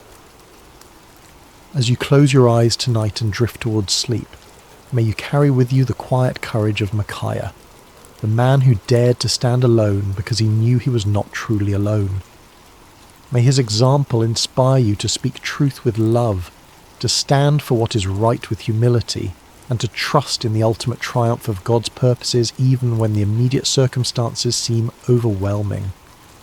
In a world that often rewards conformity and punishes authenticity, may you find the strength to be like Micaiah, faithful, courageous, and true. For in the end, it is not the approval of the crowd that matters, but the approval of the one who sees all hearts and knows all truths. The forgotten prophet's story ends, but its echo continues in every heart that chooses truth over comfort, courage over convenience, and faithfulness over favour.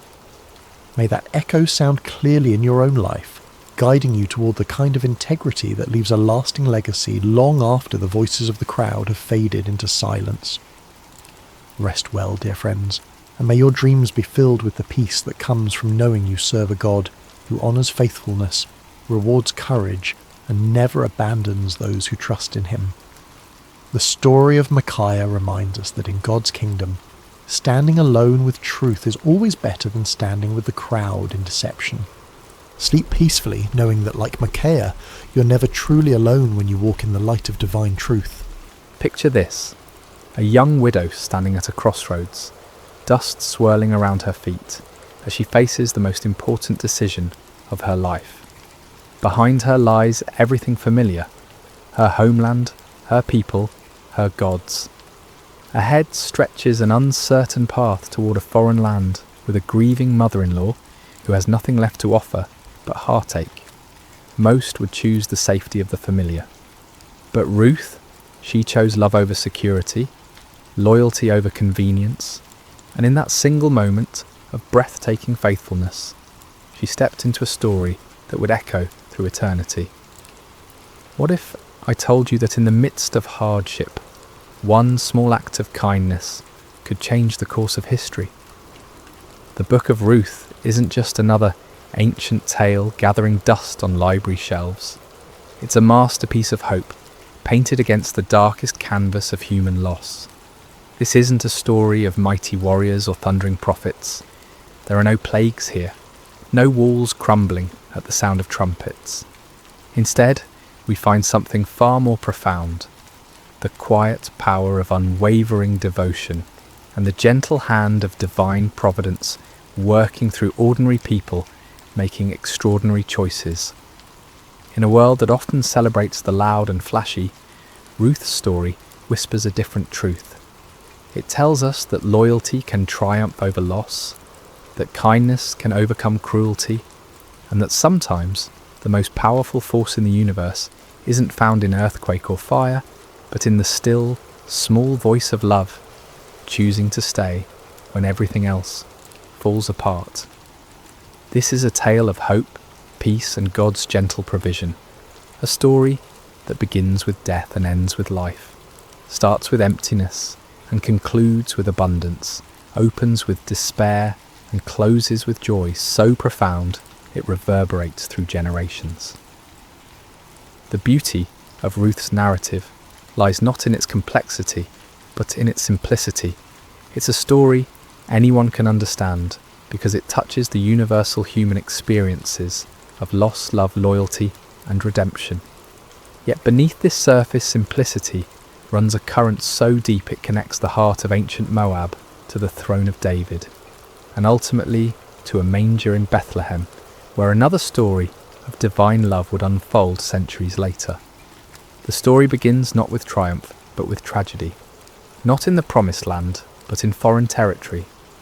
Naomi, whose name ironically means pleasant, finds herself in the bitter reality of compound grief that would break most spirits entirely.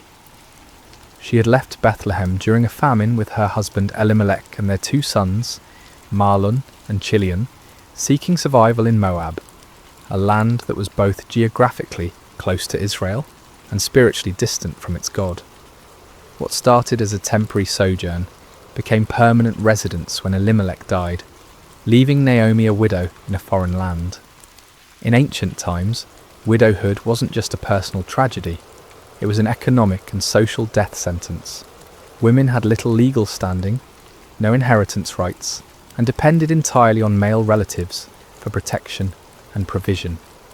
Yet Naomi found a glimmer of hope when her sons married Moabite women, Orpah and Ruth. These marriages, while controversial by Israelite standards, brought companionship and the promise of grandchildren who would carry on the family name. But hope proved fleeting. After about 10 years in Moab, both sons died, leaving 3 widows to face an uncertain future together. The Hebrew text doesn't elaborate on how they died. Perhaps disease, perhaps accident, perhaps the simple harsh realities of ancient life. What matters isn't the how, but the devastation that followed. Naomi found herself stripped of everything that defined her identity: wife, mother, provider, protector.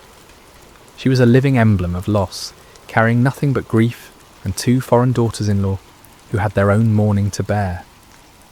When news reached Moab that the famine in Bethlehem had ended, Naomi made a decision, born of both hope and desperation. She would return to her homeland, to her people, to whatever remained of her former life. It was a journey of approximately 50 miles, but it might as well have been to the moon for all the security it promised. She was returning not as the confident woman who had left with her family, but as a broken widow with empty hands and an empty womb, carrying nothing but memories of better days. The moment of truth came when it was time to say goodbye. Standing at the border between Moab and Israel, Naomi turned to her daughters-in-law with words that revealed both her love for them and her own despair.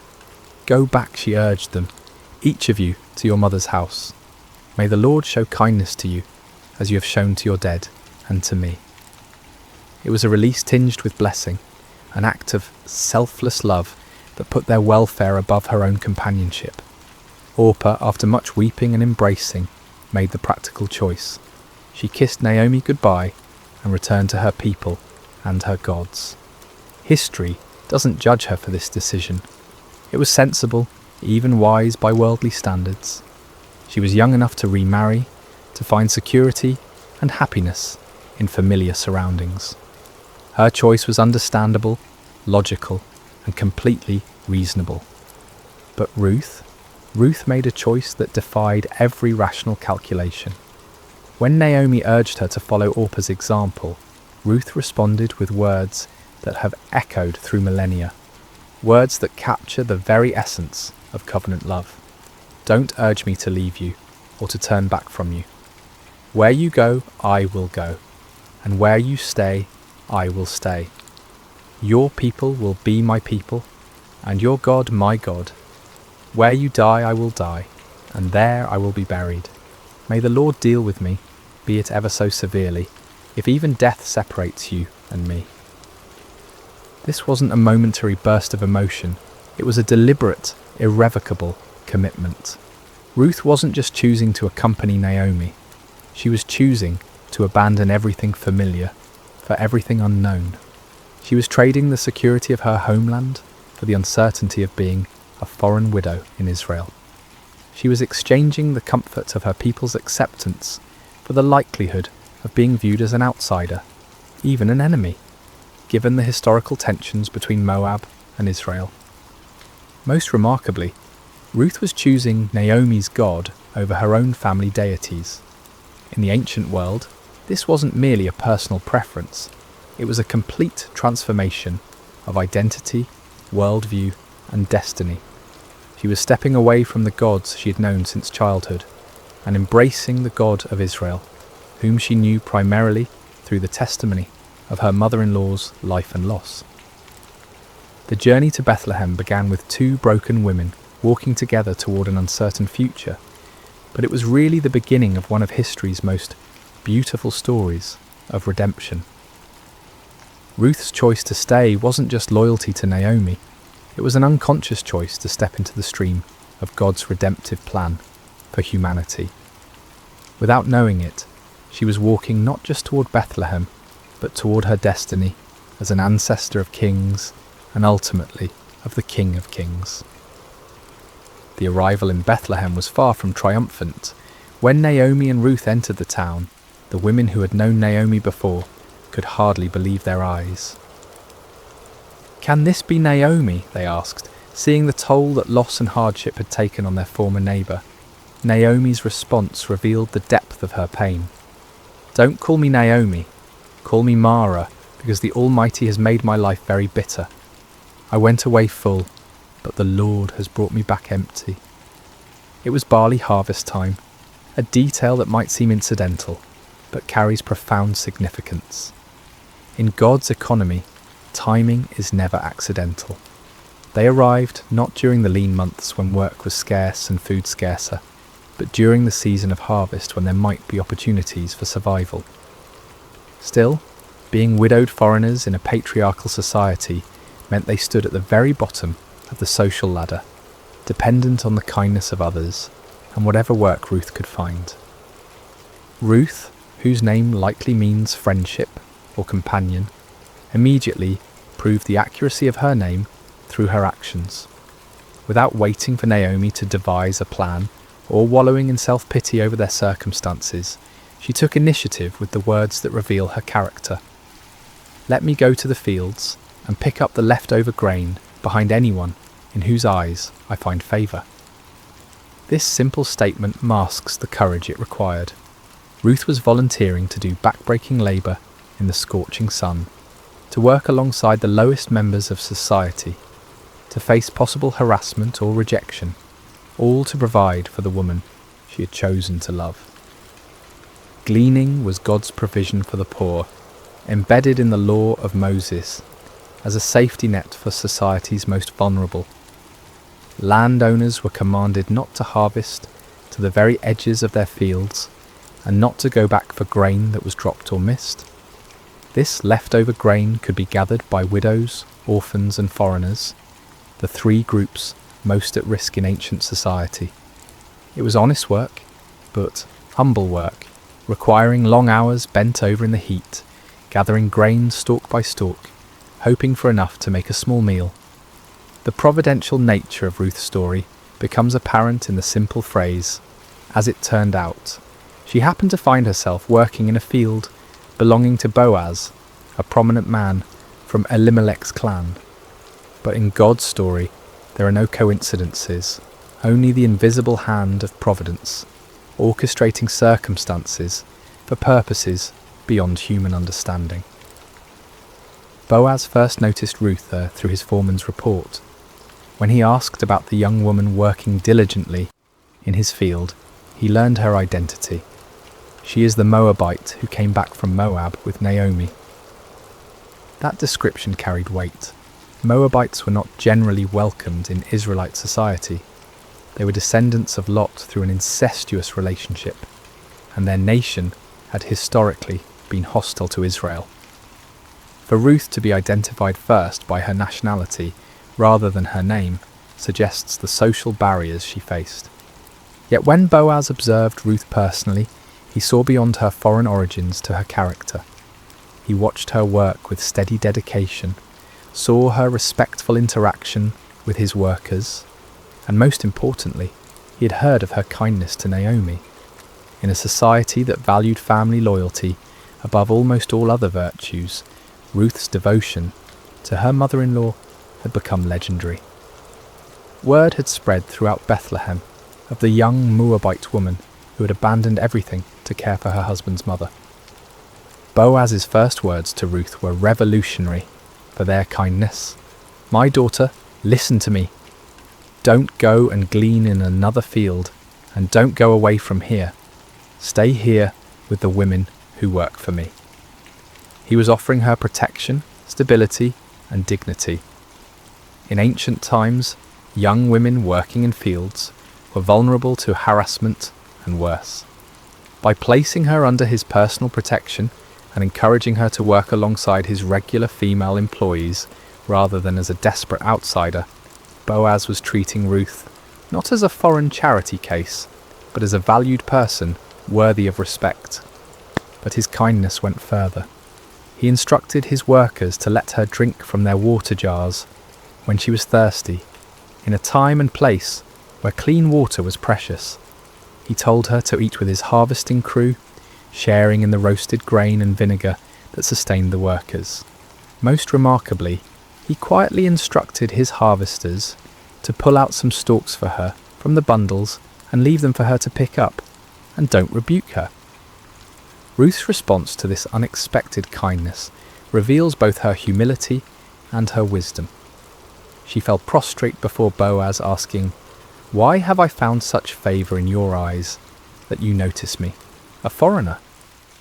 Her question acknowledges her outsider status while expressing genuine gratitude for treatment she neither expected nor felt she deserved. Boaz's answer illuminates the reputation Ruth had already built in Bethlehem. "I've been told all about what you have done for your mother-in-law since the death of your husband, how you left your father and mother and your homeland and came to live with a people you did not know before. May the Lord repay you for what you have done. May you be richly rewarded by the Lord, the God of Israel, under whose wings you have come to take refuge." These words are more than polite conversation. They're a blessing that recognizes Ruth's choice to trust in Israel's God. The image of taking refuge under God's wings evokes the protective presence of the Almighty, like a bird sheltering its young.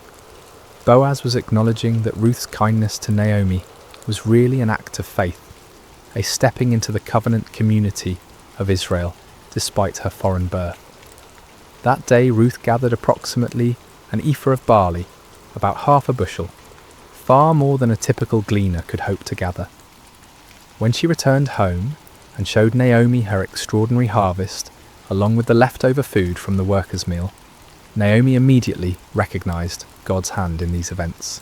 Her response, "Blessed be he by the Lord, whose kindness has not forsaken the living or the dead," reveals her growing awareness that their apparent coincidental encounter with Boaz was actually divine appointment.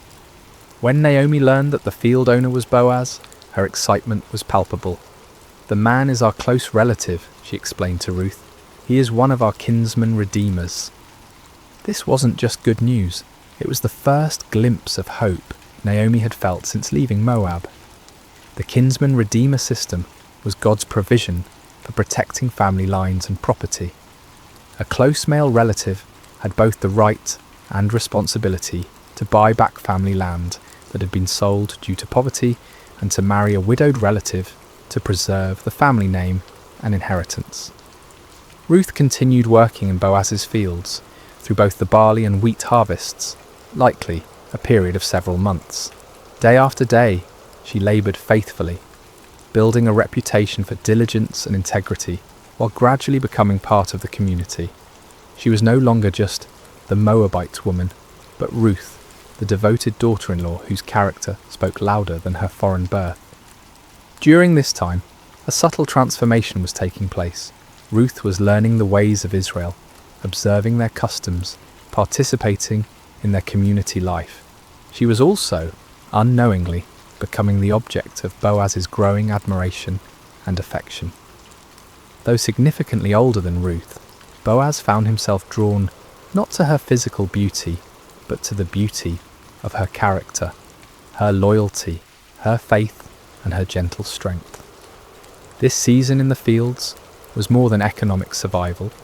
It was Ruth's integration into the covenant community of Israel and the beginning of a love story that would have implications far beyond the borders of Bethlehem. As the harvest season continued, the relationship between Ruth and Boaz deepened through daily interactions marked by mutual respect and growing affection. Boaz's kindness wasn't mere politeness, it was the recognition of extraordinary character in someone society might easily overlook. Every morning when Ruth arrived in his fields, every conversation they shared, every protective gesture he made, was weaving a tapestry of love, built on a foundation of honour and integrity. Naomi, meanwhile, was experiencing her own transformation. The bitterness that had defined her return to Bethlehem was gradually giving way to something she hadn't felt in years: hope. Watching Ruth's faithful service and witnessing Boaz's unprecedented kindness toward her daughter-in-law, Naomi began to see the hand of God moving in their circumstances. The woman who had declared herself empty was beginning to see the possibility of fullness once again. It was Naomi who first recognized what Ruth, in her humility and focus on daily survival, might have missed. Boaz's interest was more than benevolent concern for a hard-working gleaner. His protection of Ruth, his generous provisions, his public praise of her character, all pointed to something deeper. In a culture where marriages were often arranged for economic and social advantage, here was a man of standing choosing to honour a foreign widow, not for what she could bring him, but for who she was. The harvest season was also a time of community celebration. The successful gathering of crops meant survival for another year, and the people of Bethlehem marked these occasions with festivals and gatherings. During these celebrations, Ruth would have had opportunities to observe Israelite customs, to learn their songs and stories, to better understand the God she had chosen to follow. She was becoming not just a resident of Bethlehem, but a true daughter of Israel. Boaz's generosity during this time went far beyond legal requirements or social expectations. The law required landowners to allow gleaning, but it didn't require them to ensure the gleaners found substantial amounts. When Boaz instructed his workers to intentionally drop extra grain for Ruth, he was going above and beyond duty into the realm of love. When he invited her to share meals with his workers, he was treating her as family rather than charity case. The other workers in the field would have noticed this special treatment. In small communities, nothing goes unobserved, and Boaz's obvious favour toward Ruth would have been the subject of much discussion. Yet the narrative suggests this talk was positive rather than scandalous. Ruth's reputation for integrity and Boaz's character as a righteous man meant their growing relationship was viewed with approval rather than suspicion. During these months, Ruth was also learning about the God of Israel through observation and experience. She saw how the law protected the vulnerable, how the community cared for its members, how even foreigners could find acceptance when they showed faithfulness. The God she had committed to following in her pledge to Naomi was revealing himself to be trustworthy through the kindness of his people. The emotional climate was changing for all three main characters. Ruth, while still focused on providing for Naomi, was discovering that life could hold possibilities beyond mere survival. Naomi was moving from despair to cautious optimism as she watched events unfold. And Boaz, a man who might have remained unmarried and childless, was finding his heart stirred by a woman whose character exemplified everything he valued. The religious significance of this season cannot be understated. Ruth was effectively completing her conversion to Judaism, not through formal ceremony, but through lived experience. She was learning to trust in the God of Israel, not through theological instruction, but through witnessing his provision and protection. Her faith was being refined and deepened through the daily rhythm of work, community, and growing relationship with both Naomi and Boaz. The harvest season was also a time when family relationships and inheritance rights became particularly relevant. With successful crops came discussions of land ownership, family obligations, and the duties of kinsman redeemers. Naomi would have been acutely aware of these conversations, knowing that her late husband's property rights and family obligations remained unresolved. The presence of a kinsman redeemer like Boaz, combined with his obvious interest in Ruth, would have sparked hope for resolution of their precarious situation. As the wheat harvest drew to a close, the foundations had been laid for the dramatic events that would follow. Ruth had proven her character through months of faithful work.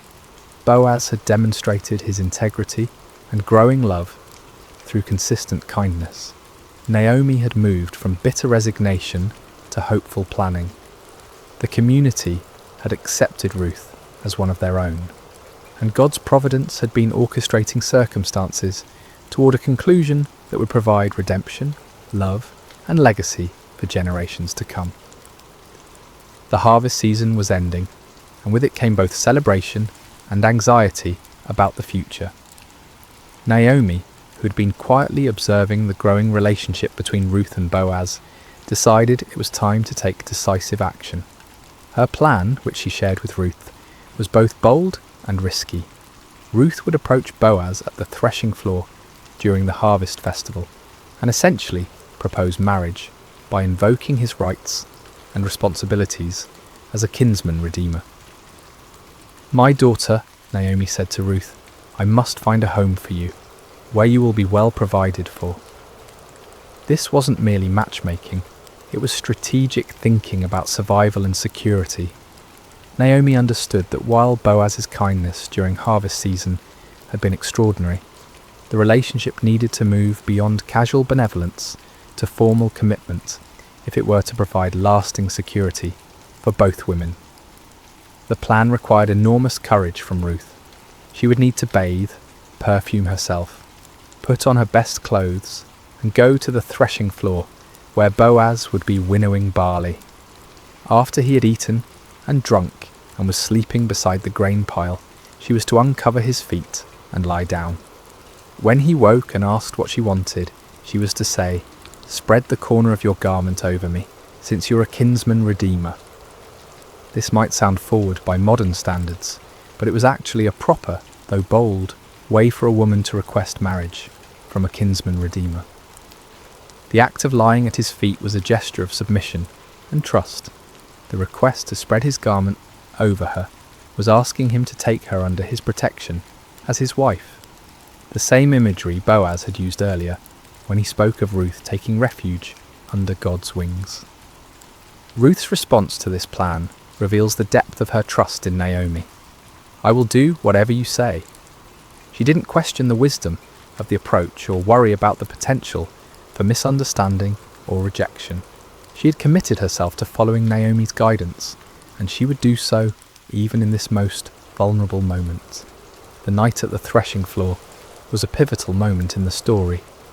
Ruth followed Naomi's instructions precisely, approaching quietly and lying at Boaz's feet after he had fallen asleep. Around midnight, Boaz stirred and discovered someone at his feet. "Who are you?" he asked in the darkness. Ruth's answer was direct and humble. "I am your servant Ruth. Spread the corner of your garment over me, since you're a kinsman redeemer." She was formally requesting that he fulfill his family obligations by marrying her, thereby providing security for both her and Naomi, and potentially redeeming Elimelech's family property. Boaz's response exceeded Ruth's hopes. "The Lord bless you, my daughter," he said. "This kindness is greater than that which you showed earlier. You have not run after the younger men, whether rich or poor." He was acknowledging that Ruth's approach to him wasn't born of desperation or opportunism, but of faithfulness to family obligations and trust in God's provision. However, Boaz revealed a complication Ruth hadn't known about. There was another kinsman redeemer who had a closer family relationship and therefore first rights to redeem Elimelech's property and marry Ruth. "Although it is true that I am near of kin," Boaz explained, "there is a kinsman redeemer nearer than I." This was devastating news, but Boaz assured Ruth that the matter would be resolved properly according to law and custom. Boaz's handling of this delicate situation reveals his character perfectly.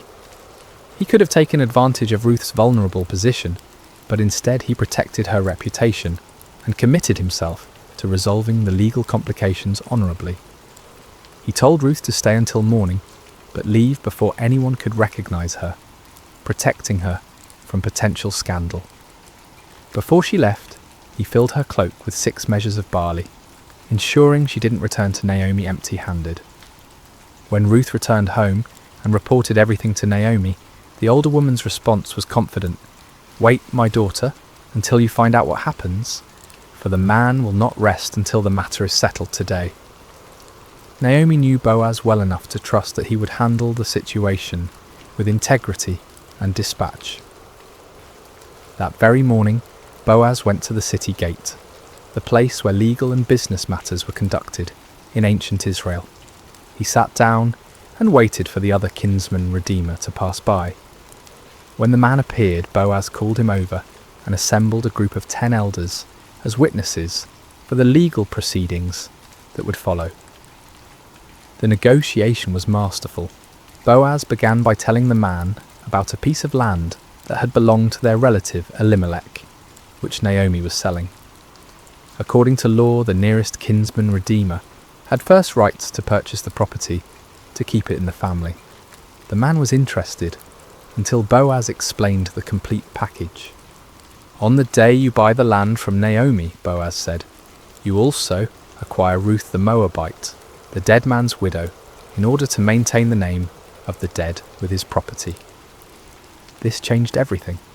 Purchasing the land was one thing, but marrying Ruth meant taking responsibility for supporting her and Naomi, and any sons born to Ruth would inherit the redeemed property rather than being part of the Redeemer's own family line. The closer kinsman declined. Then I cannot redeem it because I might endanger my own estate. You redeem it yourself. I cannot do it. His refusal, while disappointing for him personally, was providential for Ruth and Boaz. To formalize the transaction, the man took off his sandal and gave it to Boaz, the customary way of transferring rights in Israel. Boaz then made a public declaration before the assembled witnesses. Today you are witnesses that I have bought from Naomi all the property of Elimelech, Kilion, and Mahlon. I have also acquired Ruth the Moabite, Mahlon's widow, as my wife, in order to maintain the name of the dead with his property, so that his name will not disappear from among his family or from his hometown. The witnesses responded with a beautiful blessing. We are witnesses. May the Lord make the woman who is coming into your home like Rachel and Leah, who together built up the house of Israel. May you have standing in Ephrathah and be famous in Bethlehem. Through the offspring the Lord gives you by this young woman, may your family be like that of Perez, whom Tamar bore to Judah. This blessing was prophetic in ways the speakers couldn't imagine. They were comparing Ruth to the matriarchs of Israel and expressing hope for the continuation of significant family lines. Their mention of Perez was particularly significant, as Perez was an ancestor of Boaz and would be an ancestor of David and ultimately Jesus. The marriage between Ruth and Boaz was celebrated throughout Bethlehem. Here was a love story that had captured the community's imagination. The virtuous foreign woman and the honourable landowner, brought together by providence and confirmed by their own choices of faithfulness and integrity. Their wedding was not just a personal celebration, but a community affirmation of God's goodness and the power of loyal love. Ruth, who had come to Bethlehem as a destitute foreign widow, was now the wife of one of the town's most respected men. Naomi, who had returned empty, was now provided for and honoured as the mother-in-law of a prominent family. Boaz, who might have remained childless, was married to a woman whose character and beauty had won his heart. The redemption was complete, financially, socially, emotionally, and spiritually. The marriage of Ruth and Boaz represented more than the happy ending to a beautiful love story. It was the beginning of a legacy that would reshape history. Their union produced a son named Obed, whose birth brought completion to the themes of redemption and restoration that had woven throughout the narrative. When the women of Bethlehem saw Naomi holding her grandson, they declared, "Naomi has a son," acknowledging that through Ruth's faithfulness, Naomi's line would continue. The birth of Obed was celebrated as divine vindication of Ruth's loyalty and God's faithfulness to his people. The same women who had witnessed Naomi's bitter return to Bethlehem now rejoiced with her in this ultimate reversal of fortune. "Praise be to the Lord, who this day has not left you without a kinsman redeemer," they told Naomi. "May he become famous throughout Israel. He will renew your life and sustain you in your old age. For your daughter-in-law, who loves you and who's better to you than 7 sons, has given him birth." The significance of being better than 7 sons cannot be overstated in a culture that prized male heirs above all other blessings. 7 was the number of completeness and perfection, so to say Ruth was better than 7 sons was to declare her the ultimate blessing, a foreign woman who had proven more valuable than the greatest treasure a family could hope for. But the story of Ruth and Boaz was part of a much larger narrative that wouldn't be fully revealed for generations. Their son Obed became the father of Jesse, who became the father of David, the shepherd boy who would become Israel's greatest king. Through their lineage, Ruth, the Moabite widow, became the great-grandmother of the man after God's own heart, whose dynasty would rule Israel and whose throne God promised would endure forever. The genealogy that concludes the book of Ruth traces the line from Perez, son of Judah and Tamar, through Boaz and Ruth to David, showing how Ruth's faithfulness became part of the messianic line. What began as a simple act of loyalty to a grieving mother-in-law ultimately contributed to God's plan for redeeming all humanity. Ruth's decision to stay with Naomi and adopt Israel's God placed her squarely in the centre of salvation history. This foreign woman, who could have been excluded from the covenant community, instead became one of only 4 women mentioned in Matthew's genealogy of Jesus, along with Tamar, Rahab and Bathsheba. Each of these women had unusual circumstances that made their inclusion remarkable, but Ruth's story is particularly beautiful because it demonstrates how God's love extends beyond ethnic and national boundaries to embrace all who respond to him in faith. The legacy of Ruth extends beyond genealogy to the realm of character and faith. Her story became a teaching tool for generations of Israelites about the power of loyal love, the Hebrew concept of hesed that encompasses devotion, faithfulness, and sacrificial commitment.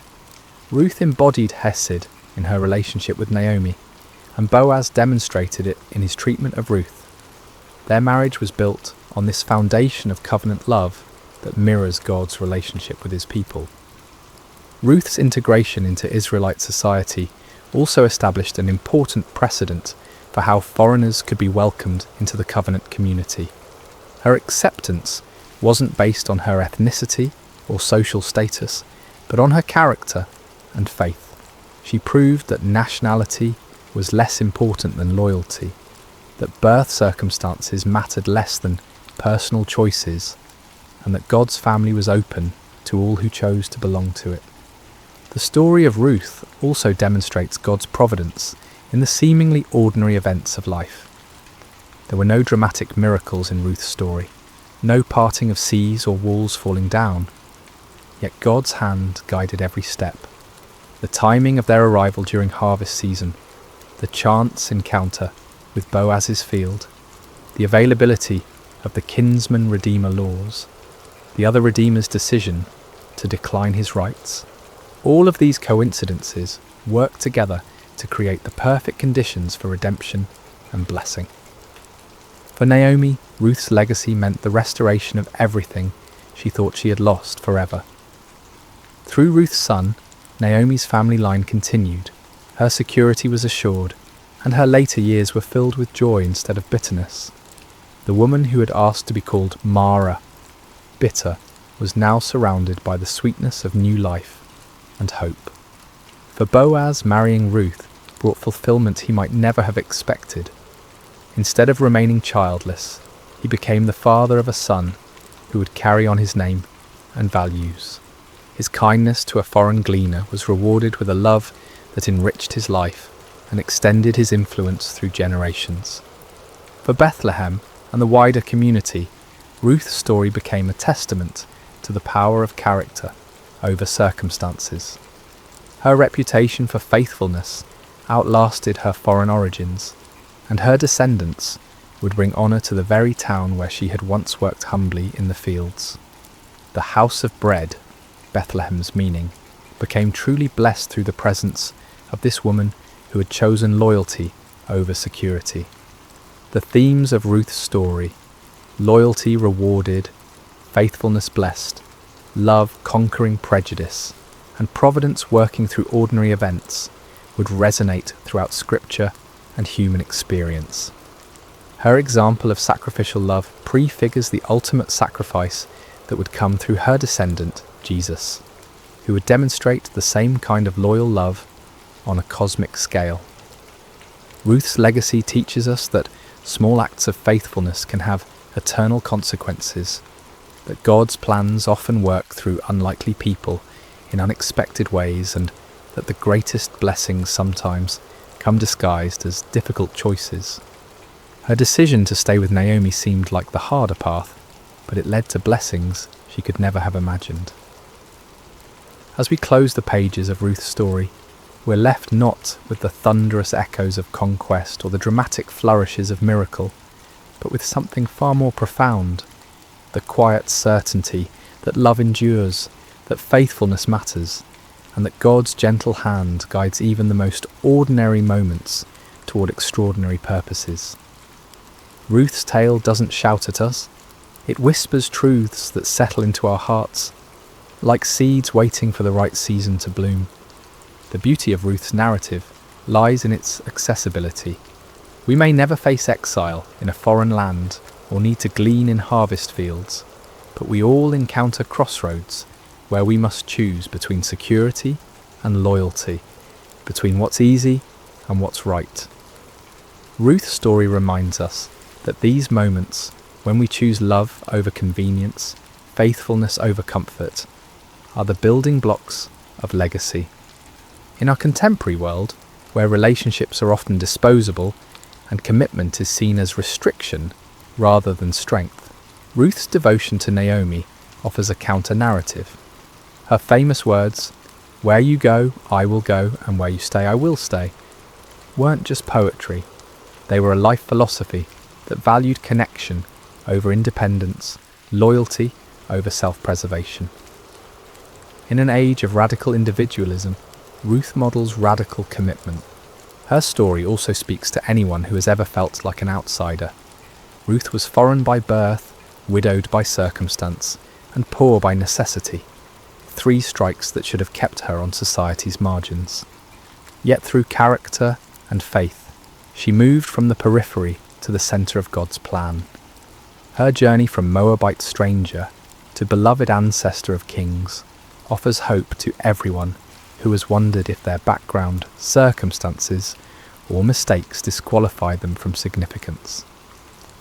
The gentleness of God's providence in Ruth's story offers comfort to those who wonder if their lives matter in the grand scheme of things. There were no burning bushes or angelic visitations in Ruth's experience, just the quiet orchestration of ordinary events toward extraordinary outcomes. Her story suggests that God is just as present in the mundane moments as in the miraculous ones, working through harvest seasons and chance encounters to weave tapestries of grace. For those experiencing seasons of loss like Naomi, Ruth's story offers hope without minimizing pain. Naomi's bitterness was real and justified. She had lost everything that mattered to her. Yet through Ruth's faithfulness and God's providence, her empty hands were filled again. The story doesn't suggest that loss isn't real or that pain isn't valid, but it does promise that emptiness isn't the end of the story. Boaz represents the power of kindness and integrity in a world that often seems harsh and selfish. His treatment of Ruth demonstrates how one person's compassion can transform another's entire trajectory. He saw beyond her circumstances to her character, beyond her foreignness to her faithfulness. In doing so, he models how we might approach the marginalised and struggling people in our own communities. The redemption theme that runs throughout Ruth's story speaks to our deepest longing for second chances and new beginnings. Ruth redeemed Naomi's emptiness through loyalty. Boaz redeemed Ruth's vulnerability through love. Their union redeemed a family line that seemed destined for extinction. This pattern of redemption points toward the ultimate Redeemer, who would come through their lineage, offering restoration to all who are broken, lost, or forgotten. Perhaps most powerfully, Ruth's story reminds us that our choices ripple through eternity in ways we cannot foresee. When Ruth chose to stay with Naomi, she had no idea she was choosing to become the great-grandmother of King David or an ancestor of Jesus. She simply chose love. Her decision, made in a moment of grief and uncertainty, affected the course of history and the salvation of the world.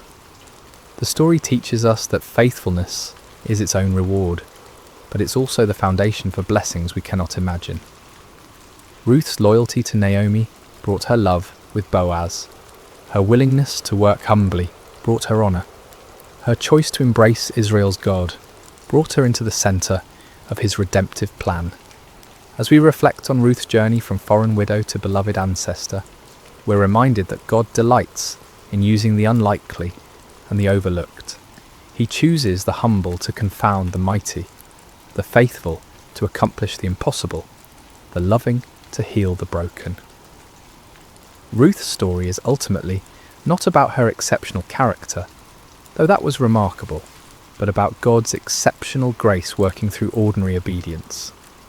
In a world that often feels chaotic and uncertain, Ruth's story offers the gentle assurance that someone is writing a larger story, weaving together our small acts of faithfulness into a tapestry of purpose and beauty.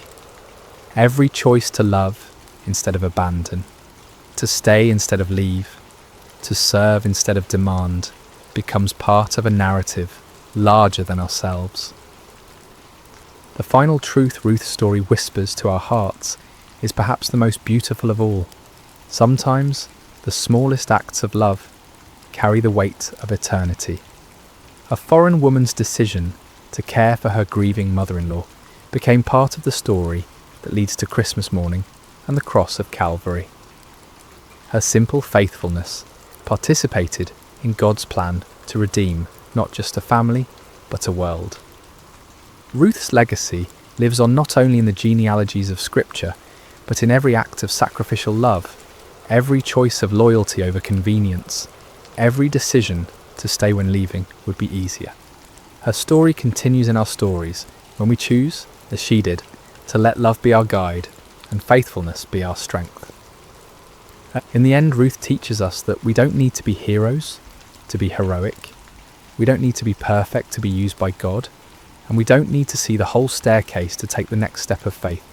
Sometimes, all that's required is the courage to say, like Ruth, "Where you go, I will go," and trust that the God who guided her steps will guide ours as well. The gentle hope of Ruth's story rests in this beautiful truth. In God's economy, no act of love is ever wasted, no gesture of faithfulness ever forgotten, and no choice to follow him ever in vain. Sometimes the smallest acts of love carry the weight of eternity, echoing through generations and touching the very heart of God's redemptive plan for humanity. Hey there, peaceful soul. Before we begin tonight's gentle journey through Scripture, I'd love to know where in the world you're listening from right now and what time it is in your corner of creation. Please leave a comment below sharing this. It's always such a blessing to see how God's Word brings rest to hearts across every time zone. And if tonight's story brings you peace, please consider subscribing to Sacred Rest for more Scripture-based sleep stories delivered with calm, unhurried care. Now take a deep breath and let's rest in God's presence. The Sea of Galilee rested in quiet splendour as the day's light began its gentle retreat toward the horizon. Golden rays stretched across the water's surface, dancing and shimmering as if heaven itself had scattered coins across the deep. It had been a full day, a day when crowds pressed in from every direction, hungry for wisdom, for healing, for a glimpse of this man who spoke as no one had spoken before. Jesus had been teaching since morning, his voice carrying across the gathered multitudes. He spoke of seeds falling on different soils, of tiny mustard seeds growing into sheltering trees, of hidden treasures and precious pearls.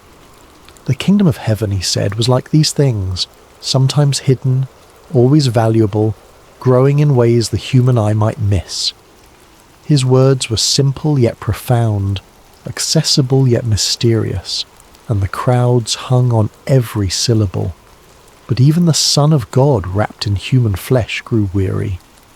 As the sun began its descent, Jesus looked out at his disciples with eyes that held both exhaustion and purpose. "Let us go over to the other side," he said simply. No fanfare accompanied these words, no dramatic declaration, just a quiet invitation to cross the sea. This is where our meditation begins tonight, with this small, seemingly unremarkable statement. Let us go over to the other side. 5 ordinary words that carried extraordinary meaning. For when Jesus says, "Let us go," he already knows what lies ahead. The storm that would soon rage was not a surprise to him. The fear that would grip his disciples' hearts was already known. The peace he would speak was already prepared. The disciples, eager to follow their teacher wherever he led, began to prepare the boat. Some of them were fishermen by trade: Peter, Andrew, James, and John. Their hands calloused and strong from years of casting nets and pulling oars. They knew this sea intimately, had crossed its waters countless times. This evening crossing seemed unremarkable to them, simply another journey in their extraordinary adventure with this remarkable man. Other followers bid Jesus and the disciples farewell from the shore, perhaps still pondering the parables they had heard throughout the day. The kingdom of heaven is like. These words would linger in their hearts as they returned to their homes, planting seeds of truth that would grow in ways they couldn't yet imagine. As the boat pushed away from shore, Jesus settled into the stern. A small cushion was placed there, nothing luxurious, just a simple comfort for the teacher's rest. Several of the disciples took up the oars, their strong arms working in rhythmic unison to guide the vessel forward. Others perhaps sat quietly, watching the shoreline recede or gazing up at the vast canvas of sky that was beginning to transition from azure blue to deepening indigo. The evening air was cool against their skin, a welcome relief after the heat of the day.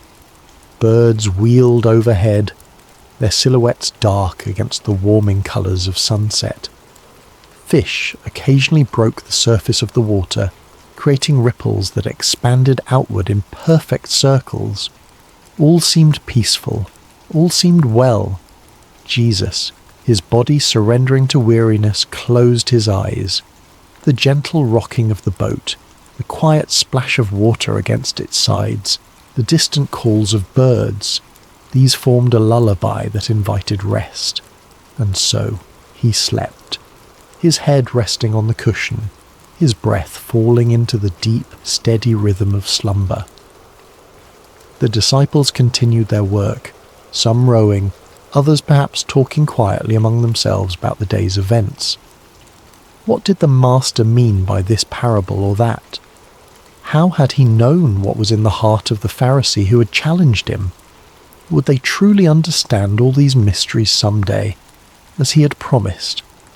As twilight deepened into dusk, stars began to appear overhead. First one, then dozens, then hundreds, until the sky above was spangled with light. On any other night, this might have been a moment of transcendent beauty, a reminder of God's promise to Abraham that his descendants would be as numerous as these very stars. But those with experience on these waters noticed something concerning. The air had changed, becoming charged with an expectancy that seasoned fishermen recognized.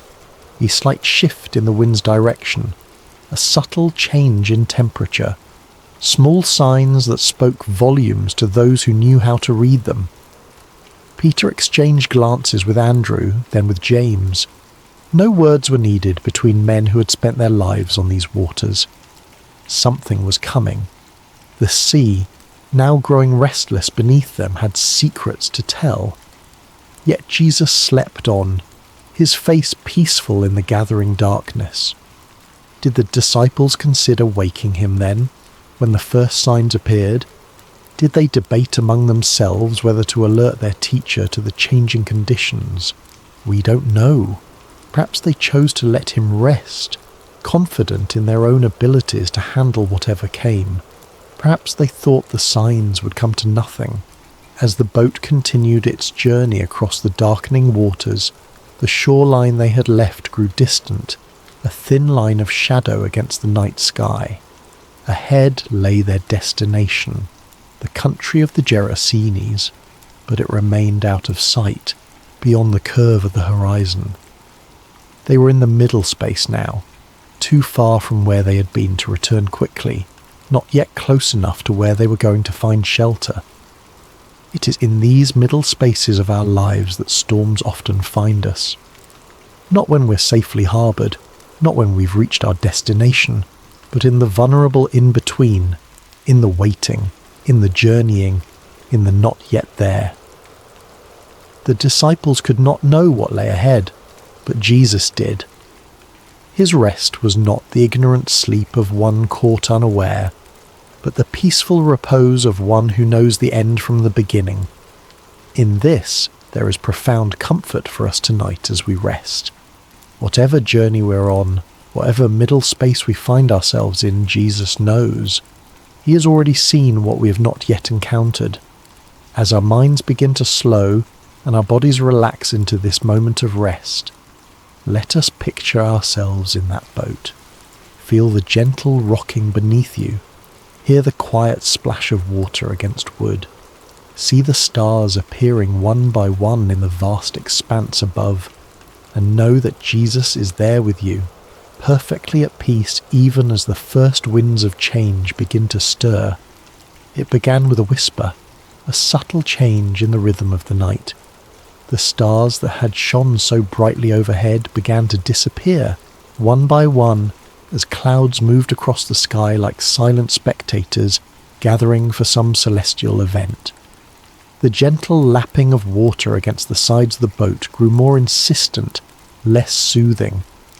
The disciples, some of whom may have been drifting towards sleep themselves, grew more alert, their senses heightened by years of experience on these unpredictable waters.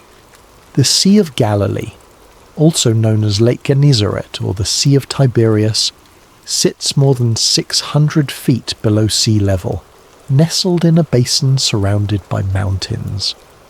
This unique geography creates a natural phenomenon well known to local fishermen. When cool air from the Mediterranean Sea, about 30 miles to the west, collides with the hot, humid air over the lake, sudden and violent storms can emerge with startling speed. This night would prove no exception to that natural law. One moment, the disciples were crossing in relative calm. The next, they found themselves battling a windstorm that seemed to descend upon them from nowhere. The Greek word used in Mark's Gospel to describe this storm is leilaps.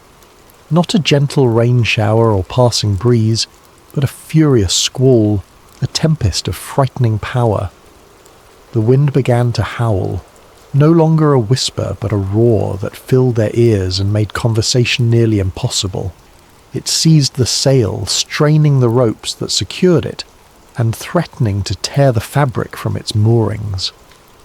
Those disciples with seafaring experience would have worked quickly to secure what they could, their hands moving with practiced efficiency despite the growing chaos. Waves rose around them, no longer gentle undulations but angry mountains of water that lifted the boat high before dropping it with stomach-churning speed into the next trough. Water began to break over the sides, soaking the men to their skin and pooling at their feet. In the dim light of whatever lamps they might have had, or perhaps by now extinguished by wind and water, they could see the boat beginning to fill. For modern readers, it might be difficult to fully appreciate the terror of this moment. We who cross oceans in massive ships or fly above the clouds in airplanes may have experienced turbulence or rough seas, but few of us have truly feared for our lives while travelling. These men, however, even those who had spent their lives on the water, understood their mortality with stark clarity in this moment. The boat was filling with water faster than they could bail it out. The wind showed no signs of abating. The shore was nowhere in sight. In the ancient world where swimming was not a commonly taught skill, and where the depths of the sea represented chaos and death, their situation was dire indeed. And Jesus slept on, his head still resting on the cushion in the stern of the boat. This image of Christ sleeping peacefully while chaos rages is one of the most powerful in all of Scripture. There is something almost incongruous about it, something that both confounds and comforts. The disciples must have looked at him with bewilderment. How could anyone sleep through such a storm? Did he not feel the water soaking his garments? Did he not hear the howling wind, or feel the violent pitching of the vessel? Perhaps some of them remembered the words of Psalm 121. He who watches over you will not slumber. Indeed, he who watches over Israel will neither slumber nor sleep. Yet here was their teacher, their master, whom some had begun to believe might be the promised Messiah, deep in slumber while destruction seemed imminent, we might pause here in our meditation and consider times when God has seemed silent or sleeping in our own lives. Those dark nights when prayers appear to go unanswered. Those seasons of suffering when heaven itself seems shut tight. Those moments when we cry out, "Lord, don't you care?" For this was precisely the question that rose to the disciples' lips as fear gave way to desperation. Someone, we don't know who, moved to the stern where Jesus lay sleeping. Perhaps they shook his shoulder roughly, the protocol of respect forgotten in the face of survival's urgency. "Teacher," they cried, their voices barely audible above the storm's rage, "don't you care if we drown?" There is raw humanity in this question, the unfiltered cry of those who feel abandoned in their hour of greatest need. It's not a theologian's careful inquiry or a philosopher's pondering, but the gut-level response of frightened men who cannot understand why the one they've come to trust seems indifferent to their plight. Don't you care? How many times have these words formed in human hearts across the centuries? The parent kneeling by the bed of a suffering child, the widow standing by a fresh grave, the refugee fleeing violence with nothing but the clothes on their back, the addict fighting for sobriety and failing again. Lord, don't you care? It's worth noting that the disciples didn't question Jesus' ability to help. They questioned his concern, his heart. They believed he could do something. Why else wake him? But they wondered if he would. Did their plight move him? Did their fear matter to him? Was he as invested in their well-being as they had come to believe? In asking this question, they revealed something profound about the nature of faith. True faith isn't just believing that God can, it's trusting that God will, that his heart is good, that his love is sure, that his timing is perfect. And this is often where our faith is tested most severely, not in questioning God's power, but in questioning his character, his concern, his care. As we continue to settle into rest tonight, let's acknowledge any storms that may be raging in our own lives. Perhaps there are circumstances that have caused us to wonder if God sees, if God cares. Like the disciples, we may have experienced moments of feeling alone in the tempest, questioning whether our prayers are heard. The beauty of this story, and the comfort it offers us even now, is that Jesus' response to their cry reveals the truth about his heart. But before we explore that response, let's sit for a moment with the reality of the storm itself. Feel the wind's force, hear its howl, see the waves crashing over the sides of the boat. Experience the fear, the confusion, the desperate cry for help, and know that in the midst of it all, Jesus is present, not distant, not removed, but right there in the boat with them, with us. Whatever storm we face, we do not face it alone.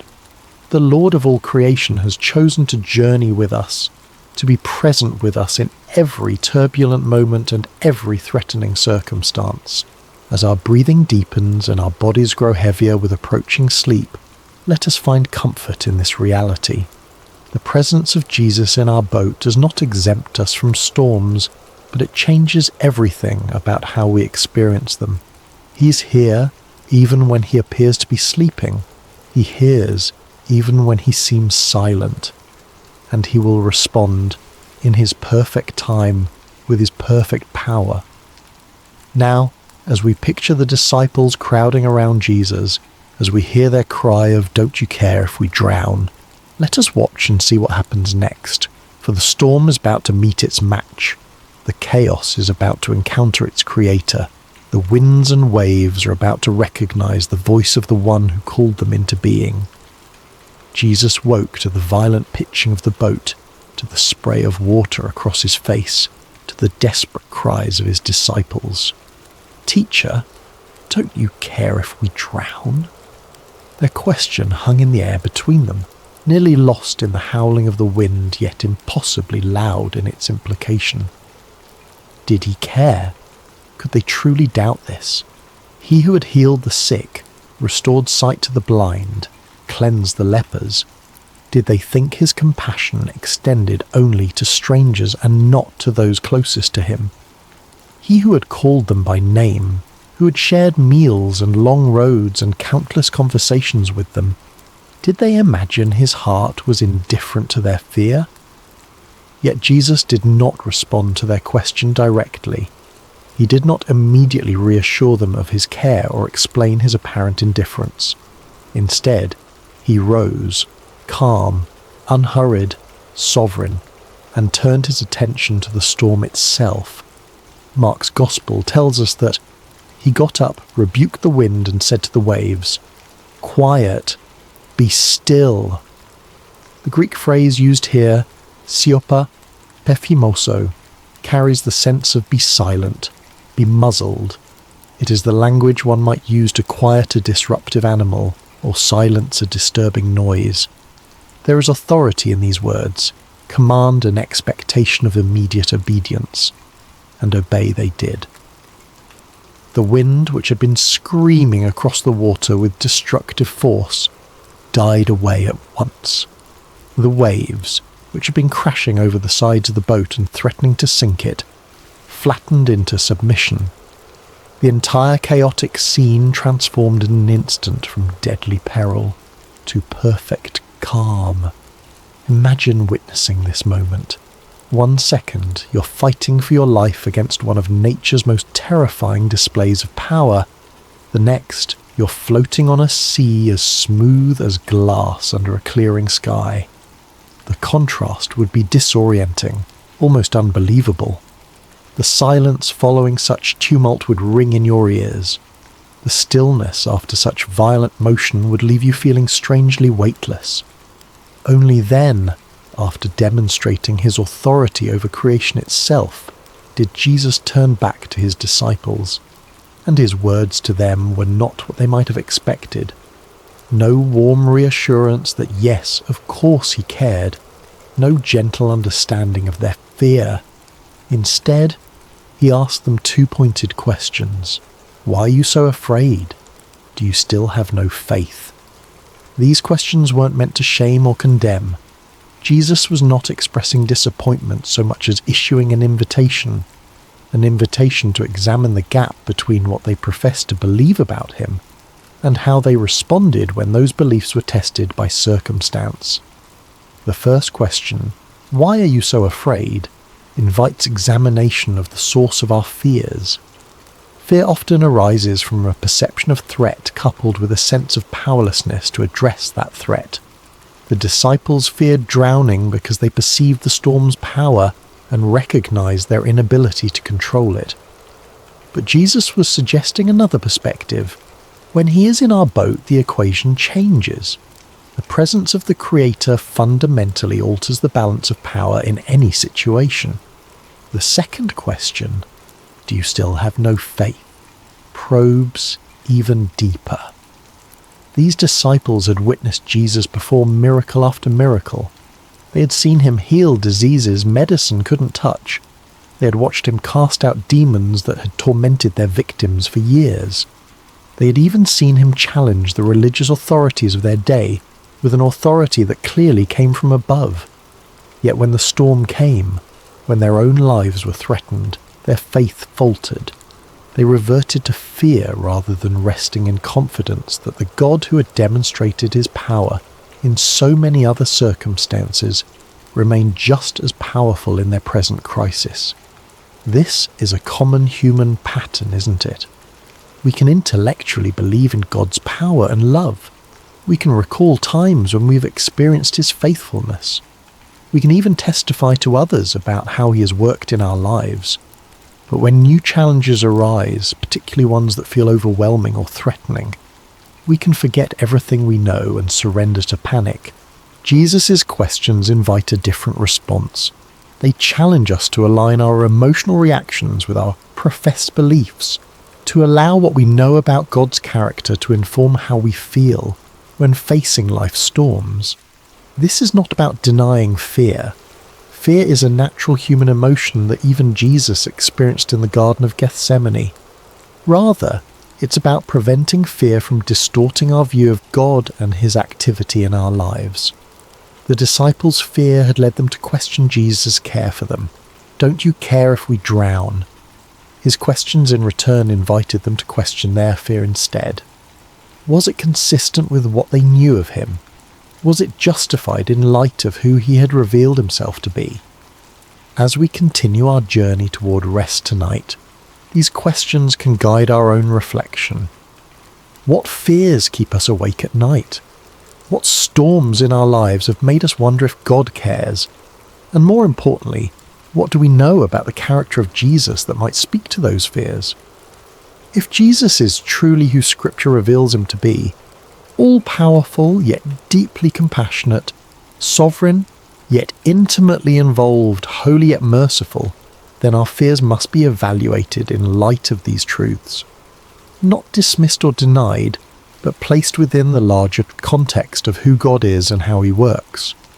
The disciples in that boat had to reconcile their experience of the storm with their experience of Jesus' power over it.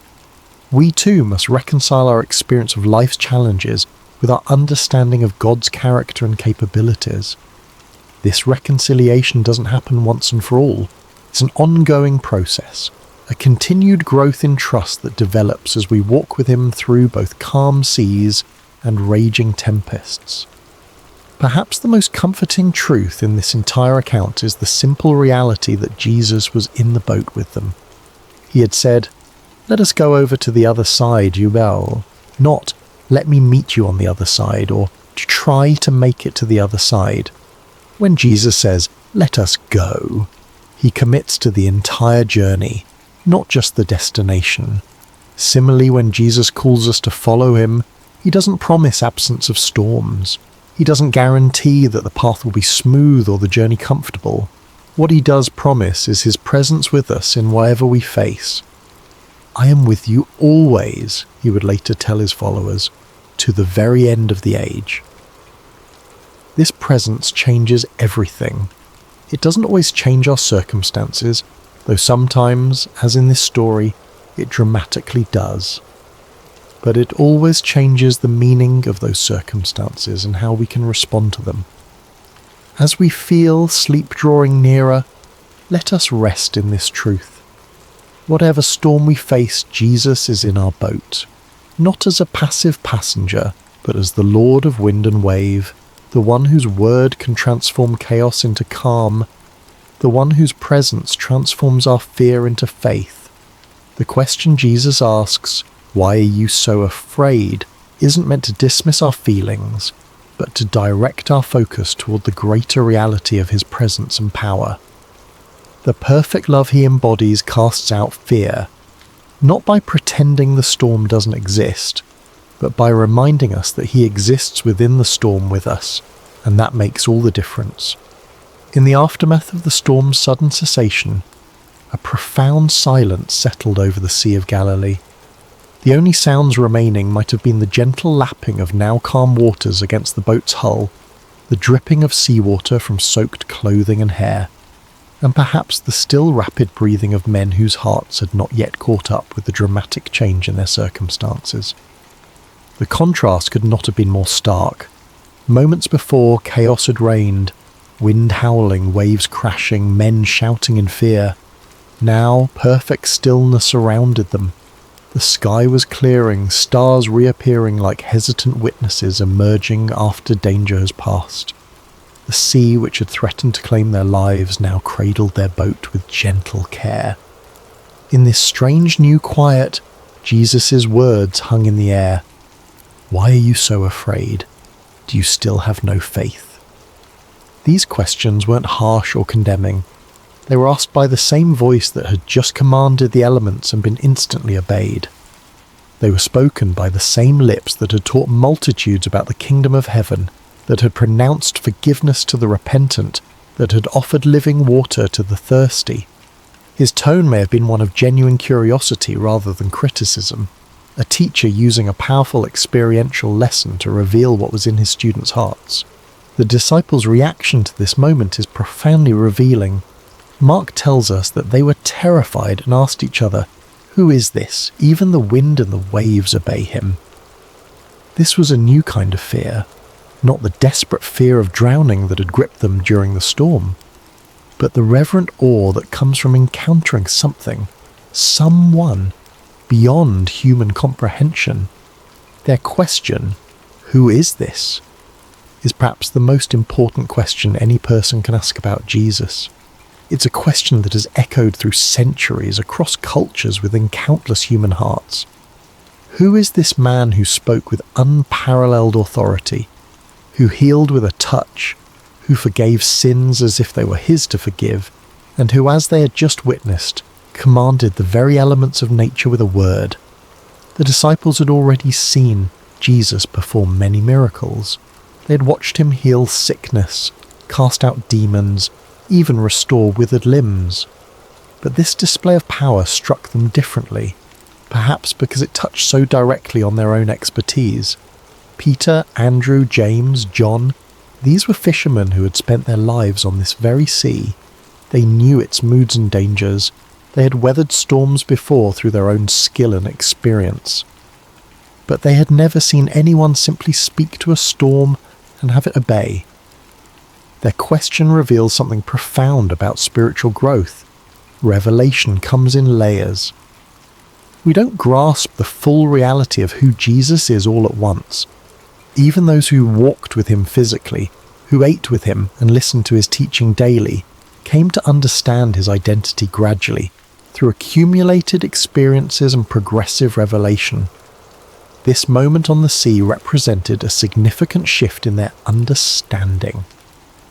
The Jesus they thought they knew, teacher, healer, friend, suddenly revealed himself to be Lord of creation itself. The one who had been sleeping on a cushion moments before now stood before them as the one who held authority over the very forces of nature. "Who is this?" they asked each other. They were beginning to realize that the answer was far more profound, far more cosmic, far more divine than they had previously imagined. This question invites us into our own reflection tonight. Who is Jesus to us? Is he simply a wise teacher whose moral guidance we appreciate? A historical figure who founded a religion? A comforting presence when life gets difficult? Or is he the sovereign Lord of all creation, whose authority extends over every aspect of our existence, from the largest cosmic forces to the smallest details of our daily lives? Our answer to this question shapes everything about our faith journey. If Jesus is merely a good teacher, then his words are suggestions we can take or leave. If he is simply a historical religious figure, then his relevance to our modern lives may be limited. But if he is who he claimed to be, the Son of God, one with the Father, the Word made flesh, then every word he spoke carries divine authority. Every promise he made is utterly trustworthy, and every command he gave deserves our complete obedience. The disciples in that boat were confronting this reality in a visceral, immediate way. The Jesus they thought they knew had just done something only God could do. The Psalms describe God as the One who stilled the roaring of the seas, the roaring of their waves. Psalm 65:7, and the one who stilled the storm to a whisper, the waves of the sea were hushed. Psalm 107:29. Now they had seen Jesus do exactly this, with their own eyes in their own boat, in response to their own cry for help. Their question, "Who is this?" was not merely rhetorical. It reflected genuine wrestling with an expanding understanding of Jesus' identity. And this wrestling is an essential part of authentic faith. God does not expect us to have perfect theological understanding from the beginning of our journey with him.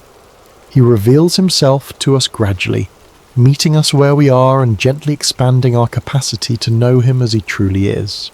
For the disciples, this storm became a classroom, a place where their understanding of Jesus grew deeper and wider. Similarly, the storms of our lives often become the context in which we come to know God more truly. It's relatively easy to affirm God's goodness when life is calm and comfortable. It's when the winds howl and the waves threaten that our true understanding of his character is both revealed and refined. As we continue our journey towards sleep tonight, let's allow this holy question to linger in our minds. Who is this Jesus? Not as an abstract theological inquiry, but as a personal exploration of relationship. Who is he to me? What have I seen him do in my life? How has my understanding of him grown through seasons of both calm and storm? The beauty of this story is that it invites us to know Jesus more fully, not just as a distant miracle worker, but as the one who journeys with us through every circumstance of life. He is in our boat. He may sometimes appear to be sleeping, but he is never absent, never unaware, never unconcerned. And when he speaks, whether to rebuke a storm or to question our fear, his words carry the authority of the one who created all things and holds all things together. The wind and waves recognize his voice, because they came into being through that same voice. All things were created through him and for him, Paul would later write to the Colossians. He is before all things, and in him all things hold together. Colossians 1:16-15. This is the Jesus who accompanies us through every storm. This is the one who has promised never to leave us or forsake us. This is the Lord who may ask us, as he asked his first disciples, "Why are you so afraid?" Not to shame us for our fear, but to invite us into deeper trust based on deeper knowledge of who he truly is. As our bodies grow heavier with approaching sleep, as our thoughts begin to slow and quiet, let us rest in this profound truth. The one who commands the wind and waves is with us. And if even the storm obeys his voice, how much more can we trust him with the circumstances of our lives, with the fears that sometimes keep us awake, with the future that remains unknown to us but is fully known to him. In this trust we find not just theological truth but practical peace, the kind of peace that allows us to rest even when circumstances remain uncertain. Jesus didn't promise his disciples a storm-free journey. He promised them his presence through whatever storms might come. He offers us the same today. Who is this? The disciples asked. The answer to that question continues to unfold for all who choose to journey with him, not in abstract propositions, but in lived experience, in daily walking with the one whose authority extends over every realm and whose love reaches into every heart that opens to receive him. As the boat continued its journey across the now peaceful sea, the disciples must have fallen into a contemplative silence. The question they had asked each other, "Who is this? Even the wind and the waves obey him," would linger in their hearts and minds for days, weeks, perhaps even years to come. Each time they recalled this night, this storm, this miracle, their understanding of Jesus would deepen a little more. This is often how spiritual growth unfolds for us as well. Not primarily through intellectual study, though that has its place, but through lived experiences that reveal God's character and power in ways that transform our understanding. Head knowledge becomes heart knowledge when we see God act in response to our deepest needs and most desperate prayers. The disciples were beginning to grasp something profound. Jesus was not merely with them, he was over all things. His presence in their boat didn't just mean companionship, it meant protection, provision, and peace that transcended circumstances. Even when he appeared to be sleeping, his sovereignty remained active and absolute. As the first light of dawn began to brighten the eastern sky, they could see their destination approaching, the region of the Gerasenes on the opposite shore of the lake. Jesus had said, "Let us go over to the other side," and despite all that had transpired during the night, they were indeed arriving exactly where he had intended to take them. This small detail carries significant comfort. When Jesus sets a destination, he ensures arrival. The storm, powerful as it was, had not prevented the fulfillment of his stated purpose. It had threatened, certainly. It had frightened the disciples badly. But in the end, It had simply become another opportunity for Jesus to reveal more of himself to those who followed him. This pattern appears throughout Scripture and throughout the lives of those who walk with God. What appears to be a detour or a disaster often becomes the very context in which God manifests his glory most clearly. The storm on the sea, the fiery furnace, the lion's den, the prison cell. In Scripture, these became stages for divine revelation, not obstacles to divine purpose. As we prepare to drift into sleep tonight, there is profound rest available in this reality. Whatever storms we face, they do not take Jesus by surprise. Whatever fears arise within us, they do not diminish his power. Whatever threatens to overwhelm us, it cannot overrule his sovereign declaration over our lives.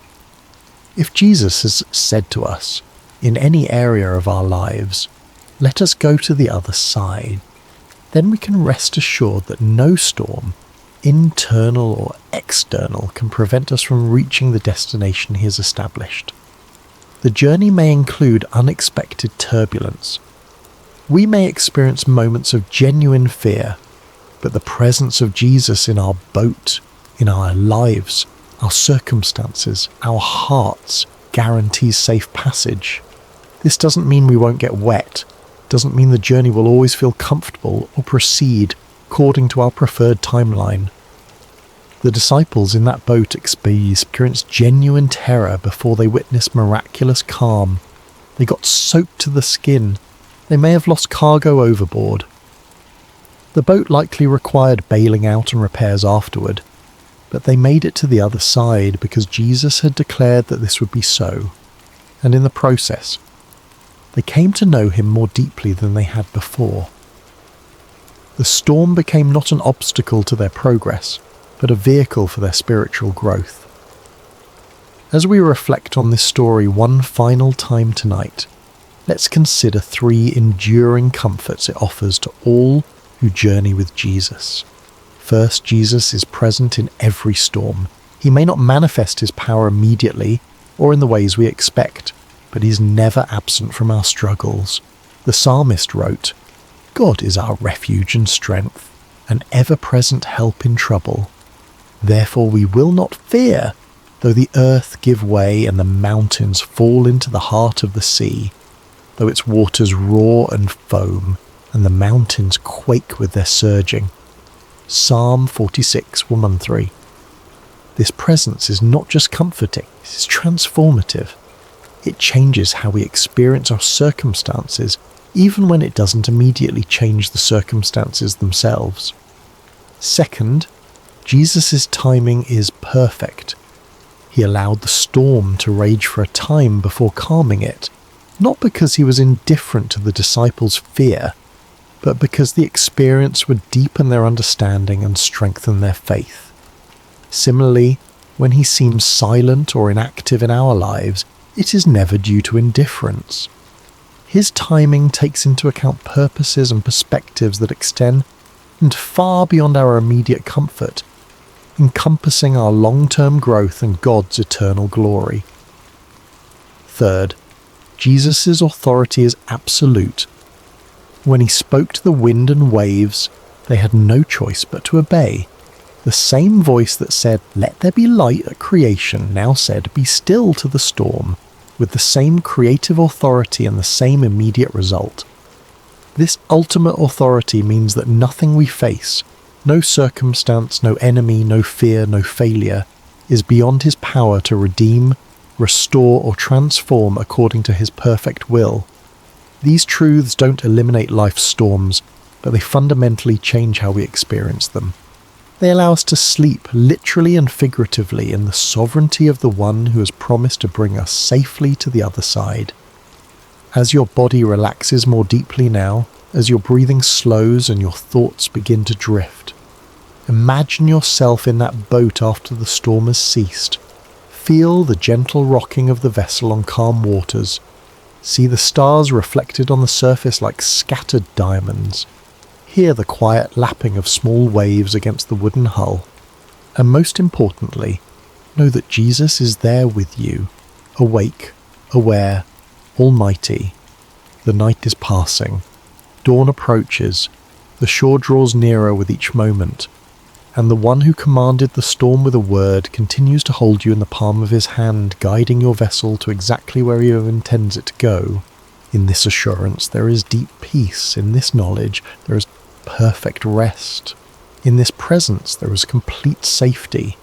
Whether we find ourselves currently in the midst of a raging storm, in the calm that follows, or in the ordinary moments between dramatic events, the truth remains. Jesus is with us. Jesus is for us, and Jesus will bring us safely to the other side. So breathe deeply now. Release the tension you may be holding in your shoulders, your jaw, your hands, your mind. Allow your body to grow heavy with approaching sleep. Hello friends, and welcome to Sacred Slumber.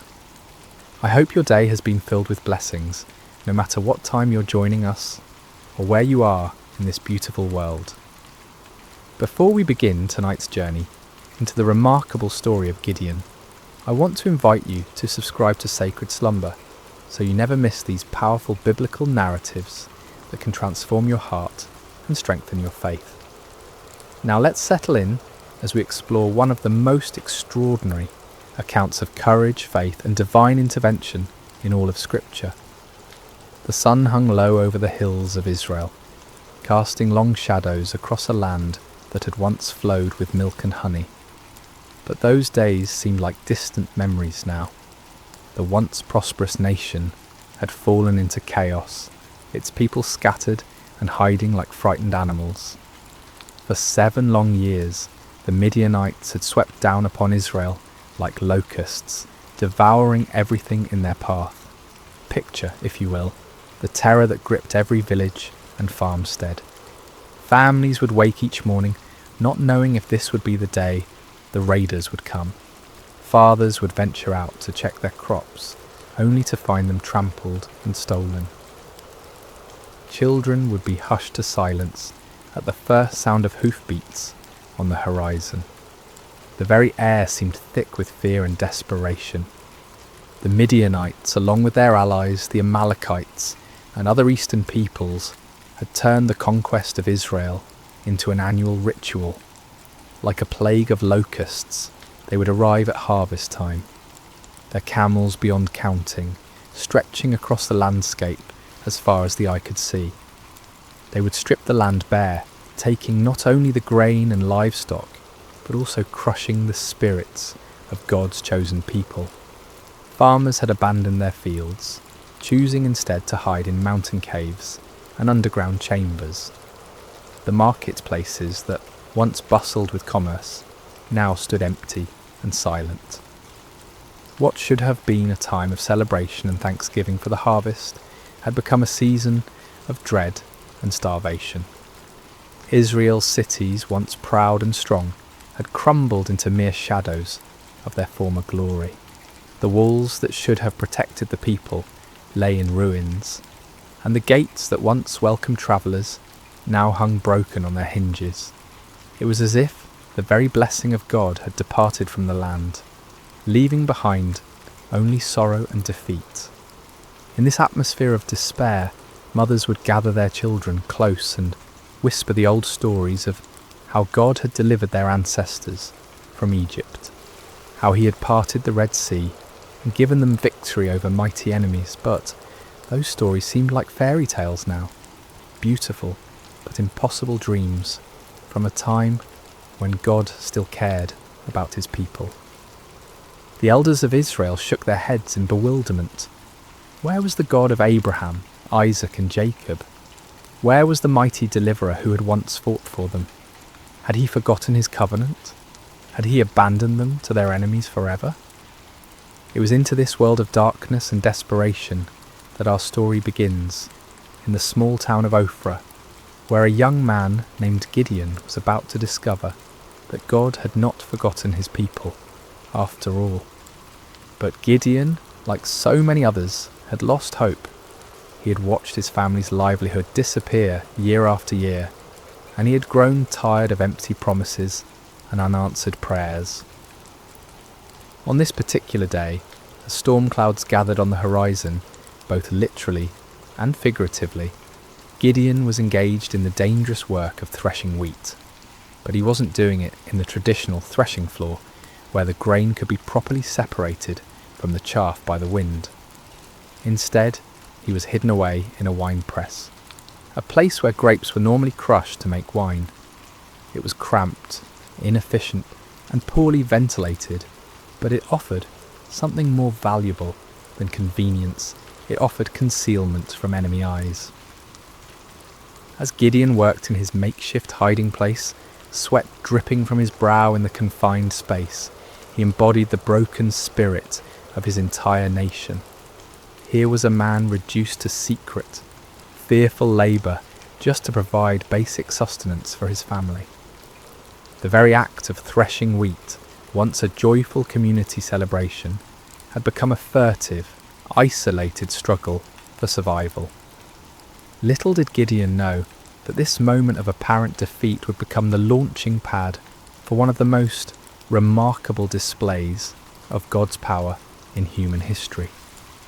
The God who seemed absent was actually watching, waiting, and preparing to use this unlikely hero in ways that would astound both friend and foe alike. The rhythm of Gideon's work was steady but tense. Each strike of his flail against the wheat stalks echoed softly in the confined space of the wine press. His eyes darted frequently toward the opening above, watching for any sign of danger. The precious grain he was salvaging represented not just food for today, but hope for tomorrow, assuming the Midianites didn't discover his hiding place. The silence of the afternoon was broken by an unexpected voice. "The Lord is with you, mighty warrior." Gideon's heart nearly stopped. He spun around, flail raised defensively, expecting to see a Midianite scout who had somehow discovered his secret location. Instead, he found himself face to face with a figure unlike any he had ever encountered. The stranger sat calmly beneath the great oak tree that overlooked the wine press, his presence somehow both commanding and peaceful. The greeting struck Gideon as almost mockingly ironic. Mighty warrior? Him? The man who was reduced to threshing wheat in secret, constantly looking over his shoulder in fear. And the Lord is with you? If that were true, then why was Israel suffering under such devastating oppression? "Pardon me, my lord," Gideon replied, his voice heavy with skepticism and pain. "But if the Lord is with us, why has all this happened to us? Where are all his wonders that our ancestors told us about when they said, 'Did not the Lord bring us up out of Egypt?' But now the Lord has abandoned us and given us into the hand of Midian." The words poured out of Gideon like water from a broken dam. Years of frustration, disappointment, and unanswered questions came tumbling forth. He had grown up hearing the magnificent stories of God's mighty deeds, of pillars of fire and cloud, of armies defeated and nations subdued. But where was that God now? Where were those miracles when his people needed them most? The stranger listened patiently to Gideon's outburst, showing no offence at the young man's boldness or apparent lack of faith.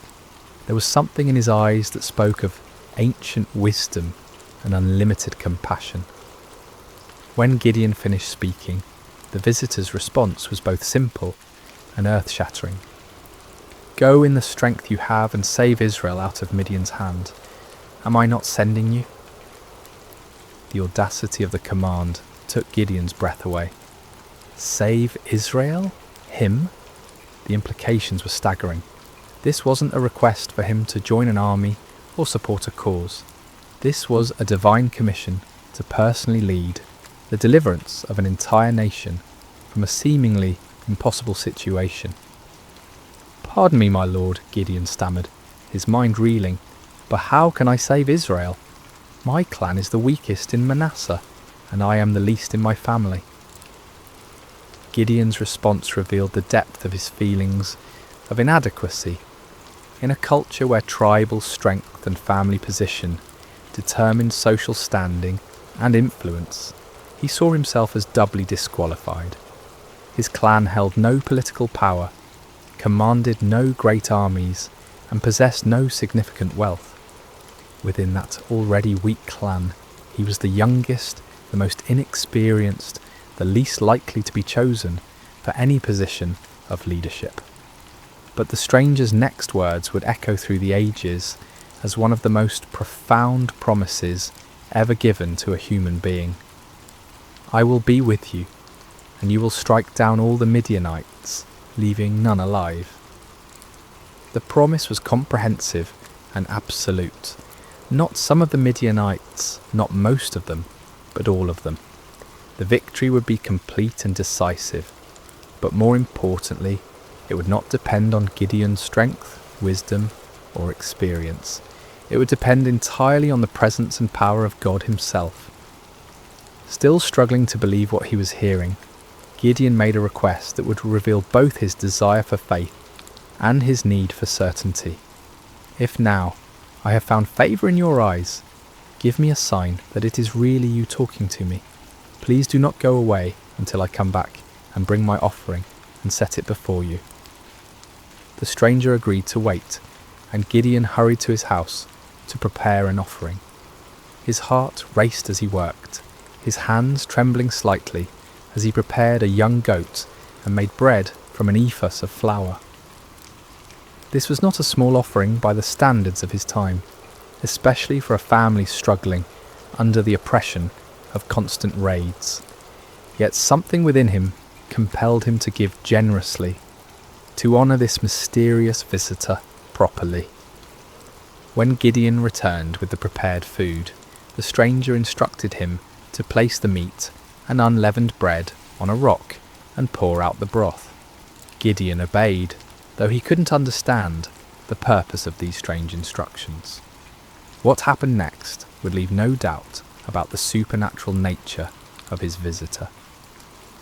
The stranger touched the meat and bread with the tip of the staff he carried, and immediately fire flared from the rock, consuming the entire offering in an instant. The flames burned with an intensity and heat that no ordinary fire could match, leaving nothing behind but the memory of their brilliance. In that same moment, the stranger vanished from sight, disappearing as suddenly and mysteriously as he had appeared. Terror gripped Gideon's heart as the full realization of what had just occurred crashed over him like a mighty wave. This had been no ordinary man, no mere messenger or prophet. This had been the angel of the Lord, a manifestation of God himself. In that moment of understanding, Gideon was overwhelmed not with joy, but with mortal fear. "Alas, sovereign Lord," he cried out in anguish, "I have seen the angel of the Lord face to face." In the ancient world, it was believed that no human could see God and live. The very encounter that should have filled him with confidence instead filled him with terror.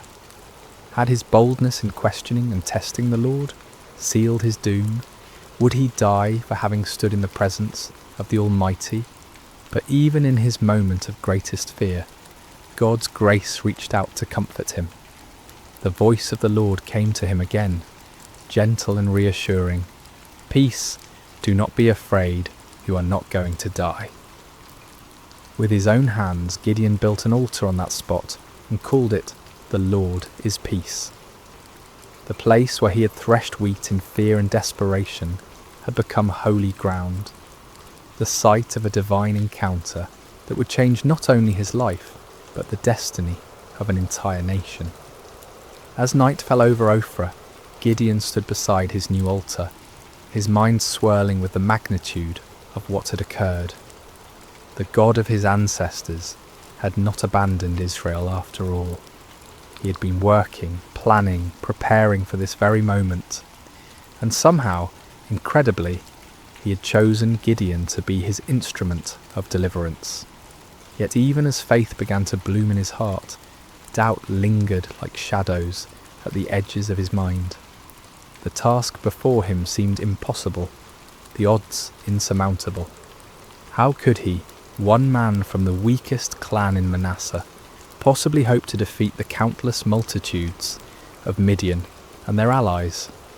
It was a question that would lead him to make one of the most famous requests for divine confirmation in all of Scripture. The days following Gideon's encounter with the angel of the Lord were filled with a mixture of excitement and anxiety. The divine commissioning had been clear and unmistakable, yet the human heart, prone to doubt and fear, struggled to fully embrace what seemed impossible. Gideon found himself caught between the supernatural certainty of his calling and the natural uncertainties of his circumstances. As he went about his daily tasks, Gideon's mind constantly returned to that moment when fire had consumed his offering and the angel had vanished from sight. Had it really happened? In the bright light of day, with the familiar sounds and sights of ordinary life surrounding him, the encounter almost seemed like a dream. Yet the altar he had built stood as a permanent reminder, its stones bearing witness to the reality of what had occurred. Word began to spread quietly through the region about Gideon's calling. Some believed and were filled with hope for the first time in years. Others were skeptical, wondering how this young man could possibly succeed where so many others had failed. Still others were fearful, worried that any attempt at resistance would only bring more severe retaliation from their oppressors. The weight of responsibility pressed heavily on Gideon's shoulders. He was being asked not just to risk his own life, but potentially to lead others to their deaths. What if he had misunderstood? What if his faith had somehow led him astray? The consequences of a mistake would be catastrophic, not just for him, but for all who would follow him.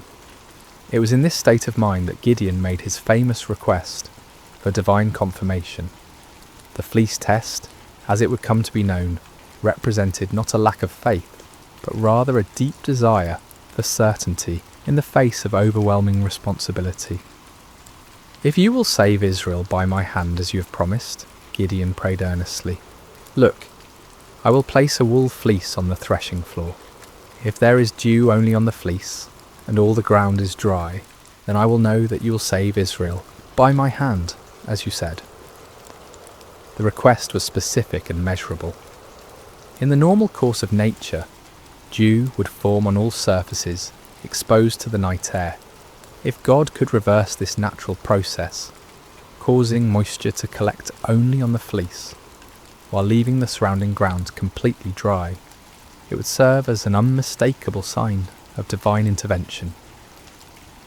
Gideon placed the fleece carefully on the threshing floor as evening approached. All through the night, he must have awakened periodically, wondering what he would find in the morning. As dawn broke, he hurried to the spot where he had placed his test. What he discovered filled him with wonder and awe. The fleece was thoroughly saturated with dew, so much so that when he wrung it out, he was able to fill an entire bowl with water. Yet all around it, the ground was completely dry, as if an invisible barrier had prevented any moisture from settling anywhere but on the wool. The sign was clear and unmistakable, yet Gideon's human nature craved even greater certainty. The magnitude of what he was being called to do seemed to justify asking for additional confirmation.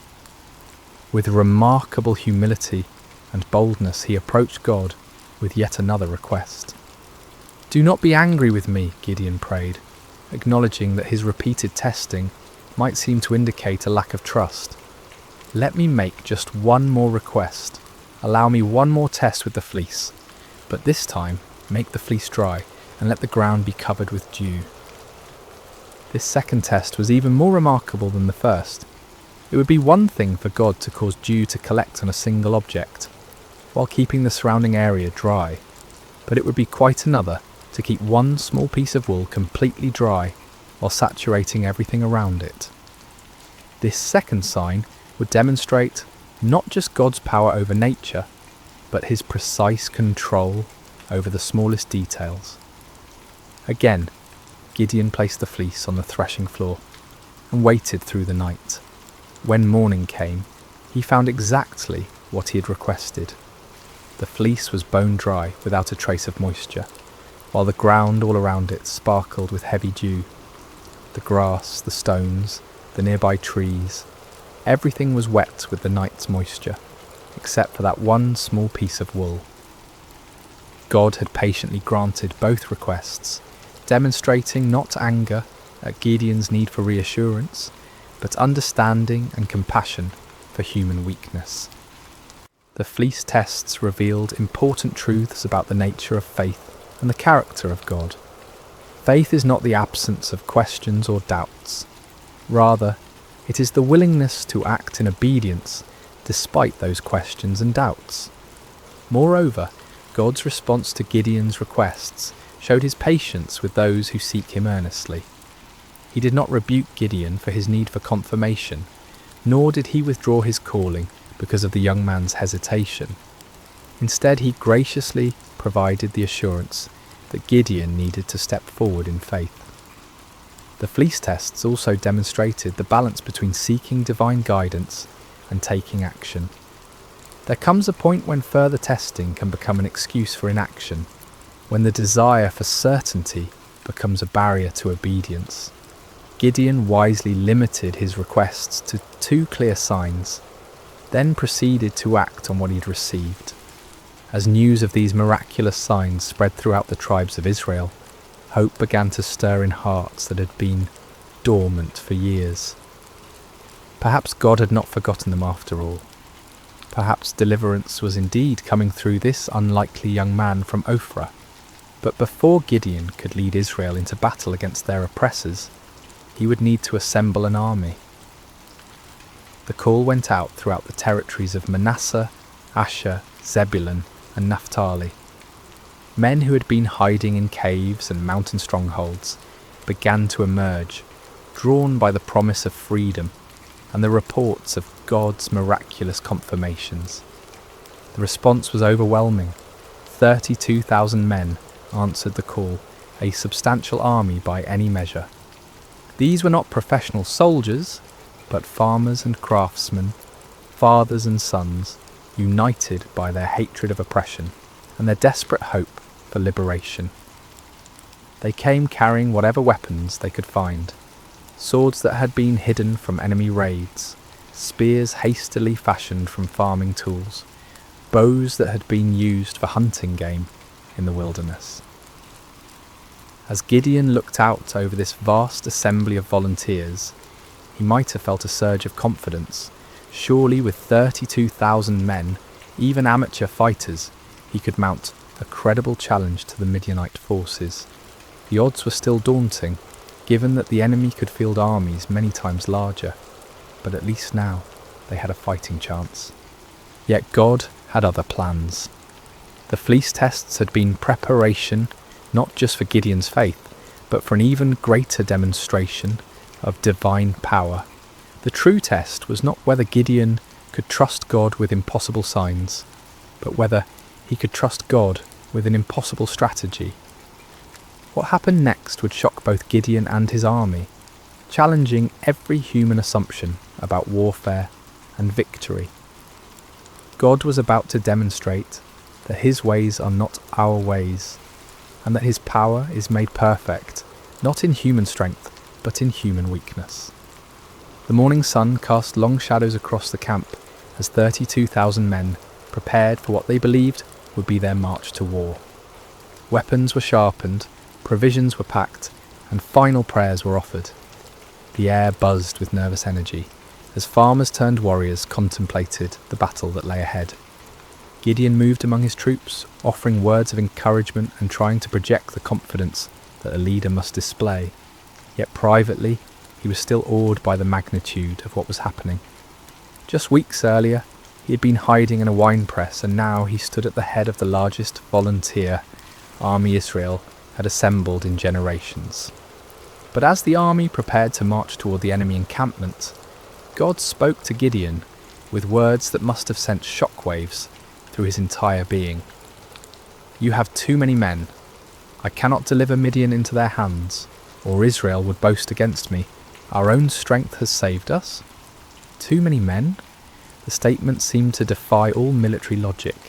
The Midianites and their allies numbered in the hundreds of thousands. Their camels alone described as being like locusts for multitude. How could 32,000 possibly be considered too many? Yet God's reasoning revealed a profound truth about the nature of divine deliverance. If Israel won the coming battle through conventional military means, they would inevitably credit their victory to their own strength, strategy, and courage. The victory needed to be so obviously supernatural that no one could mistake its source. God's glory was at stake, and that glory could not be shared with human pride. Following God's instructions, Gideon stood before his assembled army and made an announcement that must have stunned many of the volunteers. Anyone who trembles with fear may turn back and leave Mount Gilead. The offer was based on an ancient law found in Deuteronomy, which recognised that fearful soldiers could spread panic through the ranks and actually weaken an army's effectiveness. But in this case, the dismissal served a different purpose entirely. God was beginning the process of reducing the army to a size that would make his intervention unmistakable. The response to Gideon's announcement was immediate and devastating. 22,000 men took advantage of the opportunity to withdraw from what many probably saw as a suicide mission anyway. These were not cowards in the traditional sense. They were ordinary people facing an extraordinary situation, and they chose the safety of their families over the uncertainties of battle. As Gideon watched more than 2/3 of his army walk away, his heart must have sunk. 10,000 men remained, still a respectable force, but far fewer than what seemed necessary for the task ahead. Surely now they could proceed with God's blessing. But God was not finished with his reductions. "There are still too many men," came the divine word. "Take them down to the water, and I will thin them out for you there. If I say, 'This one shall go with you,' he shall go. But if I say, 'This one shall not go with you,' he shall not go." The instruction was puzzling and specific. Gideon was to observe how the men drank water and select his final army based on their drinking method. Of all the criteria that might be used to choose warriors, how they consumed water seemed among the least relevant to military prowess. At the water's edge, the 10,000 men revealed their character through their approach to drinking. The vast majority knelt down and put their faces directly to the water, drinking deeply and focusing entirely on satisfying their thirst. But a small group, only 300 men, demonstrated a different approach. They brought water to their mouths with their hands, lapping it like dogs while maintaining their vigilance and readiness. God's instruction was clear. "With the 300 men that lapped, I will save you and give the Midianites into your hands. Let all the others go home." The reduction was complete and shocking. From 32,000 to 300 represented a decrease of more than 99%.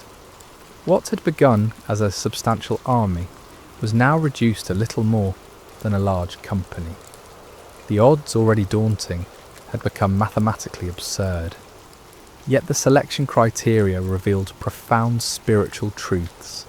The 300 men who were chosen had demonstrated alertness, self-discipline, and readiness, even in a moment of personal need. While drinking, they had maintained their awareness of their surroundings, prepared for action at a moment's notice.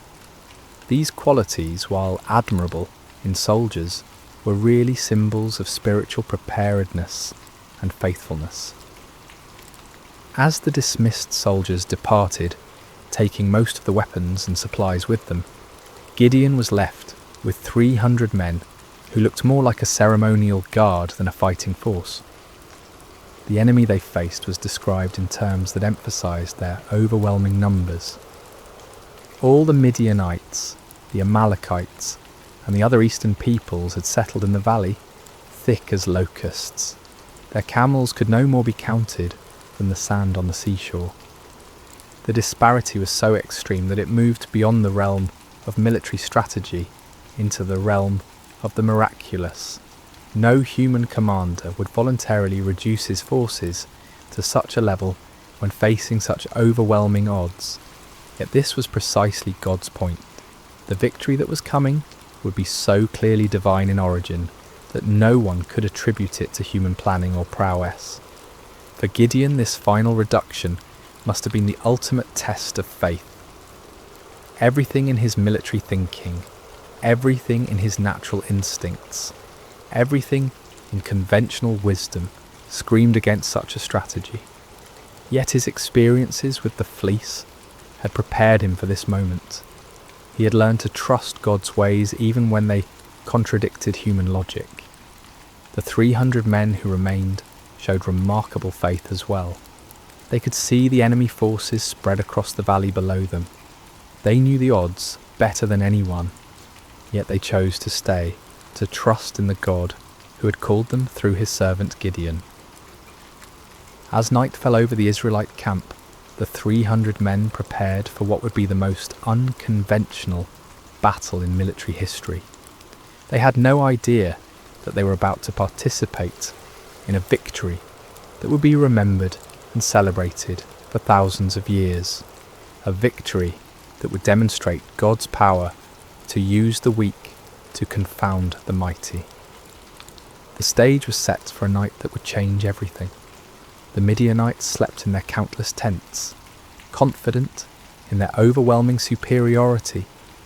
The 300 Israelites made their final preparations, trusting in a God who specialized in impossible victories. The hours before dawn are often the darkest, both literally and figuratively.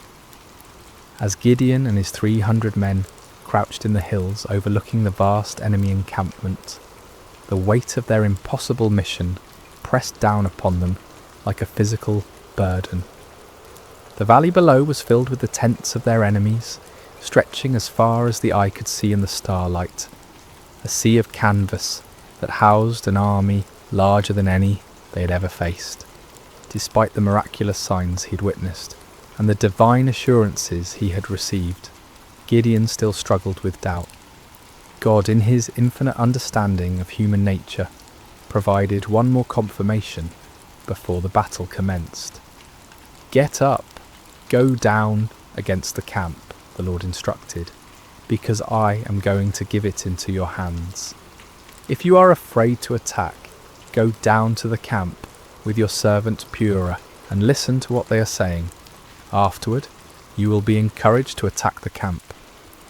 The offer revealed God's compassionate understanding of Gideon's anxiety. Rather than rebuking him for his continued fears, the Lord provided an opportunity for reassurance. Taking his servant Purah with him, Gideon crept down toward the perimeter of the enemy camp under cover of darkness. The Midianite camp was massive beyond imagination. Thousands upon thousands of tents housed warriors from multiple nations united in their conquest of Israel. The sounds of the sleeping army filled the night air, snoring soldiers, restless camels, the occasional challenge of sentries. The very scale of the enemy forces should have been overwhelming to any reasonable observer. As Gideon and Purah approached the outer edge of the camp, they overheard a conversation between two Midianite soldiers. One was telling his companion about a disturbing dream he had experienced. "I had a dream. A round loaf of barley bread came tumbling into the Midianite camp. It struck the tent with such force that the tent overturned and collapsed." The interpretation offered by his fellow soldier was even more remarkable.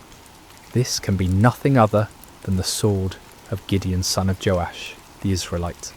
God has given the Midianites and the whole camp into his hands." The irony was profound. Here in the heart of the enemy camp, God was providing confirmation through the mouths of Israel's oppressors themselves. The barley bread in the dream was significant. Barley was considered the food of the poor, inferior to wheat. Yet in the dream, this humble loaf had the power to destroy the entire enemy position. The symbolism was clear. God would use the humble and despised to bring down the mighty and proud. That Gideon's name was already known to the enemy indicated that word of the gathering Israelite resistance had reached their ears. Rather than being encouraged by their overwhelming numerical superiority, some among the Midianites were apparently experiencing anxiety about this upstart Hebrew leader. God was already working in the hearts and minds of the enemy, preparing them for defeat. Gideon and Purah retreated to their own lines, hearts pounding with excitement and renewed confidence. The doubt that had plagued Gideon was finally dispelled by this remarkable confirmation. When they reached the Israelite position, Gideon called his men together for final instructions. "Get up," he announced with newfound authority and confidence. "The Lord has given the Midianite camp into your hands." What followed was perhaps the most unusual battle plan in military history. Instead of swords and spears, Gideon distributed trumpets, empty clay jars, and torches to each of his 300 men. The weapons of conventional warfare were set aside in favour of items that seemed more suited to a religious ceremony than a military campaign. Gideon divided his small force into 3 companies of 100 men each. The strategy was simple, yet audacious. They would surround the enemy camp and at Gideon's signal create as much noise and confusion as possible while giving the appearance of a much larger force. "Watch me," Gideon instructed his men. "Follow my lead. When I get to the edge of the camp, do exactly as I do. When I and all who are with me blow our trumpets, then from all around the camp blow yours and shout, 'For the Lord and for Gideon.'" The plan required perfect timing and coordination. Each man would conceal his torch inside a clay jar, maintaining complete darkness and silence until the moment of attack. Then at Gideon's signal, they would simultaneously break their jars, revealing blazing torches, blow their trumpets with all their might, and shout their battle cry. The psychological impact was designed to be devastating. The enemy would suddenly find themselves surrounded by lights and noise, creating the impression of a massive attacking force. In the confusion of a night assault, with limited visibility and the disorientation of being awakened from sleep, even experienced soldiers could panic and lose their sense of direction. As the 3 companies moved into position around the vast perimeter of the enemy camp, each man must have felt the weight of the moment. They were not professional soldiers, but ordinary citizens who had answered the call to fight for their freedom. Now they found themselves in the most critical moment of their lives, armed with the most unconventional weapons imaginable, trusting in a God who had promised victory through seemingly impossible means. The middle watch around midnight was traditionally the time when sentries were changed, and vigilance was often at its lowest point. It was at this precise moment that Gideon and his 100 men reached their assigned position on the edge of the camp. Across the valley, 200 other men waited in similar positions, every eye fixed on their leader for the signal that would begin the battle. Gideon raised his torch-filled jar high above his head, then brought it down sharply, smashing it against a rock. The clay shattered with a sound that seemed to echo across the silent valley, and immediately his torch blazed forth in the darkness. At the same instant, he lifted his trumpet to his lips and blew a long, piercing blast. "For the Lord and for Gideon," he shouted at the top of his lungs. The signal rippled around the camp as 300 jars smashed simultaneously. 300 torches burst into flame, and 300 trumpet heights sounded their defiant call. The battle cry of "For the Lord and for Gideon" echoed from every direction, creating the impression that the Midianite camp was completely surrounded by a massive army. The effect was instantaneous and devastating. thousands of sleeping soldiers were jolted awake to find their camp surrounded by blazing lights and deafening noise. In the confusion and darkness, panic spread like wildfire through the ranks. Soldiers stumbled from their tents, grabbing whatever weapons they could find, unable to determine the size or direction of the attacking force. In their panic and confusion, the Midianites and their allies began attacking each other. Unable to distinguish friend from foe in the darkness, and hearing battle cries in their own languages from every direction, they assumed they had been betrayed by their allies. The coalition that had seemed so formidable began to tear itself apart. The 300 Israelites maintained their positions around the perimeter, continuing to blow their trumpets and hold their torches high, creating the illusion of a massive army that had the enemy completely surrounded. They watched in amazement as God fulfilled his promise in the most spectacular fashion imaginable. The panic spread throughout the entire camp like a plague.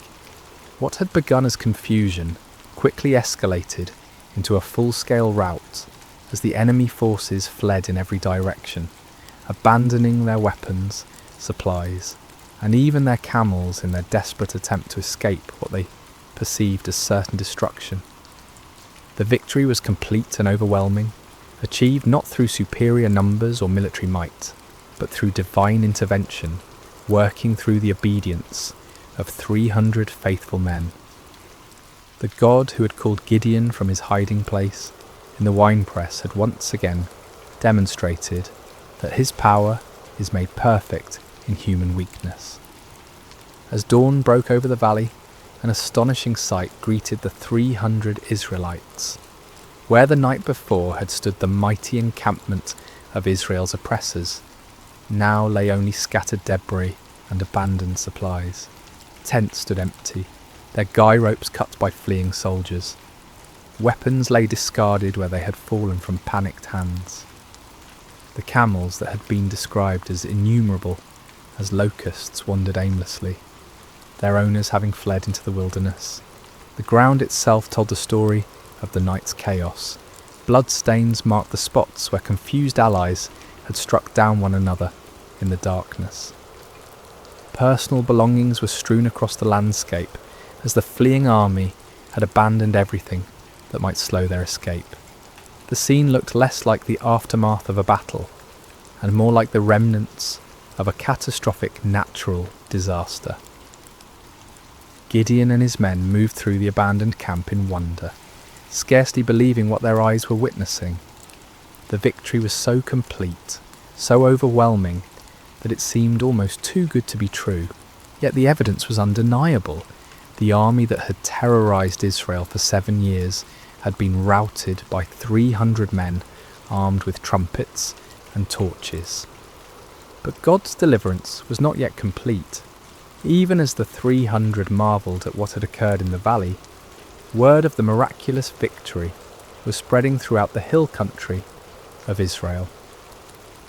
Men who had dismissed Gideon's call to arms, who had remained hidden in their caves and strongholds, now emerged with renewed courage and determination. The tribes of Naphtali, Asher and Manasseh rallied to pursue the fleeing Midianites. What had begun with 300 faithful men now swelled into a national movement of liberation.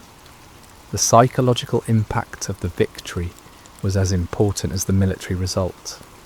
The myth of Midianite invincibility had been shattered in a single night, and the spirit of resistance that had been dormant for so long now burst forth like a river breaking through a dam. Gideon sent messengers throughout the hill country of Ephraim with urgent instructions. Come down against the Midianites and seize the waters of the Jordan ahead of them as far as Beth-barah. This strategic move would cut off the enemy's escape routes and ensure that the victory would be complete. The Ephraimites responded with enthusiasm, capturing the fords of the Jordan and trapping many of the fleeing Midianites.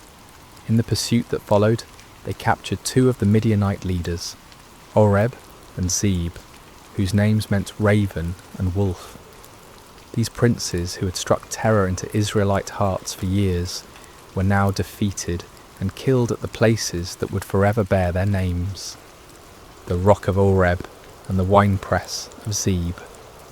The pursuit continued beyond the Jordan as Gideon and his original 300, though exhausted, pressed on to capture the remaining Midianite kings, Zaba and Zalmunna.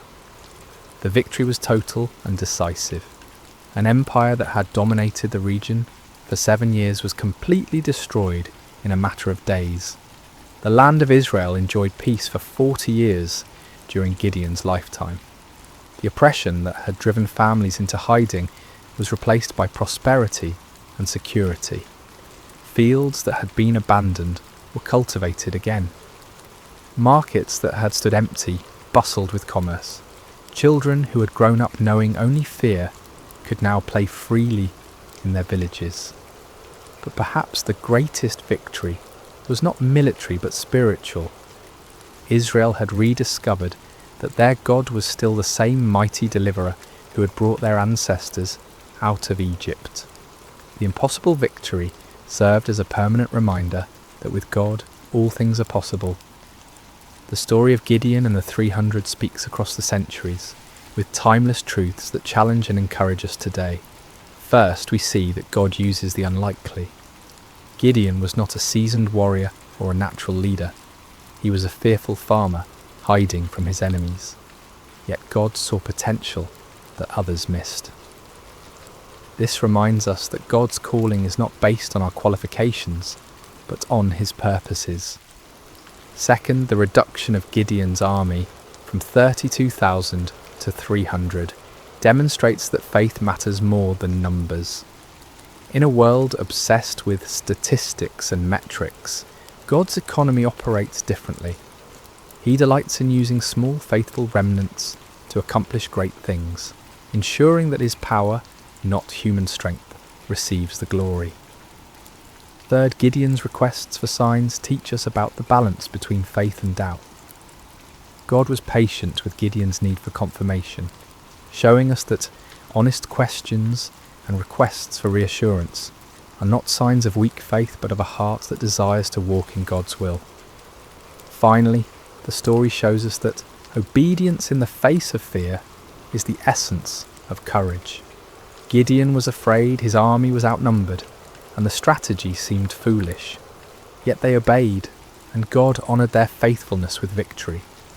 When we feel unqualified for the tasks before us, when the odds seem insurmountable, when we need reassurance before taking steps of faith, the story of Gideon reminds us that our God specialises in impossible victories.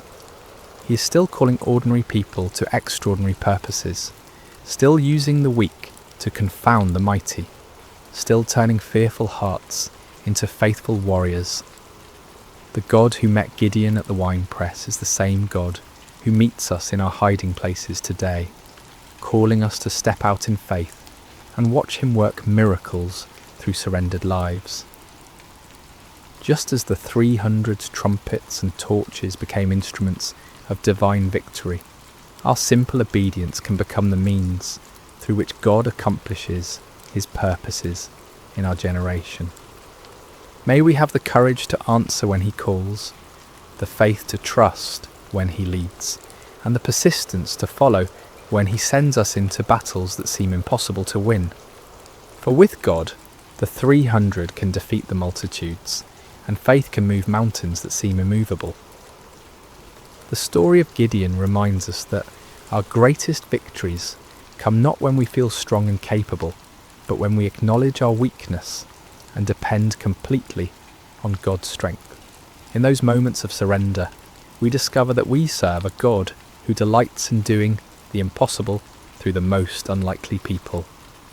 And so the story ends where it began, with an invitation to faith, a call to courage, and a promise that the God who delivered Israel through Gideon and the 300 is still delivering his people today, one impossible victory at a time.